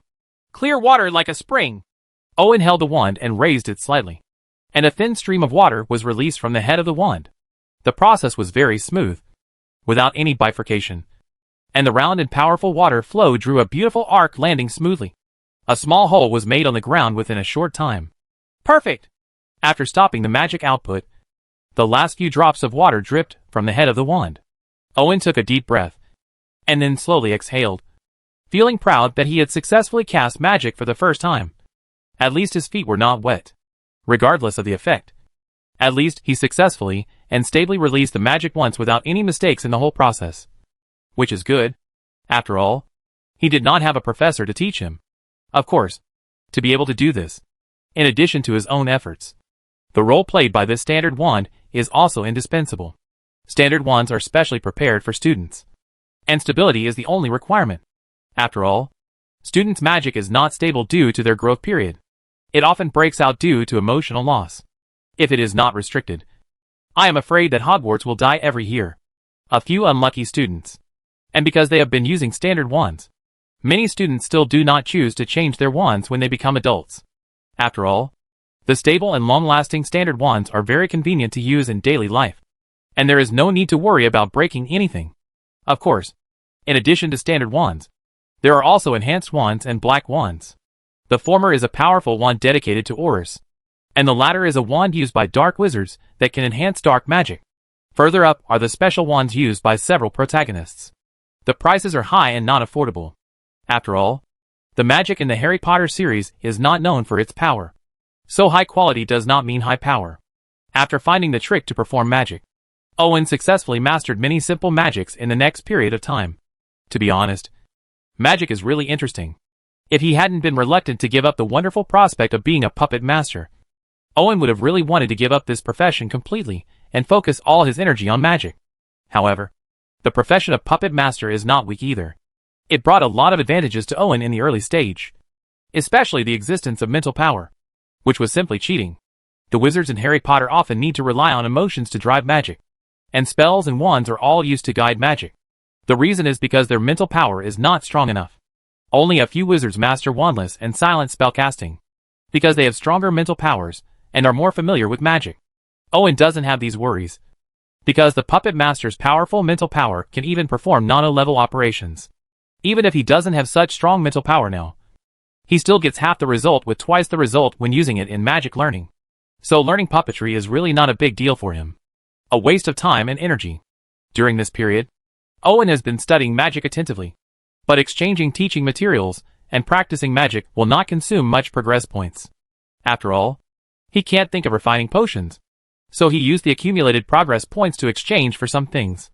The biggest one is located in the castle. The herbal greenhouse at the back is also used to prepare for future magic potion refining. The magic potions at Hogwarts are really weird. Needless to say, there is no need to mention colds and fevers. A bloody gourd that falls can generally only be considered a minor injury. It is a bit unreasonable to be able to recover even if a bone is removed. Owen will definitely not do it anyway. Give up Hogwarts potions as a place for cultivating herbs in Hogwarts. This greenhouse is not that simple. Or any building in Hogwarts is not that simple. It is just that the herb greenhouse is more dangerous. As for how dangerous it is probably not inferior to the Forbidden Forest. How much? After all, some magical herbs can kill people just by their smell. Not to mention terrifying herbs, like mandrake, that can kill a piece of them just by screaming. So Owen did not redeem the complete herbal greenhouse. He also can't afford to exchange. With the framework in place, Irving borrowed the capabilities of the super farm to its soil and spring water that can speed up plant growth, and prepared a lot of seeds. The only thing missing now is a qualified worker. Feeling that it was almost done, Owen prepared an introduction to spells, a life encyclopedia of spells, a book of herbalism, and a standard wand, and then asked Maya to bring Dale. Compared to Corinth, who lives in the town and works hard every day, Dale has been living in the castle since the day he arrived. However, neither Corinth nor Maya felt there was anything wrong with this. Obviously, in their understanding, Dale is not an independent person, but Owen's trophy. As for how to place and use this trophy, it all depends on the Lord's preference. Unfortunately, after learning from Maya that Dale has the blood of a witch, Owen has to be a gentleman, and it seems that he will continue to do so in a short period of time. After all, the blood of the witch itself is unstable, and he does not want to be a person who attracts hatred. So although Dale is not allowed to leave the castle, the treatment is not bad. Chapter 41 Learn Magic from Me. After continuous renovation, the castle is still full of ancient atmosphere, but the interior is gradually improved and becomes more suitable for living, especially after the installation of independent bathrooms in the main rooms. The comfort level is greatly increased. Not to mention that Owen specializes in games. The living standards of the furniture and supplies exchanged for them are not inferior to those of any ordinary noble family in the empire, and are higher than the living standards of ordinary minor nobles. So living here is definitely not an injustice. Every morning when she gets up from the big silk and goose down bed, Dell takes a hot bath, and then takes care of her skin seriously. Usually she chooses jasmine essential oil, and spends the day full of energy. Due to her bloodline, Dell is naturally beautiful. But she understands that her appearance and figure are her only bargaining chips now. And there is no room for carelessness. So she often spends a lot of time taking care of them. Fortunately, the owner here is very generous, and provides many precious skin care products. She has a good foundation to begin with. And after careful care, she becomes even more radiant. Her blonde hair shines. Her skin is as white as porcelain. And her whole body seems to be glowing. Wearing an off-the-shoulder white gauze skirt, she is like a goddess who has fallen into the world. Any man who sees it can't help but feel a special impulse. A kind of beauty that breaks her perfect side with his own hands. Impulse. To put it simply, it means kneeling down and singing about conquest. After all, that's all a man's thoughts are. Just when Dell was finishing her day's maintenance and picking up a book to kill time, there was a knock on the door. When Dale saw Maya pushing through the door, she knew the time had come to decide her fate. Being granted freedom was something Dell never dared to think about. And she didn't dare to ask for freedom, because she knew very well that once she was freed, it would mean that she would completely lose her asylum. And the end would be crueler than death. When she was very young, Dell's father took her to see how those female slaves were tortured. She never thought about those days. So she never thought about gaining so-called freedom. Even because she had been married once before. She never thought about relying on her beauty to get to the top. Now she is willing to use herself as a bargaining chip. Just in exchange for a peaceful life. Even if it means being a canary in a cage. For the canary, although there is sunshine and forest outside the cage, and it can fly freely, there are also eagles and hunters outside. After a short period of freedom and happiness, it will face the cruel nature. Dell, who has always been well protected, does not need to take risks. Nor does she want to take risks. Living her life safely like a mother is her only hope. And all she needs to do is to catch a man. A man who can bring her shelter. For which she only needs to sacrifice her body and loyalty. Maya knows Dell's mentality well. This is a typical education method for small nobles. Cultivating qualified canaries, and offering them to higher nobles for appreciation. Thereby gaining appreciation and benefits. In order to avoid accidents, the canary's train must not be ambitious or aggressive, but must be gentle and submissive. After all, although they cannot carry weapons at certain times, human teeth are still lethal at certain times. Dale is obviously a canary that has been carefully cultivated. So Maya did not dissuade Owen from some of his ideas, because it seemed to her to be a very normal thing. Even if the conditions in the north were not so poor, she has begun to train more servants for her master. Mrs. Dale, the master has summoned you. Please come with me. Maya did not change the name of Dale, and still called her madam, because she was keenly aware that the master had special feelings for this title. So she always called her that way. Okay. Dell had always been prepared. So he just adjusted the shoulder straps to make the two hemispheres appear more rounded, and then swayed forward and back to follow Maya. Maya is already plump enough, and has an absolutely top-notch figure. Dale's figure is far beyond hers. To an unscientific level. After all, there is always something special about the witch's bloodline. This is good for her. After all, she just added the attraction to males. As long as someone protects her, she will not end up becoming the queen of books. Mrs. Dale, from today on, you will learn from me how to become a qualified wizard. Owen, who only mastered a few simple magics, said in a pretentious manner, and at the same time, he performed a fluorescent flash in a showy way. Dell has met the teacher.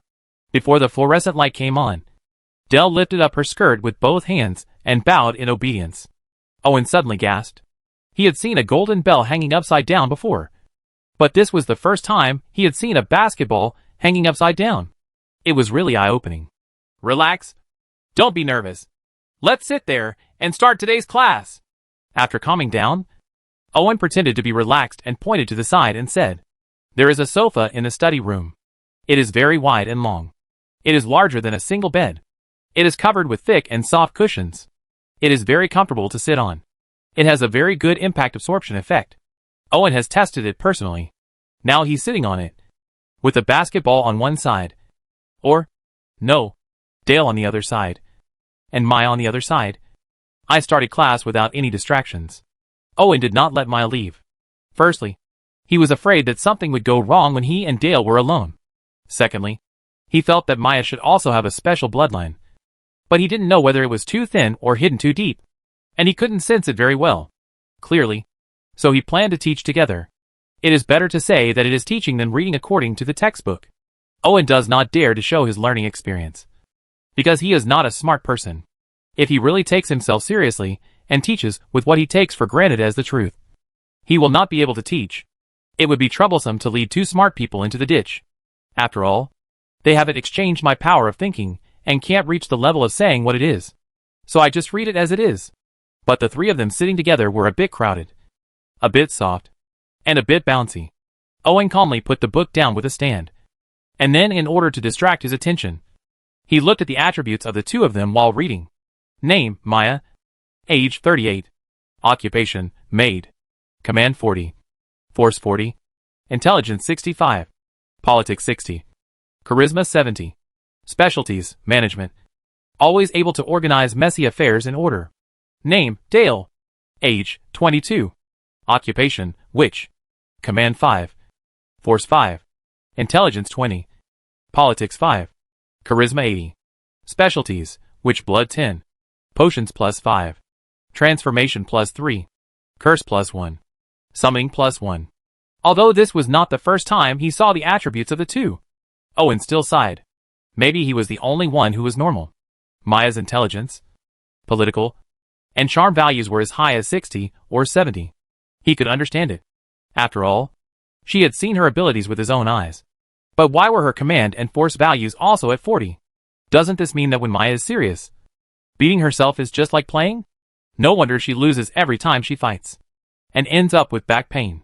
However, according to the fact that intelligence equals magic power, Dell's future magic value is not optimistic. Unfortunately, Maya does not have a special bloodline as she thought, and such a high intelligence attribute was wasted. But Owen always felt that something was wrong. Unfortunately, his Lord template was a bit acclimated, and there were only so many attributes that he could see. Chapter 42 Herbal Greenhouse. Soon Irving couldn't read anymore because the basketball kept hitting him and squeezing him, making him distracted. Moreover, the bookshelf was too straight, and the books were too hard, which made it uncomfortable for him to read. So he crossed his legs and asked Dell to get it, prepare things for her on the desk, and then ask Ram to take her to the greenhouse, where she will work in the future. As soon as Dale went out, Owen couldn't wait to pull Maya to study the elasticity of the sofa. Dale, who walked outside the door, certainly knew what was going to happen next, although he wanted to take the opportunity to join in and get a long-term stable meal ticket. The magic wand in his hand was also very attractive. Mrs. Dale, please follow me to the greenhouse. Because Dale had been in a daze, Ram, who was responsible for leading the way, tilted his head and reminded aloud. Okay. Please lead the way. Dale put away the wand in his hand in a panic. Then followed the extremely exquisite puppet with the book in his arms. Dale had seen puppets when he was in the family, but those puppets made of ironwood were clumsy and ugly, and could not be compared with the lifelike puppet in front of him. Compared to the painstaking renovations inside the castle, there are almost no changes outside. However, the back garden, which had long been obliterated by time, has unknowingly changed. The originally desolate open space has been replaced by a crystal-like building. Dell was so shocked that he couldn't speak. There is glass in this world. After all, glass is just burned sand, with the power of magic. It has been discovered long ago. As for removing impurities, it is just a matter of a little research for mages and alchemists for a period of time. If it were not for the idea of monopoly, glass manufacturing can only come from the hands of mages and alchemists. I am afraid it has been widespread for a long time. Even so, there are many alchemists who specialize in making various glass products, although they are still expensive. At least most nobles can afford them. However, it is still a very luxurious thing to build a dreamlike greenhouse with such high transparency, such a large area, and such a large number of glasses. Even if some nobles would use glass to build a garden that blooms in all seasons, the area would not be so large. It would be like a crystal palace.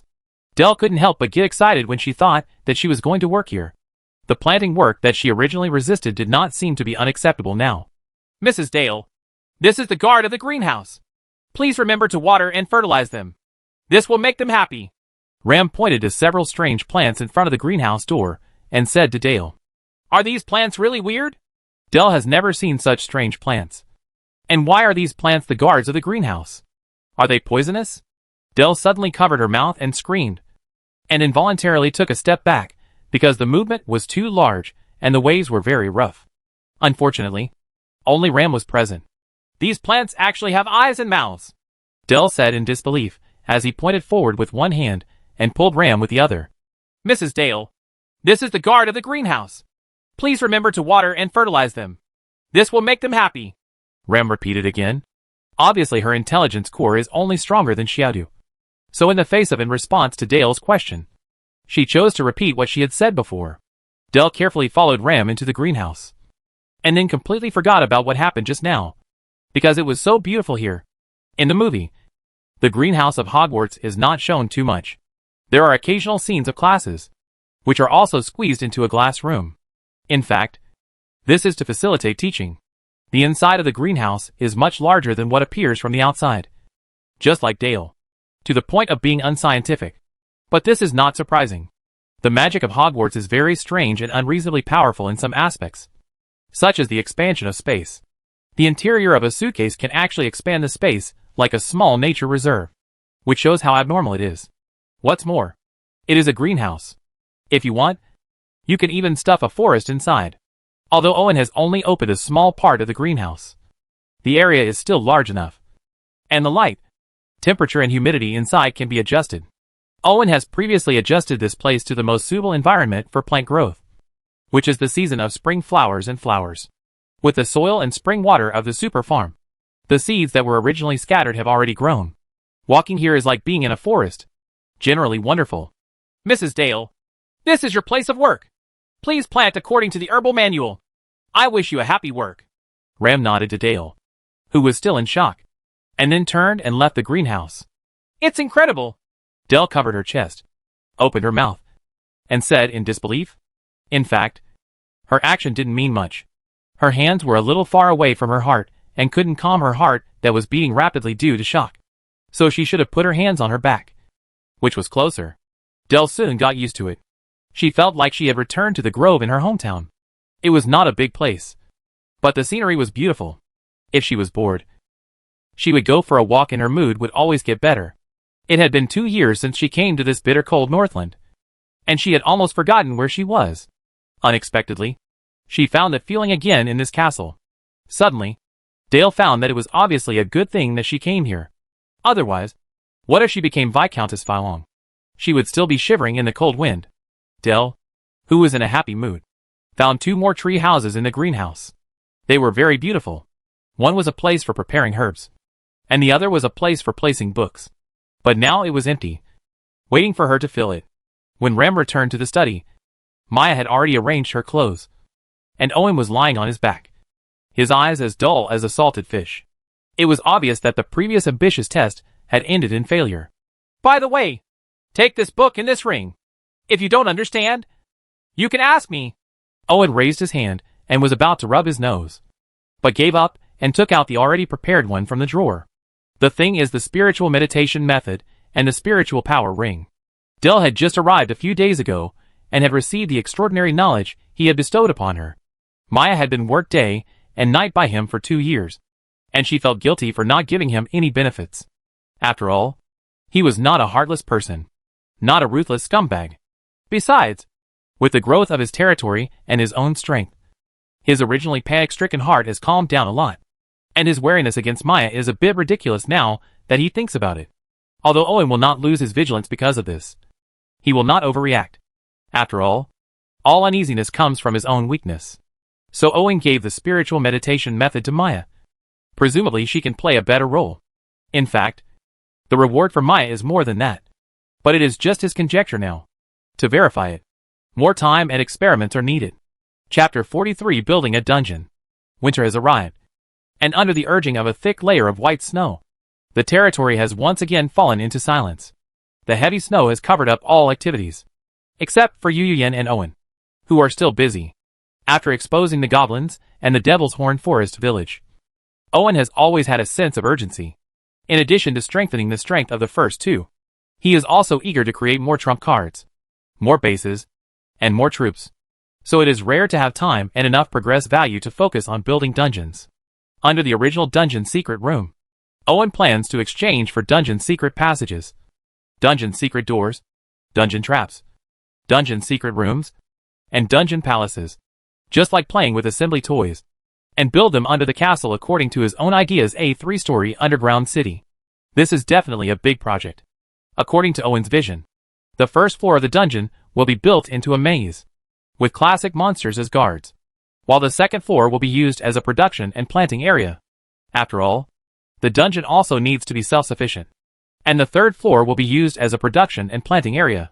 The third floor is where the Demon King's palace and barracks are located. The idea of just building a dungeon under the secret room of the dungeon under the castle cellar is quite strange and old-fashioned. But it is definitely unexpected. Even if it were possible, Owen would like to build another Earth-centered city under the underground city, with a subway system extending in all directions, to completely achieve the achievement of 1,000-layer cake. But there's no point thinking about it now. We'll wait until the upper limit of the progress value exceeds 50. The current dungeon is just a simple drawing drawn by Owen. It will take several years to be fully formed, even if all the progress values are used here. But Owen was not in a hurry. Building a city from scratch was not that simple. There were many things to consider in all aspects. So in addition to expanding the original secret room of the dungeon, he also started building the first floor of the dungeon. In fact, it is an expansion based on the original dungeon secret passages of the castle, making the dungeon secret passages more accessible and also functioning as a maze. During this period of time, Owen has been busy building secret passages in the dungeon, because he didn't spend any time on making more detailed drawings. As a result, he often acted haphazardly and got lost as expected. It seems that I need to prepare some guards and servants for the dungeon. At least they can take me out when I get lost. After Owen successfully returned by exchanging the secret passage of the dungeon, he wiped away the sweat he had just shed because of getting lost, said somewhat helplessly. In his previous life, his sense of direction was not very good. He was okay in familiar places, but he would definitely get lost if he walked a little further. But he didn't expect that it would still be like this in his life. Fortunately, he lived in the open Northland and could just use the compass to find the right direction. But who would have thought that he built a dungeon maze under his castle and successfully got lost? Like no one else.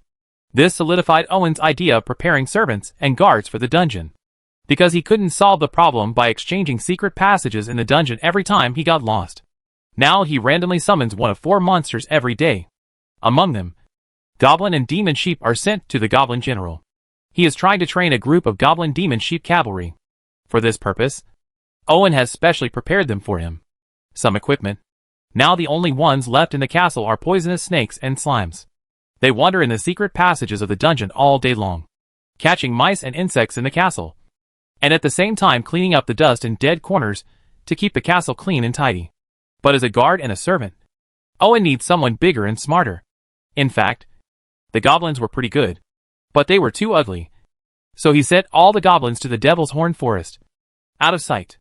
After returning to the secret room of the dungeon, Owen went to the living area to take a shower and change clothes, then placed the kettle on the torch stump and waited for the water to boil. The secret room in the dungeon was originally just a place for Owen to make puppets. Later, it became much more crowded due to the placement of a synthetic furnace, so he expanded it again. However, because an underground city was to be built, the expansion was not carried out underground.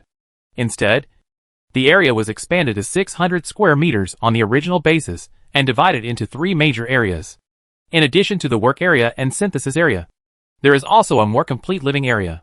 Because he often didn't go out for several days, Owen was very careful in building the living area. In addition to a place for sleeping, bathing and resting, he also set aside half of it to build a small garden to improve the environment of the secret room in the dungeon. In fact, if he was given enough food and a computer with internet access, Irving could stay here for half a year.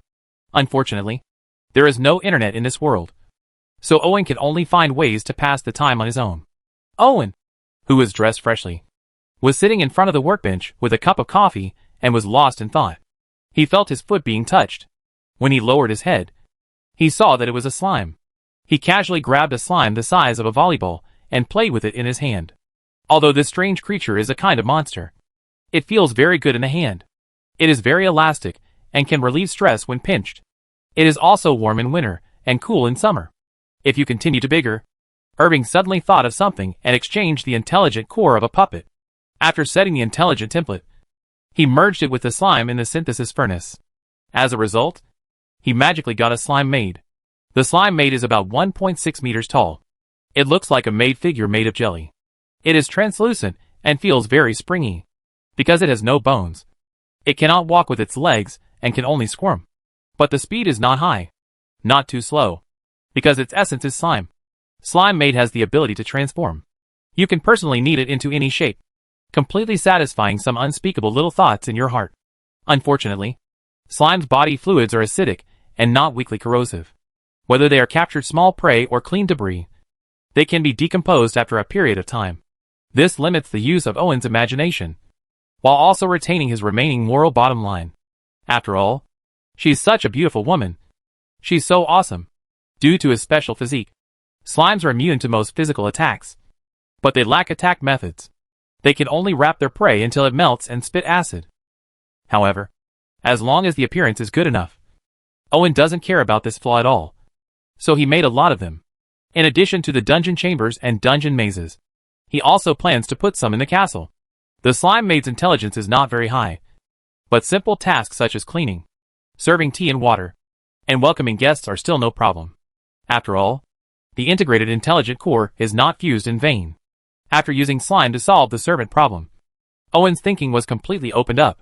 In addition to servants and guards, the maze on the first floor of the underground city under construction still has many shortcomings, such as the light is too dark, the air is dirty, the temperature is too low, the decoration is too poor, the environment is not good, etc. Looking up at the small garden in the living area, Owen found a solution. Chapter 44 Dale's Changes. Open the album of Plants vs. Zombies and exchange lanterns for wall lamps to replace the luminous moss and will-o'-the-wisp torches in the dungeon buildings.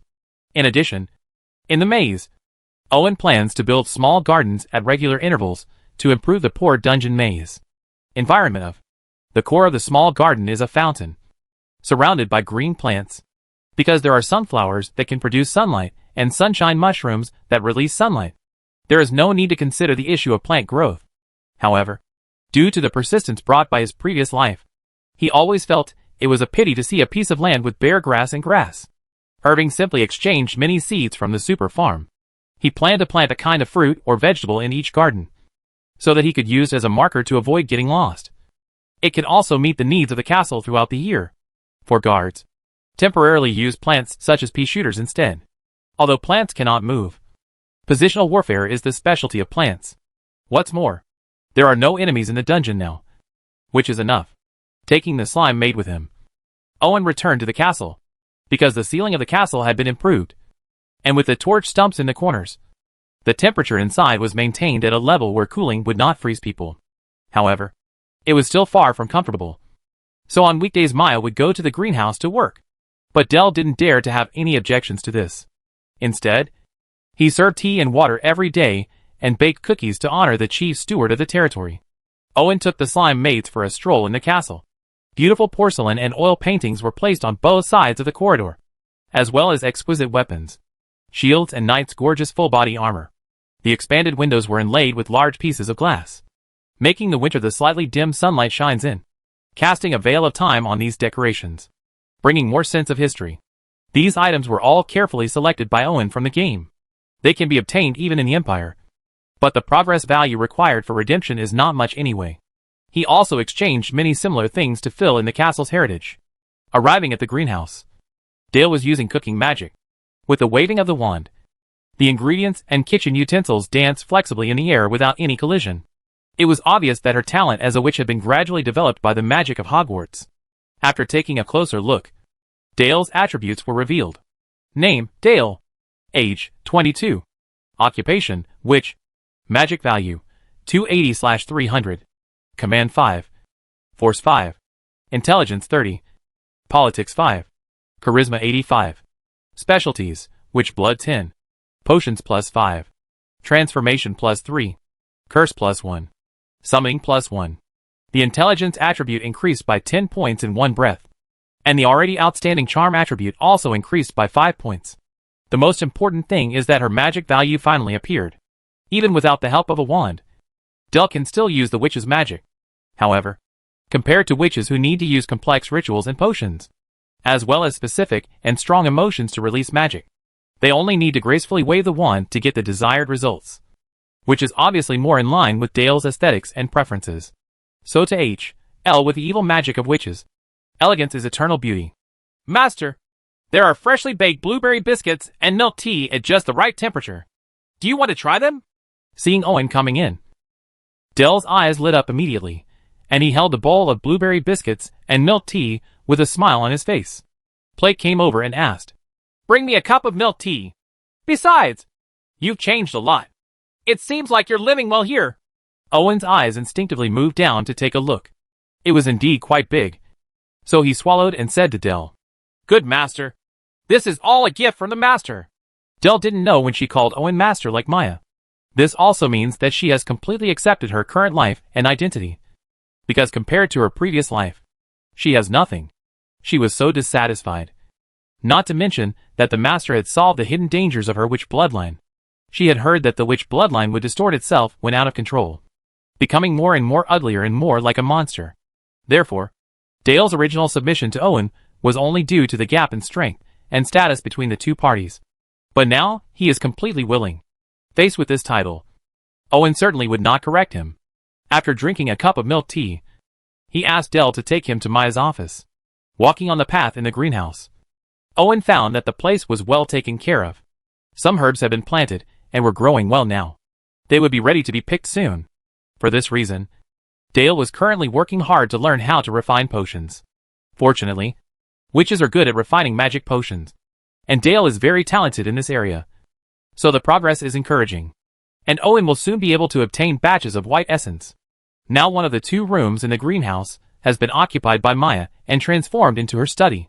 She usually handles territorial affairs here. And Dale, who has nothing to do except plant flowers and weeds every day, has become her exclusive maid. It seems that she has been the teachings are very good, and the clothes tend to be maid clothes, which are also low-collared. It seems that Maya knows his preferences very well. Owen glanced at the white rabbit that kept beating with Dell's footsteps, and showed his composure. But he gave Maya a thumbs up in his heart. He was becoming more and more inseparable from this capable head maid.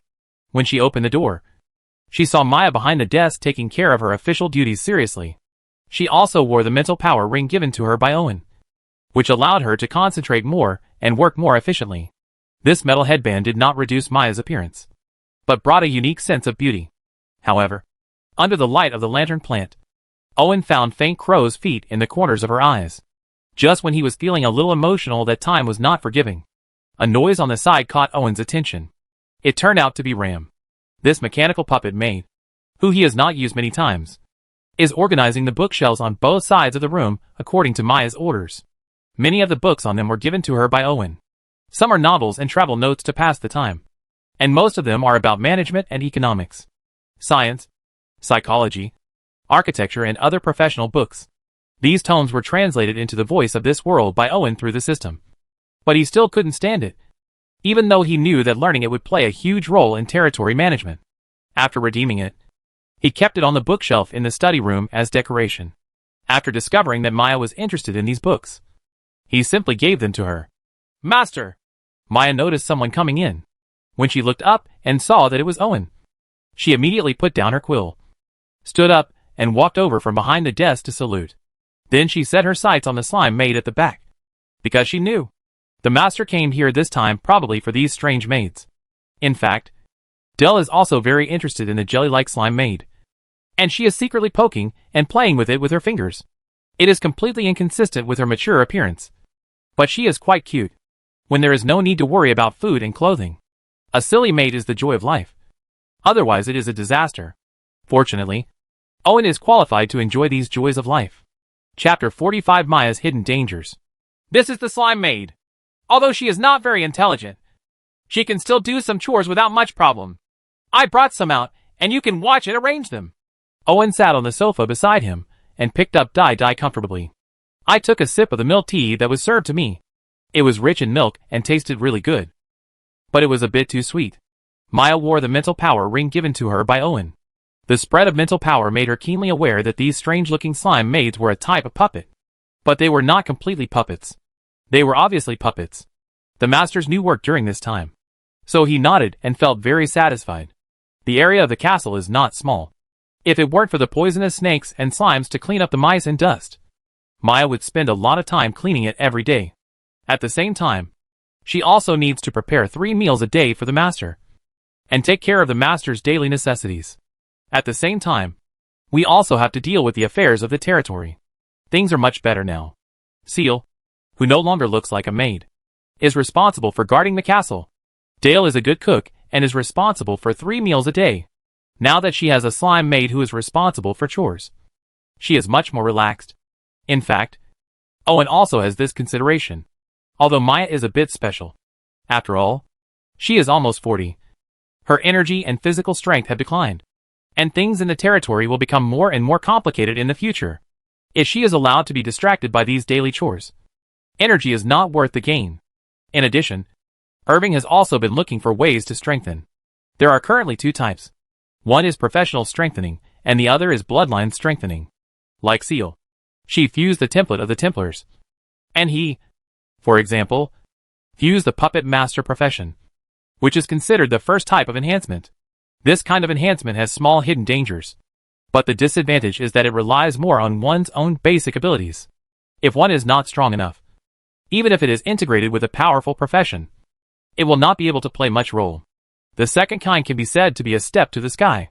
As long as you muster up the courage to walk with the monster in the synthesis furnace, the immortal will definitely become stronger, and the lifespan of the monster is not comparable to that of humans. The problem is that the success rate of the synthesis furnace is only for monsters. Humans have never tried it. Who knows what the consequences will be? If it turns into a monster, it will be fatal. This thing only synthesizes and does not separate.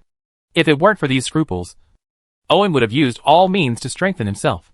With the current progress value, he can use a lot of things, such as the T-virus. If he strengthened it without thinking about the consequences, he wouldn't dare to beat Seal with one hand. Facing ordinary people will definitely be a crushing game. But Owen has always resisted his impulse, because he is not sure whether the system strengthening of itself is unlimited and whether everything is compatible. This is very important. If he strengthens a bloodline that is very powerful in the early stage, but loses its crotch in the later stage, and is unable to strengthen a more potential lineage in the later stage, wouldn't it be a small gain but a big loss? For example, Wolverine is definitely a powerful bloodline in the early stage, but it becomes a target in the later stage. In the event of a bloodline conflict, wouldn't it be a huge loss if bloodlines such as Superman cannot be strengthened? Even if the fusion is forced. What if it mutates? Not all mutations are in a favorable direction, and not all evolution is good. Therefore, Owen is very cautious about his own strengthening. And the first choice is the Puppet Master, because the main strengthening attribute of the Puppet Master is mental power. As long as he does not intend to leave the biological range, mental power will only benefit and not harm any future strengthening of him. As for learning the magic of Hogwarts, this is not considered to strengthen the body, but to make more effective use of the magic power one possesses. But he can wait, and Maya may not be able to wait long. Although the human beings in this world have good physical fitness, their lifespans have not increased too much. Especially Maya. She was born as a maid, and the profession of maid does not take longevity into consideration. The problem is that maids are actually just higher-end consumables. Maya can still maintain her appearance and body shape in her 30s. In addition to her natural beauty, self-discipline in life, and the fact that her former owner, the Countess, treated her well. The secret medicine of serving the church is the key. This secret medicine can allow the user to maintain their appearance for a longer period of time, and be energetic and radiant. At the same time, there will be no problem of giving birth to offspring. After all, they are serving maids, and are not qualified to be in high positions. The nobles will not allow it. Serving and educating, nor will it be allowed. If allowed, the power of the serving church will inevitably expand rapidly, and become a behemoth with huge influence. But no noble would allow such a force to exist, and the empire would not. So serving the church would lead to death. In addition, the secret medicine has more side effects. In addition to loss of fertility, lifespan will also be affected. After all, it is impossible to maintain the same appearance for a long time without paying a price. Therefore, once old age appears, it means that life has entered a countdown. Owen didn't know how much time Maya had left. 1 year. 2 years. So she had to do it as soon as possible before her vitality was exhausted.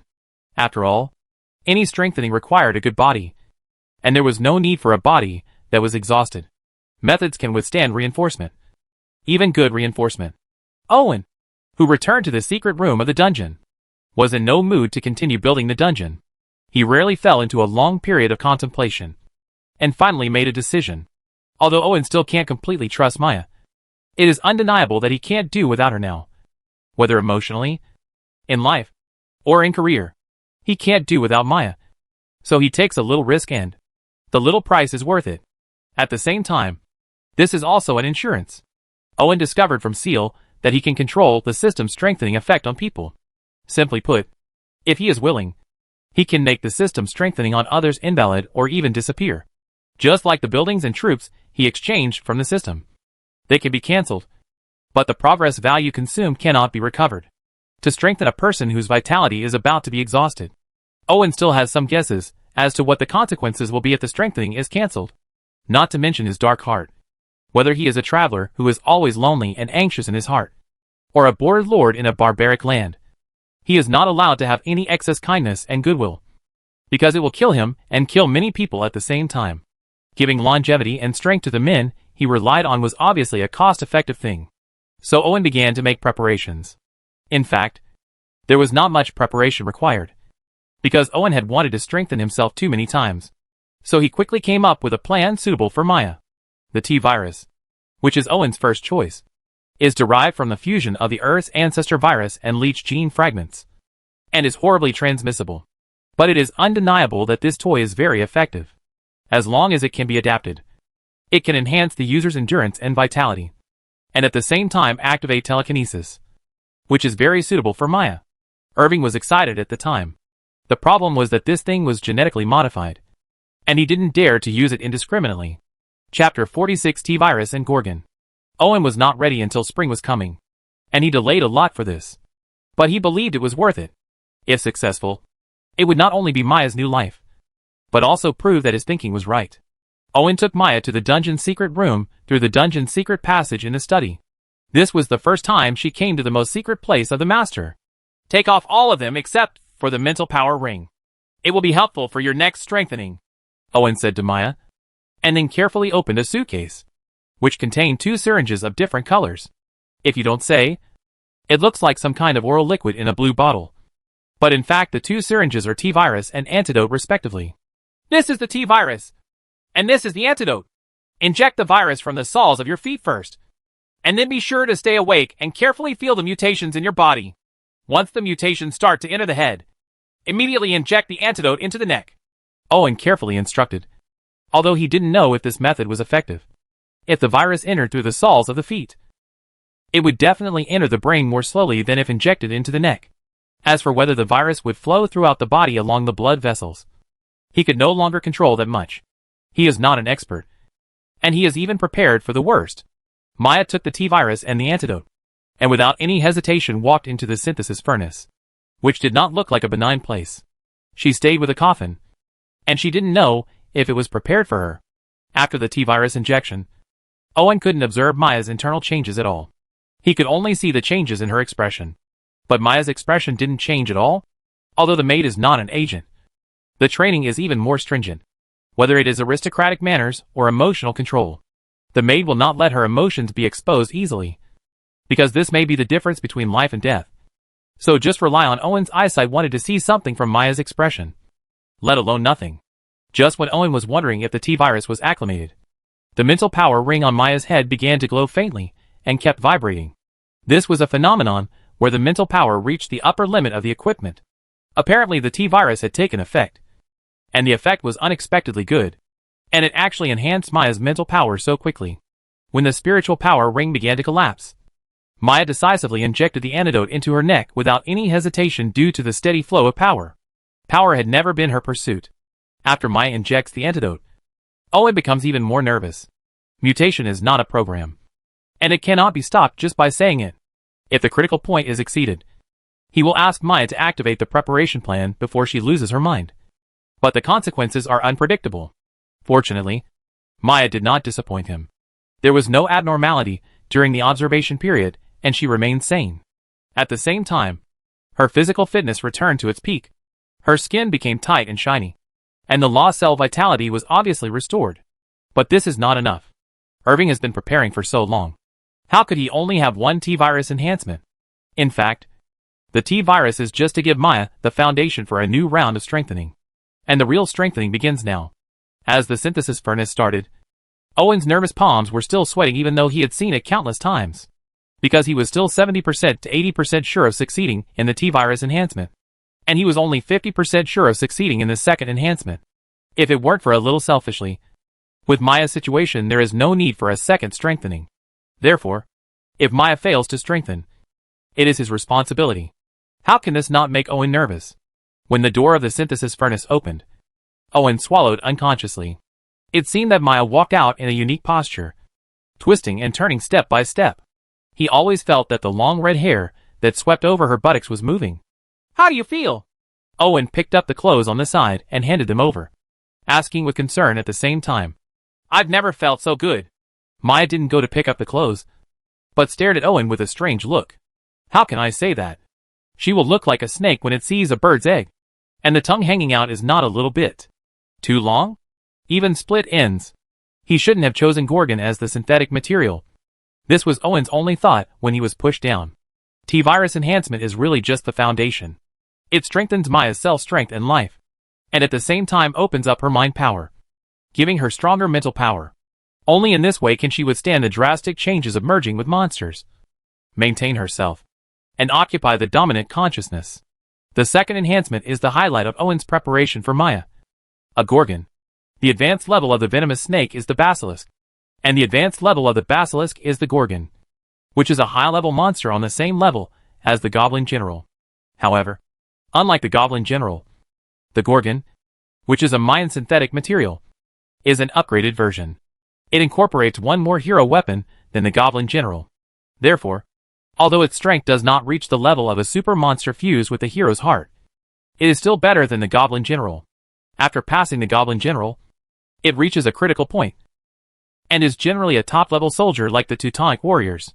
But the Gorgon's ability is not force, but petrification and magic. Name, Maya. Age, 38. Bloodline, Gorgon. Occupation, Maid/Warlock. Magic value 700 out of 700. Command 40. Force 45. Intelligence 70. Politics 60. Charisma 80. Specialties. Management can always put messy affairs into order. Gorgon 15. Petrification +8. Polymorph +3. Curse +3. Summoning +1. Skills, Petrifying Ray. Snake Hair Winding. Curse Kiss. Serpent Summoning. This is Maya's current attributes. Even in the Three Kingdoms, she is still a well-known counselor. Not to mention that with magical skills such as Petrification Ray, it is not impossible to defeat a third-rate general with a force value of 60. However, Owen did not expect Maya to become a warlock with the help of the Gorgon's bloodline. Obviously, the role of the synthesis furnace is far beyond the redemption progress value it requires. It was spring plowing, and there were a lot of things to deal with every day. So after a lot of joy, leaving Owen, who was not left alive, gasping for breath in the secret room of the dungeon, Maya twisted her waist like a beautiful snake and went to work. Owen, whose eyes were dull, lay on the bed, not wanting to move a finger. Before, Maya just couldn't feed her enough. But now she's better, and has learned to take the initiative to extract.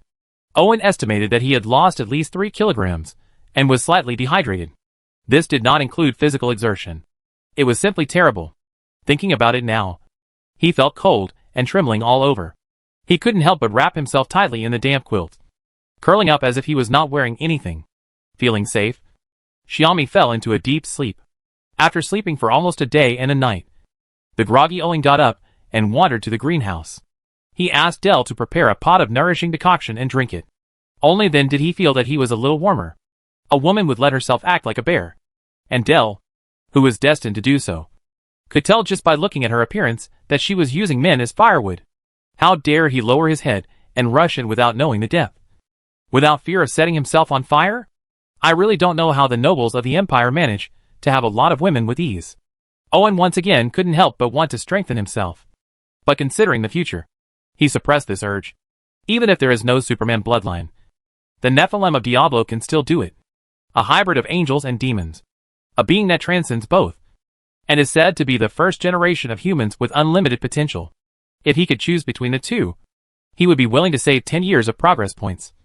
But it's a pity that he doesn't. Chapter 47 Imbalanced Male-Female Ratio. Back in the study, Owen took out his notebook and started writing and drawing. A good memory is not as good as a bad pen. Owen is not a genius with a photographic memory. And without supervision, he loses track of time. So if he doesn't write down important things, he doesn't know when he will be able to remember them. The record this time is about the strengthening of Maya. The strengthening of the adventure not only gave him a powerful and durable assistant, but also allowed him to prove some things. But it was not enough to use it on himself. Simply put, Owen's goal was more big. So he won't lose big because of small. You still need to wait patiently. Fortunately, my age has the advantage. Owen sighed first, and then said with some luck that he was not yet 20 years old and could afford to wait. However, although the T-virus is easy to use, it must not be abused. Irving is very cautious about this. Otherwise, he would not exchange any of the cheap and easy-to-use biochemical monsters such as the Liquor Tyrant. He is not afraid of being destroyed by this world. When a mage or wizard finds out, if a magical version of Resident Evil emerges, they will all be doomed. Don't think that Master F.A. is any different from the scientists in his previous life. They are also a bunch of daring bastards who are willing to gamble with the whole world. There is nothing in this world that they dare not study. Even outside the world, they cannot stop their curiosity. Heart. So Owen is sure that once these people discover the T-virus, there will most likely be big trouble. Therefore, Owen only used the T-virus as a means of basic strengthening, and then covered it with the blood of the Gorgon to erase the traces of the T-virus. He even did everything in a synthesis furnace, and destroyed all traces afterwards. Although the synthesis furnace is a magical product, it can be used as a creation that can be synthesized at the level of material genes and souls. Although its function is single, it is terrifyingly powerful. A mere virus is nothing. Otherwise, Owen may not dare to redeem T-virus. The matter came to an end, and Owen wrote a summary in his notebook. Waiting for the second experiment. Now is the critical moment of spring plowing. Even Owen can't abandon everything and run to the secret room of the dungeon without seeing anyone. Therefore, he is also busy under Maya's coercion. Every day, he has to adjust the exchanged materials in the town center based on the reports sent by Maya. From time to time, he would also act as a consumable for the opponent to use up his overly strong energy after strengthening, which made him exhausted, breathless, and physically weak. If Dale hadn't improved his skills and had a bowl of nourishing soup every day, Owen would have doubted that he would have died suddenly. Fortunately, the development of the territory was getting better and better, which finally soothed his injured young heart. Even though Irving keeps messing up all year round, the development of the territory has not stopped. It is still developing in an orderly manner, and there are traces to follow, which is completely consistent with the results that a lucky and capable lord can achieve. In particular, the existence of Maya has become the most reasonable explanation. Maya's origin cannot be hidden from the wise. She is a close associate of a powerful countess in the empire, named Maid, who is actually the chief steward. At her peak, her power was not inferior to that of ordinary counts. Even if she is sent to the remote northern border, she only needs a little using a little of the power left to her by the countess. She can fly even if the local lord is a pig. Owen, who doesn't feel like a pig, is working hard to learn how to handle official business because he is unwilling to just act as a ruthless exchange machine. Fortunately, with the increase in the number of buildings in the territorial system, Owen's exchange pressure was much lessened. But he soon faced more problems. As the territory develops, the problems it faces are not getting smaller and smaller, but more and more. In the past, it only needed to cultivate land and have enough food. Now, in addition to building small towns, expanding farmland, and building water conservancy, we also need to develop the local economy, and maintaining the balance of the number of men and women in the territory were all issues he needed to consider and solve. There are no big problems with the first three items. With the gift of last year's autumn harvest, the serfs in the territory worked hard. With the increase in the number of farmers, there is really no shortage of manpower to work, especially with the magic horn forest trees. With the wood stored in the village during the winter, and the free stone obtained by demolishing the city wall, at least until the materials are exhausted, the construction of the territory will maintain a fairly high speed. The latter two are a bit troublesome. The population of the Northland is too small. And the freedmen in the territory have just appeared. There is no economy at all. The grocery store built last year is still just a decoration. As for the imbalance of the male-female ratio, we also need to pay attention to it. As the food in the territory becomes abundant, serfs and farmers who had no hope will definitely start to consider the issue of reproduction. It is human nature to think about what to do when they are full and warm. The problem is that the male-to-female ratio in the territory is an exaggerated 91. 9 men and 1 woman. This is inappropriate no matter how you divide it. And there are already signs of something bad happening. Owen doesn't want one of the 2 oldest professions in mankind to be here. Resurrection. Not to mention forming the Holy Legion of Thieves in the territory. In addition, there are more headaches for Owen. For example, the territory is short of minerals and coal. Currently, he can only use simple repair tools. The boss still relies on his exchange. This is definitely not a long-term solution. As for minerals, there is an iron ore in the territory of the Buffalo Baron. The reserves are unclear, but the quality is good. He has seen that there are very few impurities, and the iron content is at least 7 or 8 layers. After a little refining, it can be called crude iron. With the Buffalo, this is evident from the fact that the barony's rough processing methods can produce some inferior weapons and equipment. The problem is that one of the descendants of the Buffalo Baron has escaped. With his bloodline, there is a high possibility that the Northland barbarians will seek revenge. Therefore, it is not enough to just send miners to mine. There must also be enough troops to protect them. The number of troops sent to escort was useless, and too many troops were not worth the loss. Therefore, Irving has not sent anyone to mine. But we can no longer delay, and we will take action this year. As for the coal mines, you can go to the Devil's Horn Forest to look for them. The Devil's Horn goblins are idle, and are being moved by the Demon King. However, after thinking about it for a long time, Irving decided to focus on spring plowing for now, and asked Currens to take the convoy to Mara Town to exchange for a group of serfs and livestock first, and the rest can be postponed. It's easy to find Currens. He is also in the center of the town, but he has no specific position now. He has been acting as Maya's deputy, helping to deal with the affairs of the territory. But he is more of an orderly and supervisor, because he is very concerned about the affairs of the territory. He really couldn't get involved. Maya's ability was too strong and her aura was very scary. After all, the Viscount Baron could only obey orders in front of her, let alone a down-and-out noble son. So he would stay there most of the time. The town center awaits Maya's orders. However, Currens was not reconciled to this, because this was not what he wanted. And with the rapid development of his territory, he became more and more anxious. Finally, the opportunity he had been waiting for came. Chapter 48 The Currens Family. Currens carefully arranged his appearance and adjusted his breathing before knocking on the door of the Lord's room under the gaze of the 2 Teutonic warriors.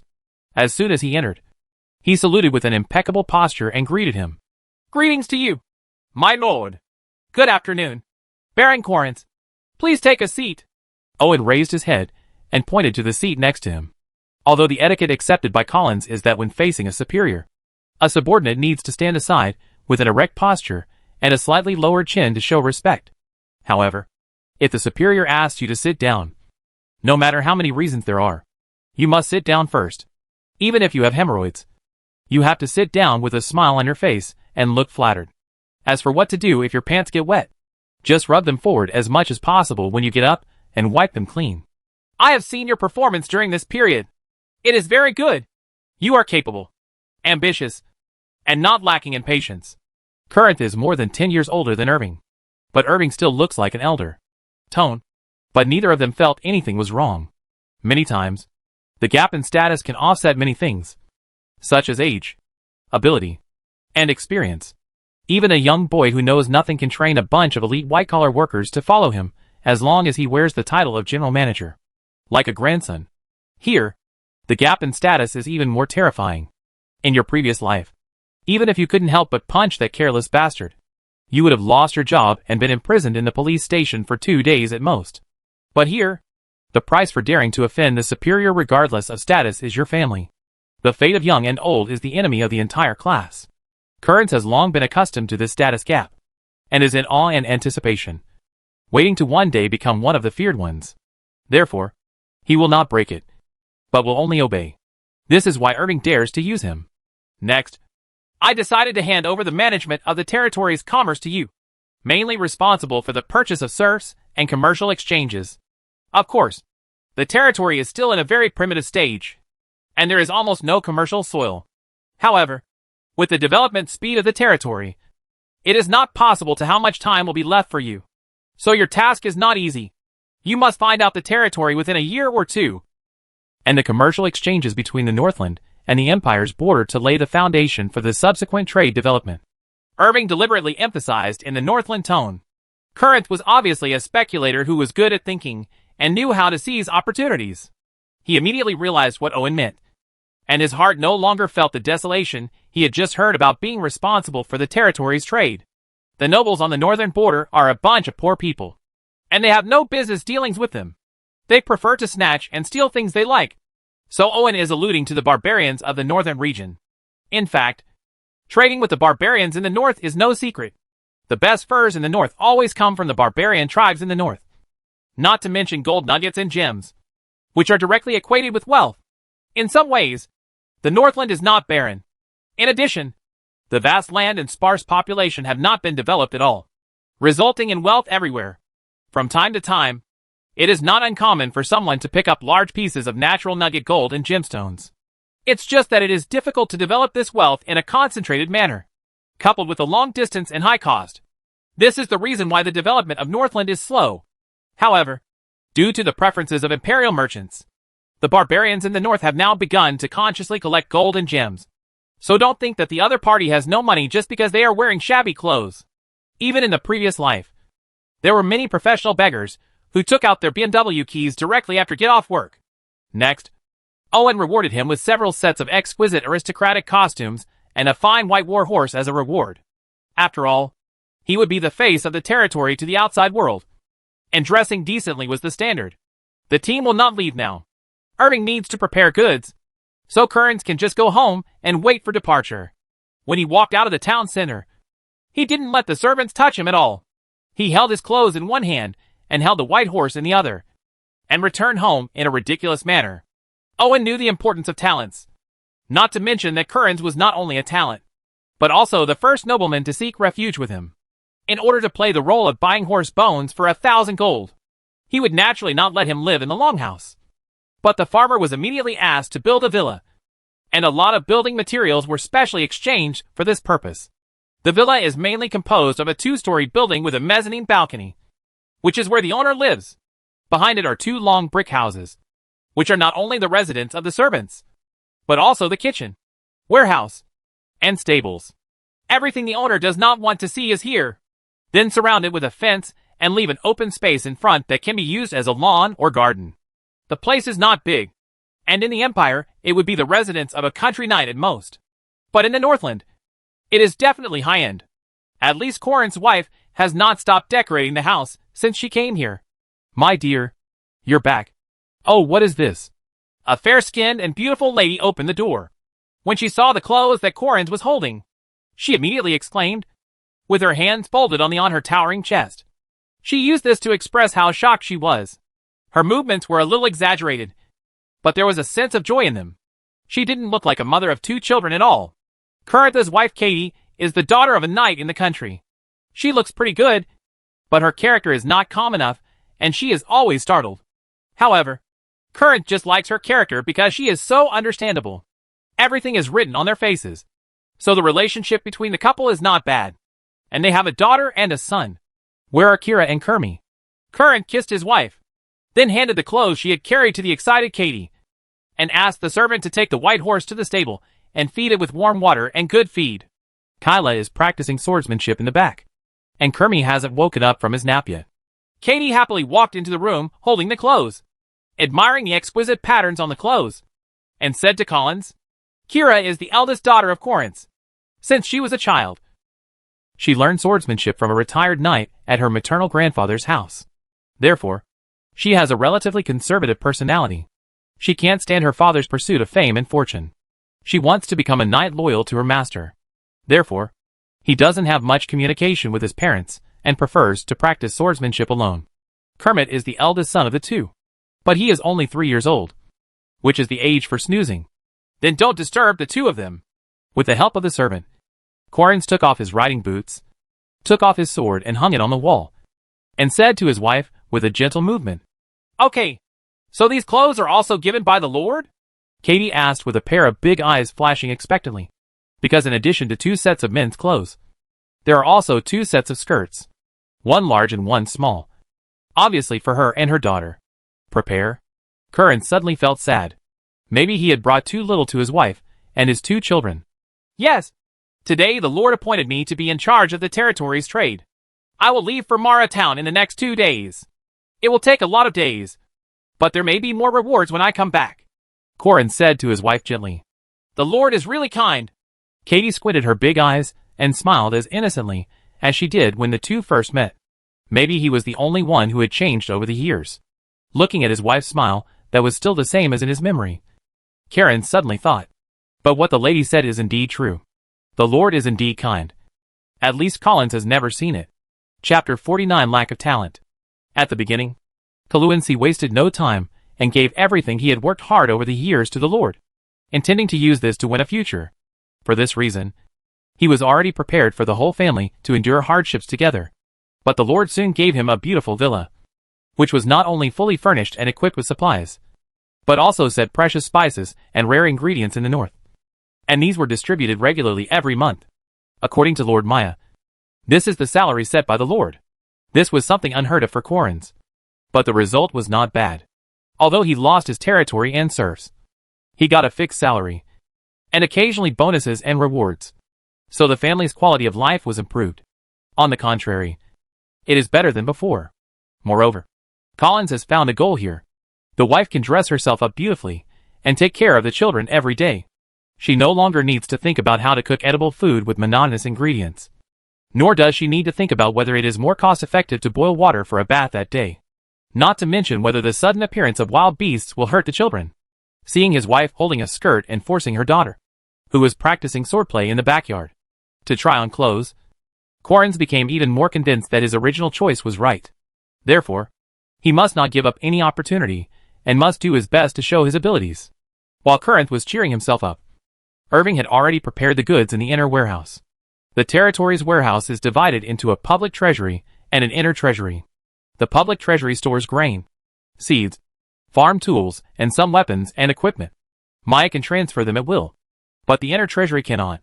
Without Owen's approval note, not a single hair can be taken out, and it cannot be entered or exited. All are handled by system soldiers.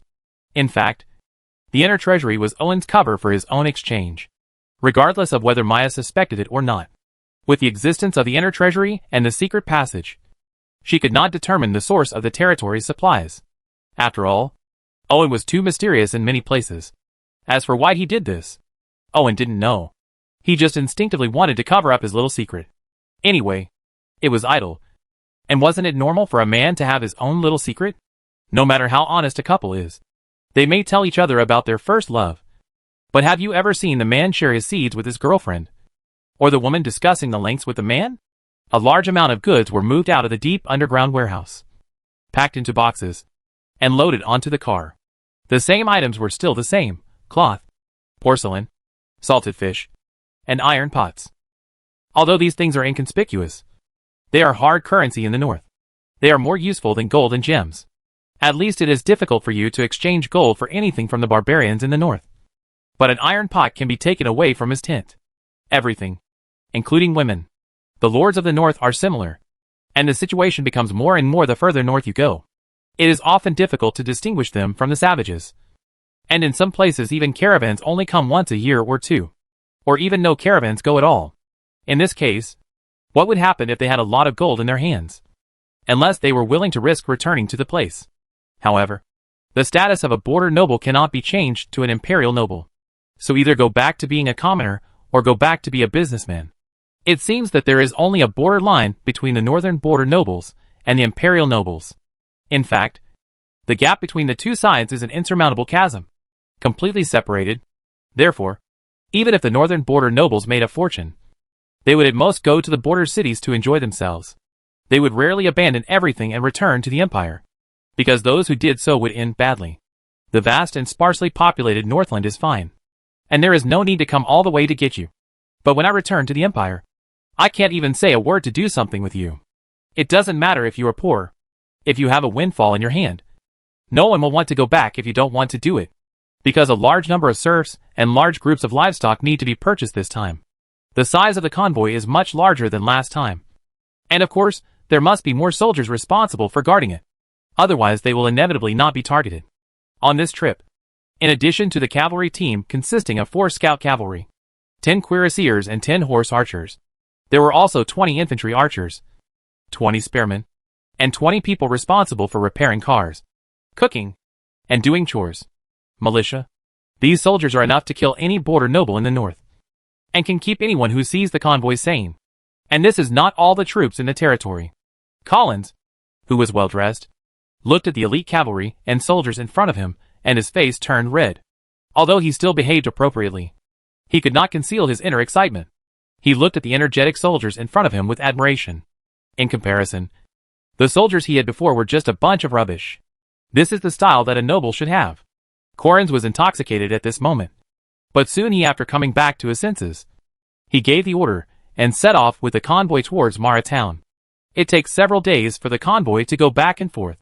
After all, the serfs need to recuperate along the way. This is what Irving ordered in advance. So they will not be able to come back in a short time. After temporarily handling the matters at hand, Owen, who had nothing to do, originally wanted to go to the Buffalo Barons territory to see the iron ore. But the cavalry had all left with the convoy, and it was obviously not safe to go now. So he changed his mind and took Charles with him to ride. I loaded up the magic sheep and went to the magic horn forest. Although the demonic horn forest wood village has been exposed, it does not mean that Owen will give up running the place. After all, the construction of the territory is inseparable from timber. So the current wood village is more like a logging farm, and most of the surrendered troops have been converted into system soldiers.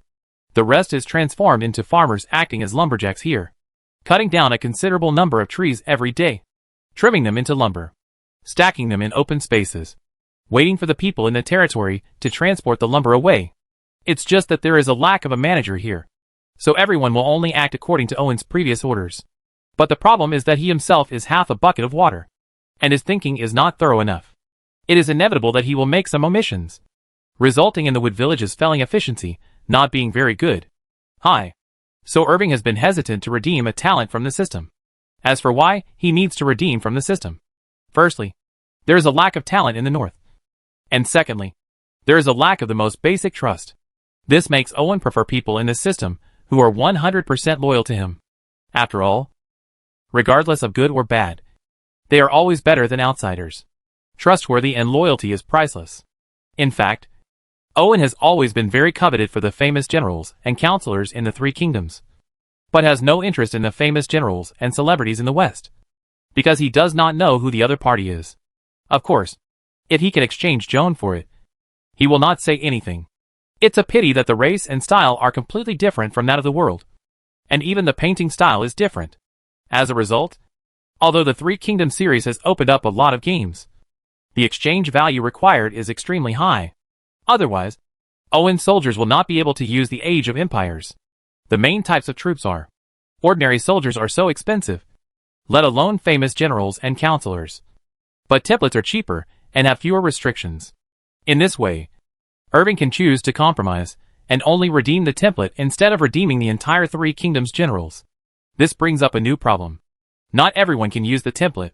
Insufficient abilities will only drag down the potential of the template. Otherwise, Owen would have exchanged the template for the Ghost Lu Bu to open Wushuang. From the fact that a strong man like the Teutonic warrior has a force value of only 50, we can see how powerful the real generals of the Three Kingdoms are. Owen's current upper limit of 30 points of progress value cannot even be exchanged for a first-class military commander template. After all, the Three Kingdoms generals exchanged by Owen are from the game, and are not real history. It is normal for the force value to explode, and a lot of progress value is naturally required. In fact, because there are many games in the Three Kingdoms series, some of the upper limits are really ridiculously high, such as the Ghost Lu Bu, Unparalleled Generals, Immortals, Mythical Beasts, etc. It is not that simple, but this makes it more attractive. Okay? Chapter 50: The Underground Ruins of the Devil's Horn Tree Forest. Because there were too many uncertainties, Owen just wrote down this matter. then turned on the Demon King's halo, and took Seal further into the Demon Horn Forest. Their destination today was not here. Many people think that the Devil's Horn Forest is not scary, because it looks no different from an ordinary forest from the outside. Even bandits and the original coalition of nobles dared to enter the forest. In fact, this is completely wrong. This illusion is entirely due to the Devil's Horn Forest is divided into two layers, inner and outer. The outer edge of the Devil's Horn Forest is no different from an ordinary forest. Otherwise Owen would not build a lumber camp here. But the inside is different, because the real Devil's Horn Forest only has one plant, the Devil's Horn Tree. The magic horn tree is said to be a tree, but in fact it looks more like an oversized thorn in appearance. It has no flowers or leaves, is as black as iron, and is very hard. The thorns of the magic horn tree can easily pierce skin and flesh, and are also terrifyingly poisonous. No creature wants to get close at all. Moreover, the Devil's Horn Tree is very predatory. Only plants of the same species can grow within its growth range. There is no room for other flowers, plants and trees to survive. Therefore, although the Devil's Horn Goblin lives within the range of the Devil's Horn Tree, but they won't really go deep, because they need to go to the outside of the forest to find food. And the magic horn tree is just a barrier for them to resist foreign enemies. The heavily armored magic sheep moved nimbly and powerfully, jumping in the forest like an antelope, and soon carried them through the outer forest and arrived at the real magic horn forest. This place is simply like a forest cursed by a witch in a fairy tale. Giant black thorns as thick as a few people can be hugged can be seen everywhere, growing like prehistoric monster pythons, and countless fine vines extend from the whole body, intertwining and weaving into nets in the air. There is almost no gap left. Coupled with the dense jagged tree thorns, it is like a needle jungle. No normal creature will enter here, if the goblins were not too weak. Coupled with their super reproductive ability and adaptability, they would not have entered the growth range of the magic horn tree and mutated. For the sake of gathering, the Goblin General did not choose to stay inside the Devil's Horn Tree forest, but found an open space outside. There were dozens of tattered tents standing in a mess, with garbage and feces everywhere, and there was an iron pot with half a goblin stewed in it, which attracted a group of little goblins to drool around. However, no little goblin dared to come close. It is estimated that some unlucky guy fell in and became a side dish. The goblins who have just gone through the winter are in a state of hunger. They throw the same kind that did not survive the winter alive, or are weak into the pot and eat them. However, the number is limited after all, so they are busy looking for food. There is only the Goblin General in the camp, with a bunch of little goblins. Lord Demon King, Goblin General, who was about to train the little goblin, hurried over to salute after seeing Owen arriving. It looks pretty bad here, even if it's a goblin. At least he can do something for me, Owen said, very dissatisfied. It's my subordinates' fault. I'm ashamed of my trust in the Demon King. The Goblin General immediately broke into a cold sweat and knelt down to admit his mistake. Seeing that the beating had an effect, Owen stopped what it was good and asked him to get up and report on the work. After all, with the limited resources he gave and the special situation of Goblin, it would be good to maintain the status quo. The situation is just as it seems. Not great. The large number of goblins gathering makes it very difficult to find food. After all, goblins can't plant or breed. Even hunting depends on luck. What's more, it's just spring. Even the beasts are skinny. I was so hungry that I really didn't know who would eat whom when I met them. In addition, goblins are difficult to control. And the battle is fine. They are basically like herding ducks at ordinary times. Don't expect them to obey orders obediently. This gives the Goblin General a great headache. What did Owen think of it this time? If serfs and surrendered soldiers can be converted into system arms through system buildings, can goblins also do it? Lord Demon King, these were found in the Devil's Horn Tree Forest. Perhaps in order to improve his impression in front of Lord Demon King, the Goblin General carried out several boxes from his tent, containing broken gold and silver coins. What they have in common with some strange objects is that they are all man-made, not natural products. Are you saying that there are suspected dungeon ruins in the Devil's Horn Tree Forest?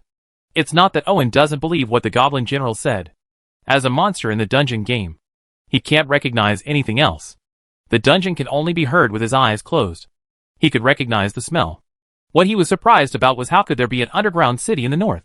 Was it built by barbarians from the north? Why build in the Devil's Horn Forest? What is the purpose of construction? Countless questions made Owen confused. But after he came back to his senses, he had already made up his mind to explore the dungeon. because he could not just sit back and watch this unstable factor around him. And he urgently wanted to know what was hidden in the ruins. Secret. Although there is magic in this world, building a dungeon is by no means a small project. It may not be a national-level project, but it is definitely not something that ordinary nobles can build. Spending such a large price cannot be prepared for future archaeology. There must be important reasons. In fact, Owen wished it was just an ordinary ruin, because it meant there was no danger. If it was used to seal the Demon King, he would have to think about when to run away. Fortunately, the ruins have existed for so many years, so I am not afraid that it will have problems in a short time. Owen decided to try the transformation of goblins first. As for taking Charles to explore the underground ruins in person, Owen said that he was not that unreasonable. He worked hard to farm and develop his subordinates, not just so that he could stay safely in the territory without taking any risks. How could he exploit danger wherever it happened? In the middle of the night, Goblin General personally led a group of goblins to the territory. The smell of humans and animals and the buildings here made the goblins restless. Their cunning eyes kept flashing, and they obviously wanted to do something to burn, kill, and rob. Fortunately, Owen was well prepared and cooked a large pot of food in the barracks, with the Goblin General killing them all as a warning. These goblins obediently entered the completely independent and heavily guarded barracks. Owen was also a little nervous. Although he mobilized a lot of soldiers, there would definitely be casualties in a real fight. Fortunately, the risk is worth it. After trying it, Owen found that it actually works, and the progress value consumed is much lower than that of ordinary people. A little progress value can transform 10 goblins into goblin farmers. Although the transformed goblin peasants still have cunning in their eyes and still look wretched, their obedience is much better. In addition, just like system farmers, as long as they are willing to spend time, goblin farmers can also become basic soldiers through training in the barracks. If the goblins were not too weak in strength and appearance, it would obviously be more cost-effective to convert the goblins as the main population. But this would be fine. At least it would be enough as cannon fodder. Chapter 51: The Role of Super Farmland. Although a large number of converted goblins will occupy a limited population in the town center, the gold and silver collected by the Goblin General is enough to upgrade the town center. So Owen has nothing to worry about.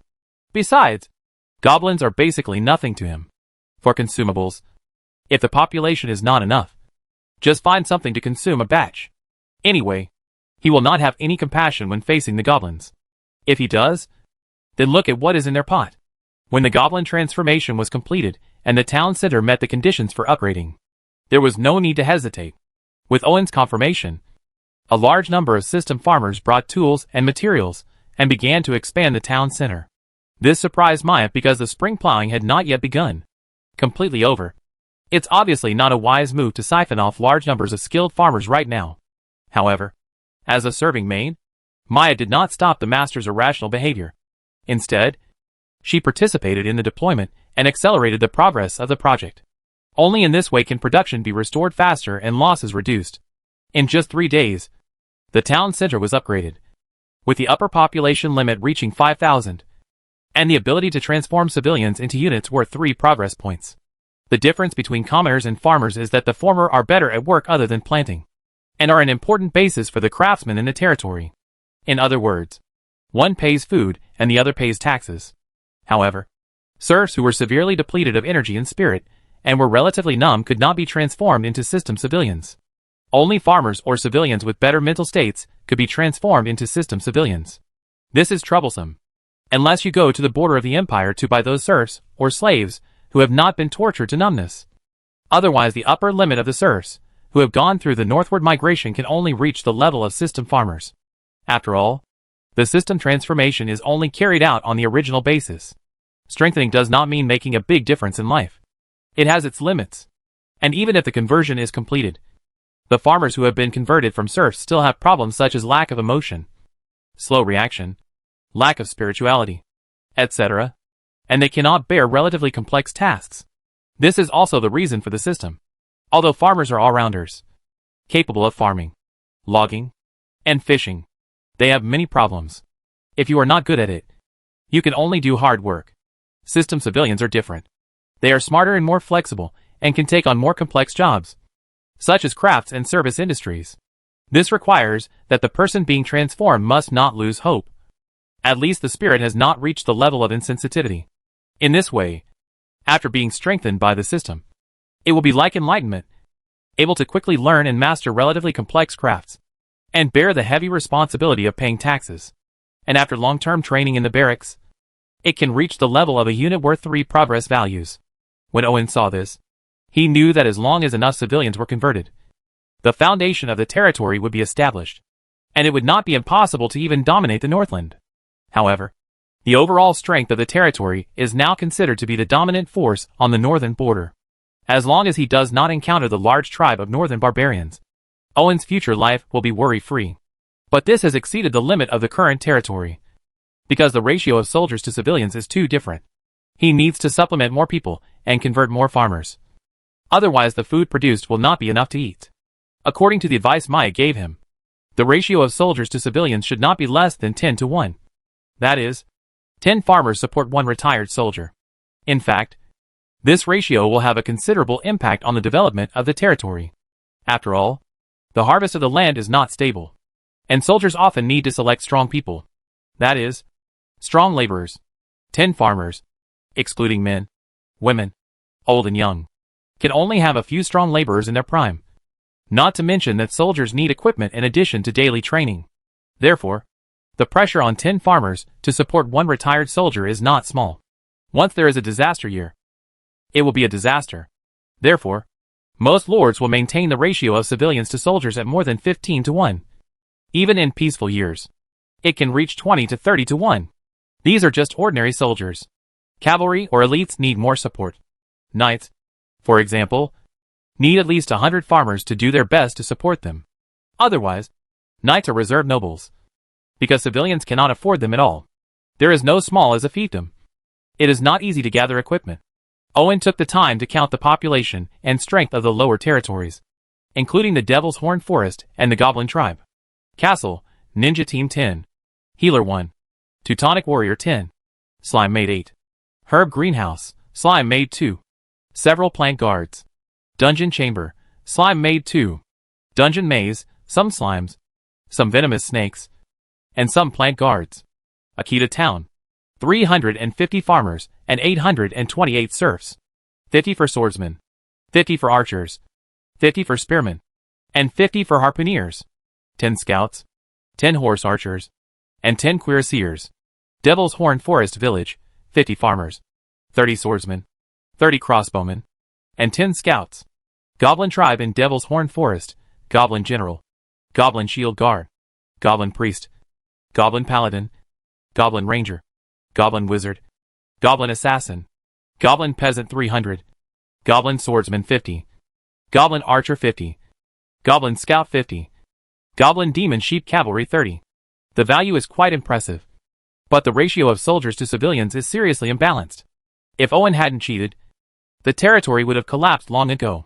Therefore, Owen decided to keep the number of infantry unchanged, only improve the quality of the troops, add a small amount of cavalry, and then increase the development of agriculture, livestock, and fisheries, and try to apply super farms into reality to achieve self-sufficiency as soon as possible.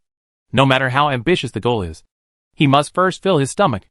Owen sees this very clearly. As for the continuous increase of troops in the early stage, it is because the strength at that time cannot bring him a sense of security. Of course, he must work hard to increase his strength. Now it is almost complete, having become the dominant player in the north. We naturally have to consider long-term development. In fact, Owen has been trying to use super farms to increase production capacity for a long time. But the results are not very good, because the law of conservation of energy also applies here. So it is not realistic to harvest every few hours. It's not that it's impossible, but the cost is too high. The super farm's accelerated plant growth is a magic-like effect. Owen doesn't know the specific process, but he knows that this method will excessively consume the vitality of the land without sufficient external energy supplement. First, the surrounding plants will wilt, then wither, and finally the surrounding land will even turn into sand. This is because all the organic matter and nutrients in the soil have been squeezed out. Although this process is not irreversible, the cost of making deserted land fertile again is no joke. Suddenly Owen was stunned. He wanted to explore the ruins deep in the Devil's Horn Tree Forest before, but the biggest problem was that he couldn't get close. After all, Cutting down the Devil's Horn tree to enter was simply wishful thinking. And it was no less difficult than rebuilding a ruin. But what if we use the farmland of the super farm to take away the vitality of the magic horn tree? Chapter 52 Changes in the Goblin Tribe. Owen couldn't wait to come to the Goblin Tribe. But he didn't expect the goblin to give him a surprise. Although goblins have their own language and are quite intelligent, their cunning and savage nature makes them behave more like wild beasts controlled by instinct. However, no matter how stubborn the goblin nature is, it cannot overcome the system, and it will be transformed obediently. Finally, although he still looks wretched and his eyes still reveal a bit of cunning, he knows how to work and cooperate, and his obedience has improved not a little bit. The dirty and messy camp now has a completely new look. It has been replaced by a staggered array of tree houses and tree holes. There are even goblins, who have learned to make simple chairs and other furniture. Obviously they are still very primitive now. But it is undeniable that these goblins have already developed the prototype of civilization, which surprised Owen very much. As for whether he is worried that the goblins will grow out of control, to be honest, Owen is not too worried. Because these goblins can do it because their nature has been reversed by the system, and they have been put on the peasant template. Even if it is just a simple one. Not just a goblin can break free. If it breaks free, the goblin will return to its original barbaric nature, and there will be no civilization at all. Very good. You lived up to my expectations. Owen patted the goblin general on the shoulder, making him tremble with excitement. This is a reward for you. Keep up the good work. Owen gave the prepared warrior armament to the goblin general, allowing him to evolve into an elite goblin general. His strength would be improved by 1 step, second only to the goblin general, who fused the heart of the brave. Leader Breen can survive even a few blows against a Teutonic warrior who specializes in fighting. After sending away the goblin general, who wanted to show his loyalty by drawing his sword to show his loyalty, Owen exchanged farmland for the super farm near the Devil's Horn forest and mobilized some goblin farmers to help. Goblin farmers' planting skills are average, but basic sowing and harvesting are no problem. And super farmland does not require any planting skills. So Owen left a batch of seeds and farm tools and went back. After all, no matter how fast, it will take several days to see the effect. Just wait and see the results again after a while. In fact, Irving did not wait long. Unrestricted planting soon made the original tough magic horn tree wrinkled. Finally, due to lack of water, it was crushed by its own weight and shattered into a shiny black wood that resembled coal. Peace. After trying it, Owen found that the dried magic horn tree was very suitable as a fuel for iron making, because the iron pots were all leaking. The black and shiny piece of the magic horn tree weighs heavily in your hand. It is obviously very dense, and the sap of the magic horn tree is thick and oily. Otherwise, the magic horn tree would not have such great toughness and maintain its properties. Your own moisture will not be lost easily. But all this is in vain due to the influence of super farmland. After the life and moisture are extracted from the farmland of the super farm, it is directly turned into excellent fuel. It is not only resistant to burning, but the temperature after combustion is also very high, and can even melt steel. This directly solved a big problem in the territory. The effect of the super farmland has greatly increased Owen's confidence. Although it takes a long time to reach the area where the ruins are located, and it takes a long time to clean up the entire ruins, this process can not only harvest food, but also obtain high-quality food. For fuel. Why not? As long as you regularly travel to the depths of the Devil's Horn forest to extend the length of the farmland, the territory will continue to receive benefits. Therefore, Owen is not in a hurry, and even builds an underground city in the Goblin tribe. The secret room served as a warehouse for storing grain. However, after witnessing the process of the magic horn tree drying up and collapsing, Owen decided not to abuse the farmland of the super farm in the future. The effect of this trick was really fast, but the side effects were too great. Even if he came up with chemical fertilizers in the future, he would not be able to use it like this. After all, it was fertile. The composition of soil is complex and cannot be solved by just fertilizing. Once the land deteriorates, there is basically no other way but to leave it to nature to heal itself. Owen hated this kind of behavior that only knew how to take without caring about the consequences. Therefore, after clearing away the magic horn tree, he slowed down the growth rate of the farmland behind it, and taught the goblins how to fertilize. The soil in the forest is already very fertile, but it is not suitable for farming due to the fact that it is not suitable for large-scale reclamation, and there are too many insects. But super farmland perfectly solves these problems. It only requires regular fertilization. and ordinary planting will not affect the surrounding environment at all. However, the process of teaching fertilization is a bit difficult for Owen to explain. The taste of most fertilizers is unacceptable. Not to mention that fertilizers need to be processed before they can be used. It is not wise to spread them directly.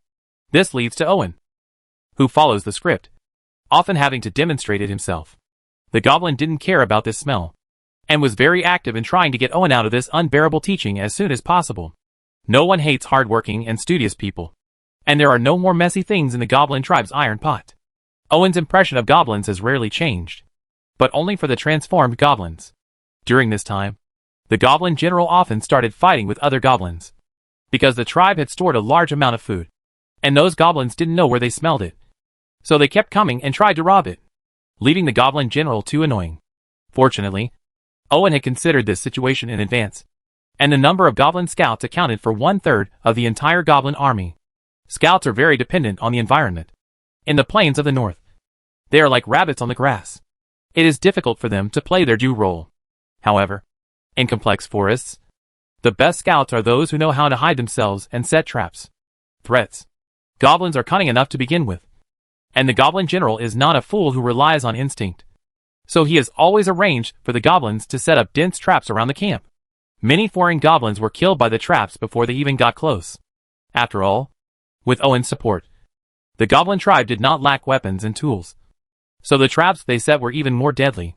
Occasionally, if a large group of goblins gathers to attack, the goblin general will lead the elite goblins and goblin demon sheep cavalry to kill the opponent until they are bloody. The more you kill, the more free territory will become.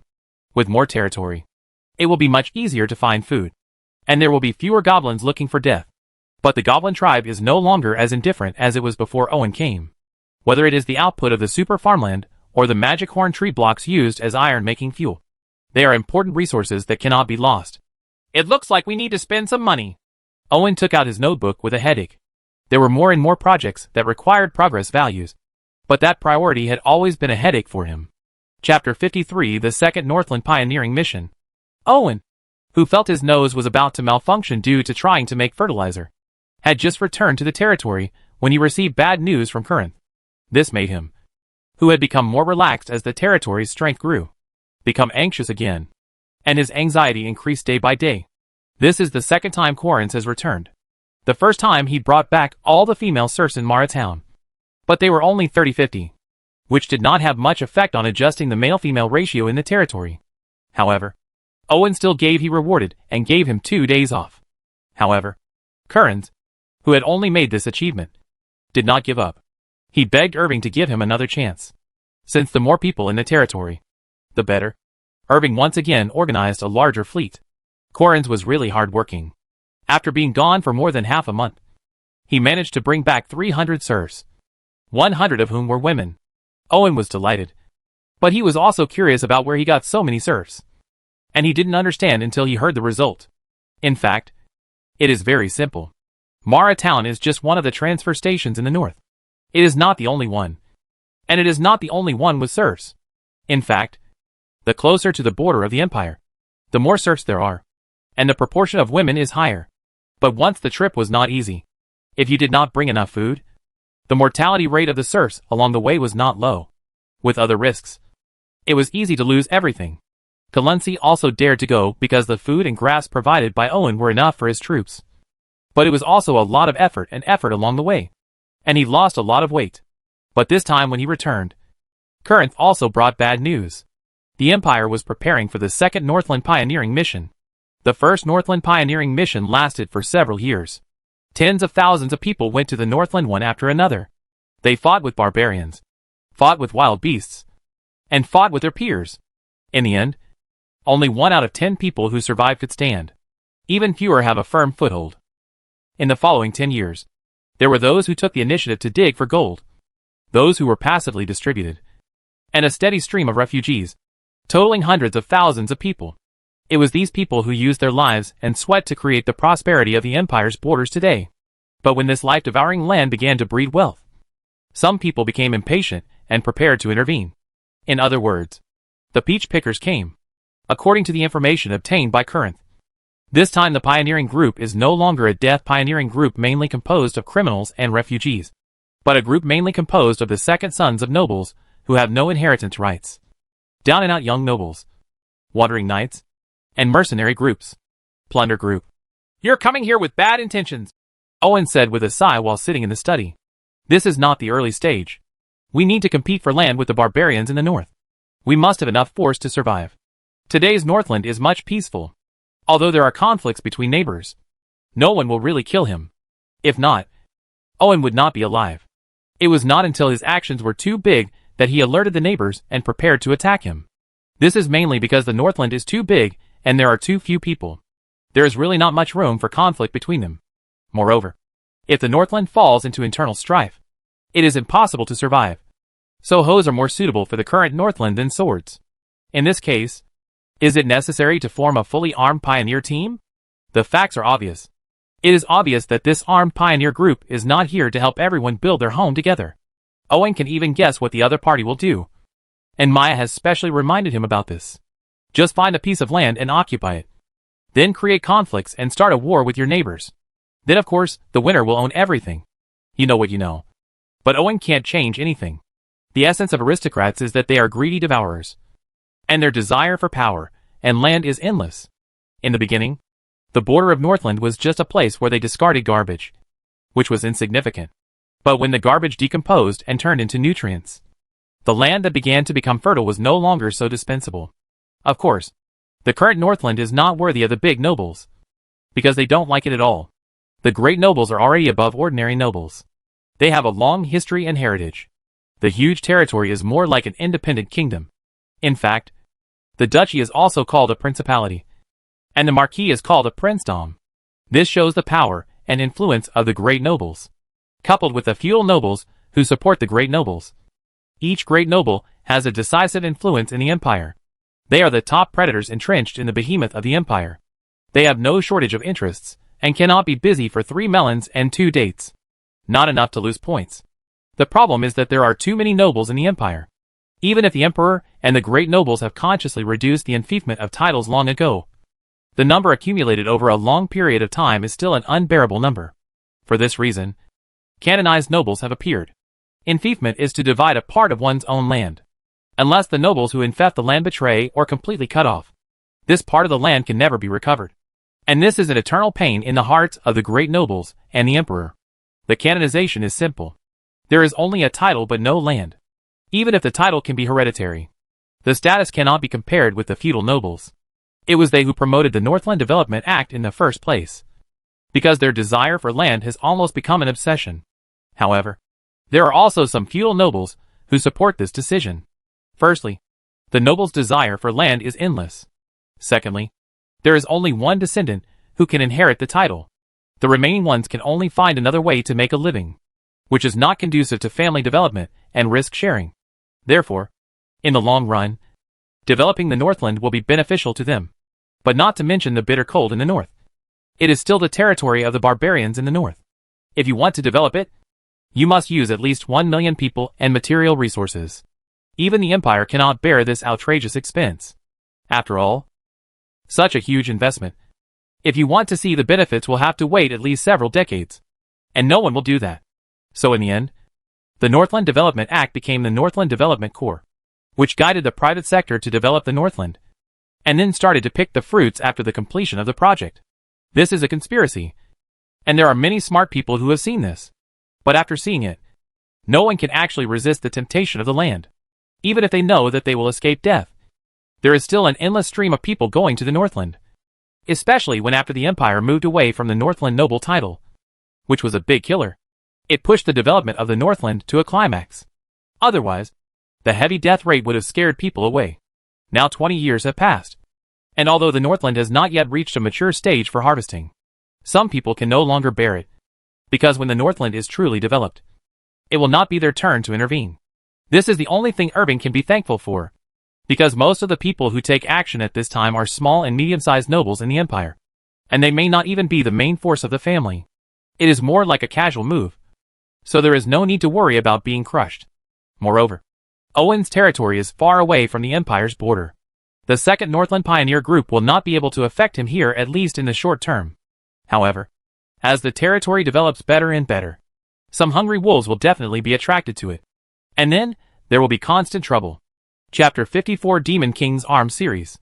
After sorting out the impact of this incident, Owen had no good solution. Even the Emperor could not restrain the greed of the nobles. So what could he do? Apart from accelerating the development of the territory and strengthening the construction of the army, there was almost no other way. Of course, this is only on the surface. In fact, Owen has other plans in private. After all, he is a cheating man, and he has inherited the name Hydra. Although Hydra is a small boss that provides training for the protagonist in various stories, it must be said that the vitality of Hydra is indeed tenacious. Even the protagonist is difficult to kill with one blow. Marvel's Hydra is even more powerful. God Dao has played to the extreme. No matter how many superheroes and justice organizations he encounters, he can always jump out from a corner to show his presence. And Irving is not without his trump card. If he is really anxious, if he throws away a tube of T-virus and runs away, then the flood will be huge. And the worst he can do is wait for decades to come out to clean up the mess. However, unless he is desperate, Owen will definitely not be so extreme. No one knows what terrifying changes the technological T-virus will have in this magical world. But whether he will do this in the end, even Irving himself is not sure. Maybe not in the previous life. But in this life, does he have so many concerns in this world?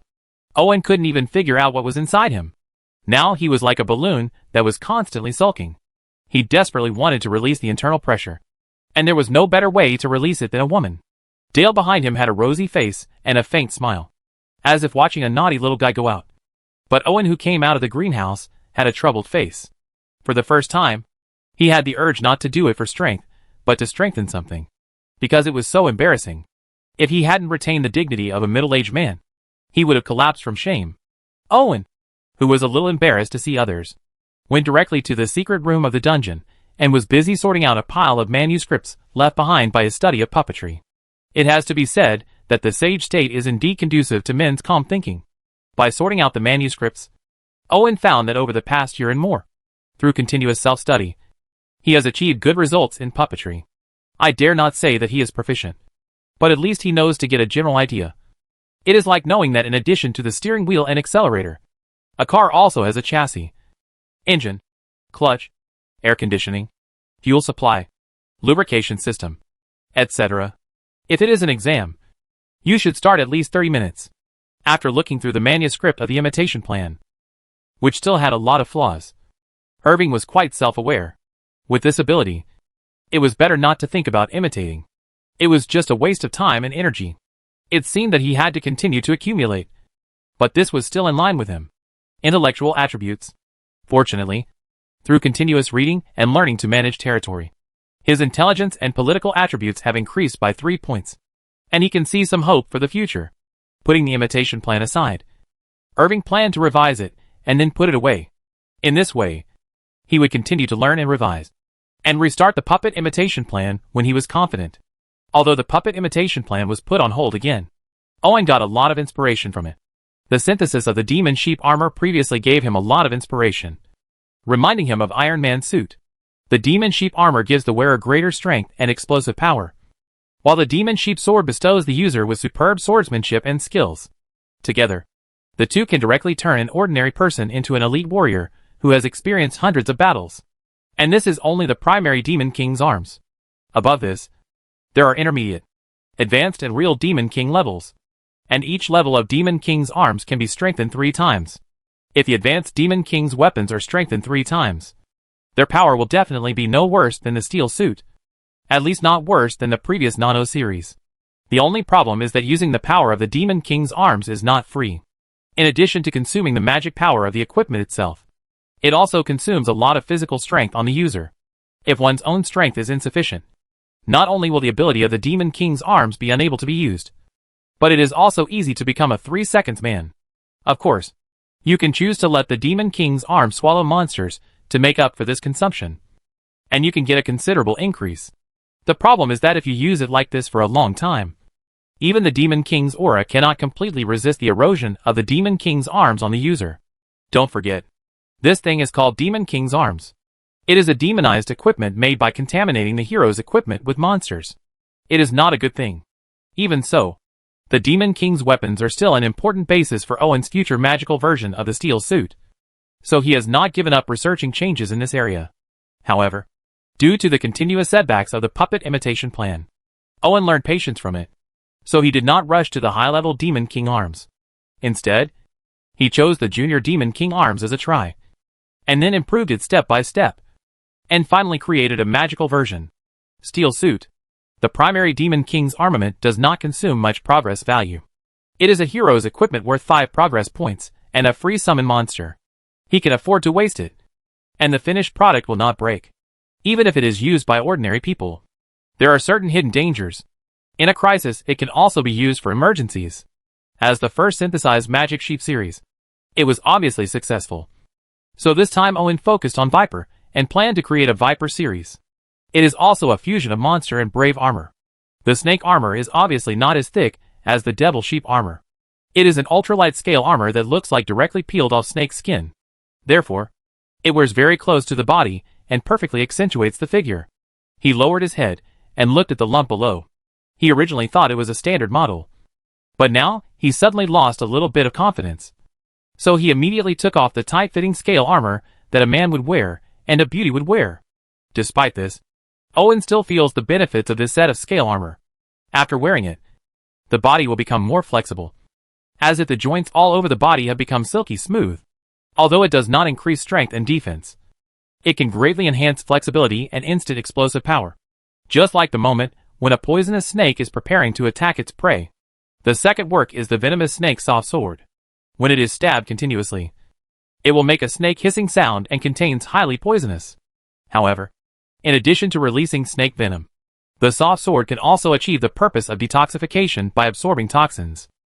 Because snakes are not easy to ride, they are not suitable for the enhancement of mounts, and are not suitable for synthesis of hammers, cloaks, etc. However, they are well integrated with staffs and runes.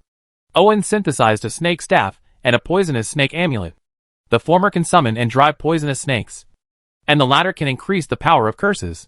Chapter 55. Only evil can fight against evil. Owen plans to give this series of venomous snake equipment to Maya to enhance her strength. As for the problem of demonic pollution caused by ordinary people using the devil's weapons, Maya itself has integrated the Gorgon, a high-level monster. So how can she care about this? Point demonized pollution. But thinking of this, Owen suddenly realized that he had overlooked a problem before, or a safety hazard. The first Northland pioneering group was made up of a pile of garbage. Although a few grains of gold were found in the end, the nature of the garbage could not be changed. In other words, the quality was too poor, and it did not pose any threat. In fact, if it weren't for the several heavy attacks by the Imperial Frontier Army, which killed a large number of northern barbarians and forced them to move north, there would be nothing that would happen next for the Northern Pioneering Group. I really thought that the Northland barbarians were vegetarians. Even if their weapons and equipment did not give them any advantage, they could defeat the Northland Pioneering Group composed of a bunch of rubbish with just their fists. Of course, for this reason, the Northland Development Group was also used as bait by the Imperial Frontier Army. Otherwise, the barbarian tribes scattered in the vast Northland in the form of tribes would not easily gather together, let alone be beaten by the Imperial Frontier Army. Caught off guard. Although this resulted in heavy losses for the Northland Pioneer Regiment, it was because of these victories that forced the Northland barbarians to choose to retreat further north, allowing the Northland Pioneer Regiment to gain a foothold in the Northland. Therefore, it is difficult to say who took advantage of whom. Not mentioning the past, the difficulties faced by the 2nd Northland Pioneer Regiment were obviously much smaller than the 1st. Instead, they were competing for future interests. Anyone with a discerning eye can see that the next few decades will be a period of rapid development on the northern border. If everything goes well, it will not be a problem to become a new province of the Empire. The benefits contained in this are astonishing. But the cycle is too long, and it takes at least 3 or 4 generations to have hope. So the great nobles of the Empire are not in a hurry to intervene. But this is a rare opportunity for others, because if it really develops by then, they will have nothing to do with it. Therefore, in addition to the power of small and medium-sized nobles, it is very likely that it will also attract adventurers from the Empire, and people hiding in the dark. The dark forces everywhere. Adventurers are a group of people who are unwilling to be ordinary. They wander around in search of power, wealth and glory. From bullying slimes at the entrance of the village to conquering evil dragons and rescuing princesses. There is no task that they do not do. Although according to Maya, most adventurers are weaklings who like to brag. There are also professionals who have extraordinary abilities, and their strength cannot be ignored. In addition, although adventurers will help the locals solve many problems, they can also cause a lot of troubles. The most important thing is that they are always restless. He was so restless that wherever he went, he wanted to lift up the ground to see if there were any ruins underneath. When he picked up a vase, he felt like there was a demon sealed inside. Anyone who looked at him thought it was a hidden cadre of the Demon King's army. This has caused a lot of trouble to local residents and lords. So adventurers are not very welcome. At least not when there is nothing wrong. As for the dark forces, it is normal for them to exist in this world. Followers of the evil god of chaos. Vicious wanted criminals. Bloody assassins. Notorious dark wizards. And notorious demon sorcerers. These are the real dangers compared to the annoying adventurers. Originally, the Northland was desolate and worthless, and even the dark forces would not set their sights on this remote place. But the Empire's move to form a second Northland pioneering mission is likely to attract these unstable factors and dangerous elements. This is definitely a bad thing. Fortunately for the adventurers, there probably won't be too many of them. But the dark forces will be in trouble. The army only threatens them. But it is difficult to truly eliminate them, because they move strangely, are not weak in strength, and are ruthless. They are especially good at causing chaos and death. Once they annoy the other party, it is difficult to estimate how much damage they can cause. In addition, the dark forces are not as awe-inspiring to the lords as the adventurers. In fact, they end up getting beaten up by everyone, often because they attack the nobles without any scruples. Thinking of the crises that he will face in the near future, strengthening the self-protection capabilities of himself and his men, and strengthening the defense of the territory are not enough. Owen decisively believes that only evil can fight against evil, and only darkness can devour darkness. And who is he? He is Hydra 3, the future Demon King. Not only does he own an underground city, which has not yet been built, but he also has a large group of monsters under his command. He kills people without blinking an eye and eats people without salt.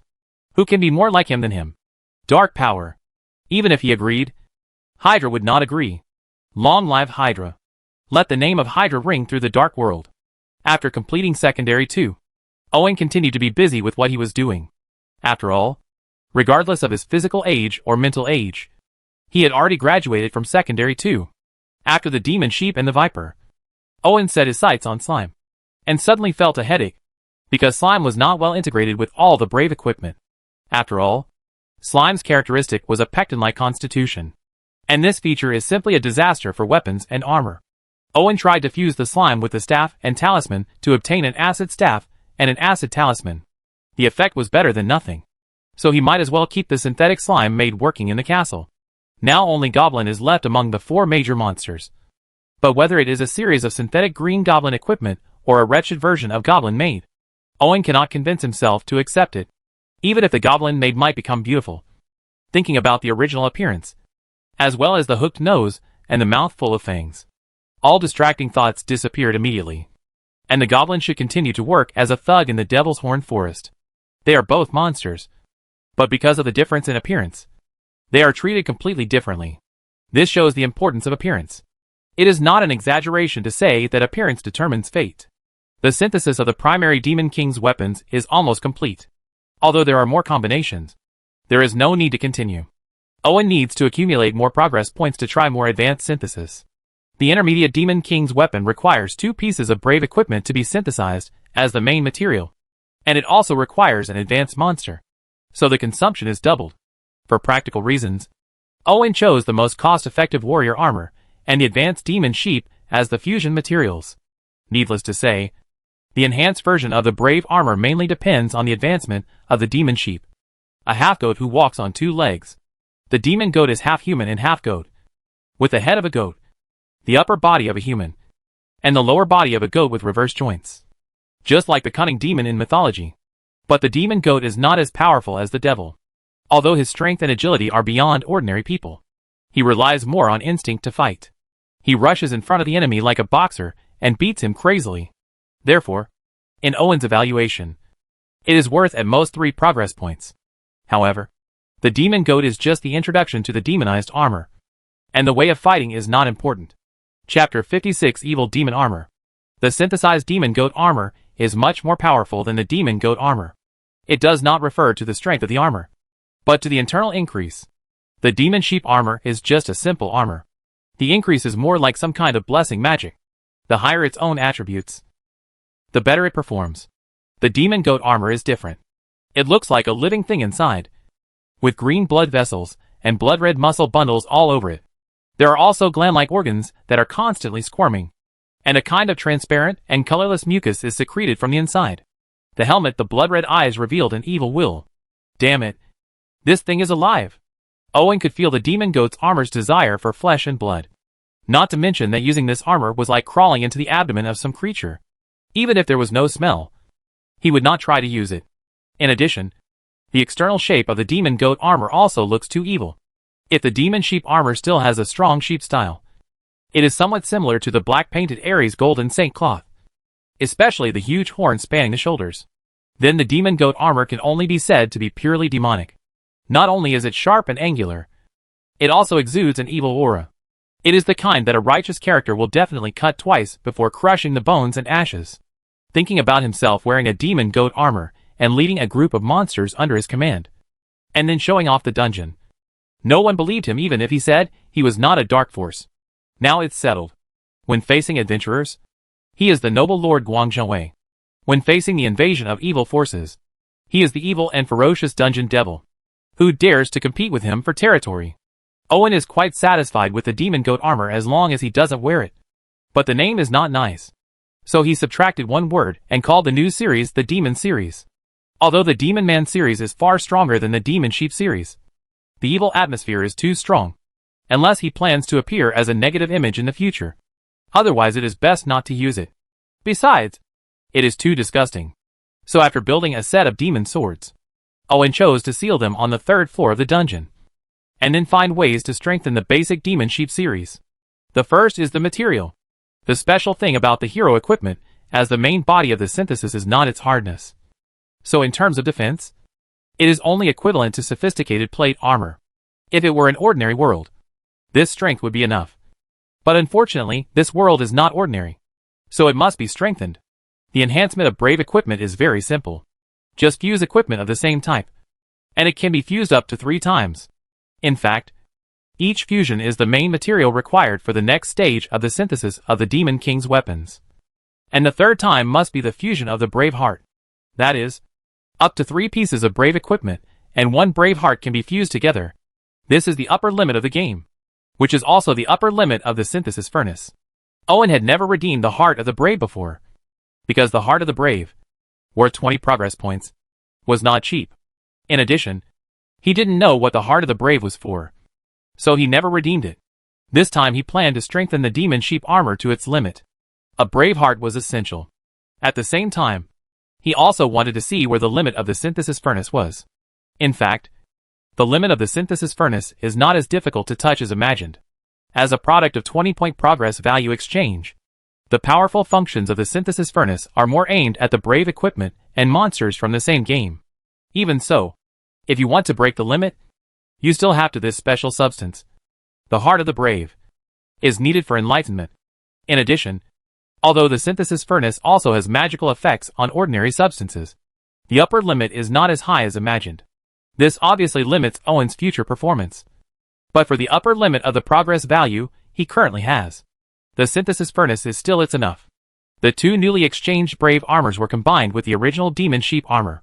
The formed demon sheep armor became very thick, and it felt like it had evolved from plate armor to power armor. In fact, it doesn't feel wrong, because Owen really borrowed some of the puppet structure and used it in the new demon sheep armor. As long as the intelligent core and energy core are added, this thing can move on its own. But it is not easy to achieve this step.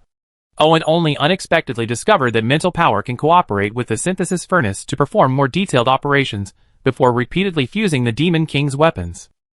It is not easy to influence the synthesis inside the synthesis furnace through mental power.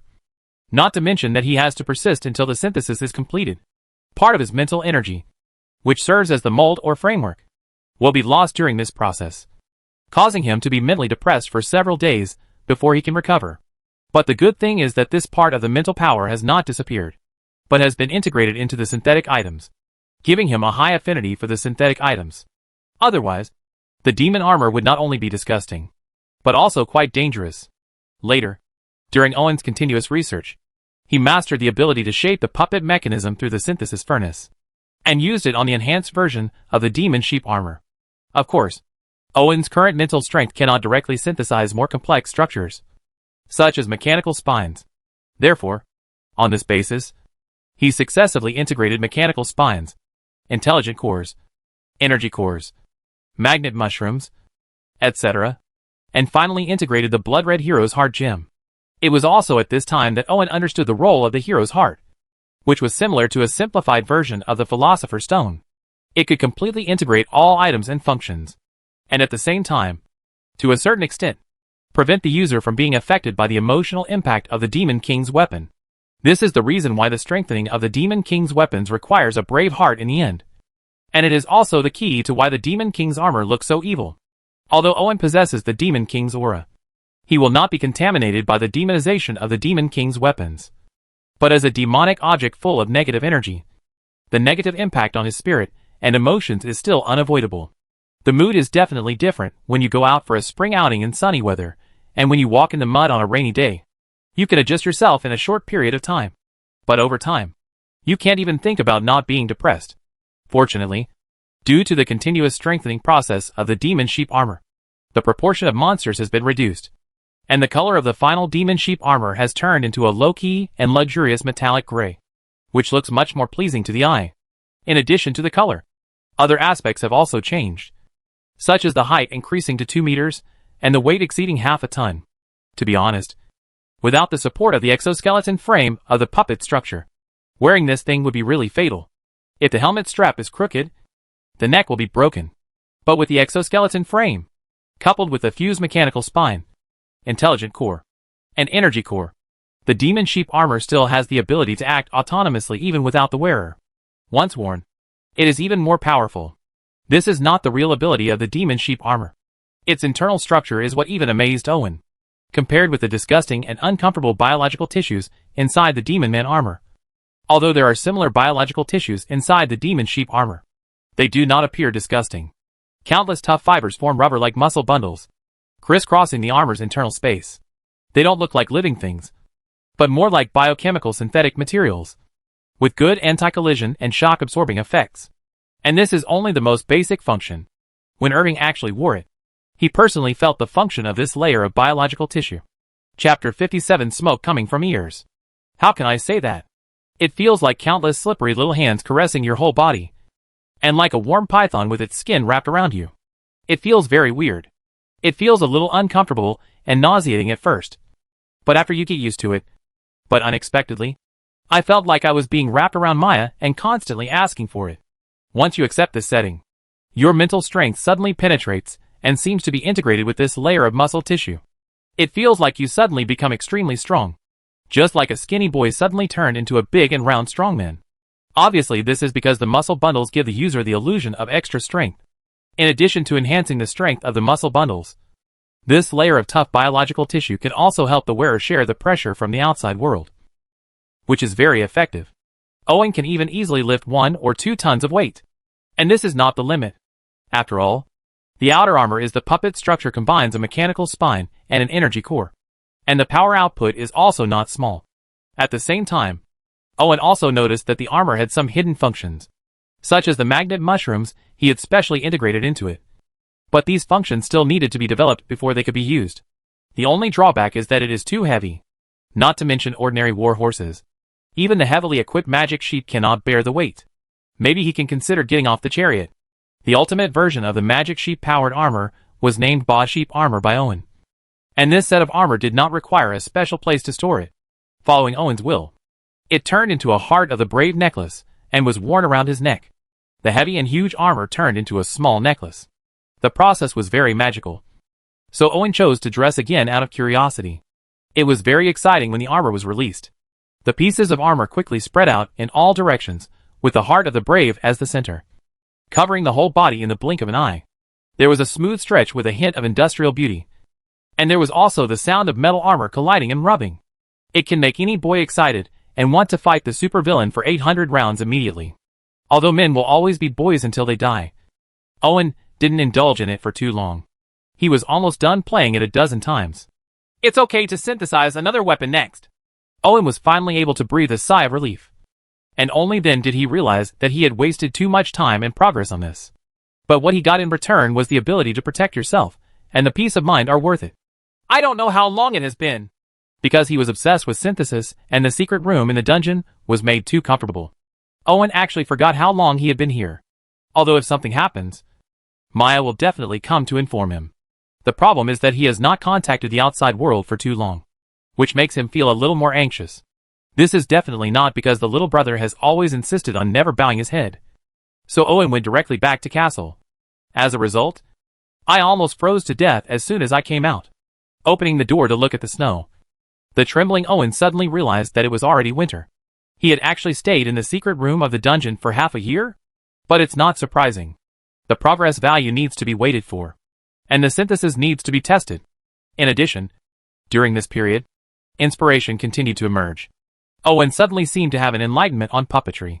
He became addicted to it without knowing it, and his intelligence increased a lot. No wonder time is ignored. As expected, research requires concentration. Without a woman messing with his mind, his efficiency has improved a lot. Although it was very cold outside, and there was a thin layer of snow falling, Owen still couldn't hold back his inner impulse, and ran out for a swim. He trampled the white snow into a mess, and a thin layer of sweat broke out on his forehead before he stopped. No matter how comfortable he made the secret room in the dungeon, the space was limited.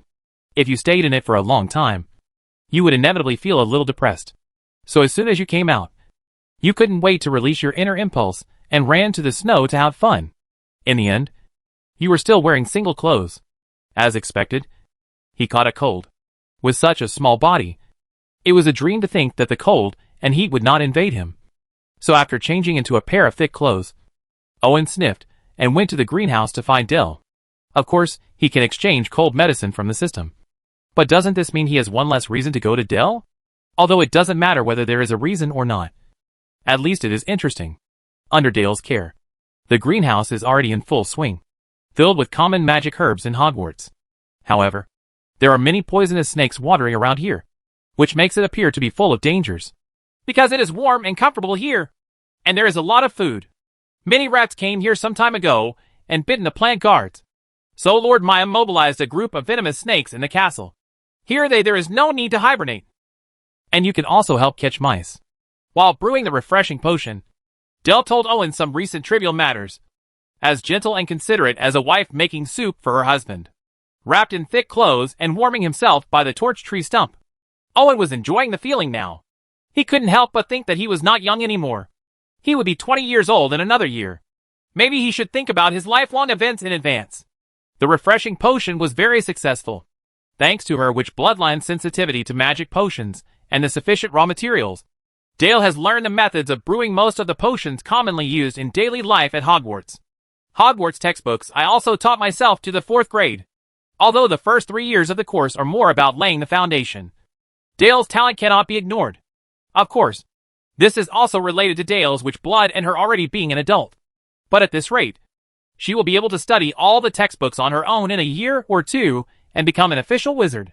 In comparison, Irving seems a little stretched because he has only studied in the 2nd grade by himself, and his energy is obviously scattered too much.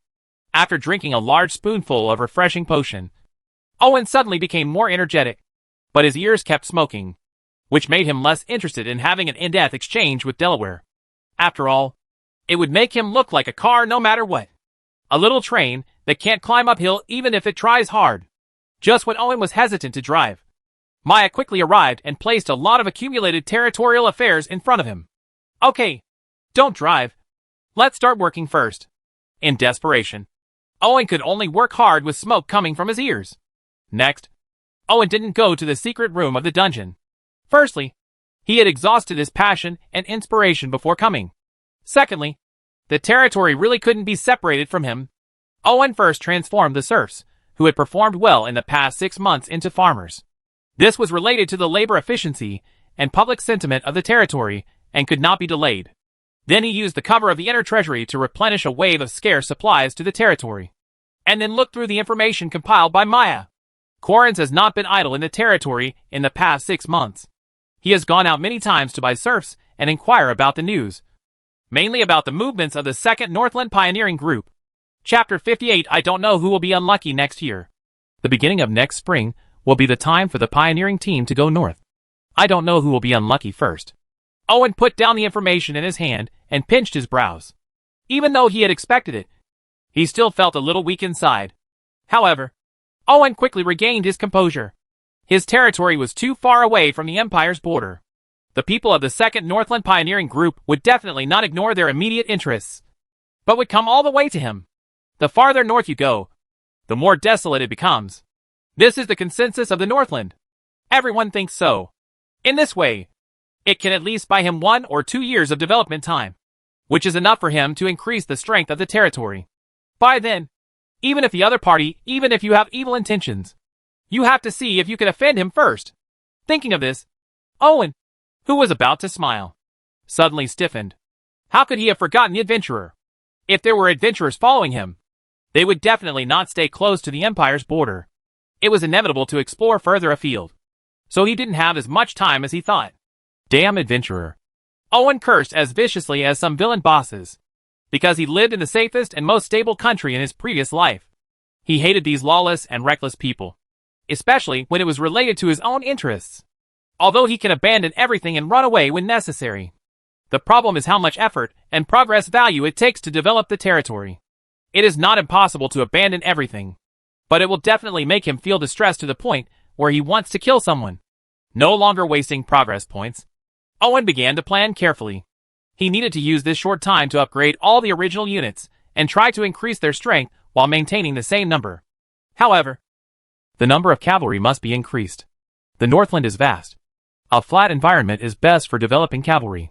The horses purchased by Corrins from Mara Town can become qualified war horses after being transformed in the stables, and enough cavalry can be trained at a lower progress value. At the same time, the number of ninjas will also increase. Although the exchange progress value is a bit higher due to race, they are suitable for operating in the dark. Ninjas who follow the Death Warrior template are very suitable for doing some dirty work, regardless of whether they go up against the shit and explode the anus, or hiding in the toilet.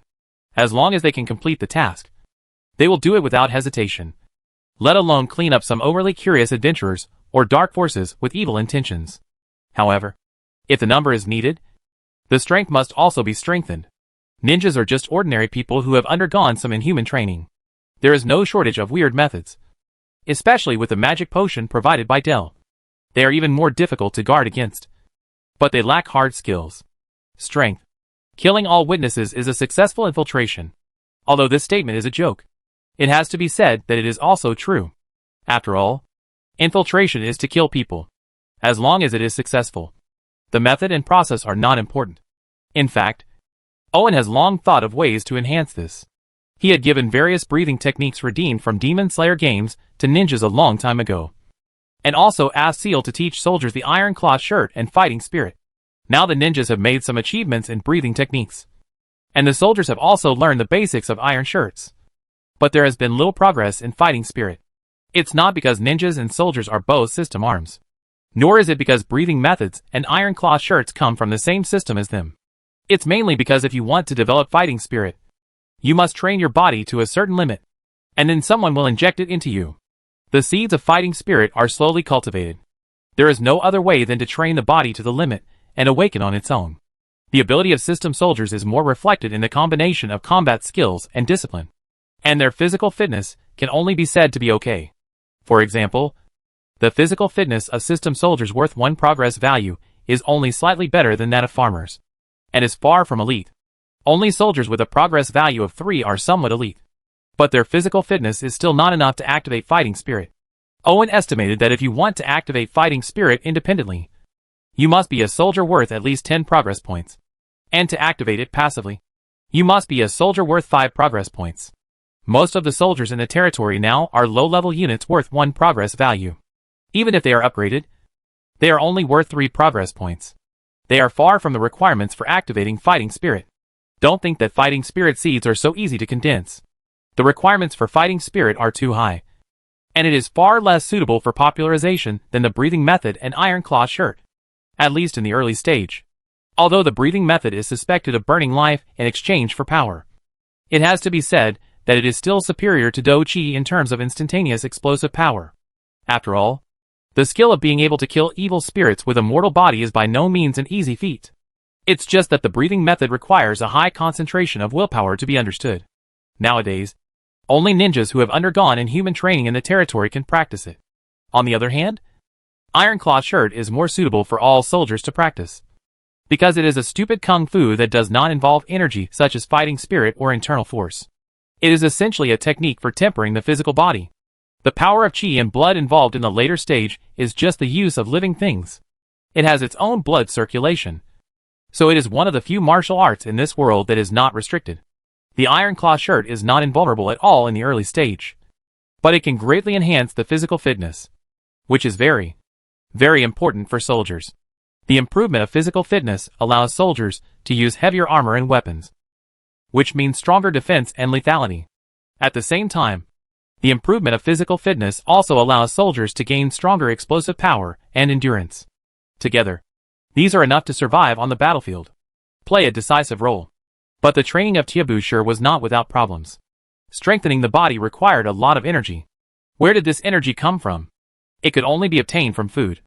And it had to be high-quality food. It was best to eat plenty of fish and meat every day. This is only the early stage. Medicinal diet and medicinal baths in the middle and later stages are more fatal. In fact, not to mention the middle and late stages, Irving was left scratching his head in the early stages, because the grazing, breeding and fishing in the territory have just started. It will take at least half a year to basically meet the needs of the soldiers. This is assuming that the food intake has not increased. If it weren't for the large amount of food stored by the Goblin tribe, which was still increasing to this day, Owen would not have dared to let the soldiers practice. Of course, the advantage of this is that the progress value required to upgrade the arms is lower. After all, as long as the physical fitness is up to standard, all that is needed to upgrade is to infuse combat skills and experience, which does not consume much progress value. And even equipment can be produced by using the territory to save this part of the consumption and minimize the consumption of progress value. In terms of equipment, Owen thought he would need to wait for a while before he could be self-sufficient. Unexpectedly, while he was in retreat in the secret room of the underground city, Maya sent Charles to take people to the Buffalo territory to mine a batch of high-quality iron ore. Stone. He used the magic horn tree blocks to refine a batch of fine iron. Although it was not a lot, it was able to meet the daily needs of the territory. And at the same time, he created a batch of weapons as a reserve. Chapter 59 Magical Creatures. After a lot of work, Owen planned to relax and unwind. This is not because he is lazy, nor because he lacks a sense of urgency. He still wants to relax at this time, but because proper relaxation can effectively prevent overly tense nerves from causing inner anxiety. In other words, rest when you want to. Be your own boss. Don't do it if you don't want to. In his previous life, he lived an ordinary life. Even if he worked overtime for a long time, he would at most stay at home and watch some videos and watch movies, while enjoying the emptiness afterwards. He would also scold some celebrities for not doing their job properly and messing around with men and women. As for what he actually thinks in his heart, I'm afraid he is the only one. I know that I don't dare to go to the foot-washing city anyway. And I don't dare to come to Yulong. There is no other choice except to have a good time. In this life, if he has the conditions, he can play it real. Only he knows the pride in his heart. And he is afraid of being beaten if he speaks out. Although there is a suspicion of exposing his shortcomings, Owen still chooses the gentle and considerate Dell as his companion to spend the winter nights. This night, there were no flowers, no candlelight dinner, and no romance in the castle. Owen didn't care, and Dell was not qualified to care. Besides, her current life was already very satisfactory to her. And Owen was not old, ugly, a perverted nobleman. He is young, funny, and considerate of others. What is there to be dissatisfied with? He is even much happier than his mother. So what does it matter if he gives all his tenderness for this? Canary Dale is very satisfied with her current life. Not only did she meet a good master, but he also helped her solve the problem of the witch's bloodline, so that her magic power would not be out of control and her body would not be twisted to make her it becomes more and more ugly and weird. Not to mention that you can still research your favorite potions. As for the little problems that the owner is troubled by, it doesn't matter. It can be easily solved by potions or magic, such as an expansion spell. This is a Catnavet, a magical creature that is very smart. It can not only accompany its owner, but also help you catch mice in the greenhouse. Owen handed the basket to Dale, who was taking care of the herbs. Catnavet is a magical creature unique to the world of Hogwarts. It looks like a cat, but has bigger ears, various spots on its body, and a lion-like tail. Although it looks a bit ugly, it is not a magical creature. People who make a living by being cute. The magical thing about the cat Nevis is that it can keenly detect who is suspicious and who is more trustworthy. It is good as a pet. So Owen also kept one.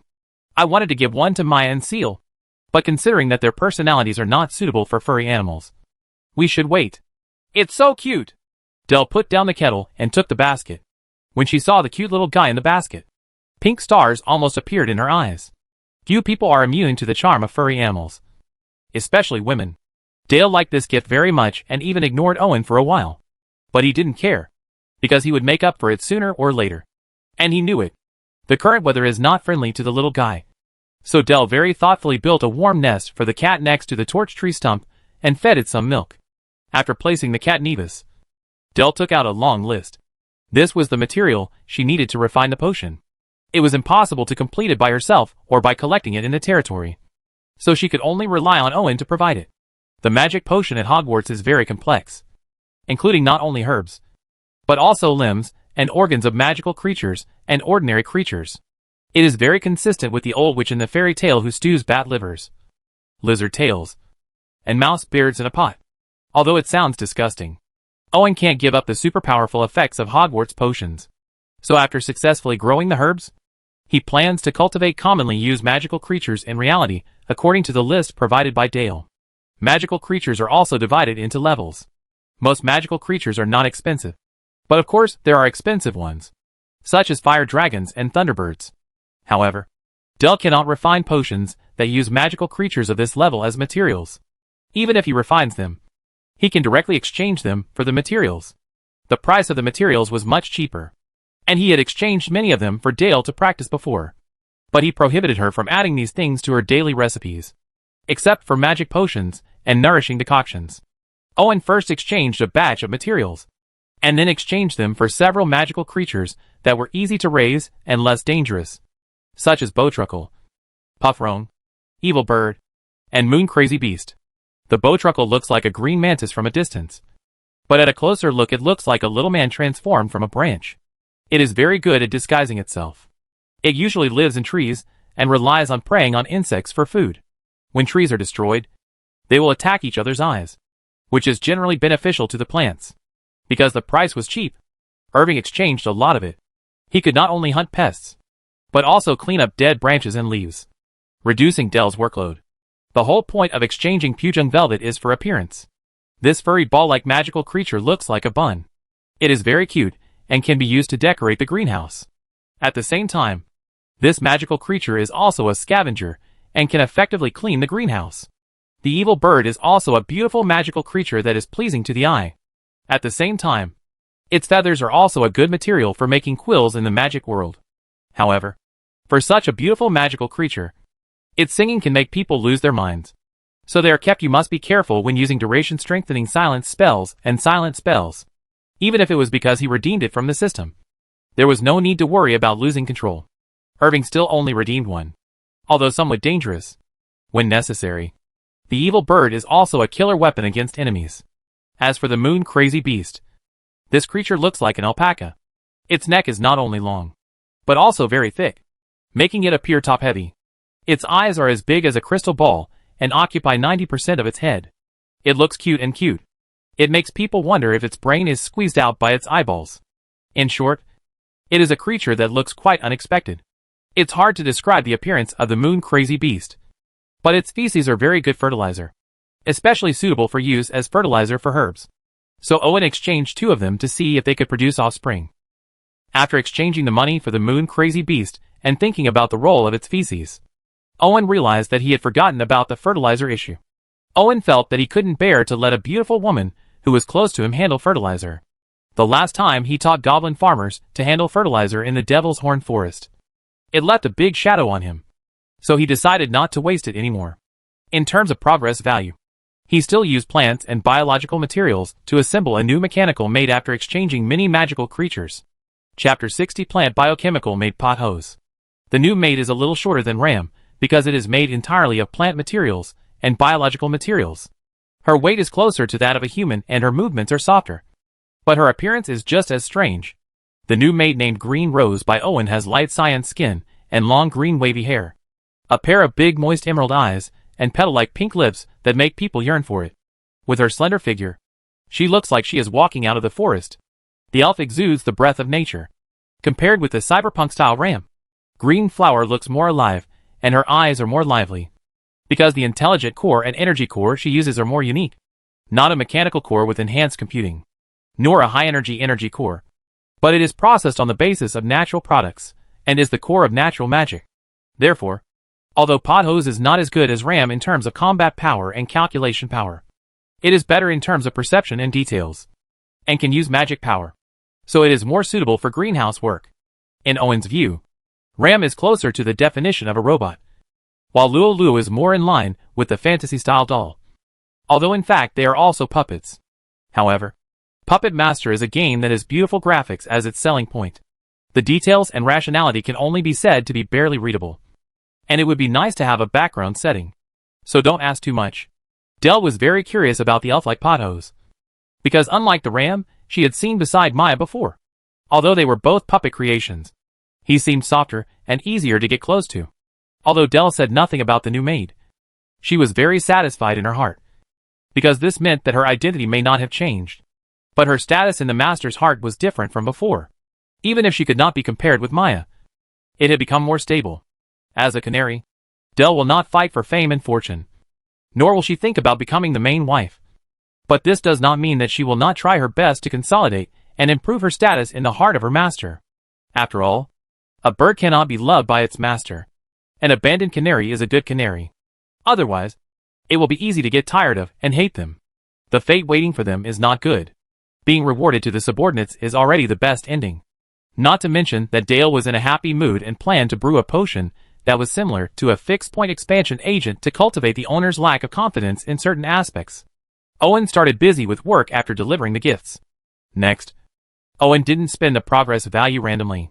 As the progress value recovered little by little, he used it to improve the quality of the soldiers. However, there was no hurry. The progress value recovered every day was limited. So he took the time to go there in the meantime. He wouldn't be able to feel at ease until he understood the ruins of the Goblin tribe. And because the super farmland is not affected by the weather, it continues to harvest even in winter. As a result, the dungeon's secret room for storing food is not enough. This time he just went to expand it and see how many goblin generals gathered. Horned Goblin. Almost all the surrounding horned goblins have joined the tribe. But it is not enough. At least 1,000 are required to meet Owen's next plan. The goblin general did not dare to neglect this. He had gathered 200 to 300 demon horned goblins, but excluded them all from the tribe. He used abandoned tents to build a place for them to spend the winter. And then after a few just throw some food in the sky. As long as you don't starve to death. For the goblin general, these horned goblins still need a transformation ceremony if they want to truly join the tribe. Only goblins who are loyal enough are qualified to become members of the evil demon king. Now they are just a group of goblins. Piles of foul-smelling manure. The goblin general, who had become accustomed to a clean and tidy tribe, scorned the dirty and savage primitive horned goblins. If the demon king did not need more cannon fodder, he would rather kill all the horned goblins as fertilizer. When Owen came to the goblin tribe, he found that the place had indeed become better. The transformed goblin farmers became more obedient and instinctively knew how to build homes and maintain a clean and tidy environment. Even if the goblin general did not give much command, the originally messy tribe became clean and tidy. Owen was in a good mood, and specially exchanged a fountain in the middle of the tribe, which could not only be used as a water source, but also as a decoration. As a reward for the goblin tribe, a fountain meant nothing to the goblin general. But since it was a gift from the demon king, its meaning was different. So an elite goblin was immediately called to guard it. You can get water, but you are not allowed to bathe in it. Especially those restless little goblins. They must not be allowed to pee in the pool. The most conspicuous thing about the entire Goblin tribe is a straight avenue deep into the Devil's Horn tree forest. The super farmland is more like a green belt in the middle of the avenue, dividing it into two, which is very spectacular. Even though it is winter, the super farmland is still full of spring. From time to time, Goblin farmers push handmade wheelbarrows with joyful smiles of harvest to transport the harvested food to the tribe, which looks very orderly. Thinking about the cunning and cruel goblins before, and then looking at the hard-working and simple goblins in front of him, Owen couldn't help but feel a chill in his heart, because this was no longer simple brainwashing, but a distortion of the essence. At this time, he has a more intuitive and profound feeling about the transformation of the system. Shaking his head, Owen dispelled the chill in his heart, because for him, who was completely dependent on the system, all kinds of suspicion and wariness about the system were completely unnecessary. Just like the rich second generation who inherited $1 billion family fortune. He opened a few stores and made money in a year that ordinary people cannot make in a lifetime. Do you think this is his own ability? You said he would be afraid of the inherited property? All this time, Owen has not been lost in the achievements he has made so far. Whether it is the rapidly developing territory, the dungeon that is beginning to take shape, the loyal men, the elite soldiers, and the powerful armor. He is very aware of all of this. All come from the system. It can be said that he did not even have 1% of the credit for the entire process, and was even a drag. If it were someone else, with the same system and time, he might have started to consider counterattacking the empire. The gap between people is sometimes greater than the gap between people and dogs. Owen never thinks that he is a great person, nor does he think that he is a capable person. If he really has this ability, he has succeeded in his previous life. Why wait until time travel? Therefore, Owen knows very well that without him, the system is still the system. But without the system he is nothing. And he is probably still crying secretly in the dilapidated castle. What's more, it sounds like it's useful for him to be wary of the system. Irving doesn't think it will be much harder for the system to transform him than to transform a serf. Therefore, people must be self-aware. When you are useless enough, you will understand what it means to lie down.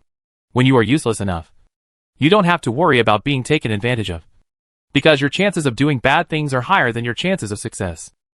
Chapter 61 Bison leaves the iron mine. After clearing away useless distractions, Owen came to the entrance of the Devil's Horn Forest Avenue. This is the first place to redeem super farmland, so it is naturally the most affected and the most representative. So he will check it every time he comes. Grabbing a handful of soil, Owen suddenly frowned because he found that the viscosity of the soil had decreased again. From fertile humus soil that was oily with a pinch to crisp loess that crumbled with a pinch. So he stood up and said to the Goblin General, "All farmland in this distance has stopped planting. Next time we find that the surrounding soil has seriously deteriorated, we will stop immediately. Then we will transport humus soil from the surrounding area to increase the fertility of the land. After spring, soybeans will be planted in the normal way to cultivate the land. In addition, we will wait for the weather to get warmer. Immediately start building a wooden wall to block this place and prohibit anyone from entering. And any offender will be shot." The reason for stopping the cultivation of some super farmland is because Owen's purpose is not to destroy this forest. In fact, the magic horn tree is a rare and precious resource. It is impossible for him to kill the goose to obtain the eggs. Instead, he will try his best to maintain the surrounding environment and ensure that the surrounding magic horns trees will not die in large areas. As for prohibiting outsiders from entering, it is just a precautionary measure to prevent adventurers and dark forces from discovering the ruins deep in the Devil's Horn Tree Forest. Who knows what is inside the ruins? The treasure is okay. But what if there is some big devil sealed in the seal, and it is released by those cheap adventurers, and they cause trouble and walk away? Owen will be deceived and cry. So be careful in advance to prevent adventurous adventurers from entering. Through this inspection, Owen found that the Goblin tribe was developing well and had good potential. He was very satisfied with this. So he rewarded the Goblin General and asked him to make persistent efforts. If he performed well, he would be promoted to the Goblin Leader, which provoked the Goblin General immediately knelt down to show his loyalty.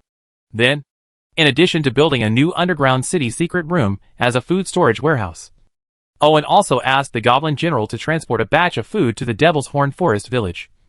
And then, he would send people from the territory to escort it back. Taking advantage of the cold weather and desolate land, Owen planned to secretly increase the food reserves in the territory. Firstly, he would increase the population absorption in the spring of next year.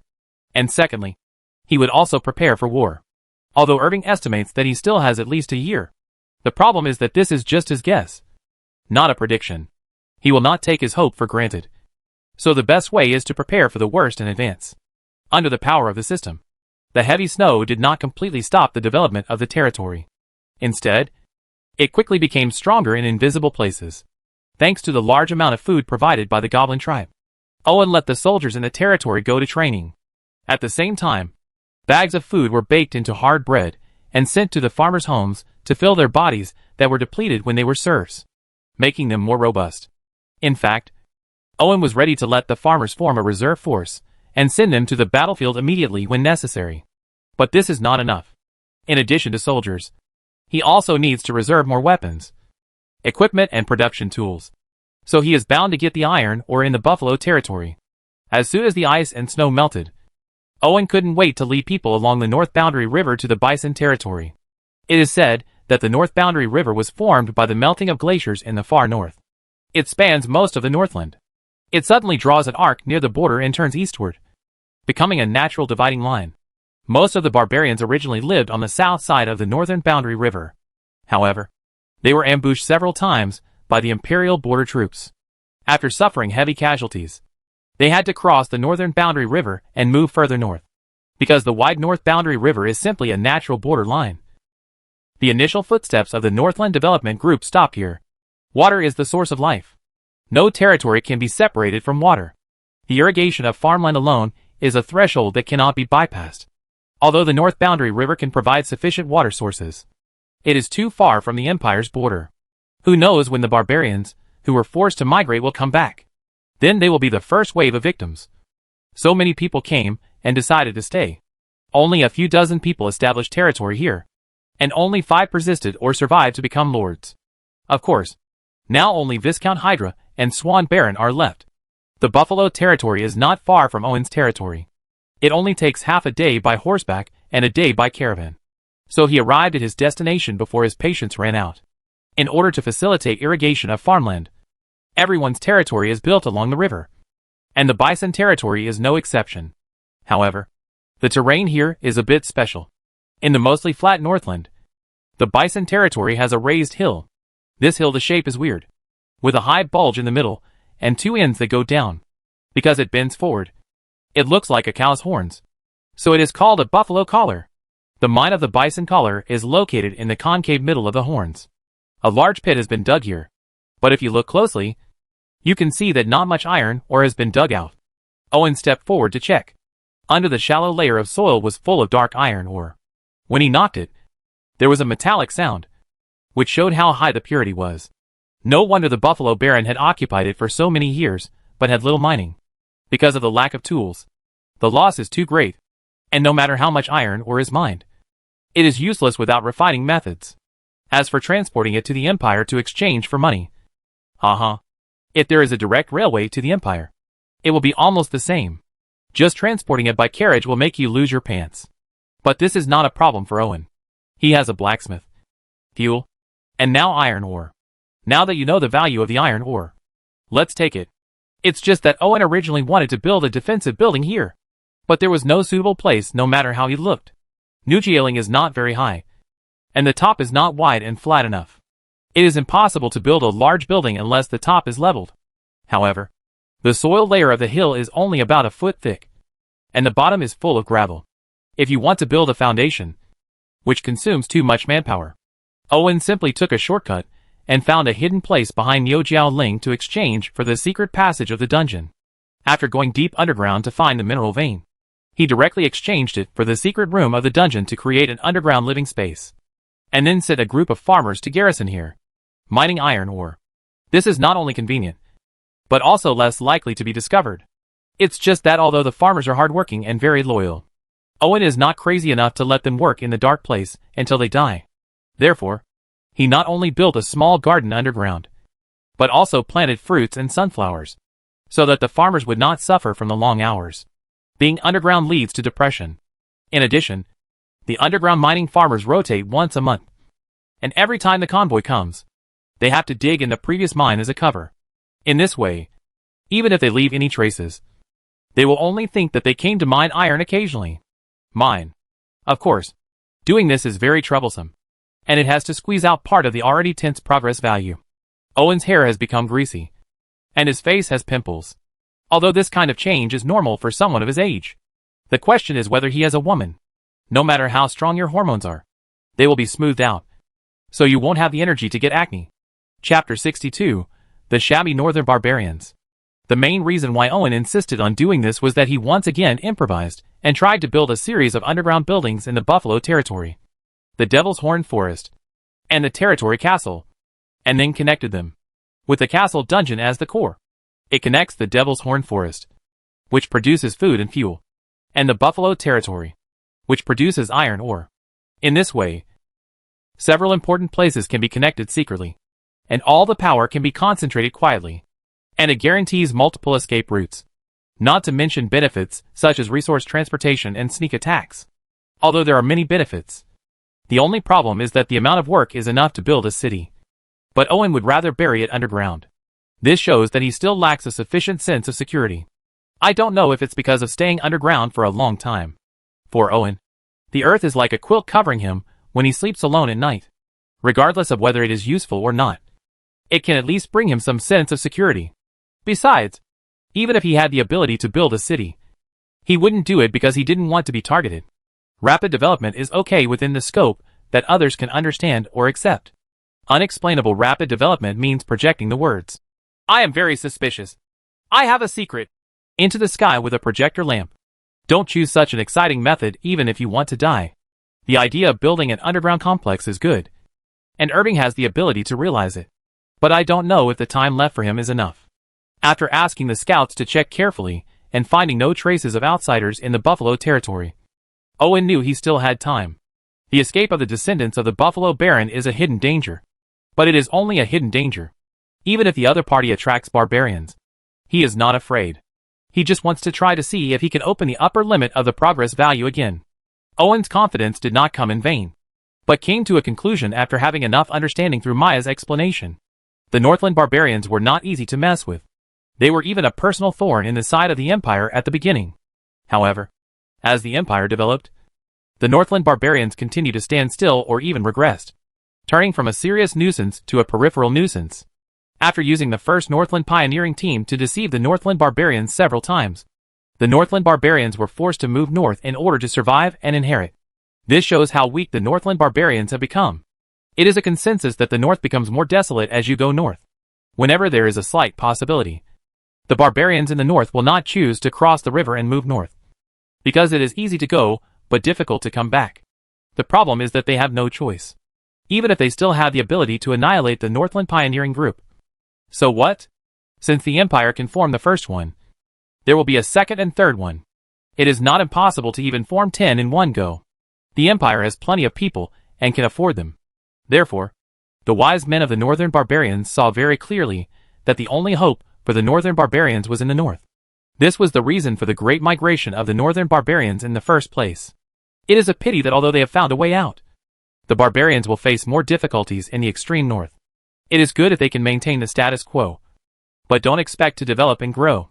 Of course, no matter how weak the Northern barbarians are, they are still not something that a small Viscounty Owen can handle, even if they cheat. The problem is that the barbarians in the north are not good at planting and mainly focus on herding and hunting. So it is impossible to gather in large numbers. After all, the beasts in the north are not crops. And grass also needs time to grow. Simply put, a piece of land can support only a limited number of people. If you want to get more prey, you must go farther.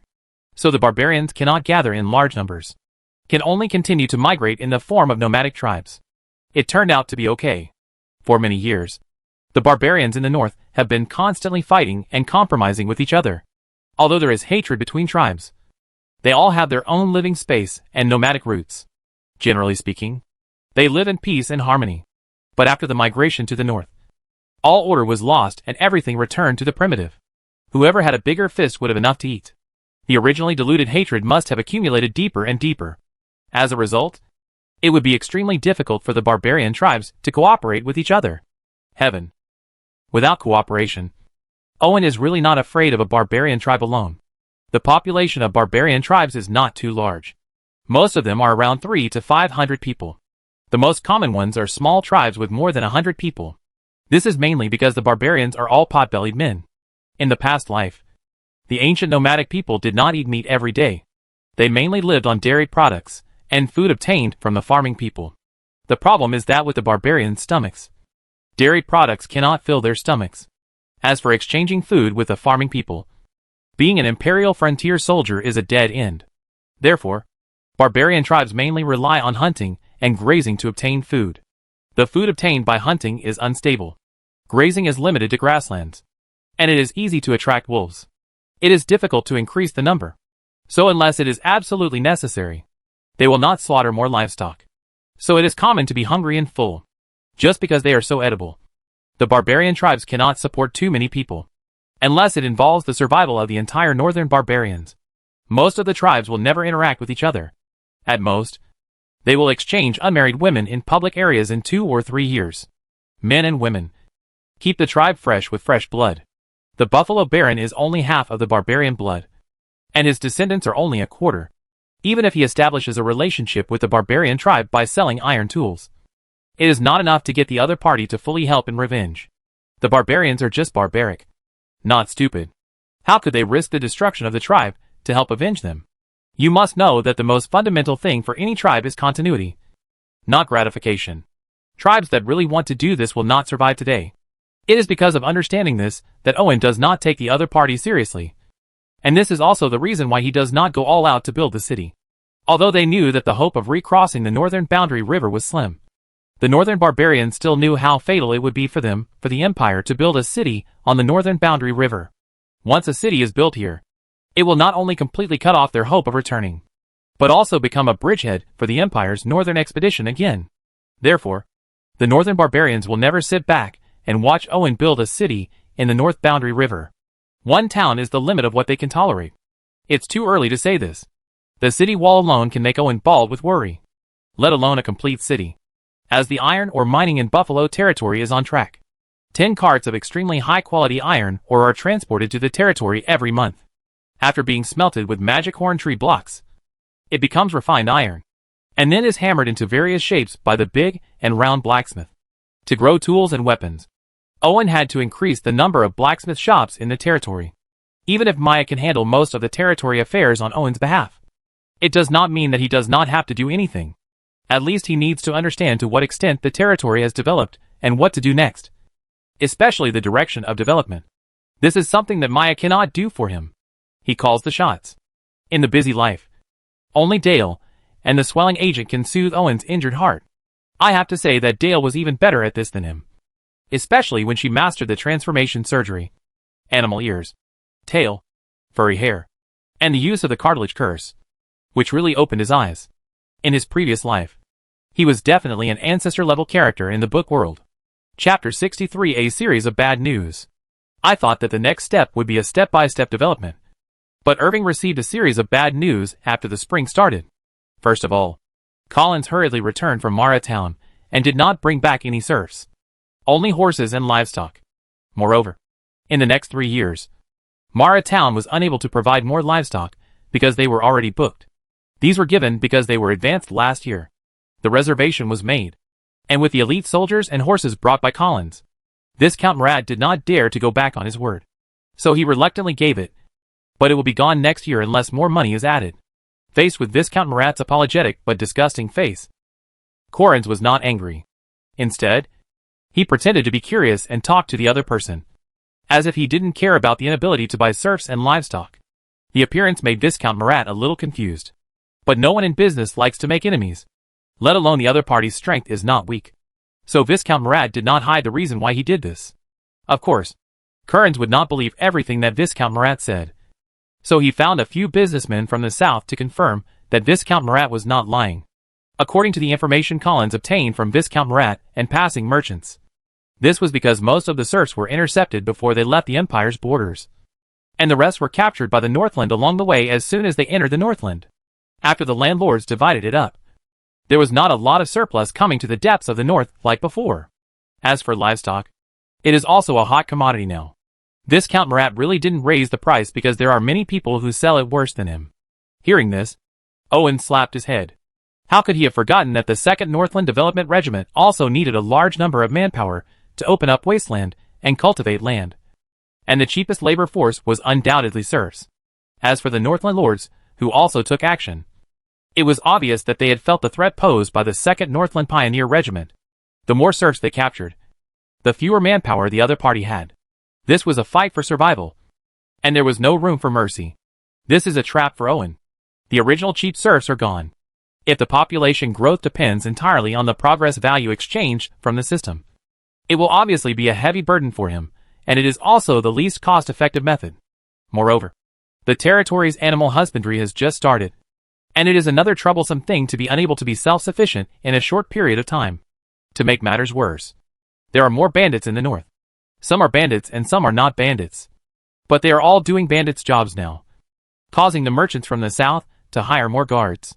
As a result, in order to ensure sufficient profits, the prices of all commodities have been increased.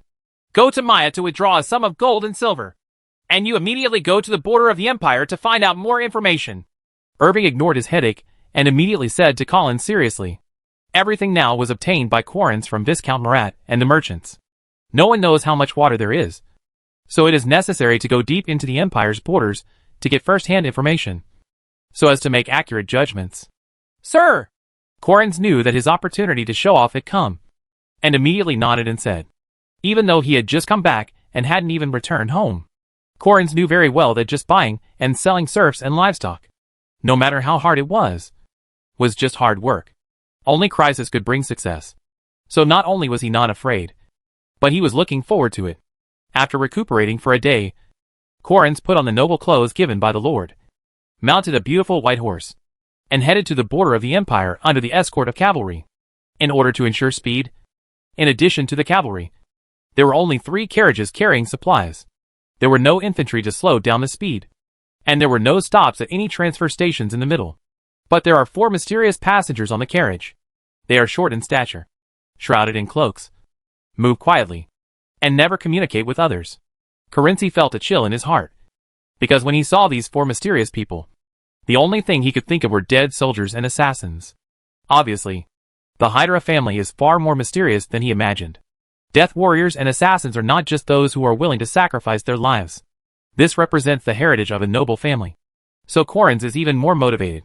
After Quarrens set off, Owen was discussing the matter with Maya, because no matter how bad news Quarrens brought, it was just the beginning, and the subsequent impact had not yet fully spread. But it could already be seen what would happen next.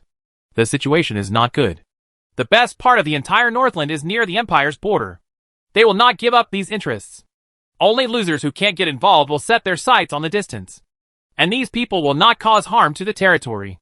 They will only be a small trouble at most. So the territory is as predicted by the Master. It still has at least 1 or 2 years to develop. Moreover, the Master's previous worries are necessary. Adventurers and dark forces are indeed objects that need to be vigilant. They are too difficult to guard against. Maya agreed with Owen's idea, which gave him a lot of confidence.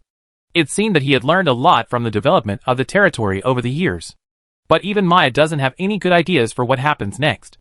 Their only advantage is that their territory is almost independent of the Empire.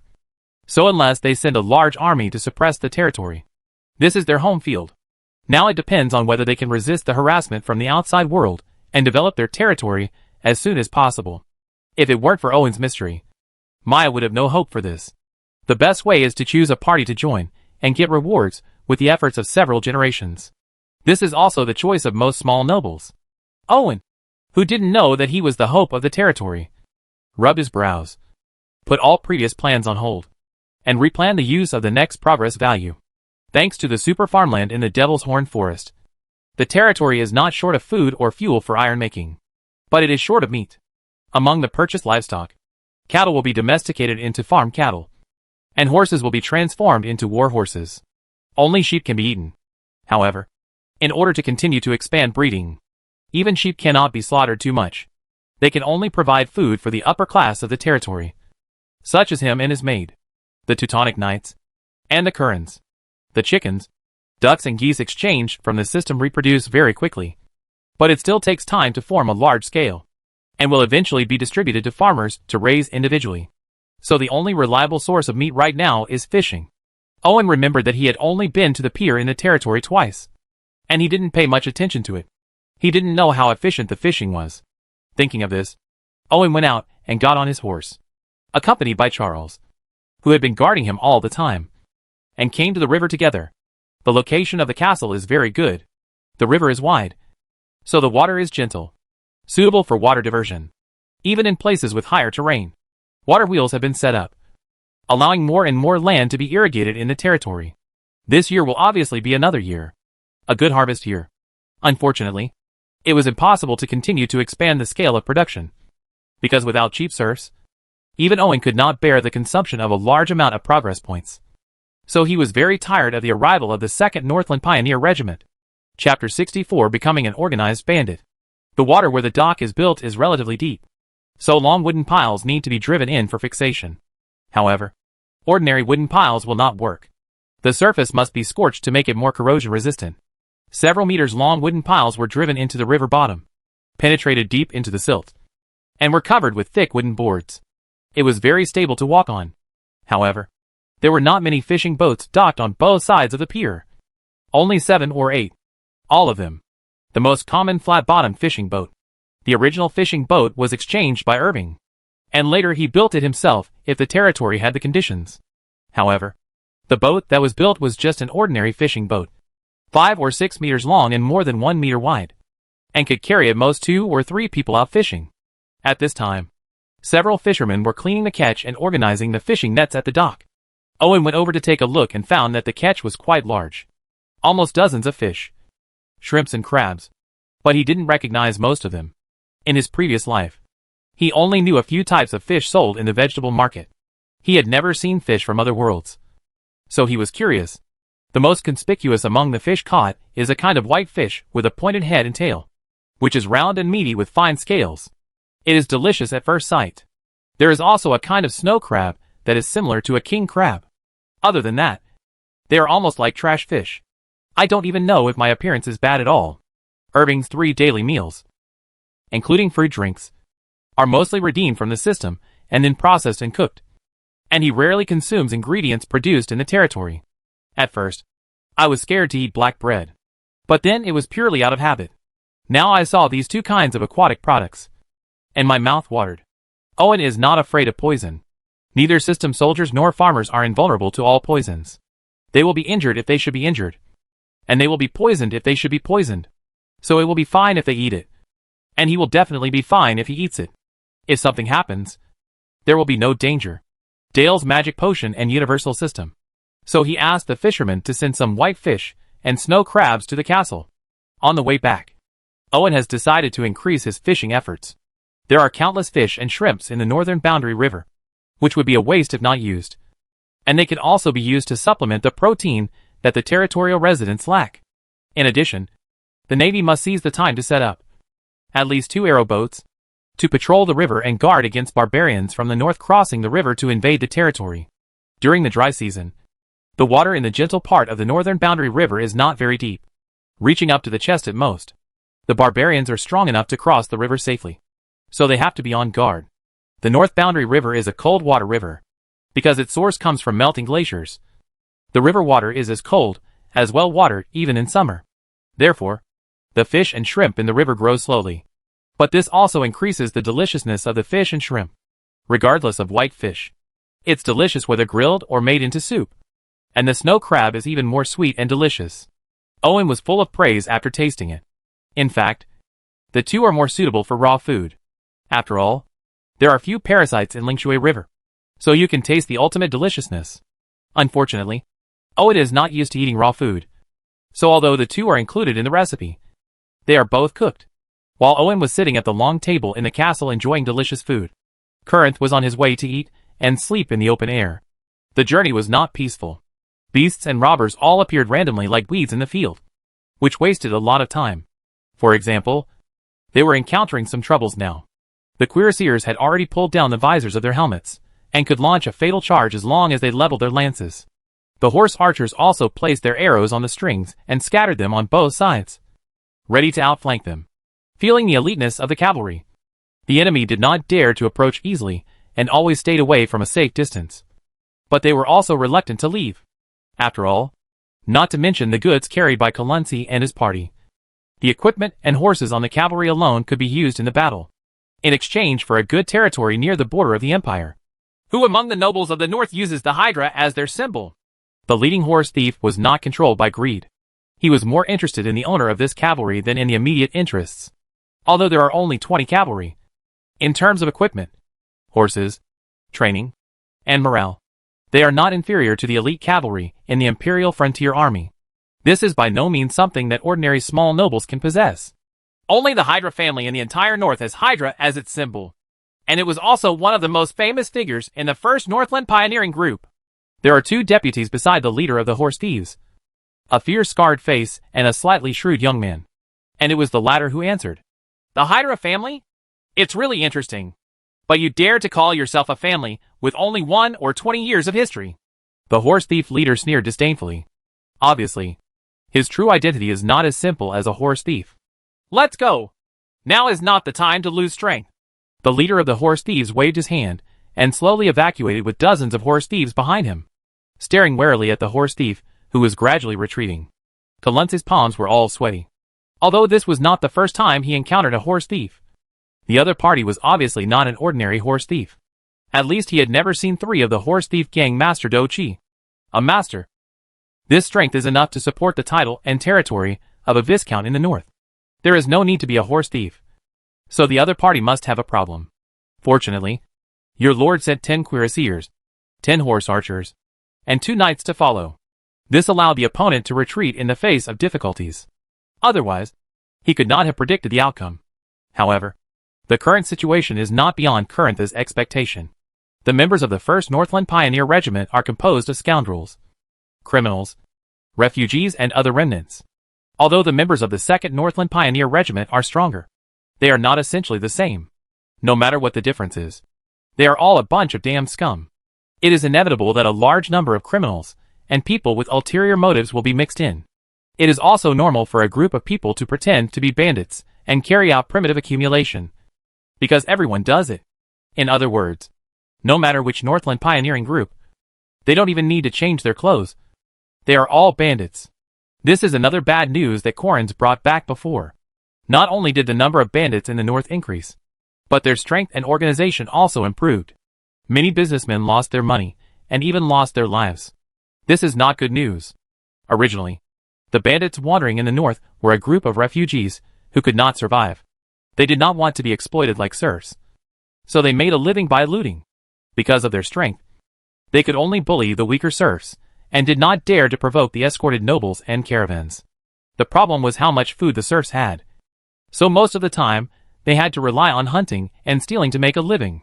And they lived a miserable life. But when the 2nd Northland Pioneer Group came, everything changed. Purchasing serfs, and working hard to farm, and open up wasteland is not as fast and convenient as conquering bandits and grabbing ready-made territory. Even the title is ready-made. The noble title of Northland was bestowed by the emperor. A batch of seals were specially created as proof. So the seals were recognized but not the person. Therefore, as long as you grab the seal in territory, you can perfectly inherit everything from the other party. It's that simple. It can be said that the emperor had no good intentions when he did this. And it will become the source of future chaos in the north. Chapter 65 Farrier Town. After the 2nd Northland Development Group entered the Northland, the local bandits became professional. Because many people gathered idle bandits, provided weapons and food, conducted simple training, and formed more professional bandit groups. Although the investment is not small. As long as they can secure a territory and transform themselves, they will become the new northern nobles. With a small gain and a huge profit, the choice becomes simple. Fortunately, the deterrent power of the Imperial Frontier Army is extraordinary. Peace and prosperity are still maintained close to the Imperial border. There are some petty thieves, but blatant group robberies are rare. Because no one wants to provoke the Imperial Frontier Army. So Quarren's next journey was smooth, and he arrived at Farrier Town without any setbacks. The town of Farrier is known as a pearl on the border of the north. Its owner is Countess Farrier, a Northland noble known for her beauty. She is also the only earl in the entire north. Her town is very prosperous because it is almost a monopoly here. The high-end fur market in the entire Northland, especially the few top-quality furs that are sent to the imperial capital for auction every year are the luxuries coveted by imperial ladies, and each time they are auctioned for a jaw-dropping price. It is not an exaggeration to say that such a town is flowing with gold. So it is naturally not something that ordinary people can build, especially a countess who is famous for her beauty. In fact, there have long been rumors privately that Countess Farrier is just a puppet, and that the real owner behind this town is a big shot in the Imperial Frontier Army. Only in this way can a person with real power in the army be able to suppress it. The greedy ones who peer into the wealth amassed in the towns of Farrier. Although there is no real evidence for this statement, it is the most popular. After all, it is difficult for a female prostitute to gain a foothold in the cannibalistic Northland, let alone create such a large foundation. Therefore, no one dares to easily provoke Fay Lyre. The Count was afraid that he would be pushed down by a group of bandits as elite as the Frontier Army that night. When Corrins arrived, he discovered that perhaps because it was close to the Imperial border, or perhaps because he had enough confidence, the city wall of Farrier Town was not very tall. It was only about 2 meters high and only half a meter thick. It was enough to resist bandits, but it was very powerless in the face of war. But this did not affect its prosperity. The outskirts of the town alone seemed particularly lively. In the open space of the river bend not far from the town of Farrier, a large number of tents and camps appeared in clusters like mushrooms after the rain. It was a bit crowded, not to mention the quality of life. It was like shitting and washing upstream, fetching water from the lower reaches to cook in a big pot. Everyone has long been accustomed to it. No one cares at all. They are all busy making money. This is a trading place for ordinary furs, and it is also a place where southern merchants and northern merchants exchange their needs. The tax revenue from daily transactions is enough to rival the annual output of a small noble territory. Not to mention the consumption during this period. Commodity. Even if the fur trading season is only 1 month a year, it still brings huge wealth to this border town. Corrins came at the right time. After spring, high-quality furs obtained from winter hunting in the north are sent here one after another. The cobblers and tailors here price the prices according to the quality, and the best furs are sent to the fur master for appraisal. The furs are graded, and the best furs among them will be sent to the imperial capital for auction. The lucky ones who provide the furs often become rich overnight, but no one cares whether they live or die next. With so many people gathering, it was of course impossible for them all to swarm into the town, let alone the cavalry. So Corrins rented a small camp with a dozen tents nearby and settled the cavalry. He was about to ask I asked the 4 mysterious people if they could help me, but the kung fu lady turned around and disappeared. I had no choice but to take a knight with me to enter the city, who expected to meet an acquaintance just after leaving the house. This is a businessman who often goes to Mara Town. Current has dealt with him several times, so he stopped to chat for a few words and inquired about the situation in Farrier Town. Who would have thought that this scene would fall into the eyes of an interested person? Inside, especially the camp behind him, was still hung with the Hydra family's logo, and those elite cavalry were even more difficult to ignore. Not long after Corrins left, the businessman was grabbed by the wrist. "Code! You bastard didn't take care of the business of Highway Chamber of Commerce and came here to scare me. You can't do this without inviting me to have a drink at the Rabbit Ears Tavern." The businessman grabbed Code's hand and shamelessly said, "I just came here to drink with you. But forget about the Rabbit Ears Tavern in the city. Not only do I have good wine in my tent, but I also have good bacon that others gave me. Come and have a drink at my place." Cord smiled. He pulled the businessman and wanted to leave. But now the businessman didn't want to leave. "Your wine doesn't taste good. Tell me, if you want me to help you with anything else, let's talk about it first. Don't do anything that doesn't benefit you." The businessman shook off the other person's hand and said angrily, "Nothing else. Just asking for some information." Cord didn't expect to hide it from the other party, so he just smiled and said. The businessman was not stupid. He turned around and looked at the flag of the camp behind him and knew what Cord's purpose was. He knew that the rumors that the Highway Chamber of Commerce was plotting to plot a certain noble's territory were not false. But who would have thought that the Hydra family was hiding so deeply that it almost brought the Highway Chamber of Commerce to tears? Not only did they lose a batch of goods, but they also lost the inability to provide a maid led to a loss of credibility, which has not recovered in the past 2 years. Otherwise, how could Code, as the person in charge of the Northland, go to an ordinary exchange outside the city? In previous years, he was trading in the city. "A bottle of good wine is not enough." The businessman who knew how to wait for the price said meaningfully. "I will definitely satisfy you." Cord secretly pushed a money bag into the other person's hand. The businessman pinched his fingers and nodded with satisfaction. However, this was only the price for inviting him to drink.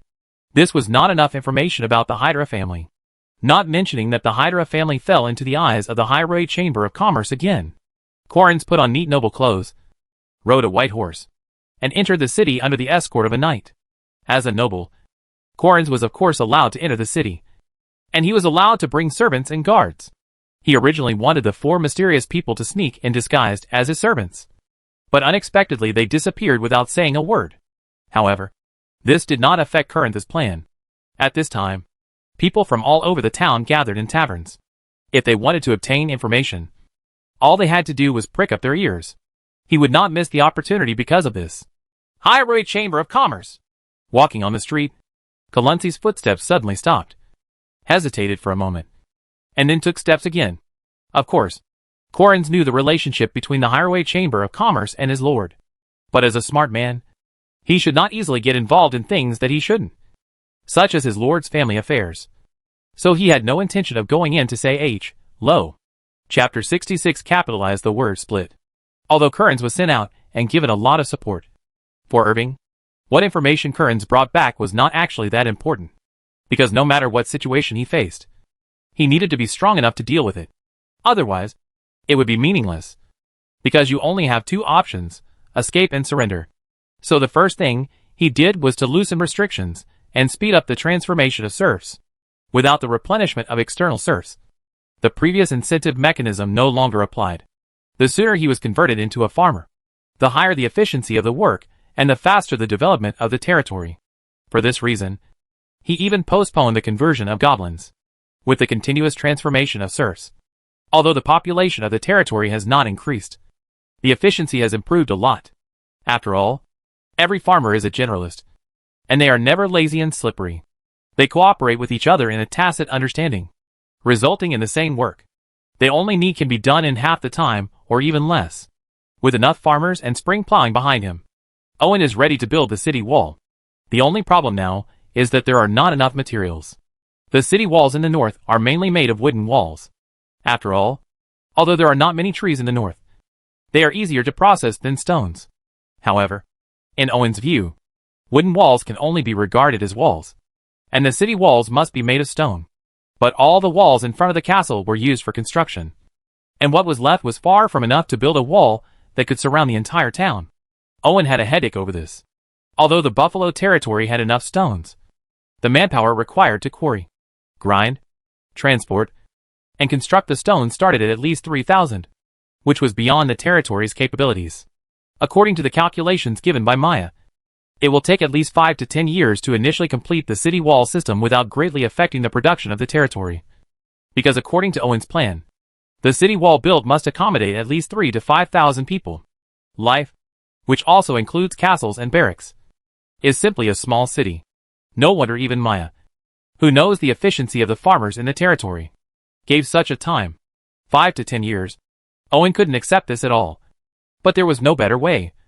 So during this period he stayed in the study and looked through the games in the system, wanting to see if there was a better way. 1. If it doesn't work, he can directly exchange the city wall from the system, although it is expensive and cost-effective. At least, he does not need to wait for so many years. A flying owl knocked on the glass of the study window. Owen was stunned, walked over to open the window, took out a handful of nuts from the jar on the side and gave it to it, and then opened the envelope the owl brought. This is the owl in Hogwarts. Although it looks exactly like an ordinary owl, it is actually a magical creature, because you only need to provide a name, or even a photo address. It can send letters to. It's more powerful than navigation. No one believes it even if it's not a magical creature. Relics discovered? The letter was from the Goblin General. It said that they had discovered the ruins and were digging the entrance. This news immediately made Owen excited, because he suddenly had a good idea. Owen couldn't wait to call Charles, and rode the heavily armored magic sheep straight to the Goblin tribe, without even going to the wooden village. Deep into the Devil's Horn Tree Forest, a large group of goblins were wandering around like a group of rats. But the tall goblin at the head was still dissatisfied. You damn lazy fools! Speed up for me! If you can't dig the entrance before the Demon King arrives, you will all die! The Goblin General waved the sharp double-edged battle axe in his hand and let out an angry roar. There is no war at all in this ghost place. And the Goblin General's bravery has no use. Apart from farming, the only thing the Demon King cares about is this ruins. He can't help but care about it. If it can't do this well, then it is too big. Useless. But it was not it that was useless, but these untransformed horned goblins. Relics often represent danger. The Goblin General naturally uses the untransformed horned goblins as cannon fodder and lets them dig around. However, the efficiency is very inefficient. It has to kill one in a cruel way every once in a while. Goblins, let these forgetful bastards get moving instead of drooling over corpses on the ground. When he heard the unique hoofbeats of the heavily armored demon sheep, the Goblin General ignored the horned goblin, who was distracted, and quickly turned around to welcome the arrival of the Demon King. Owen was lamenting that he had unknowingly penetrated so far into the Devil's Horn Tree Forest, and the end was still far away. It seemed that the entire forest was far wider than he imagined. So who built the ruins here?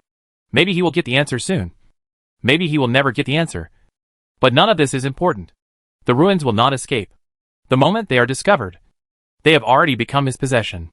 At the end of the road, the goblin farmers were cleaning up the dry and collapsed Devil's Horn Tree blocks. They found relics in the holes formed by the roots of the trees. But they could not find the entrance. They could only drive away the Devil's Horn gobs, who had not yet transformed. Lin shuttled among the surrounding magic horn trees, looking for the entrance to the ruins. Owen got off the sheep, carefully climbed under the pit, and saw a corner of the ruins with his own eyes. I don't know who built the ruins at that time. They all used stones 1 meter long and 1 foot thick. Even if they were clinging to the roots of the magic horn tree, they still maintained the integrity of the whole. This shows how much investment was made at the beginning. After exchanging a bucket of dye, Owen used a brush to write a Chinese word for split on the stone wall, then circled it in a decent manner and said to Seal behind him, "No need to find the entrance. Start dismantling it from here." Do you think that Owen would wait patiently for the goblins to find the entrance, then venture into the ruins with a few maids, go through countless hardships, and go to the deepest part of the ruins? After finally learning the truth, he left with a box of treasures. None of them are right. Owen is neither here for archaeology nor for reverse fighting. Even if he is fighting upside down, he is a Sherling Rikishi style. So his plan is very simple. Owen will not go in at all. He plans to clean up the Devil's Horn trees on the ruins first, and then send more goblin farmers to dig up the soil. The ruins will be demolished as much as is exposed, and every stone will be transported to build the city wall. In this way, even if there are countless traps inside, it will be useless. The roof and foundation will be demolished and the bricks will be transported away, unless it explodes on the spot. Otherwise it will be self-destructed and the materials can continue to be used.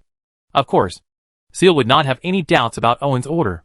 He held the upgraded demon sheep hammer tightly, with the sheep's mouth facing down, and raised it high. As Seal shouted loudly, the extremely developed muscles on his back swelled up like an airbag, and the long black hair that fell on the plate armor on his back floated up and did not fall for a long time, and then forcefully filled his arms. A pair of the arms and muscles were ferocious, and he swung the demon sheep hammer with a vicious wind and hit it hard on the stone wall of the ruins. It was like being hit directly by a rocket launcher. The terrifying gravel flew up half a sky high with a roar. If an ordinary person stood nearby, I am afraid that even first aid was omitted. Chapter 67. Reflect on yourself. By the way, Owen, who was standing far away from the tree pit, watched the rain of stones falling from the sky, sending a bunch of goblins flying. He couldn't help but sigh that Seal's strength had become stronger again. Although this hammer had the power and equipment to support it, she couldn't help it. Her own strength should not be underestimated either. Maybe she should be exchanged for a better template. The Templar template is completely unable to bring out her full potential. It is true that the Templar Knights are a special unit as famous as the Teutonic Warriors. But unlike the Teutonic Warriors who specialize in foot combat, if the Templar Knights do not have mounts, their strength will be reduced by at least 3 levels. So they can still compete with the Teutonic Warriors. The superior Templars couldn't sustain many moves without their mounts, which undoubtedly limited the upper limit of Seal, who was better at foot combat. Owen guessed that Seal's force potential was at least 60, and her current age was when her force value was growing rapidly. Plus, she was loyal to him, so it was worth investing in her. However, the progress is tight now, so let her continue to lay the foundation with the Teutonic Warriors first, and then wait until she has more time. Thinking of this, Owen waved his hand, And the Goblin General immediately directed hundreds of Goblin farmers to take tools and start tearing down the wall from the hole in the ruins. It is difficult to dismantle a whole wall, let alone a building built entirely with hard and heavy stones. After all, if the craftsmanship is good and the polishing is fine enough, the blades cannot be inserted into the gaps between the stones. And there is nothing that can be done without using siege equipment. But once a hole is made, the next step is as easy as peeling an onion. A large group of Goblin farmers swarmed up. Although they were not very strong, they knew how to use tools. They first tied the exposed rocks with ropes, and then pulled hard. For the still solid parts, they first used wooden stakes to hold the rocks, then use a hammer to continuously hit the wooden pile, which can loosen the stone without damaging the integrity of the stone. There are also Goblin farmers who are making slopes with soil to make it easier to pull the rocks to the ground. Even the tribe's most elite Demon Sheep Knight has changed his job as a truck driver. Expand the path to deliver food to Muja as wide as possible. Build a stone road with ruins materials, and let the magic sheep pull the cart to transport it. I will give priority to converting goblins as labor force. Before the weather gets cold, enough food must be transported. Stone to the stronghold, Owen said to the Goblin General after exchanging several pieces of super farmland nearby to clean up the surrounding magic horn trees. Regardless of whether the order was reasonable or not, the Goblin General had no right to refuse, so he accepted the order very simply. At the same time, he was already planning to capture more demon horned goblins as coolies. The tribe is not short of food, enough to feed more horned goblins, and the dead goblins can also be used as their food. The Goblin General smiled ferociously and decided their fate in a moment. As for whether it is cruel, it is a cadre of the Demon King's army, and cruelty is synonymous with it. Of course, Owen had some guesses as to what General Goblin would do. After all, the order he issued represented cruelty. But so what? His goodwill had not spread to the point where he would treat all goblins equally, even after being transformed. In his opinion, the goblin is just another consumable product, with no different essence. Owen, who was becoming more and more accustomed to thinking as a high-ranking person, began to calculate the time required for this project on the way to Muja. Although the Goblin tribe has many transformed goblins, it needs to bear the burden of cleaning up ruins, dismantling stones, building roads, and transporting them along the way. It is obvious that it is facing a serious shortage of labor force. Although the farmers in the nearest Mujai are not included, there are few, but they are tasked with felling timber and cannot spare many people. It seems that they can only mobilize a group of farmers from the territory to speed up road construction. The problem is that building roads in the forest is not that simple. Just clearing away bushes and snakes and insects is enough to give people a huge headache, and the casualties are not very small. Fortunately, there are horned goblins. These guys are suitable for doing these jobs, and they don't feel bad if they die. Then the biggest problem is the trees. It is easy to cut down the trees, but cleaning the roots is a job that can make people lose their hair. First dig, then saw, then use a horse, and finally fill the hole. After all, a tree can would take 3 or 5 farmers most of a day. And the most indispensable thing in the forest is trees. Not to mention the need to compact the roadbed and lay stone slabs after backfilling. According to his plan, the time consumed is no shorter than Maya's plan. No, the road construction efficiency is too low. Owen took off his helmet and rubbed his brows. The cold feeling of the iron gloves did not relieve his headache. Although he had previously planned to use dungeon secret passages to link several places, this was just an idea.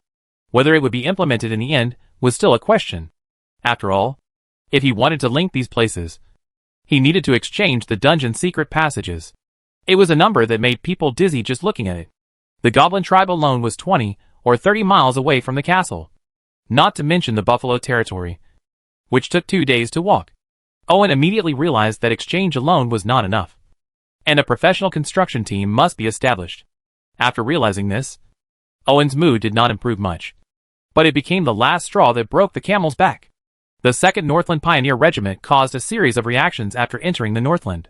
There were no serfs, lack of livestock, attracting bandits, and various upcoming threats.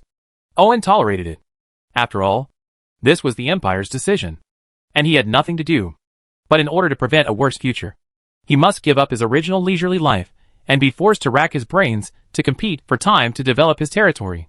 Just like when you get off work on Friday, your boss suddenly arranges a big job for you that you may not be able to complete even if you work overtime. Life is the same. Feeling aggrieved, bored, angry, but nowhere to vent. Miss Grass! Owen, who was troubled by a lot of troubles, almost yelled out.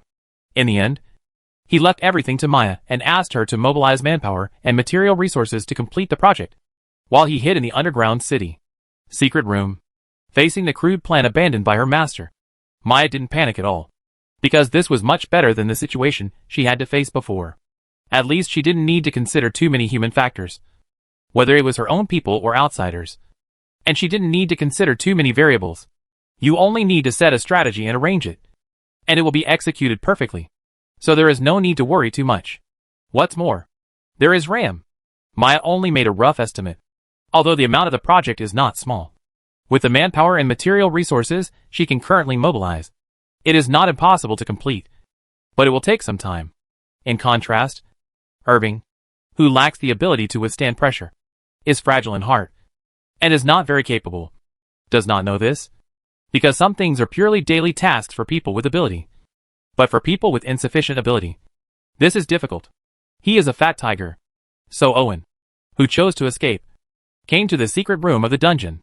In this small world, he seemed to have escaped all the troubles in the world, immersed in the comfort zone he had created, and was still in the mood to make himself a pot of coffee in the living area. Of course, Owen was not so heartless. So he quietly looked at the steam and began to reflect on himself. Chapter 68 Goblin Woodcutter. He is still repeating the same old tune. He doesn't seek progress, doesn't like to learn, and has procrastination. Various shortcomings caused Owen to have an unsatisfactory life in his previous life. In fact, with his character, he is not starving to death thanks to the good national policies. And the current achievements in this life are not due to Maya. If her ability was not too strong, forcing Owen to cheat and chase, the territory would not be able to develop to its current scale. Owen also knew that there was something wrong with his character, but the problem was that he couldn't change it. He suddenly woke up and started a new life. It's simple to say, but there are a few people in the world who can do it. If nothing else, they all know that the habit of smoking, drinking, and making wine by hand is not good. But there are only a few people who can quit. There are many people who go to the hospital for emergency treatment due to stomach bleeding due to drinking. And there are many people who have a small meal to celebrate after being discharged from the hospital. Let alone great people like Master Sana. It is so difficult to change. Irving has been a cheating person in his 2 lives. With the capital to be used as a salty fish, it is even more difficult to change his character. Even if he is in a desperate situation and manages to escape with his life, he cannot guarantee that he can change it. Let alone don't talk about it now. So just reflect on it. I really hope that I can rise up after experiencing this setback. I have read too many novels. Of course, Irving still has some self-esteem as a man. Leave everything to Maya and hide yourself.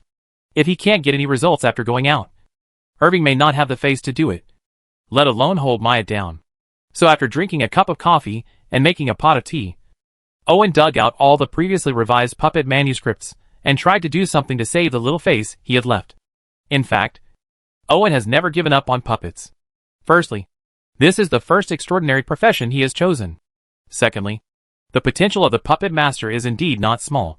If he can truly master it, he will not need to rely on the system for explosive soldiers. The biggest problem is my ability is limited. Even if I copy it, I won't be able to copy it well. But now that there was a face issue involved, Owen didn't care much, used his brains with all his strength, and started making preparations in a hurry. Spine, intelligence, and energy are the 3 main points of the puppet. They are responsible for conduction, command, and energy supply. Therefore, all 3 are indispensable. And they are also the 3 most difficult problems to solve. For example, for the spine, Irving chose the mechanical department, which is the easiest to get started with. However, because the craftsmanship was too fashionable, the mechanical spine he made was like steel ingots connected in series. For this reason, he had to increase the metal frame to accommodate the extra-large spine. Later, I discovered that there were also many difficulties in completely imitating the human metal skeleton. In addition, there were many difficulties in enlarging it to scale. So I simply changed them all. How to make it as simple and strong as possible. But the core cannot be changed, because it is a complete whole. Just like a computer, you can change the configuration and even connect a large external speaker to the notebook. But you cannot insert a graphics card where the memory stick is. But if you were to copy it, Irving's abilities were not up to par. He had no choice but to enlarge the size of the core and make up for the mistakes and shortcomings with a larger capacity. The result was that the smart core the size of a fist became the size of a fitness ball in his hands. This thing is enough to demolish a building. Owen grabbed his slightly greasy hair and then started to delete functions frantically, finally reducing the size of the smart core to less than 2 feet. Fortunately, the metal skeleton structure has been enlarged due to the mechanical spine. Otherwise, it would not be able to accommodate this oversized intelligent core iron ball. When it was the energy core's turn, Owen found that the previous method didn't work. The intelligent core can reduce the size by deleting functions.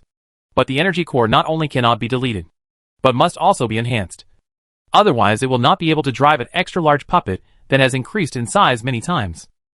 Owen, who was embarrassed and kept losing his hair, simply broke the pot and let himself go. He exchanged the drawings for the zombie robots in Plants vs. Zombies, and then made magic modifications. The final mechanical puppet is 2.5 meters tall, has thick and bulky legs, and has good stability. The waist is rotatable. And then, there is a round upper body that resembles a cast iron turret. The intelligent core, and most of the mechanical components are installed here. Finally, there is a backpack-style energy core. For thick exhaust pipes are distributed in pairs on both sides of the power back to discharge high-temperature water vapor at all times. The energy core exchanged in this system focuses on stability and durability, and is more suitable for fine puppets. However, the puppets made by Owen have nothing to do with finesse, and they were originally used for hard work. So how come the power is great? And he also integrated 2 as long as the torch tree stump is filled with magic horn tree blocks in water. This thing can drive a 2-ton mechanical puppet to move. After the main body is completed, the next step is the mechanical arm. One is a roaring and rotating chain sword, and the other is a power claw connected to a steel cable.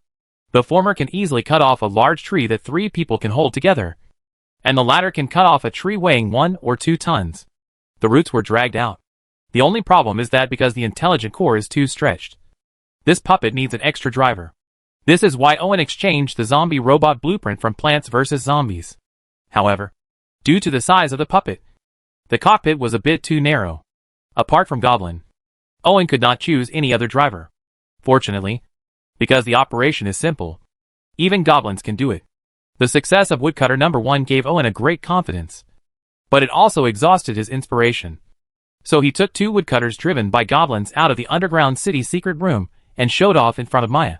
Maya's eyes lit up when she saw the 2 woodcutters driven by goblins, especially the 2 mechanical arms with different functions. She was even more inspired. She could already imagine the effects of various modified puppets used in territory construction. Owen was very proud of this. In fact, he also had this plan. The woodcutter only needed to replace its mechanical arm and feet, and it could act as a crane, bulldozer, excavator and other construction machinery, allowing the territory to enter the mechanization era ahead of schedule. It is not impossible for Owen to completely imitate the engineering vehicle from his previous life, but it is limited by power.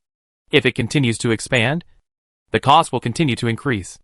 It is better to create this kind of more flexible heavy-duty puppet that only needs to replace some parts to adapt to various situations. Project, at least for now. This kind of heavy-duty puppet is enough for building roads and walls in the territory. By the time there is a big project, Owen's puppet technology must have been updated, and he is still a little confident in this. However, although he showed off the wood chipper to Maya, Owen was actually a little unsure because this thing had not been tested at all. How thick a tree can be cut? What is the upper limit of power? How long is the continuous operation?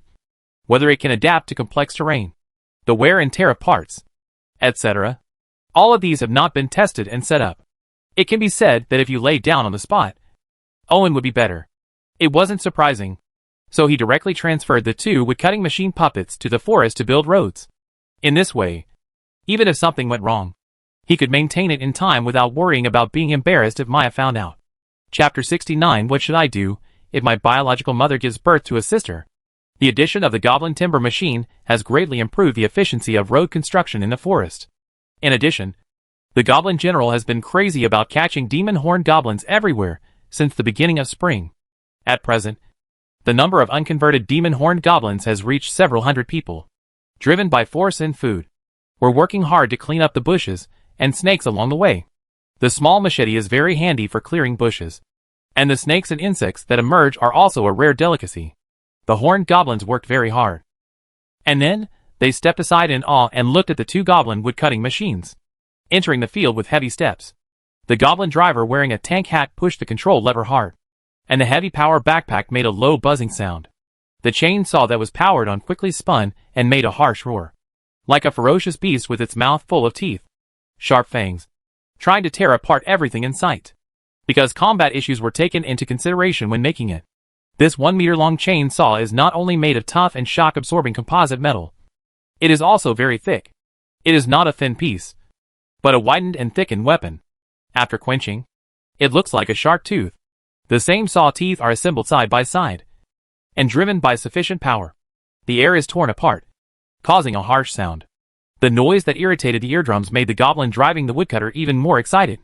He quickly moved the joystick and aimed the terrifying chain sword at the trees in front of him to press down on it. After the chain sword came into contact with the tree trunk, the sharp saw teeth polished the bark in an instant and tore the trunk to pieces. The wood chips were sprayed nearly 10 meters away. This, together with the wide saw marks on the trunk, is perfect proof. Without the power of this weapon, if it is struck on a person, it will be gone in the blink of an eye. After pinching the wet but hot sawdust scattered on the ground, Owen was grateful for his foresight in installing a nozzle for spraying water mist on the chainsaw in advance. The power of this chainsaw is too great. The rotation speed is too fast, and it is easy to generate heat due to friction. This is fine for a short time.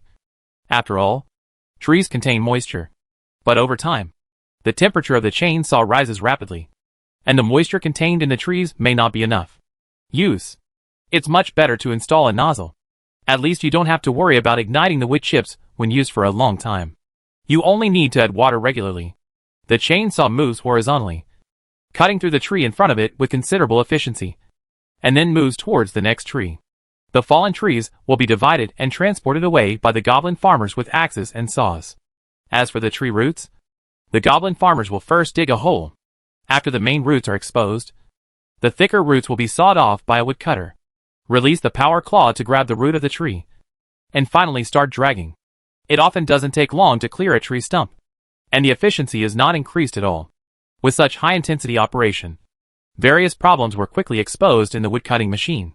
Owen immediately made improvements, and the goblin woodcutting machine gradually became perfect.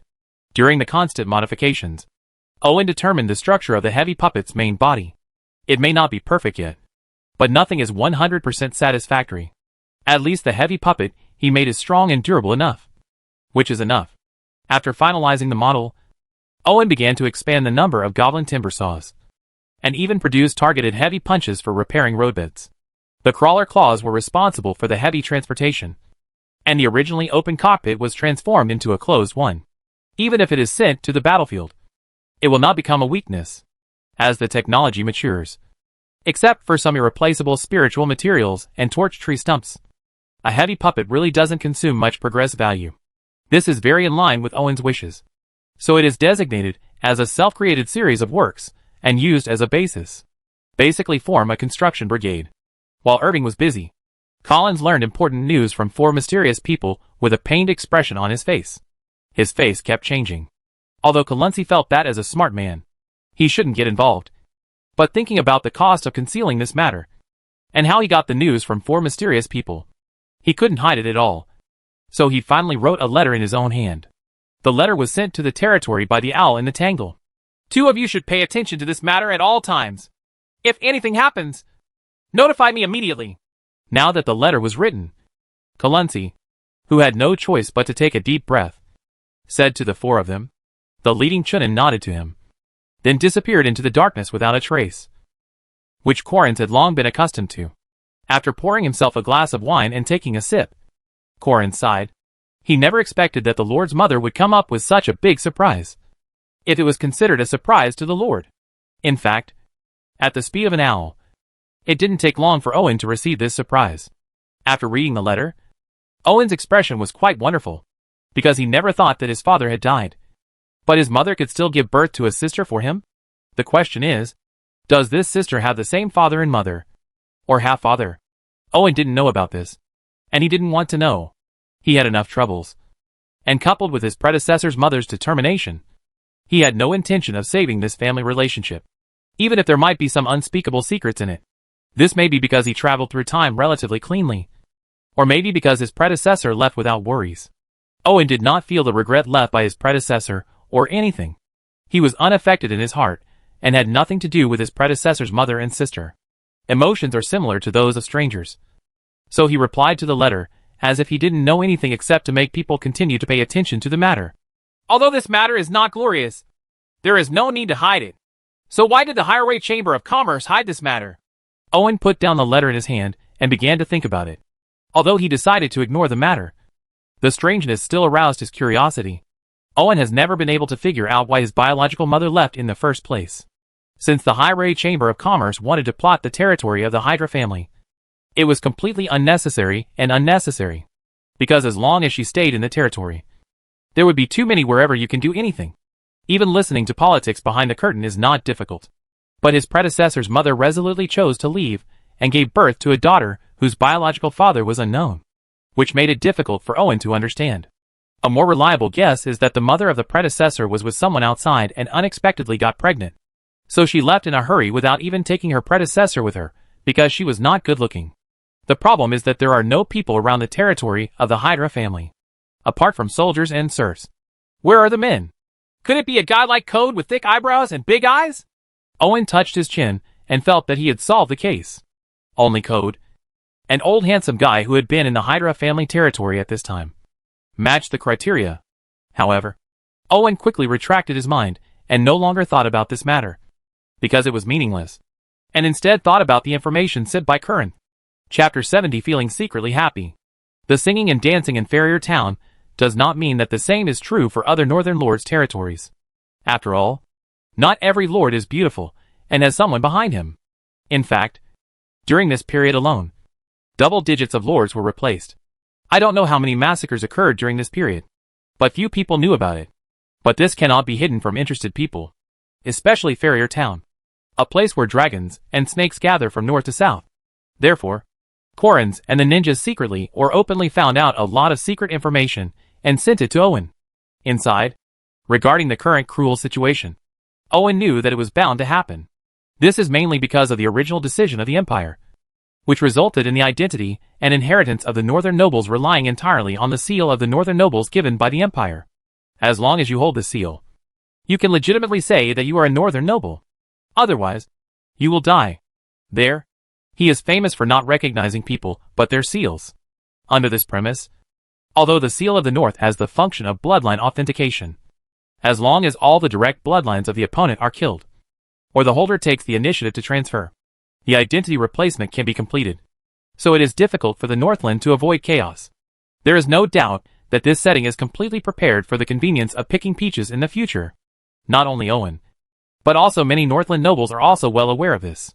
Otherwise, they would not have done anything as soon as they heard about the establishment of the Second Northland Pioneer Group. So nervous.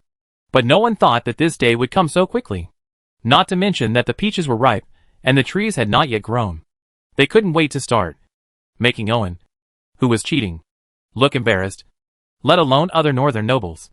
In fact, if Owen is given enough time, it is not impossible to establish a country on his own in the north, with the help of plugins.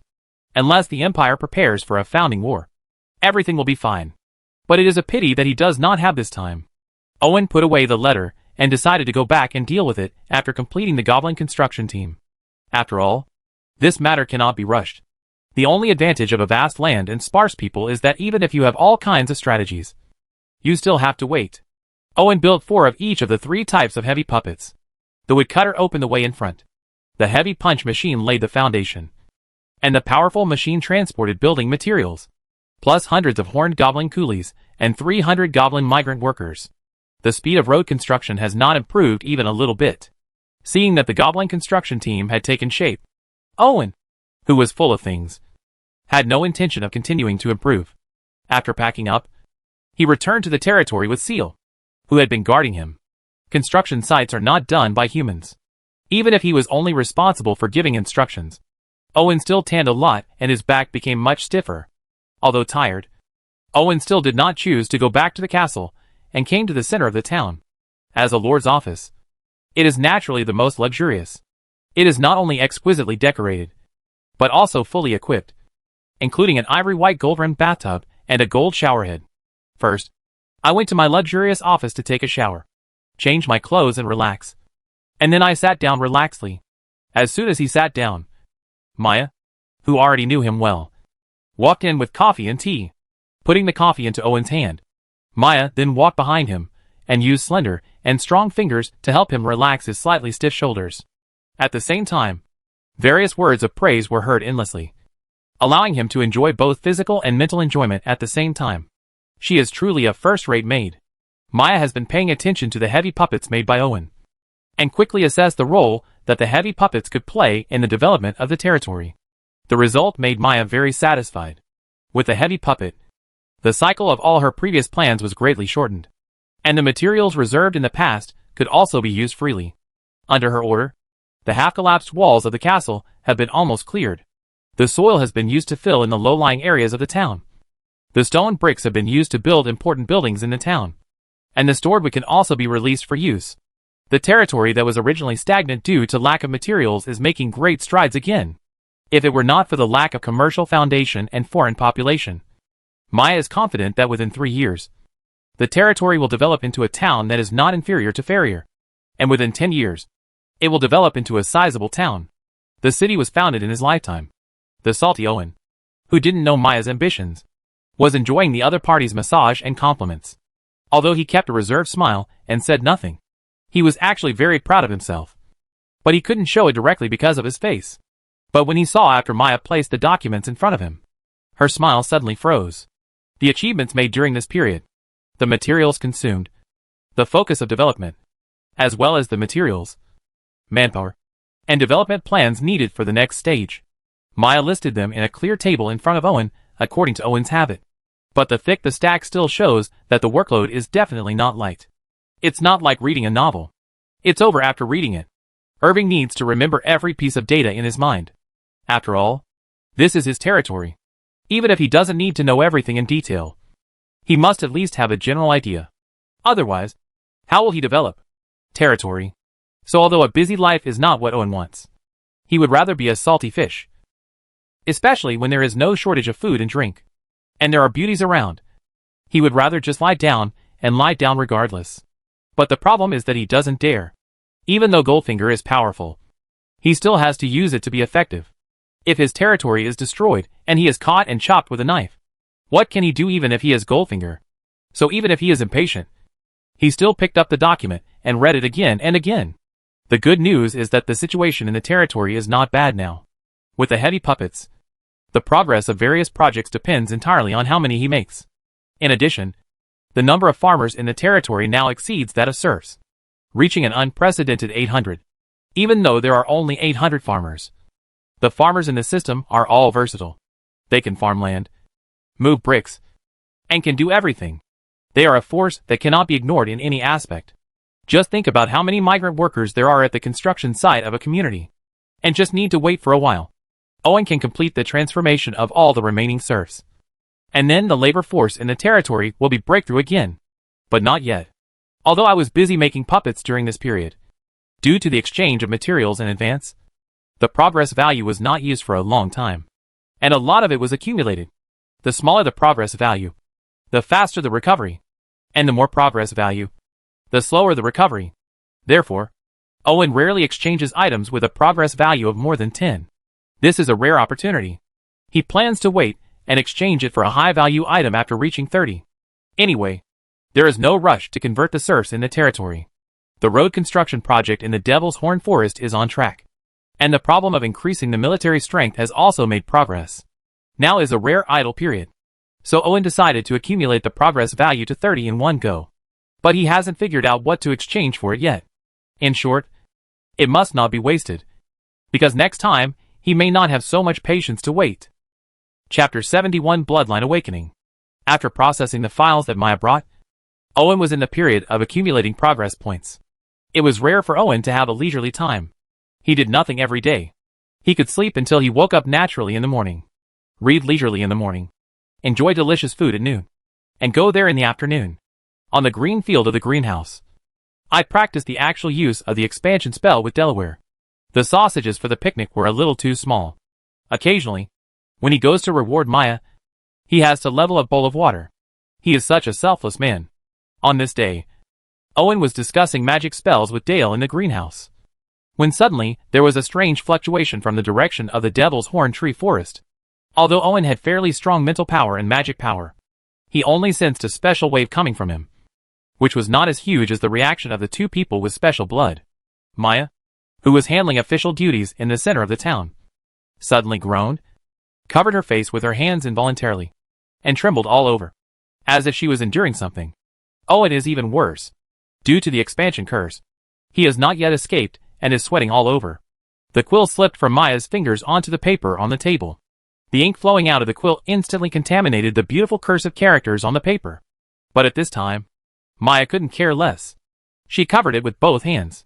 Her face could only be seen through her fingers, her eyes closed and her face in pain, compared to Maya's painful expression. Her long burgundy hair twisted and coiled around her like a snake as if it had gained life. The picture was very strange. In the end, like a drowning person struggling to reach the water, Maya suddenly let go of her hands and gasped violently, while the paper in front of her gradually turned gray under her strange eyes. Maya reached out and touched it in disbelief, and the thin paper instantly shattered into thin stone fragments. "This is the petrified eye?" Maya knew that Owen had changed her bloodline, allowing her to not only get rid of the fate of rapid aging, but also gain youth and longevity. However, because of the T-virus as a buffer and adhesive, the process of bloodline fusion, she was very gentle. So she never changed much. Unexpectedly, under the unknown stimulation from the outside world, her blood suddenly burst out, causing her to awaken the petrified eyes. She couldn't control it for a while, and her abilities began to overflow. If the previous petrification ray was still magic, then the petrification eye was a talent. It was more effective, more powerful, and more likely to cause accidental damage. For this reason, Maya had to close her eyes and learn to control this newly awakened instinct.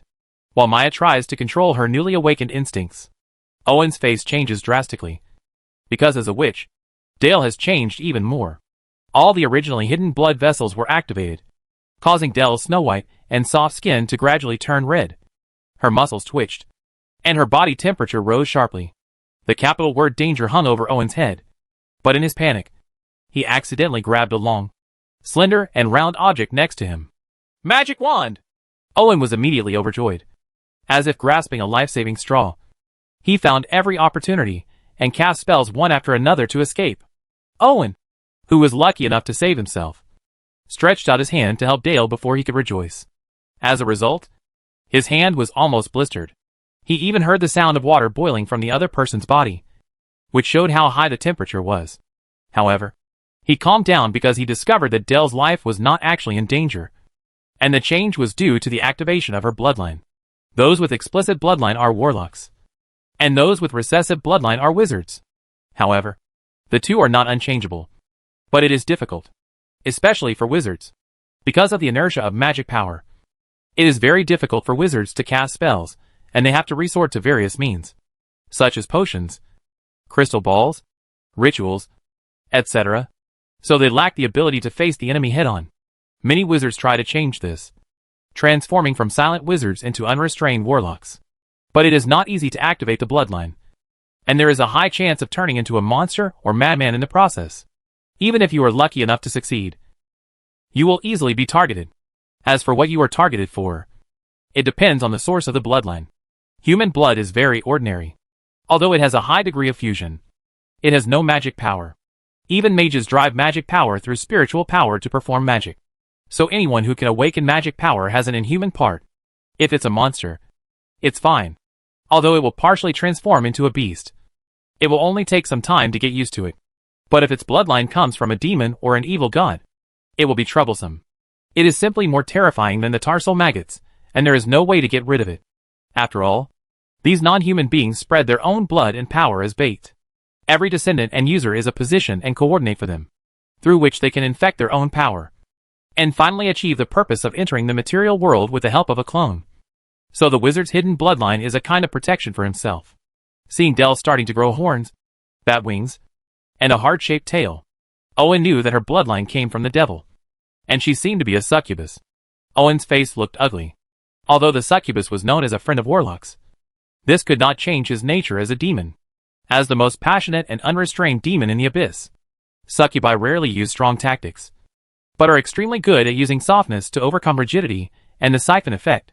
I don't know how many mages or warlocks have fallen into the bottomless abyss after summoning them, and are unable to extricate themselves. They just fell silently under the opponent's anti-joint sheep's hooves. Many tragic cases appeared that were so sexy that they could be read as a book, attracting countless latecomers to knowingly commit crimes. Owen can't even compete with Del, let alone the epic and enhanced version of the succubus. Therefore, it is necessary to prevent Del's consciousness from being eroded by the succubus and turning into a witch with endless demands. Pulling out his wand and casting a spell to levitate Del, Owen strode towards the secret room of the dungeon with her. After sending Del into the synthesis furnace, Owen looked at the demon suit he had just ordered the slime maid to get, and hesitated again. The solution to Del's problem is very simple. After all, the succubus itself is not a powerful demon, and it is a descendant of countless generations. If it is a mature mage or warlock, there are many ways to subdue it and turn it into a self-heating weapon.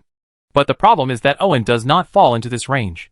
He is neither a mage nor a warlock, and is a beginner in the legal system. Therefore, his only way is to use the power of the system to suppress Del's own bloodline. Theoretically, as long as the proportion of system power exceeds that of the succubus, the initiative will be in his hands, and the crisis will naturally be resolved. Thinking of this, Owen no longer hesitated and turned on the synthesis furnace directly.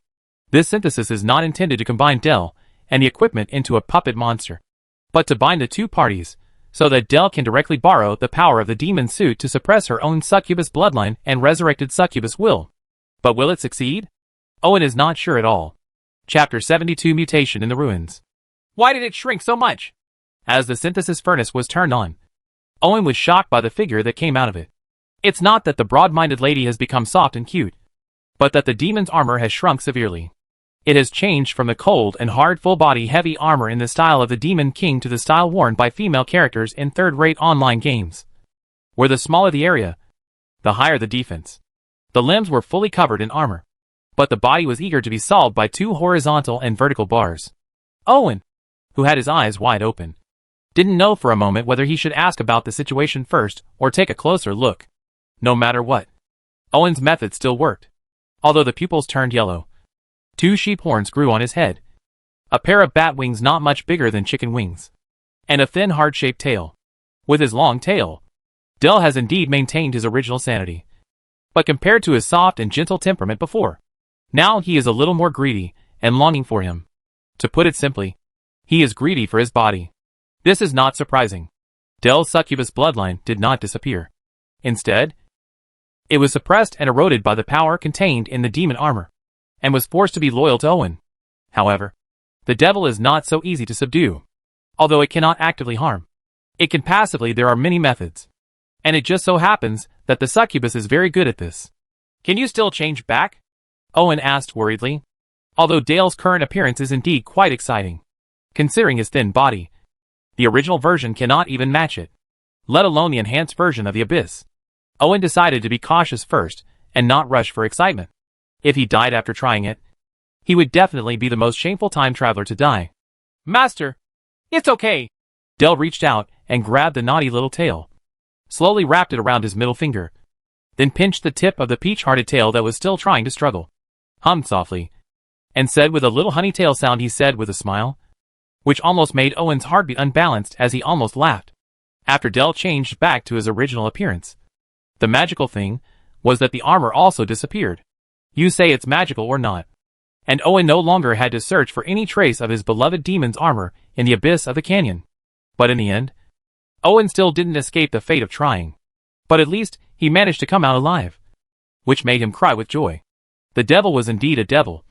Even if it was just blood, it was not something humans could bear. When Owen was slumped on a chair in the hall, waiting for Dale to make the tonic soup, Maya also came. Her long burgundy hair floating against gravity, and a pair of magical eyes made Owen understand her. It was also affected and became stronger. But why did both of them become stronger? But he was so weak. Is this directed at him? Although he was aggrieved, Owen knew that the most important thing now was to find the source of the mutation and see if the territory was affected. unless the root cause of the mutation is solved. The trouble will never stop. Although Owen is weak, at least his brain is not affected. And he still knows the severity. In fact, there is no need to guess at all. There must be something wrong with the ruins. As expected, it didn't take long before the Goblin General asked the owl to deliver the message. There is indeed something wrong with the ruins. The goblins touched something when they dug to the second level. As a result, a special wave broke out, causing the tribe's goblins to mutate and even affecting the entire Devil's Horn forest. Owen frowned. He said with raised eyebrows. Hearing the news, Del, who had never cared about territory matters, looked confused. On the contrary, Maya's expression did not change, because since she learned about the ruins, she had made many related plans, including fighting against the monsters that emerged from the ruins. Monsters and undead, lifting curses and poisons, and even migration and escape plans. Fortunately, the situation is not that bad. At least the territory has not been affected except for a few livestock mutations. Moreover, the mutation is benign.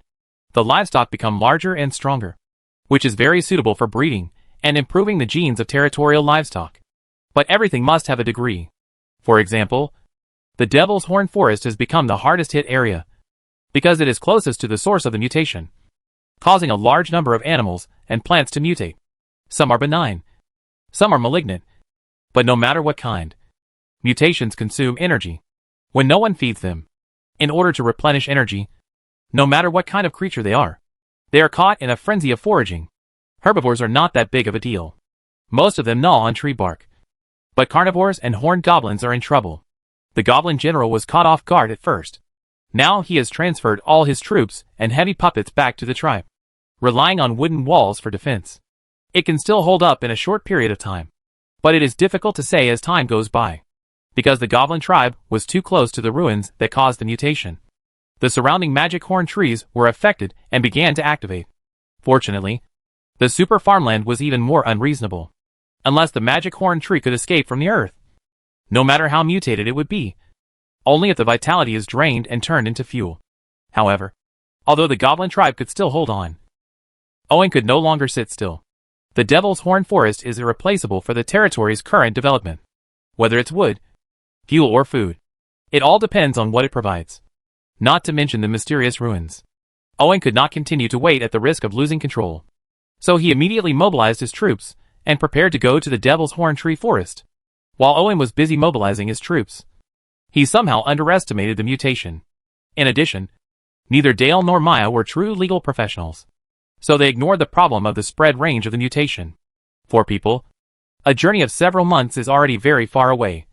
But for some fluctuations, it is just a blink of an eye. Coupled with the vastness of the north, the fluctuations spread faster and wider. At least at the borders of the empire, the fluctuations caused by the mutation could still be clearly felt. Although the source of the fluctuation cannot be determined, it has also attracted some people's attention further north in advance, leaving little time for Irving. Owen, who didn't know it at this time, was preparing to send troops to clean up the hidden dangers of the ruins. But he didn't know that troubles were waiting for him behind. Considering that the battle took place in the forest, Owen only mobilized the swordsmen and crossbowmen from the territory. They were more suitable for fighting in complex environments. As for the spearmen and spear throwers, they stayed in the territory.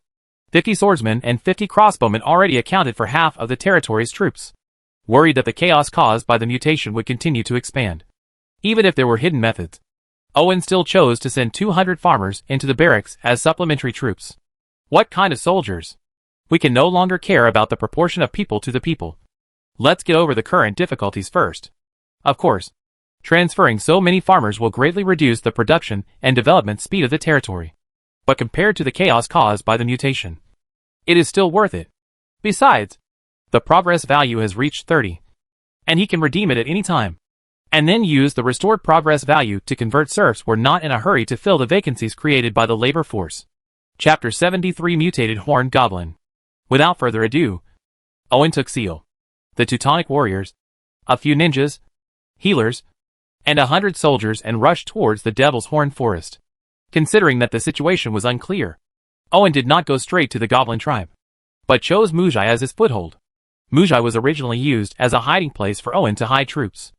Later, due to its exposure and the increasing importance of the Goblin tribe, Mujai was transformed into a transit station. After continuous expansion, Mujai can now accommodate 200 people for long-term garrison, and has a warehouse with considerable capacity to store magic horn tree blocks and food shipped from the Goblin tribe. Thanks to the continuous felling in the past 2 years, not only has the wooden village become more solid and complete, but there is also a large open space around it as a buffer. Any incoming attackers cannot hide their traces. Therefore, the soldiers and civilians of the wooden village did not attack in the first wave. He suffered too much damage from the attack by the mutant creatures and retreated to the wooden village in time, killing many mutant creatures instead. At present, the crossbowmen were patrolling the wooden wall, and the swordsmen were waiting in full formation. The mutated creatures with many casualties bullied the weak and chose to retreat.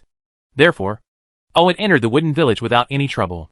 After entering Mujai, Owen asked the healer to treat the injured with white fresh food, and then began to ask about the situation, which made him look unhappy. It's not that the situation is bad. It's that you don't know the situation.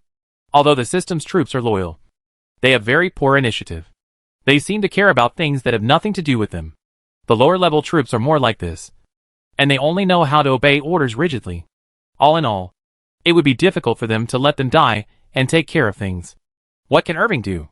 Because there has never been a host in Mujai. After the attack, they will only retreat to Mujai as Owen said before. As for the more details, I don't know. Helpless, Owen could only send out all the scouts in Mujai to inquire about the situation. He couldn't just dive in without knowing anything. Fortunately, according to the information brought back by the scouts, the current situation in the forest is not bad. After killing and injuring some mutated creatures, most of the remaining ones have regained their senses and are returning to their original lives, eating grass when they should and hunting when they should. As for other effects, it would not be obvious in a short time. So Owen decided to set off for the Goblin tribe immediately. The road between the Goblin tribe and the wooden village has not been completed yet, but a large number of trees have been cut down, so the carriage cannot go there. But walking is fine, which saves Owen a lot of worry. Apart from 2 days of food and water, the group did not carry any extra supplies, because as long as they successfully entered the Goblin tribe, they would not be short of food and water. If not, of course, the lighter the burden when turning around and escaping, the better. The scouts in Mujai are very familiar with the forest. They serve as the eyes of the troops to explore the road ahead, while the long swordsmen and crossbowmen are responsible for attacking the mutated creatures encountered along the way. The Teutonic warriors sit in the middle. The ninjas hide in the dark, and the Charles guards beside Owen. Everything was in order. I just don't know if the time was too short, or if the fluctuations that caused the mutation were not as severe as imagined. Although I encountered some mutated animals and plants on the road, they were not as severe as imagined. For example, the body size has become larger, and the claws have become sharper, more powerful, and faster. This allows mutant creatures to gain better survivability, but they cannot persist longer than ordinary animals under long swords and crossbows. This makes Owen's heart was somewhat relieved. But when you get near the Goblin tribe, the mutation becomes a bit outrageous. The originally tamed devil-horned goblin was affected by the mutation and became much larger in size. It had red eyes, black skin, sharp horns, and ferocious muscles. It looked like a ghost. At the same time, it lost most of its sanity, replaced by enhanced strength. And even he can defeat the long swordsman in 2 moves, if equipped with weapons. After training, the mutated horned goblins may not be inferior to long swordsmen, but there is still a problem whether their little sense can allow them to master the use and training of weapons. Even so, Owen is still very wary, because no one knows how many horned goblins there are in the horned forest, and how many horned goblins have mutated. Clean up, and let the scouts pay attention to our rear and sides. Owen knows how cunning goblins are. A low level of civilization does not mean they are fools. Trapping, luring, and hunting have become their instincts. If they face goblins, if you dare to be careless in the forest, you will appear in their pot before long. Owen's orders were executed perfectly, especially by the ninjas. They were proficient in lurking and assassination, and combined with the high explosive breathing method, they were even more powerful. Most of the horned goblins did not know how they died until they died. When Owen and the others came to the Goblin tribe, the fighting here was still going on. A large number of horned goblins tried to rush into the Goblin tribe, but the Goblin general apparently executed his orders very well. The large amount of wood obtained from road construction was used to build wooden walls. As a result, The entire tribe was surrounded by logs several meters high, and a large number of arrow towers were built. Therefore, even if individual strength and numbers did not dominate, they were still able to persevere.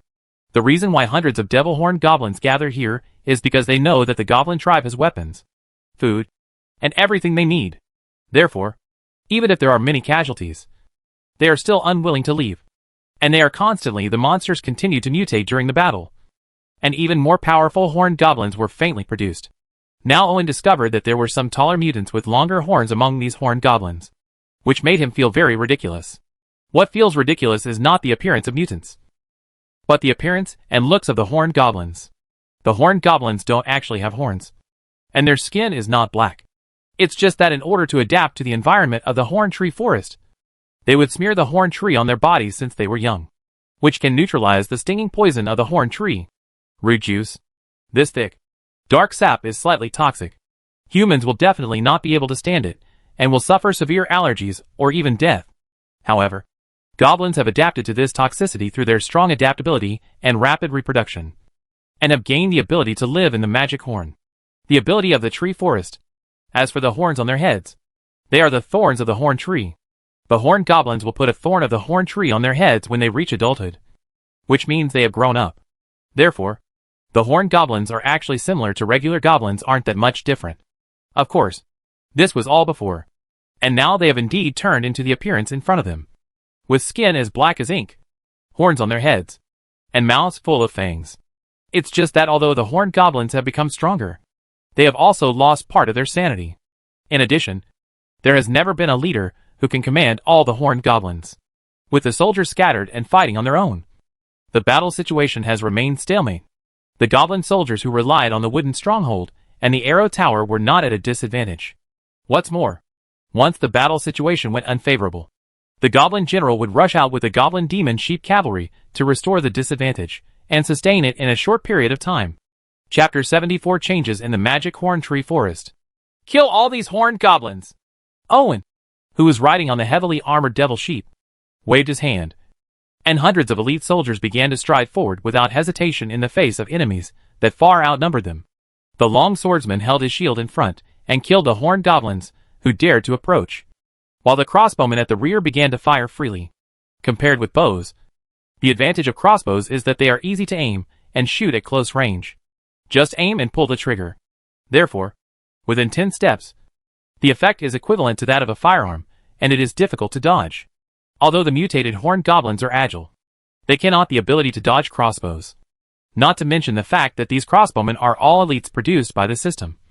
There is no chance of panic when facing the enemy, and they know a little bit about prediction. So even if they cannot directly hit the vital point, the shot to the torso still has no chance. No problem. And as long as he is hit, the long swordsman can take the target away with one move. The battlefield is not about fighting alone. Cooperation between each other is very important. There is no headhunting or anything like that.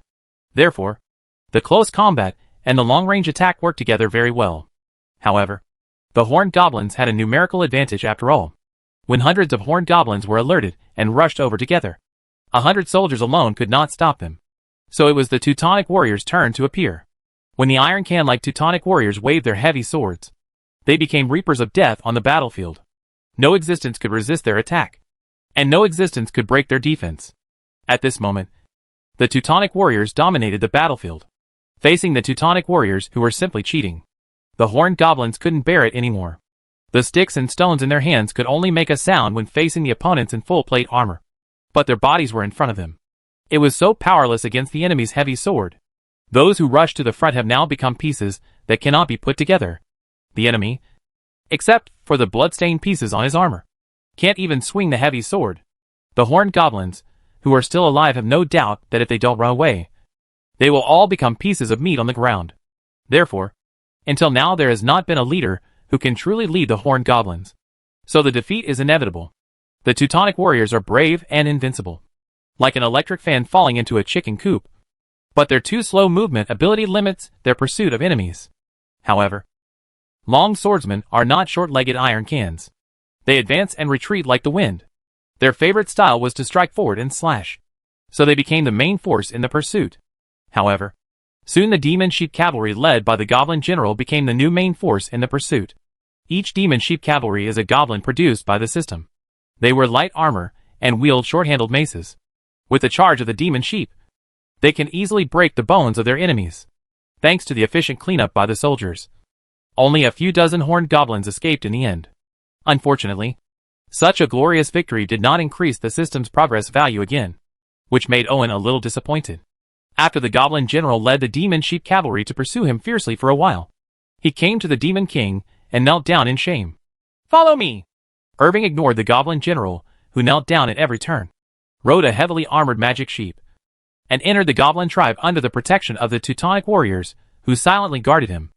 After entering the Goblin tribe, Owen discovered that it was not only the horned goblins that had mutated. The goblins after the system transformation also mutated, but the direction of mutation was completely opposite to that of the horned goblins. The horned goblin gained strength at the cost of losing part of its sanity, while the transformed goblin became wiser. At this time, the facial features of the goblins in the tribe became softer, and even the aquiline nose became smaller and softened. At the same time, the eyes became larger, the mouth became smaller, and the originally hunched appearance became straight. Getting up is like stepping into the realm of civilization after thousands of years of evolution. Although the changes are huge, the system's capabilities are trustworthy. At least Owen doesn't have to worry about the Goblin tribe escaping from his control. What also surprised him was that the mutated goblins were qualified to become civilians. The Goblin tribe seemed to be in good condition. Owen left the healer behind and then said to the Goblin General, "Take me to the ruins. I obey the Demon King." The bloodstained Goblin General heard the Demon King's tone and knew that he did not blame it. However, as a subordinate, it was too embarrassing for him to need the Demon King to rescue him. So he walked bravely at the front. Because of the super farmland, although there were signs of activation of the nearby magic horn trees, they looked half dead. As long as the super farmland was restarted, it would not take long for these activated magic horn trees to be turned into fuel. So Owen just looked up. I didn't take it to heart. Super Farm Avenue was the first place to be repaired. It was all smooth stone roads. So the group walked very fast, and Owen could already see the ruins of deep excavations. The goblin farmers worked very efficiently. They dug the soil above the ruins into a large pit, then dug along the pit to build a spiral walkway. Although it went further, it was easier, and they also built a similar hanging tower. The same wooden frame is used to transport stones directly from the bottom of the pit. No wonder the work efficiency is so high. It was because of the high efficiency of the goblins that they unexpectedly dug through the second layer of the ruins and touched something. As a result, this mutation broke out. The ruins are now occupied by a group of mutated monsters, whose original forms are the black glue bugs, hard-skinned rats, and thorn spiders of the Devil's Horn Tree Forest. The black glue bug is a kind of bug with tough skin. The adult is about a foot long. It lives on the sap of the roots of the magic horn tree, so it is poisonous. Once the mucus in the body is ignited, it has an extremely high temperature. However, their larvae are only as long as 1 finger, white and plump and very delicious. But it lives deep in the roots of the magic horn tree and is difficult to catch. The hard-skinned mouse is good at digging holes and feeds on the larvae of the black gum worm, because its fur is tough and can withstand the thorns of the magic horn tree. It is one of the few creatures that can live in the magic horn tree forest. Thorn spiders are large spiders the size of pot lids and covered with bristles. They are agile predators. Any creature that breaks into the Devil's Horn Forest is their food. They mainly feed on hard-skinned rats and goblins. Now they have all mutated and gathered in the ruins based on instinct, becoming the objects that Owen needs to eliminate. What's so special about these mutated monsters? Owen didn't rush into the ruins because he didn't know what was going on inside. So he asked the Goblin General first, hoping it could provide some useful information. Intelligence. Otherwise, he would need to consider whether to create a more qualified Goblin General to replace the other party. The Goblin General, who still didn't know that his position was unstable, answered Owen's question seriously. Although it was not comprehensive, he could get so much information in such a short time, so he would keep it for now. Chapter 75 Exchange for Holy Objects. In fact, the Goblin General did a good job. He was not careless about the ruins, and sent a team of goblin soldiers to station here at all times. Therefore, after the mutation occurred, most of the goblin farmers working here were brought back safely. But they also paid the price of total destruction. because they had no time to retreat in the face of the swarming monsters. Fortunately, the mutation had just begun at that time. Although the number of monsters was large, they were not very powerful. Coupled with the instinctive reluctance to leave the ruins, the Goblin tribe was not invaded. Later, the Goblin general tried to take back the ruins. After all, he knew how much the Demon King valued this ruins. However, the 2 counterattacks on the ruins were unsuccessful, and instead, they suffered a lot of losses. In addition, the mutated horned goblin suddenly turned against the enemy, so the Goblin general had to focus all his energy on this. However, the situation inside the ruins was not that great. Learn something. Lord Demon King, these monsters have increased in size after mutating and become more aggressive. The Goblin general personally led the team into the ruins twice. Each time was more dangerous than the last. The last time he almost didn't come back. He still has lingering fears. The originally harmless black glue worm has now become as thick as a thigh, and can swallow air like a puffer fish to become larger. Then, connected head to tail, it controls the flow of viscous body fluids in the body to roll like a wheel, and the speed will increase. Quickly, attack the enemy with a collision. But no matter how hard the black glue bug tries, it is nothing more than a car-level pneumatic tire. A simple collision is obviously not fatal. In this way, it stands to reason that the threat level of the black glue worms is not high. But in the eyes of the Goblin general, the black glue worms are the biggest threat in the ruins. Because once their tough outer skin is broken, the body will be under high pressure. The viscous bodily fluids will instantly vaporize and burn violently. If the sap of the devil's horn tree is petroleum, then the body fluid of the black gum worms that feed on the sticky sap of the roots of the devil's horn tree is purified and concentrated fuel. Therefore, the power of the instant explosion after gasification is extremely powerful, comparable to that of a trumpet. Thermobaric bomb. If the Goblin general hadn't been cautious enough and allowed the Goblin soldiers to explore ahead, they would have been stuck on the wall by now. In comparison, although the hard-skinned mice and thorn spiders have undergone great changes, they are not as deadly as the black glue bugs. The hard-skinned mice can now walk upright, know how to communicate, use tools, and gather in very large numbers, making them very difficult to deal with. The thorn spiders have become quite huge. The thorns on their bodies are very sharp, and their carapace is very strong. Unless they use heavy puppets, they cannot stop them when they collide. However, they are relatively small in number, and most of them act alone. The Goblin general told Owen the information he had, which made him frown more and more. And at the same time, he changed his original plan. Leading troops to fight in is the most stupid choice. Not to mention rat men and thorn spiders. The black glue worms alone are a hurdle that cannot be overcome. After all, if one self-destructs, there are not enough people to fill the gap. Although Owen didn't think he was very smart, he had too many choices, so there was no need to choose a head-on confrontation. So he returned directly to the Goblin tribe to find a solution. The Goblin general prepared a palace for the Demon King in the tribe a long time ago. It was a huge tree hole. The huge root system and hollow trunk created a space that could accommodate dozens of people inside. Originally, most of the inside was filled with gravel and soil, but the Goblin farmers cleaned it up and covered it with animal skins to retain the most natural and primitive style, giving it a unique flavor. This is specially arranged by the Goblin general according to the Demon King's preferences. Otherwise, according to tradition, it will be decorated with skulls and phosphorus fire, and then filled with iron cages with sacrifices and hung on the wall. When the Demon King arrives, use the sacrifices the blood, whales, and souls welcome the arrival of the Demon King. However, the Goblin general didn't feel that the Demon King he was currently loyal to would like this, so he changed his behavior. After all, the Demon King's preferences were their code of conduct. Although the tree hole is novel, Owen does not pay too much attention to the living environment. There are Teutonic warriors outside, ninjas in the dark, and Seal who is a personal guard, protecting him very well.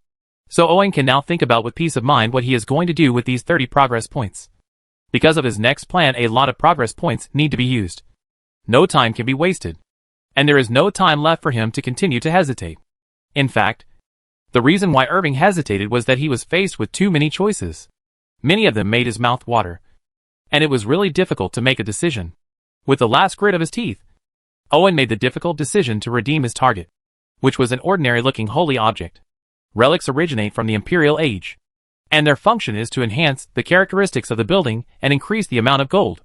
These functions seem to be average in the game, But in Owen's view, they are not simple.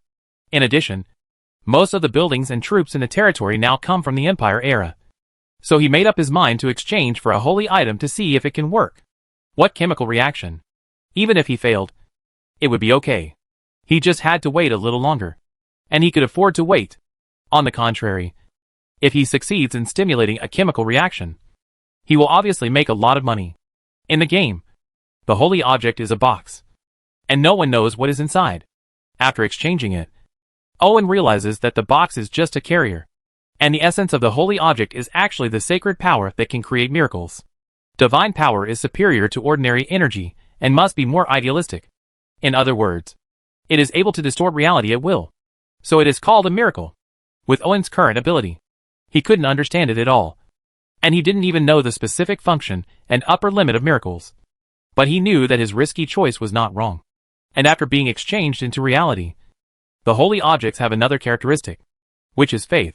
Now Irving can choose to integrate the holy objects into the building to improve the characteristics, or to create a statue to collect faith. However, after careful consideration, Irving chose to integrate the exchanged holy objects into the heart of the brave to transform and enhance the armor. The main reason for doing this is because Owen can't figure out the current situation of the ruins. With the protection of the holy object, he can feel more at ease. Besides, even if it is wasted, he can afford to wait for a while to accumulate progress points. After making the decision, a ray of golden light merged silently into Owen's necklace. After waiting for a while, and there was no movement, he unfolded the armor hidden in the necklace. And then, he discovered something extraordinary. After receiving the sacred blessing, the armor has been optimized and increased, and has additional features such as purification and protection. Therefore, although Owen is a weak scumbag, after wearing the armor, he is the #1 master in the territory. Whoever cuts him will die, and no one can beat him. The most important thing is that as long as the problem of faith is solved, this set of armor will become stronger and stronger with the blessing of sacred power, and eventually create miracles. Chapter 76 Plant Front. Then as the progress value continued to recover, Owen also began to get busy. Owen first exchanged super farmland around the ruins to destroy the gradually activating magic horn trees. But this time it's not food, but sunflowers from Plants vs. Zombies. The abundant fertility of the super farmland makes the sunflowers feel like eating golden garbage. And the speed of producing sunlight simply exceeds the limit. With a considerable amount of sunlight, Irving does not need to directly exchange for finished plants. Seeds worth 1 bag per progress have become his best choice. Moreover, there is no need to exchange for super farmland. He can just find a piece of land to bury the seeds. Then just pour the solar water formed by the fusion of sunlight and water, which is very convenient and quick. Owen, who was free with his hands and feet, first built a tall wall of nuts to block the way from the ruins to the Goblin tribe, and then used potato mines, cherry bombs and the like. Considering that the black glue bugs that exploded in a dozen were too destructive and feared that the wall fruit could not stop them, Owen did not choose all the cheap and large volume pea shooters, but mixed in some snow peas with freezing properties. Although the lethality of snow pea is a little low and the freezing effect is average, it is very practical, especially when facing black glue bugs. Even if the opponent is exploded, the vaporized body fluids will not explode at low temperatures. Even the blackback ratmen and thorn spiders could not ignore the low temperature damage of frozen peas. So they were planted in front by Owen. Considering that the rate of fire and lethality of the pea shooters were far from meeting the demand, Owen also planted some machine gun peas and frozen watermelon shooters to target the large number of blackback ratmen and huge thorn spiders. What followed was just as Owen imagined. After the monsters in the ruins were attracted by the goblins he sent, they were unable to break through the plant front he had carefully built. First of all, the nut wall looks ridiculous. But the problem is that this is not an ordinary plant. It only has a taunting effect. The nut SHL also has special properties. Normal attacks are ineffective and cannot be pushed away. At least, the blackback ratman can't. No, I can only show my front teeth and chew slowly. But the P-series shooters are not just for show. Compared with the muskets, although they have various shortcomings in power and range, they can still deal with the smaller blackback ratmen without any problem. The thorn spider that looks like a beetle tank is very powerful and has the ability to run rampant. The problem is that I haven't heard that this kind of spider is resistant to cold. After being hit by snowflake peas, its speed becomes slower and slower. Finally, Irving exchanged the eyes for it. Watermelon pitcher is dried and chopped. It has to be said that after the Plants and Plants vs. Zombies solve the problems of growth and cost, no one is afraid of positional warfare, at least in the era of cold weapons, unless they are promoted on a large scale regardless of the cost. They will really be exhausted. Unfortunately, cultivating plants is not easy, unless he continues to grow plants regardless of the damage to the environment. He can only wait for the plants to grow naturally step by step. At present, by solving the activated magic horn trees around, Owen has spawned a large number of plants and created a plant front. However, if the monsters inside the ruins cannot be dealt with, the plant front will be useless. No matter how powerful the defense line is, it will not move. He could only passively wait for the enemy to come. So Owen improved the puppet again, intending to use it to regain the ruins. The success of the heavy puppet opened a new door for Owen, since it is impossible to master a humanoid puppet as precise as the human body in a short time. Why not turn to the study of large mechanical puppets that are stupid and thick? As long as the horsepower is high enough and the car doesn't roll over, it will always succeed. After thinking about this, Owen realized how much he could learn from. There are factories and machinery scenes in many games. These are just backgrounds in the game, but they become real after being transformed by the system. Puppet Master, which relies on exquisite graphics as its selling point, has a complete background and complex puppet system, and other games are no exception. Moreover, the price of exchanging modern products is high, but knowledge is worthless. Except for a few occult sciences, the cost of most knowledge is almost zero except for the paper used as a carrier. Previously, Irving drew on the robotic arms in the automated production line, part of the design of the construction machinery, and the robot drawings made by Dr. Zombie in Plants vs. Zombies. Plus the synthesis furnace corrected errors in the assembly structure to complete the first heavy puppet. Owen, who had succeeded once, was not only as excited as Chu Nan when he found the trick, but he was also so inspired that he wanted to come up with 18 tricks. So this time he designed a very special yet very simple mechanical puppet.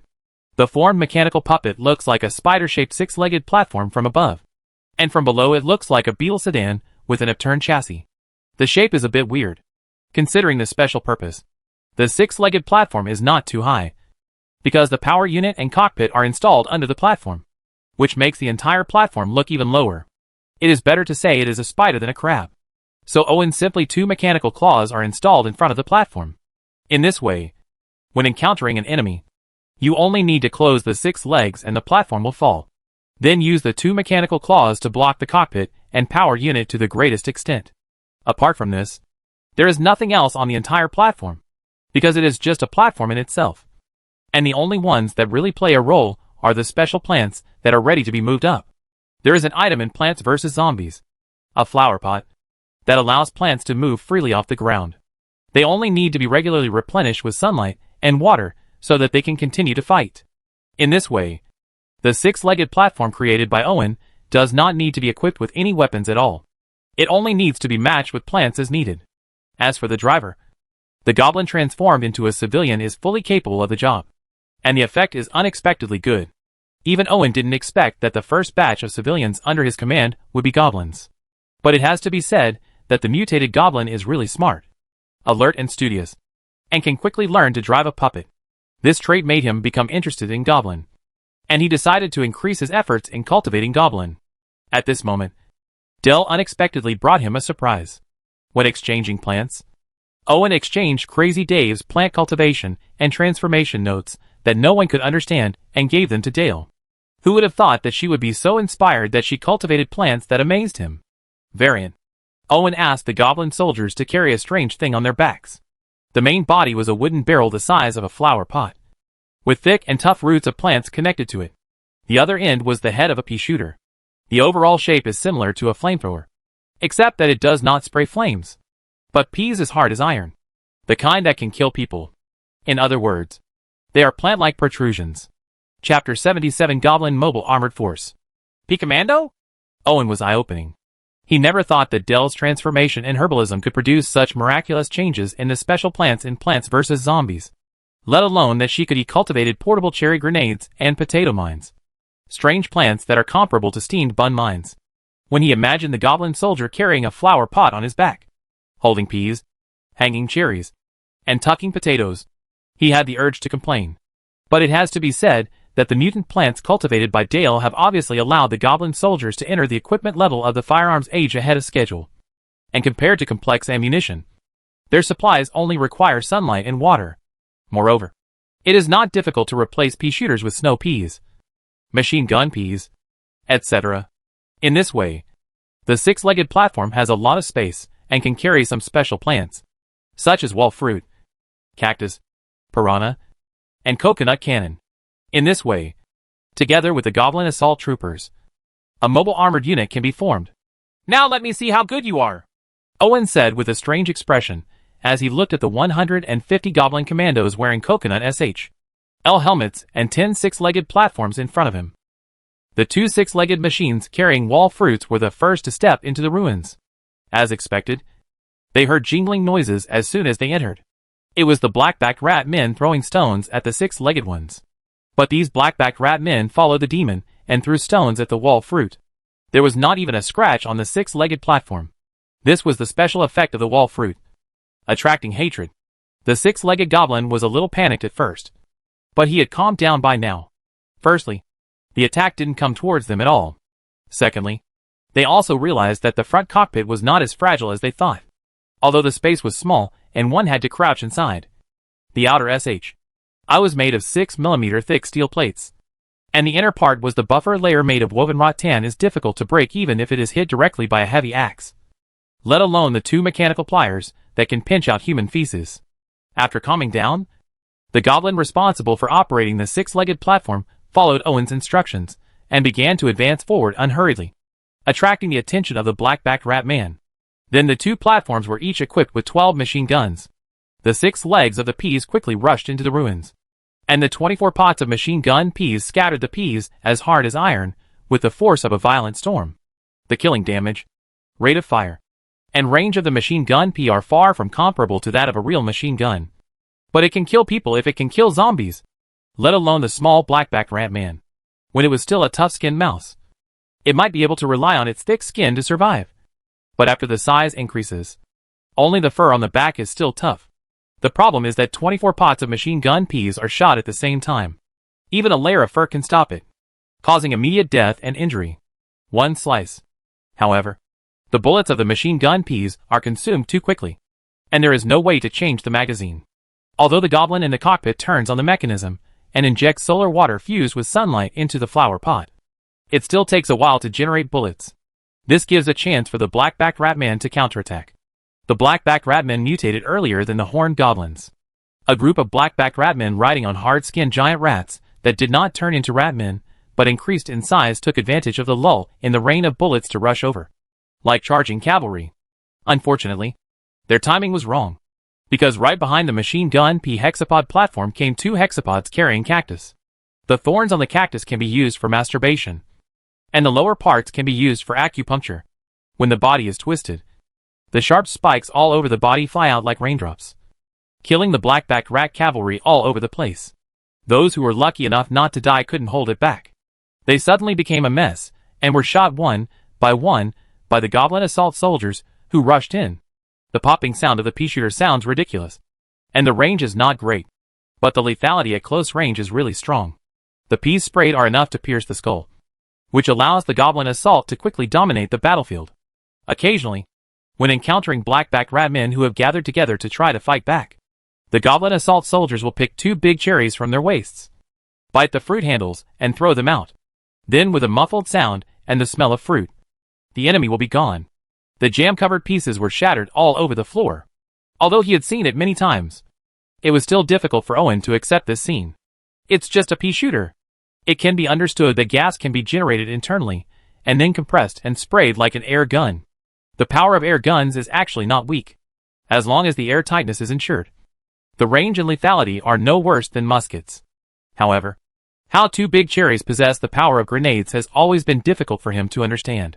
But considering that the man who created these plants was the famously Crazy Dave, Owen felt that it was better not to understand. Even Dale barely understood part of it with the support of Hogwarts herbology, potions, and the blood of witches. And so far, he only relies on the transfiguration technique to interfere with the morphological changes of plants.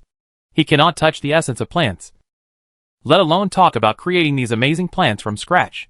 But it has to be said that with the help of these plants, Owen's Goblin Mobile Armor Unit, which originally did not have high hopes, did bring him quite a surprise. Goblin assault soldiers were originally swordsmen, infantry archers, and scouts transformed from barracks.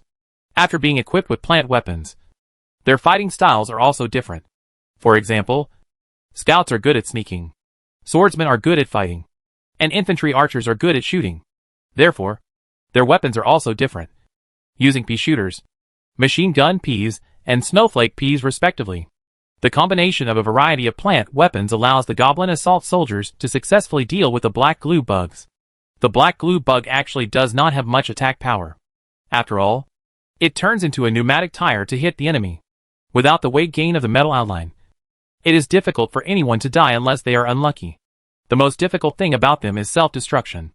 Even if it doesn't cause the ruins to collapse, it can explode in a relatively sealed environment, more than doubling its lethality.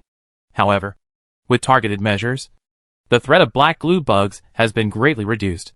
One shot of frozen peas can greatly slow down the speed of an inflated tire, and 2 or 3 shots can keep the viscous body fluids on the verge of vaporization liquefied state, and even the gas inside will leak, turning into a soft worm again. Owen, who was very interested in black glue bugs, ordered these special bugs to be captured alive to see if they could be used more effectively. In fact, by this time, Owen no longer needs too much attention. Even if he encounters a thorn spider that looks like a small tank, it will be useless. After all, the 6-legged platform and the coconut cannon carrying amazing power are the real small tanks. Not to mention the brother. The Breen Commando also carries something foul like potato mines. The thorn spider with its soft belly and dense joints cannot withstand the explosion of potato mines against the chassis. Chapter 78: The Second Floor of the Ruins. As the well-equipped Goblin Mobile Armored Forces fought consecutive battles, the second floor of the ruins filled with monsters gradually opened up to Owen. After all, these monsters were not difficult to deal with as long as he found a way to target them. Instead, he gained a lot of usefulness. As material, the body fluids of the black gum worm are obviously very useful, even without any processing. They are also excellent combustion accelerants and bomb materials. The back skin of the black-backed rat man is a good leather armor material. Although Owen can't accept it, the goblins don't dislike it. The thorn spider's carapace is an even better thing. Not only is it high in strength, it's also very tough. It's much lighter than metal. With a little modification, it can become a good material. It was because of these gains that Owen decided not to kill all these monsters, as it gained more and more advantages. The second floor of the ruins was finally cleaned up. Because of Owen's attention, the Goblin Commandos were very cautious in the process of cleaning up monsters. Most of the time, they attracted the monsters out and then surrounded them. Therefore, they did not cause serious damage to the second floor of the ruins. But time itself is the best. Buried one. Too many things have been erased, and no one knows how much can be preserved.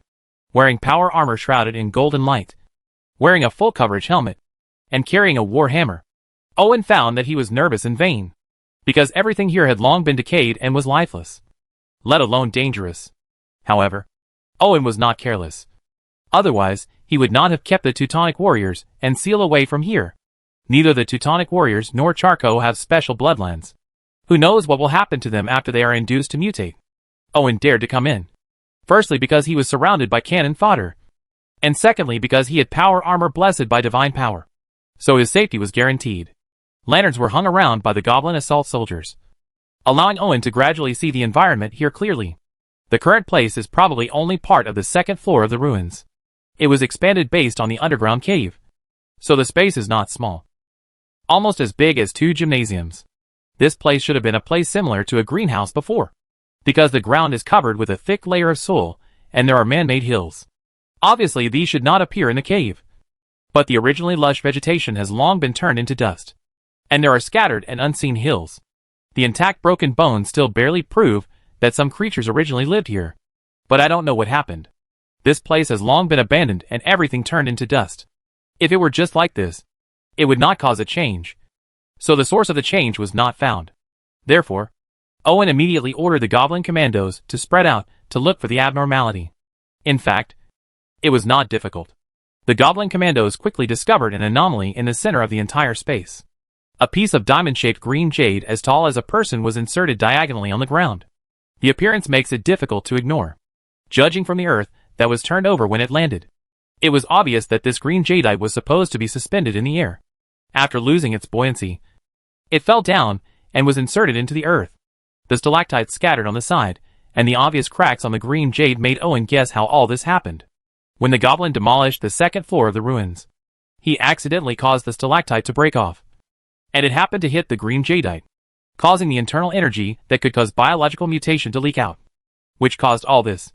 Although it is just Owen's guess, unless someone is deliberately raising suspicions, his guess should be true. I knew it was just a false alarm, but Irving's attention to this ruins had increased a lot. After all, just a greenhouse-like place used to guide the mutated green jade caused such a big movement. So what was hidden in the entire ruins? How amazing is the secret? No one can estimate it, not even Owen. So the best way is to take the entire ruins into his own hands. Next, Owen found a huge crystal ball at the top of the cave, which was about the same circumference as the 8 Immortals table. It was very amazing, and it seems to be a lighting device used to provide the light needed for the growth of animals and plants here, because there are similar energy supply lines around it. These discoveries made the little pride that arose in Owen's heart due to his improved strength once again suppressed without a trace. The green jade that causes the mutation of animals and plants can also be said to be a natural mineral with special radiation. The crystal ball, an energy supply device that can imitate the release of sunlight, are undoubtedly not something that a backward civilization can create, even if it uses magical means. Perhaps magic and technology are no different after they develop to a certain extent. Owen lamented that this world is too unfriendly to time travelers, because you don't know how deep the water in this world is. Maybe you just go out with confidence. If there is a wave, he will step on the air and fall into the ditch. Sure enough, it is right to choose to develop slowly in the north. As long as there is enough time, I can build an indestructible shelter, Owen murmured to himself, which made him more and more convinced that his decision was right. Yes, as long as he is stubborn enough. The wind and rain from the outside world cannot affect him. Too much has been erased by time here, but the things that remain are still of precious value. So Owen asked the goblins to carefully search for and disassemble anything of value. As for the green jade that caused the mutation, he planned to take it away himself, in exchange for a lead box as thick as a coffin. Owen asked the goblin to control the puppet to put the green jade in. Who knows whether the green jade was smashed or dropped, or whether the internal structure changed due to excessive release of energy. It actually shattered, leaving only a fist-sized core. When the green jadeite shattered, a much weaker wave was released again. The brightness of the golden light displayed by Owen's power armor increased for a moment, and then recovered again. Apparently, it was not affected in any way. The blessing of the sacred power was far better than he imagined. However, the eyes of the surrounding goblins became more alert, and they obviously gained a lot of benefits. Although it was shattered, Owen was sure that the mutation was caused by the green jade, so he took away all the fragments without letting go. After the goblin dug 3 feet into the ground to search, some buried places were gradually unearthed, including a passage deep into the ruins. Owen didn't plan to go deep into the ruins. He still followed the original plan to go in and dismantle as much as possible so that everything would be exposed to the sun. However, through these things, Owen found that this was indeed a place for cultivating plants and organisms as he thought, because he had seen many things in the greenhouse. But it was more focused on cultivating special organisms. And the instrument was so strange that he could not figure out its use. Next, he discovered several spaces similar to storage rooms, but there were only a few utensils left in them, which were of no value. Only a huge bronze book caught his attention. Chapter 79, Monster Girl Training Manual. To be honest, if the book wasn't bigger than the door and a foot thick, he would have suspected that it was the little emperor's uncle who secretly read it under the covers in the middle of the night. There was nothing he could do about it. Just the translated name was not serious, and the illustrations inside made him feel like he was reading a foreign woman's book. Notes on the fusion and transformation of magical creatures and human blood? Isn't this a manual for cultivating monster girls? Did that senior time traveler do it? Did Fong travel through time? Biological body transformation, humanoid evolution, intelligence opening, and elimination of reproductive isolation. It looks quite advanced. It is obvious at a glance that it is cutting-edge biological black technology. The question is why such an inefficient method was chosen to transform bloodline? Is it purely because the author is LSB? Owen couldn't help complaining. But now, he finally understood how non-human bloodlines, like warlocks and wizards, came from. It was really simple and crude through reproduction. And there were both males and females. People in this world just played with it. What a flower. With admiration for the older gentleman, Owen put away the book and planned to take it back and slowly taste it with a critical eye. Don't get me wrong. Although both of his women have non-human blood, he has very upright views and has always only admired non-human females. His bottom line is still very strong.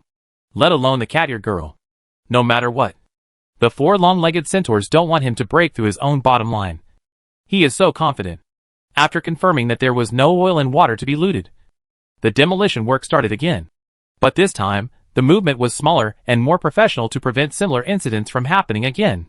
However, this would definitely slow down the progress of the project. So Owen planned to make a special one for the goblins. Batch construction machinery puppets to speed up the progress of the project. After this experience, Owen would not sit back and ignore the possible hidden dangers in the ruins. So the best way was to take it all into his own hands. For this reason, he decided to increase investment in the Goblin tribe. First of all, the Goblin tribe was officially renamed Green Town. The supporting buildings were not a problem at all for the goblins, who were gradually mechanizing their projects. They could be completed while maintaining the progress of the project. In addition, the defense of the town must be strengthened, because whether it is the threats hidden in the ruins or the many mutant creatures in the Devil's Horn Forest, they are all threats that the newly established town needs to face. In this case, not only can Owen not be able to mobilize the goblins, the mobile armored forces still need to find ways to strengthen them. Green Town has more than 800 goblins, excluding the more than 300 baby goblins born in the past 2 years. The number of adult goblins is about 500, of which 150 are goblin commandos. The rest are the mechanical puppet drivers and engineers assigned by Owen, so they can no longer be simply positioned as cannon fodder. So he decided to let the Goblin General capture the mutated horned goblins for transformation to fill the gap. One is missing, due to excessive mutation. The transformed horned goblins do not have the intelligence of the small town goblins. Instead, they prefer to fight in close quarters. Therefore, Owen did not force them to equip them with plant weapons, but transformed them into long swords. Soldiers, as an indispensable melee unit in small towns, are also a supplement. Despite the good results achieved by the Goblin Mobile Armor unit in the ruins, it looked quite similar. But Owen was not carried away by this. He really thought that the Goblin Mobile Armor unit could be as powerful as its name. In fact, the range and ammunition issues alone prevent them from having the ability to fight independently for a long time. Once they run out of ammunition, the period of time during which they are generated is enough for the opponent to tear them into pieces. So the most suitable thing for them is to have a small backup. The town has sufficient logistics, specializing in cleaning underground ruins and passive defensive warfare. The current presence of the horned goblin swordsmen, who are not afraid of death, has made up for some of the shortcomings. But it is still not enough. In addition, the importance of this place is constantly increasing. So Owen does not plan to mobilize the troops here. But this is only temporary. Although goblins have the disadvantage of short lifespan, it also means that they give birth and grow quickly. They have 3 babies a year, and have the ability to reproduce at the age of 3, without food and the influence of foreign enemies. In just 10 years, the population can expand to a staggering level. Even if the population limit reaches 5,000, Owen does not dare to let goblins live. Otherwise this population limit will not last for a few years. And once the population limit is exceeded, the newly born goblins, who have no quota, will no longer have the ability to the characteristics of system transformation, will become a hidden danger for the territory. So Owen is not worried about the shortage of goblins in the future. Garen, pack up. We should go back. As soon as Owen finished speaking, there was a bubble sound beside him, and a short creature with big bat-like ears and tennis ball-like bulging eyes appeared next to him. Slightly it bent down to salute, and its temperament was very consistent with the miniature tuxedo it was wearing. It was a house elf. My honorable master. Garen was a house elf that Owen exchanged when he was in the Goblin tribe. Seal, who was mainly a maid, was no longer suitable for daily service work, especially when she wanted to sleep with him. Owen was really shocked. Although Seal is black, long and straight, with a very hot figure, looking like a ridge from the side and a peak from the side, his body of flesh and blood can't touch a stone. So Owen, who is afraid of getting a bloody head, decisively exchanges for a house elf. allowing Seal to concentrate. Her escort job. The elves in Hogwarts were all like beggars. And Owen couldn't stand it. Especially as long as the owner gave them clothes. It was equivalent to giving them freedom. So he used the owner's face as an excuse to name him Ginger. Long's house elf made himself a butler's tuxedo, and gave it some of the butler books he exchanged. After obtaining these books, the house elf, who serves his master wholeheartedly, seems to have opened up a new world. He no longer resists changing his appearance and vows to be his master's all-around butler, and considers this the highest honor of a house elf. From then on, Garen willingly wore a tuxedo and behaved like a well-bred gentleman. Owen is happy to see the results. If the results are good, he can exchange a few house elves to help Garen. After all, these house elves are not only loyal and capable of doing housework, but they are also excellent helpers. The racially gifted elf magic is useful in some people. On the other hand, it is not inferior to the Hogwarts curse, and is even better. If it had not been defeated that year, I am afraid that the treatment of both sides would have been reversed. And this is not the crisis that Owen has to face. I really think he doesn't know that it is best to concentrate his efforts. The problem is that before there is a big enough fist to shut everyone up, he must worry about the impact and hide himself.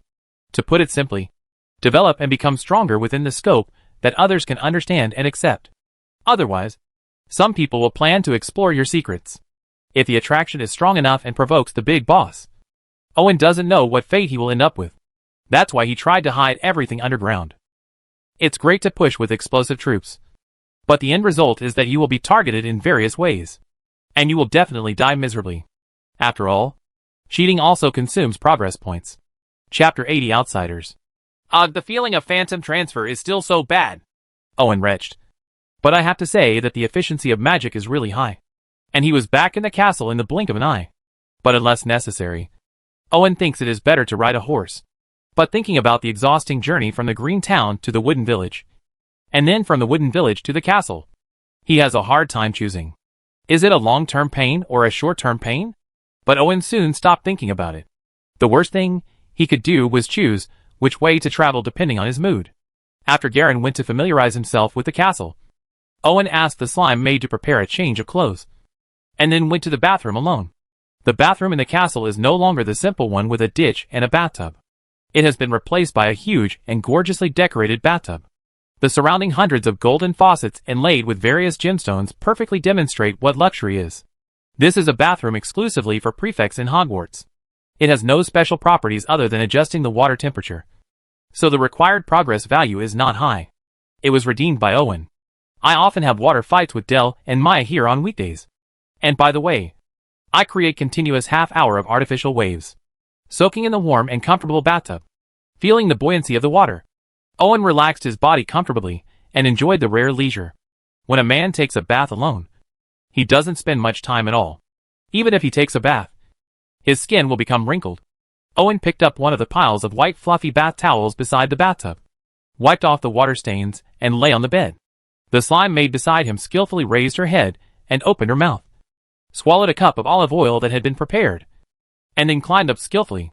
When it reached his body, it turned into a mass of gel. The essence of slime maid is a deformable gel-like polymer that can freely transform between solid and liquid. At the same time, it produces a massage-like effect through peristalsis.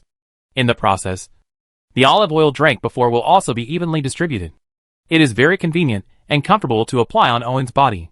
But every time he experiences this project, Irving always has a weird expression on his face, because it feels a bit like the silicone products he bought from a street store out of curiosity during his adolescence.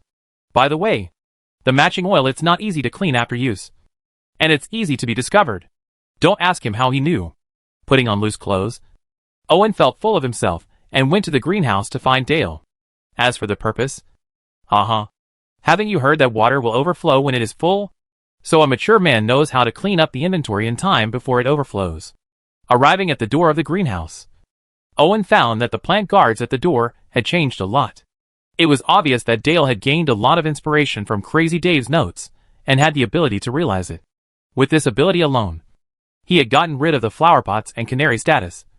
Otherwise, he would not continue to increase the other party's treatment. Although Irving is a man of 2 generations, he never overestimates his abilities. If you can, you can. And if you can't, you can't. The result of showing off your abilities is to make a mess. So he never does unnecessary things, but leaves things to professionals. After all, he who owns the system is the core of everything. He does not need to worry about being ignored at all.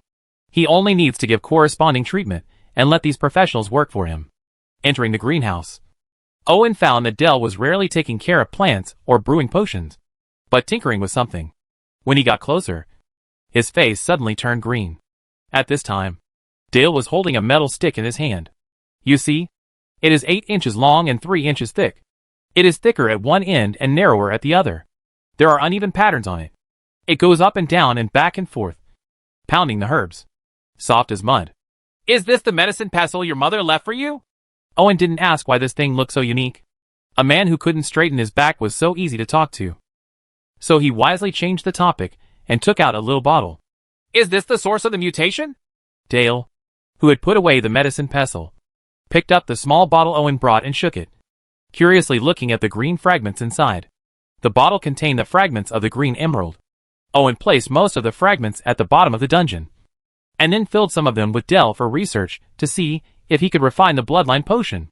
Dale was very interested in Owen's thoughts, but she was more interested in him.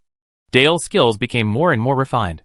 The stewed tonic soup not only tasted good, but also had good effects. But it was a bit labor-intensive. Owen lay there speechless. As soon as Owen regained his composure, Maya stepped over with black stockings and high heels. Apparently, since receiving the news that he was back, she had started counting the time, taking a bath, walking, working, and drinking soup to relieve her breath. Nothing was wasted, leaving him unable to find even the slightest excuse. The situation in the territory is good.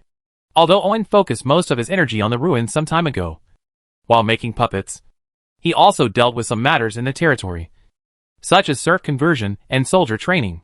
Now that there are no serfs in the territory, soldier training has gradually begun, and the strength is unprecedentedly strong. But trouble is coming sooner than he imagined. During this period, many outsiders appeared around the territory, including bandits, horse thieves, members of the 2nd Northland Pioneer Group, spies with ulterior motives, adventurers and professionals, and the composition was very complex. Fortunately, Owen gave priority to strengthening the cavalry in the territory. The newly trained 20 scout cavalry and 30 light cavalry were enough to deter the opponent. After all, those who could kill dozens of cavalry would not do errands. However, Mai knew that this was not a long-term solution. It was better to block the situation, and to take strict precautions would only arouse their excessive curiosity. After all, she knew the troubles of these outsiders too well. Therefore, the taverns and hotels that were originally just decorations were immediately packed up to accommodate outsiders. All the residents of the territory have been systematically transformed. These outsiders cannot get any useful information here, but they still set their sights on the Devil's Horn Forest. There is no way. The Northland stretches as far as the eye can see, and the Devil's Horn Forest seems like a place where secrets are hidden. However, because of the relationship with Mujai, these people either returned without success or had to choose a detour, because Mujai did not allow any outsiders to approach. This did not arouse the suspicion of outsiders, because lords from all over the country did this, and some even went more extreme. There were so many outsiders who were hanged by local lords indiscriminately that no one cared. Therefore, outsiders can only choose to give up or take a detour. This detour will lead to no one knows. After all, the Devil's Horn Forest is now full of mutant creatures and an unknown number of Devil's Horned goblins. Even if the army wants to, it is not easy to go deep, let alone groups of outsiders. So nothing happens for a while. But everyone knows that this is only temporary, because the word, Enfan, has never been associated with outsiders.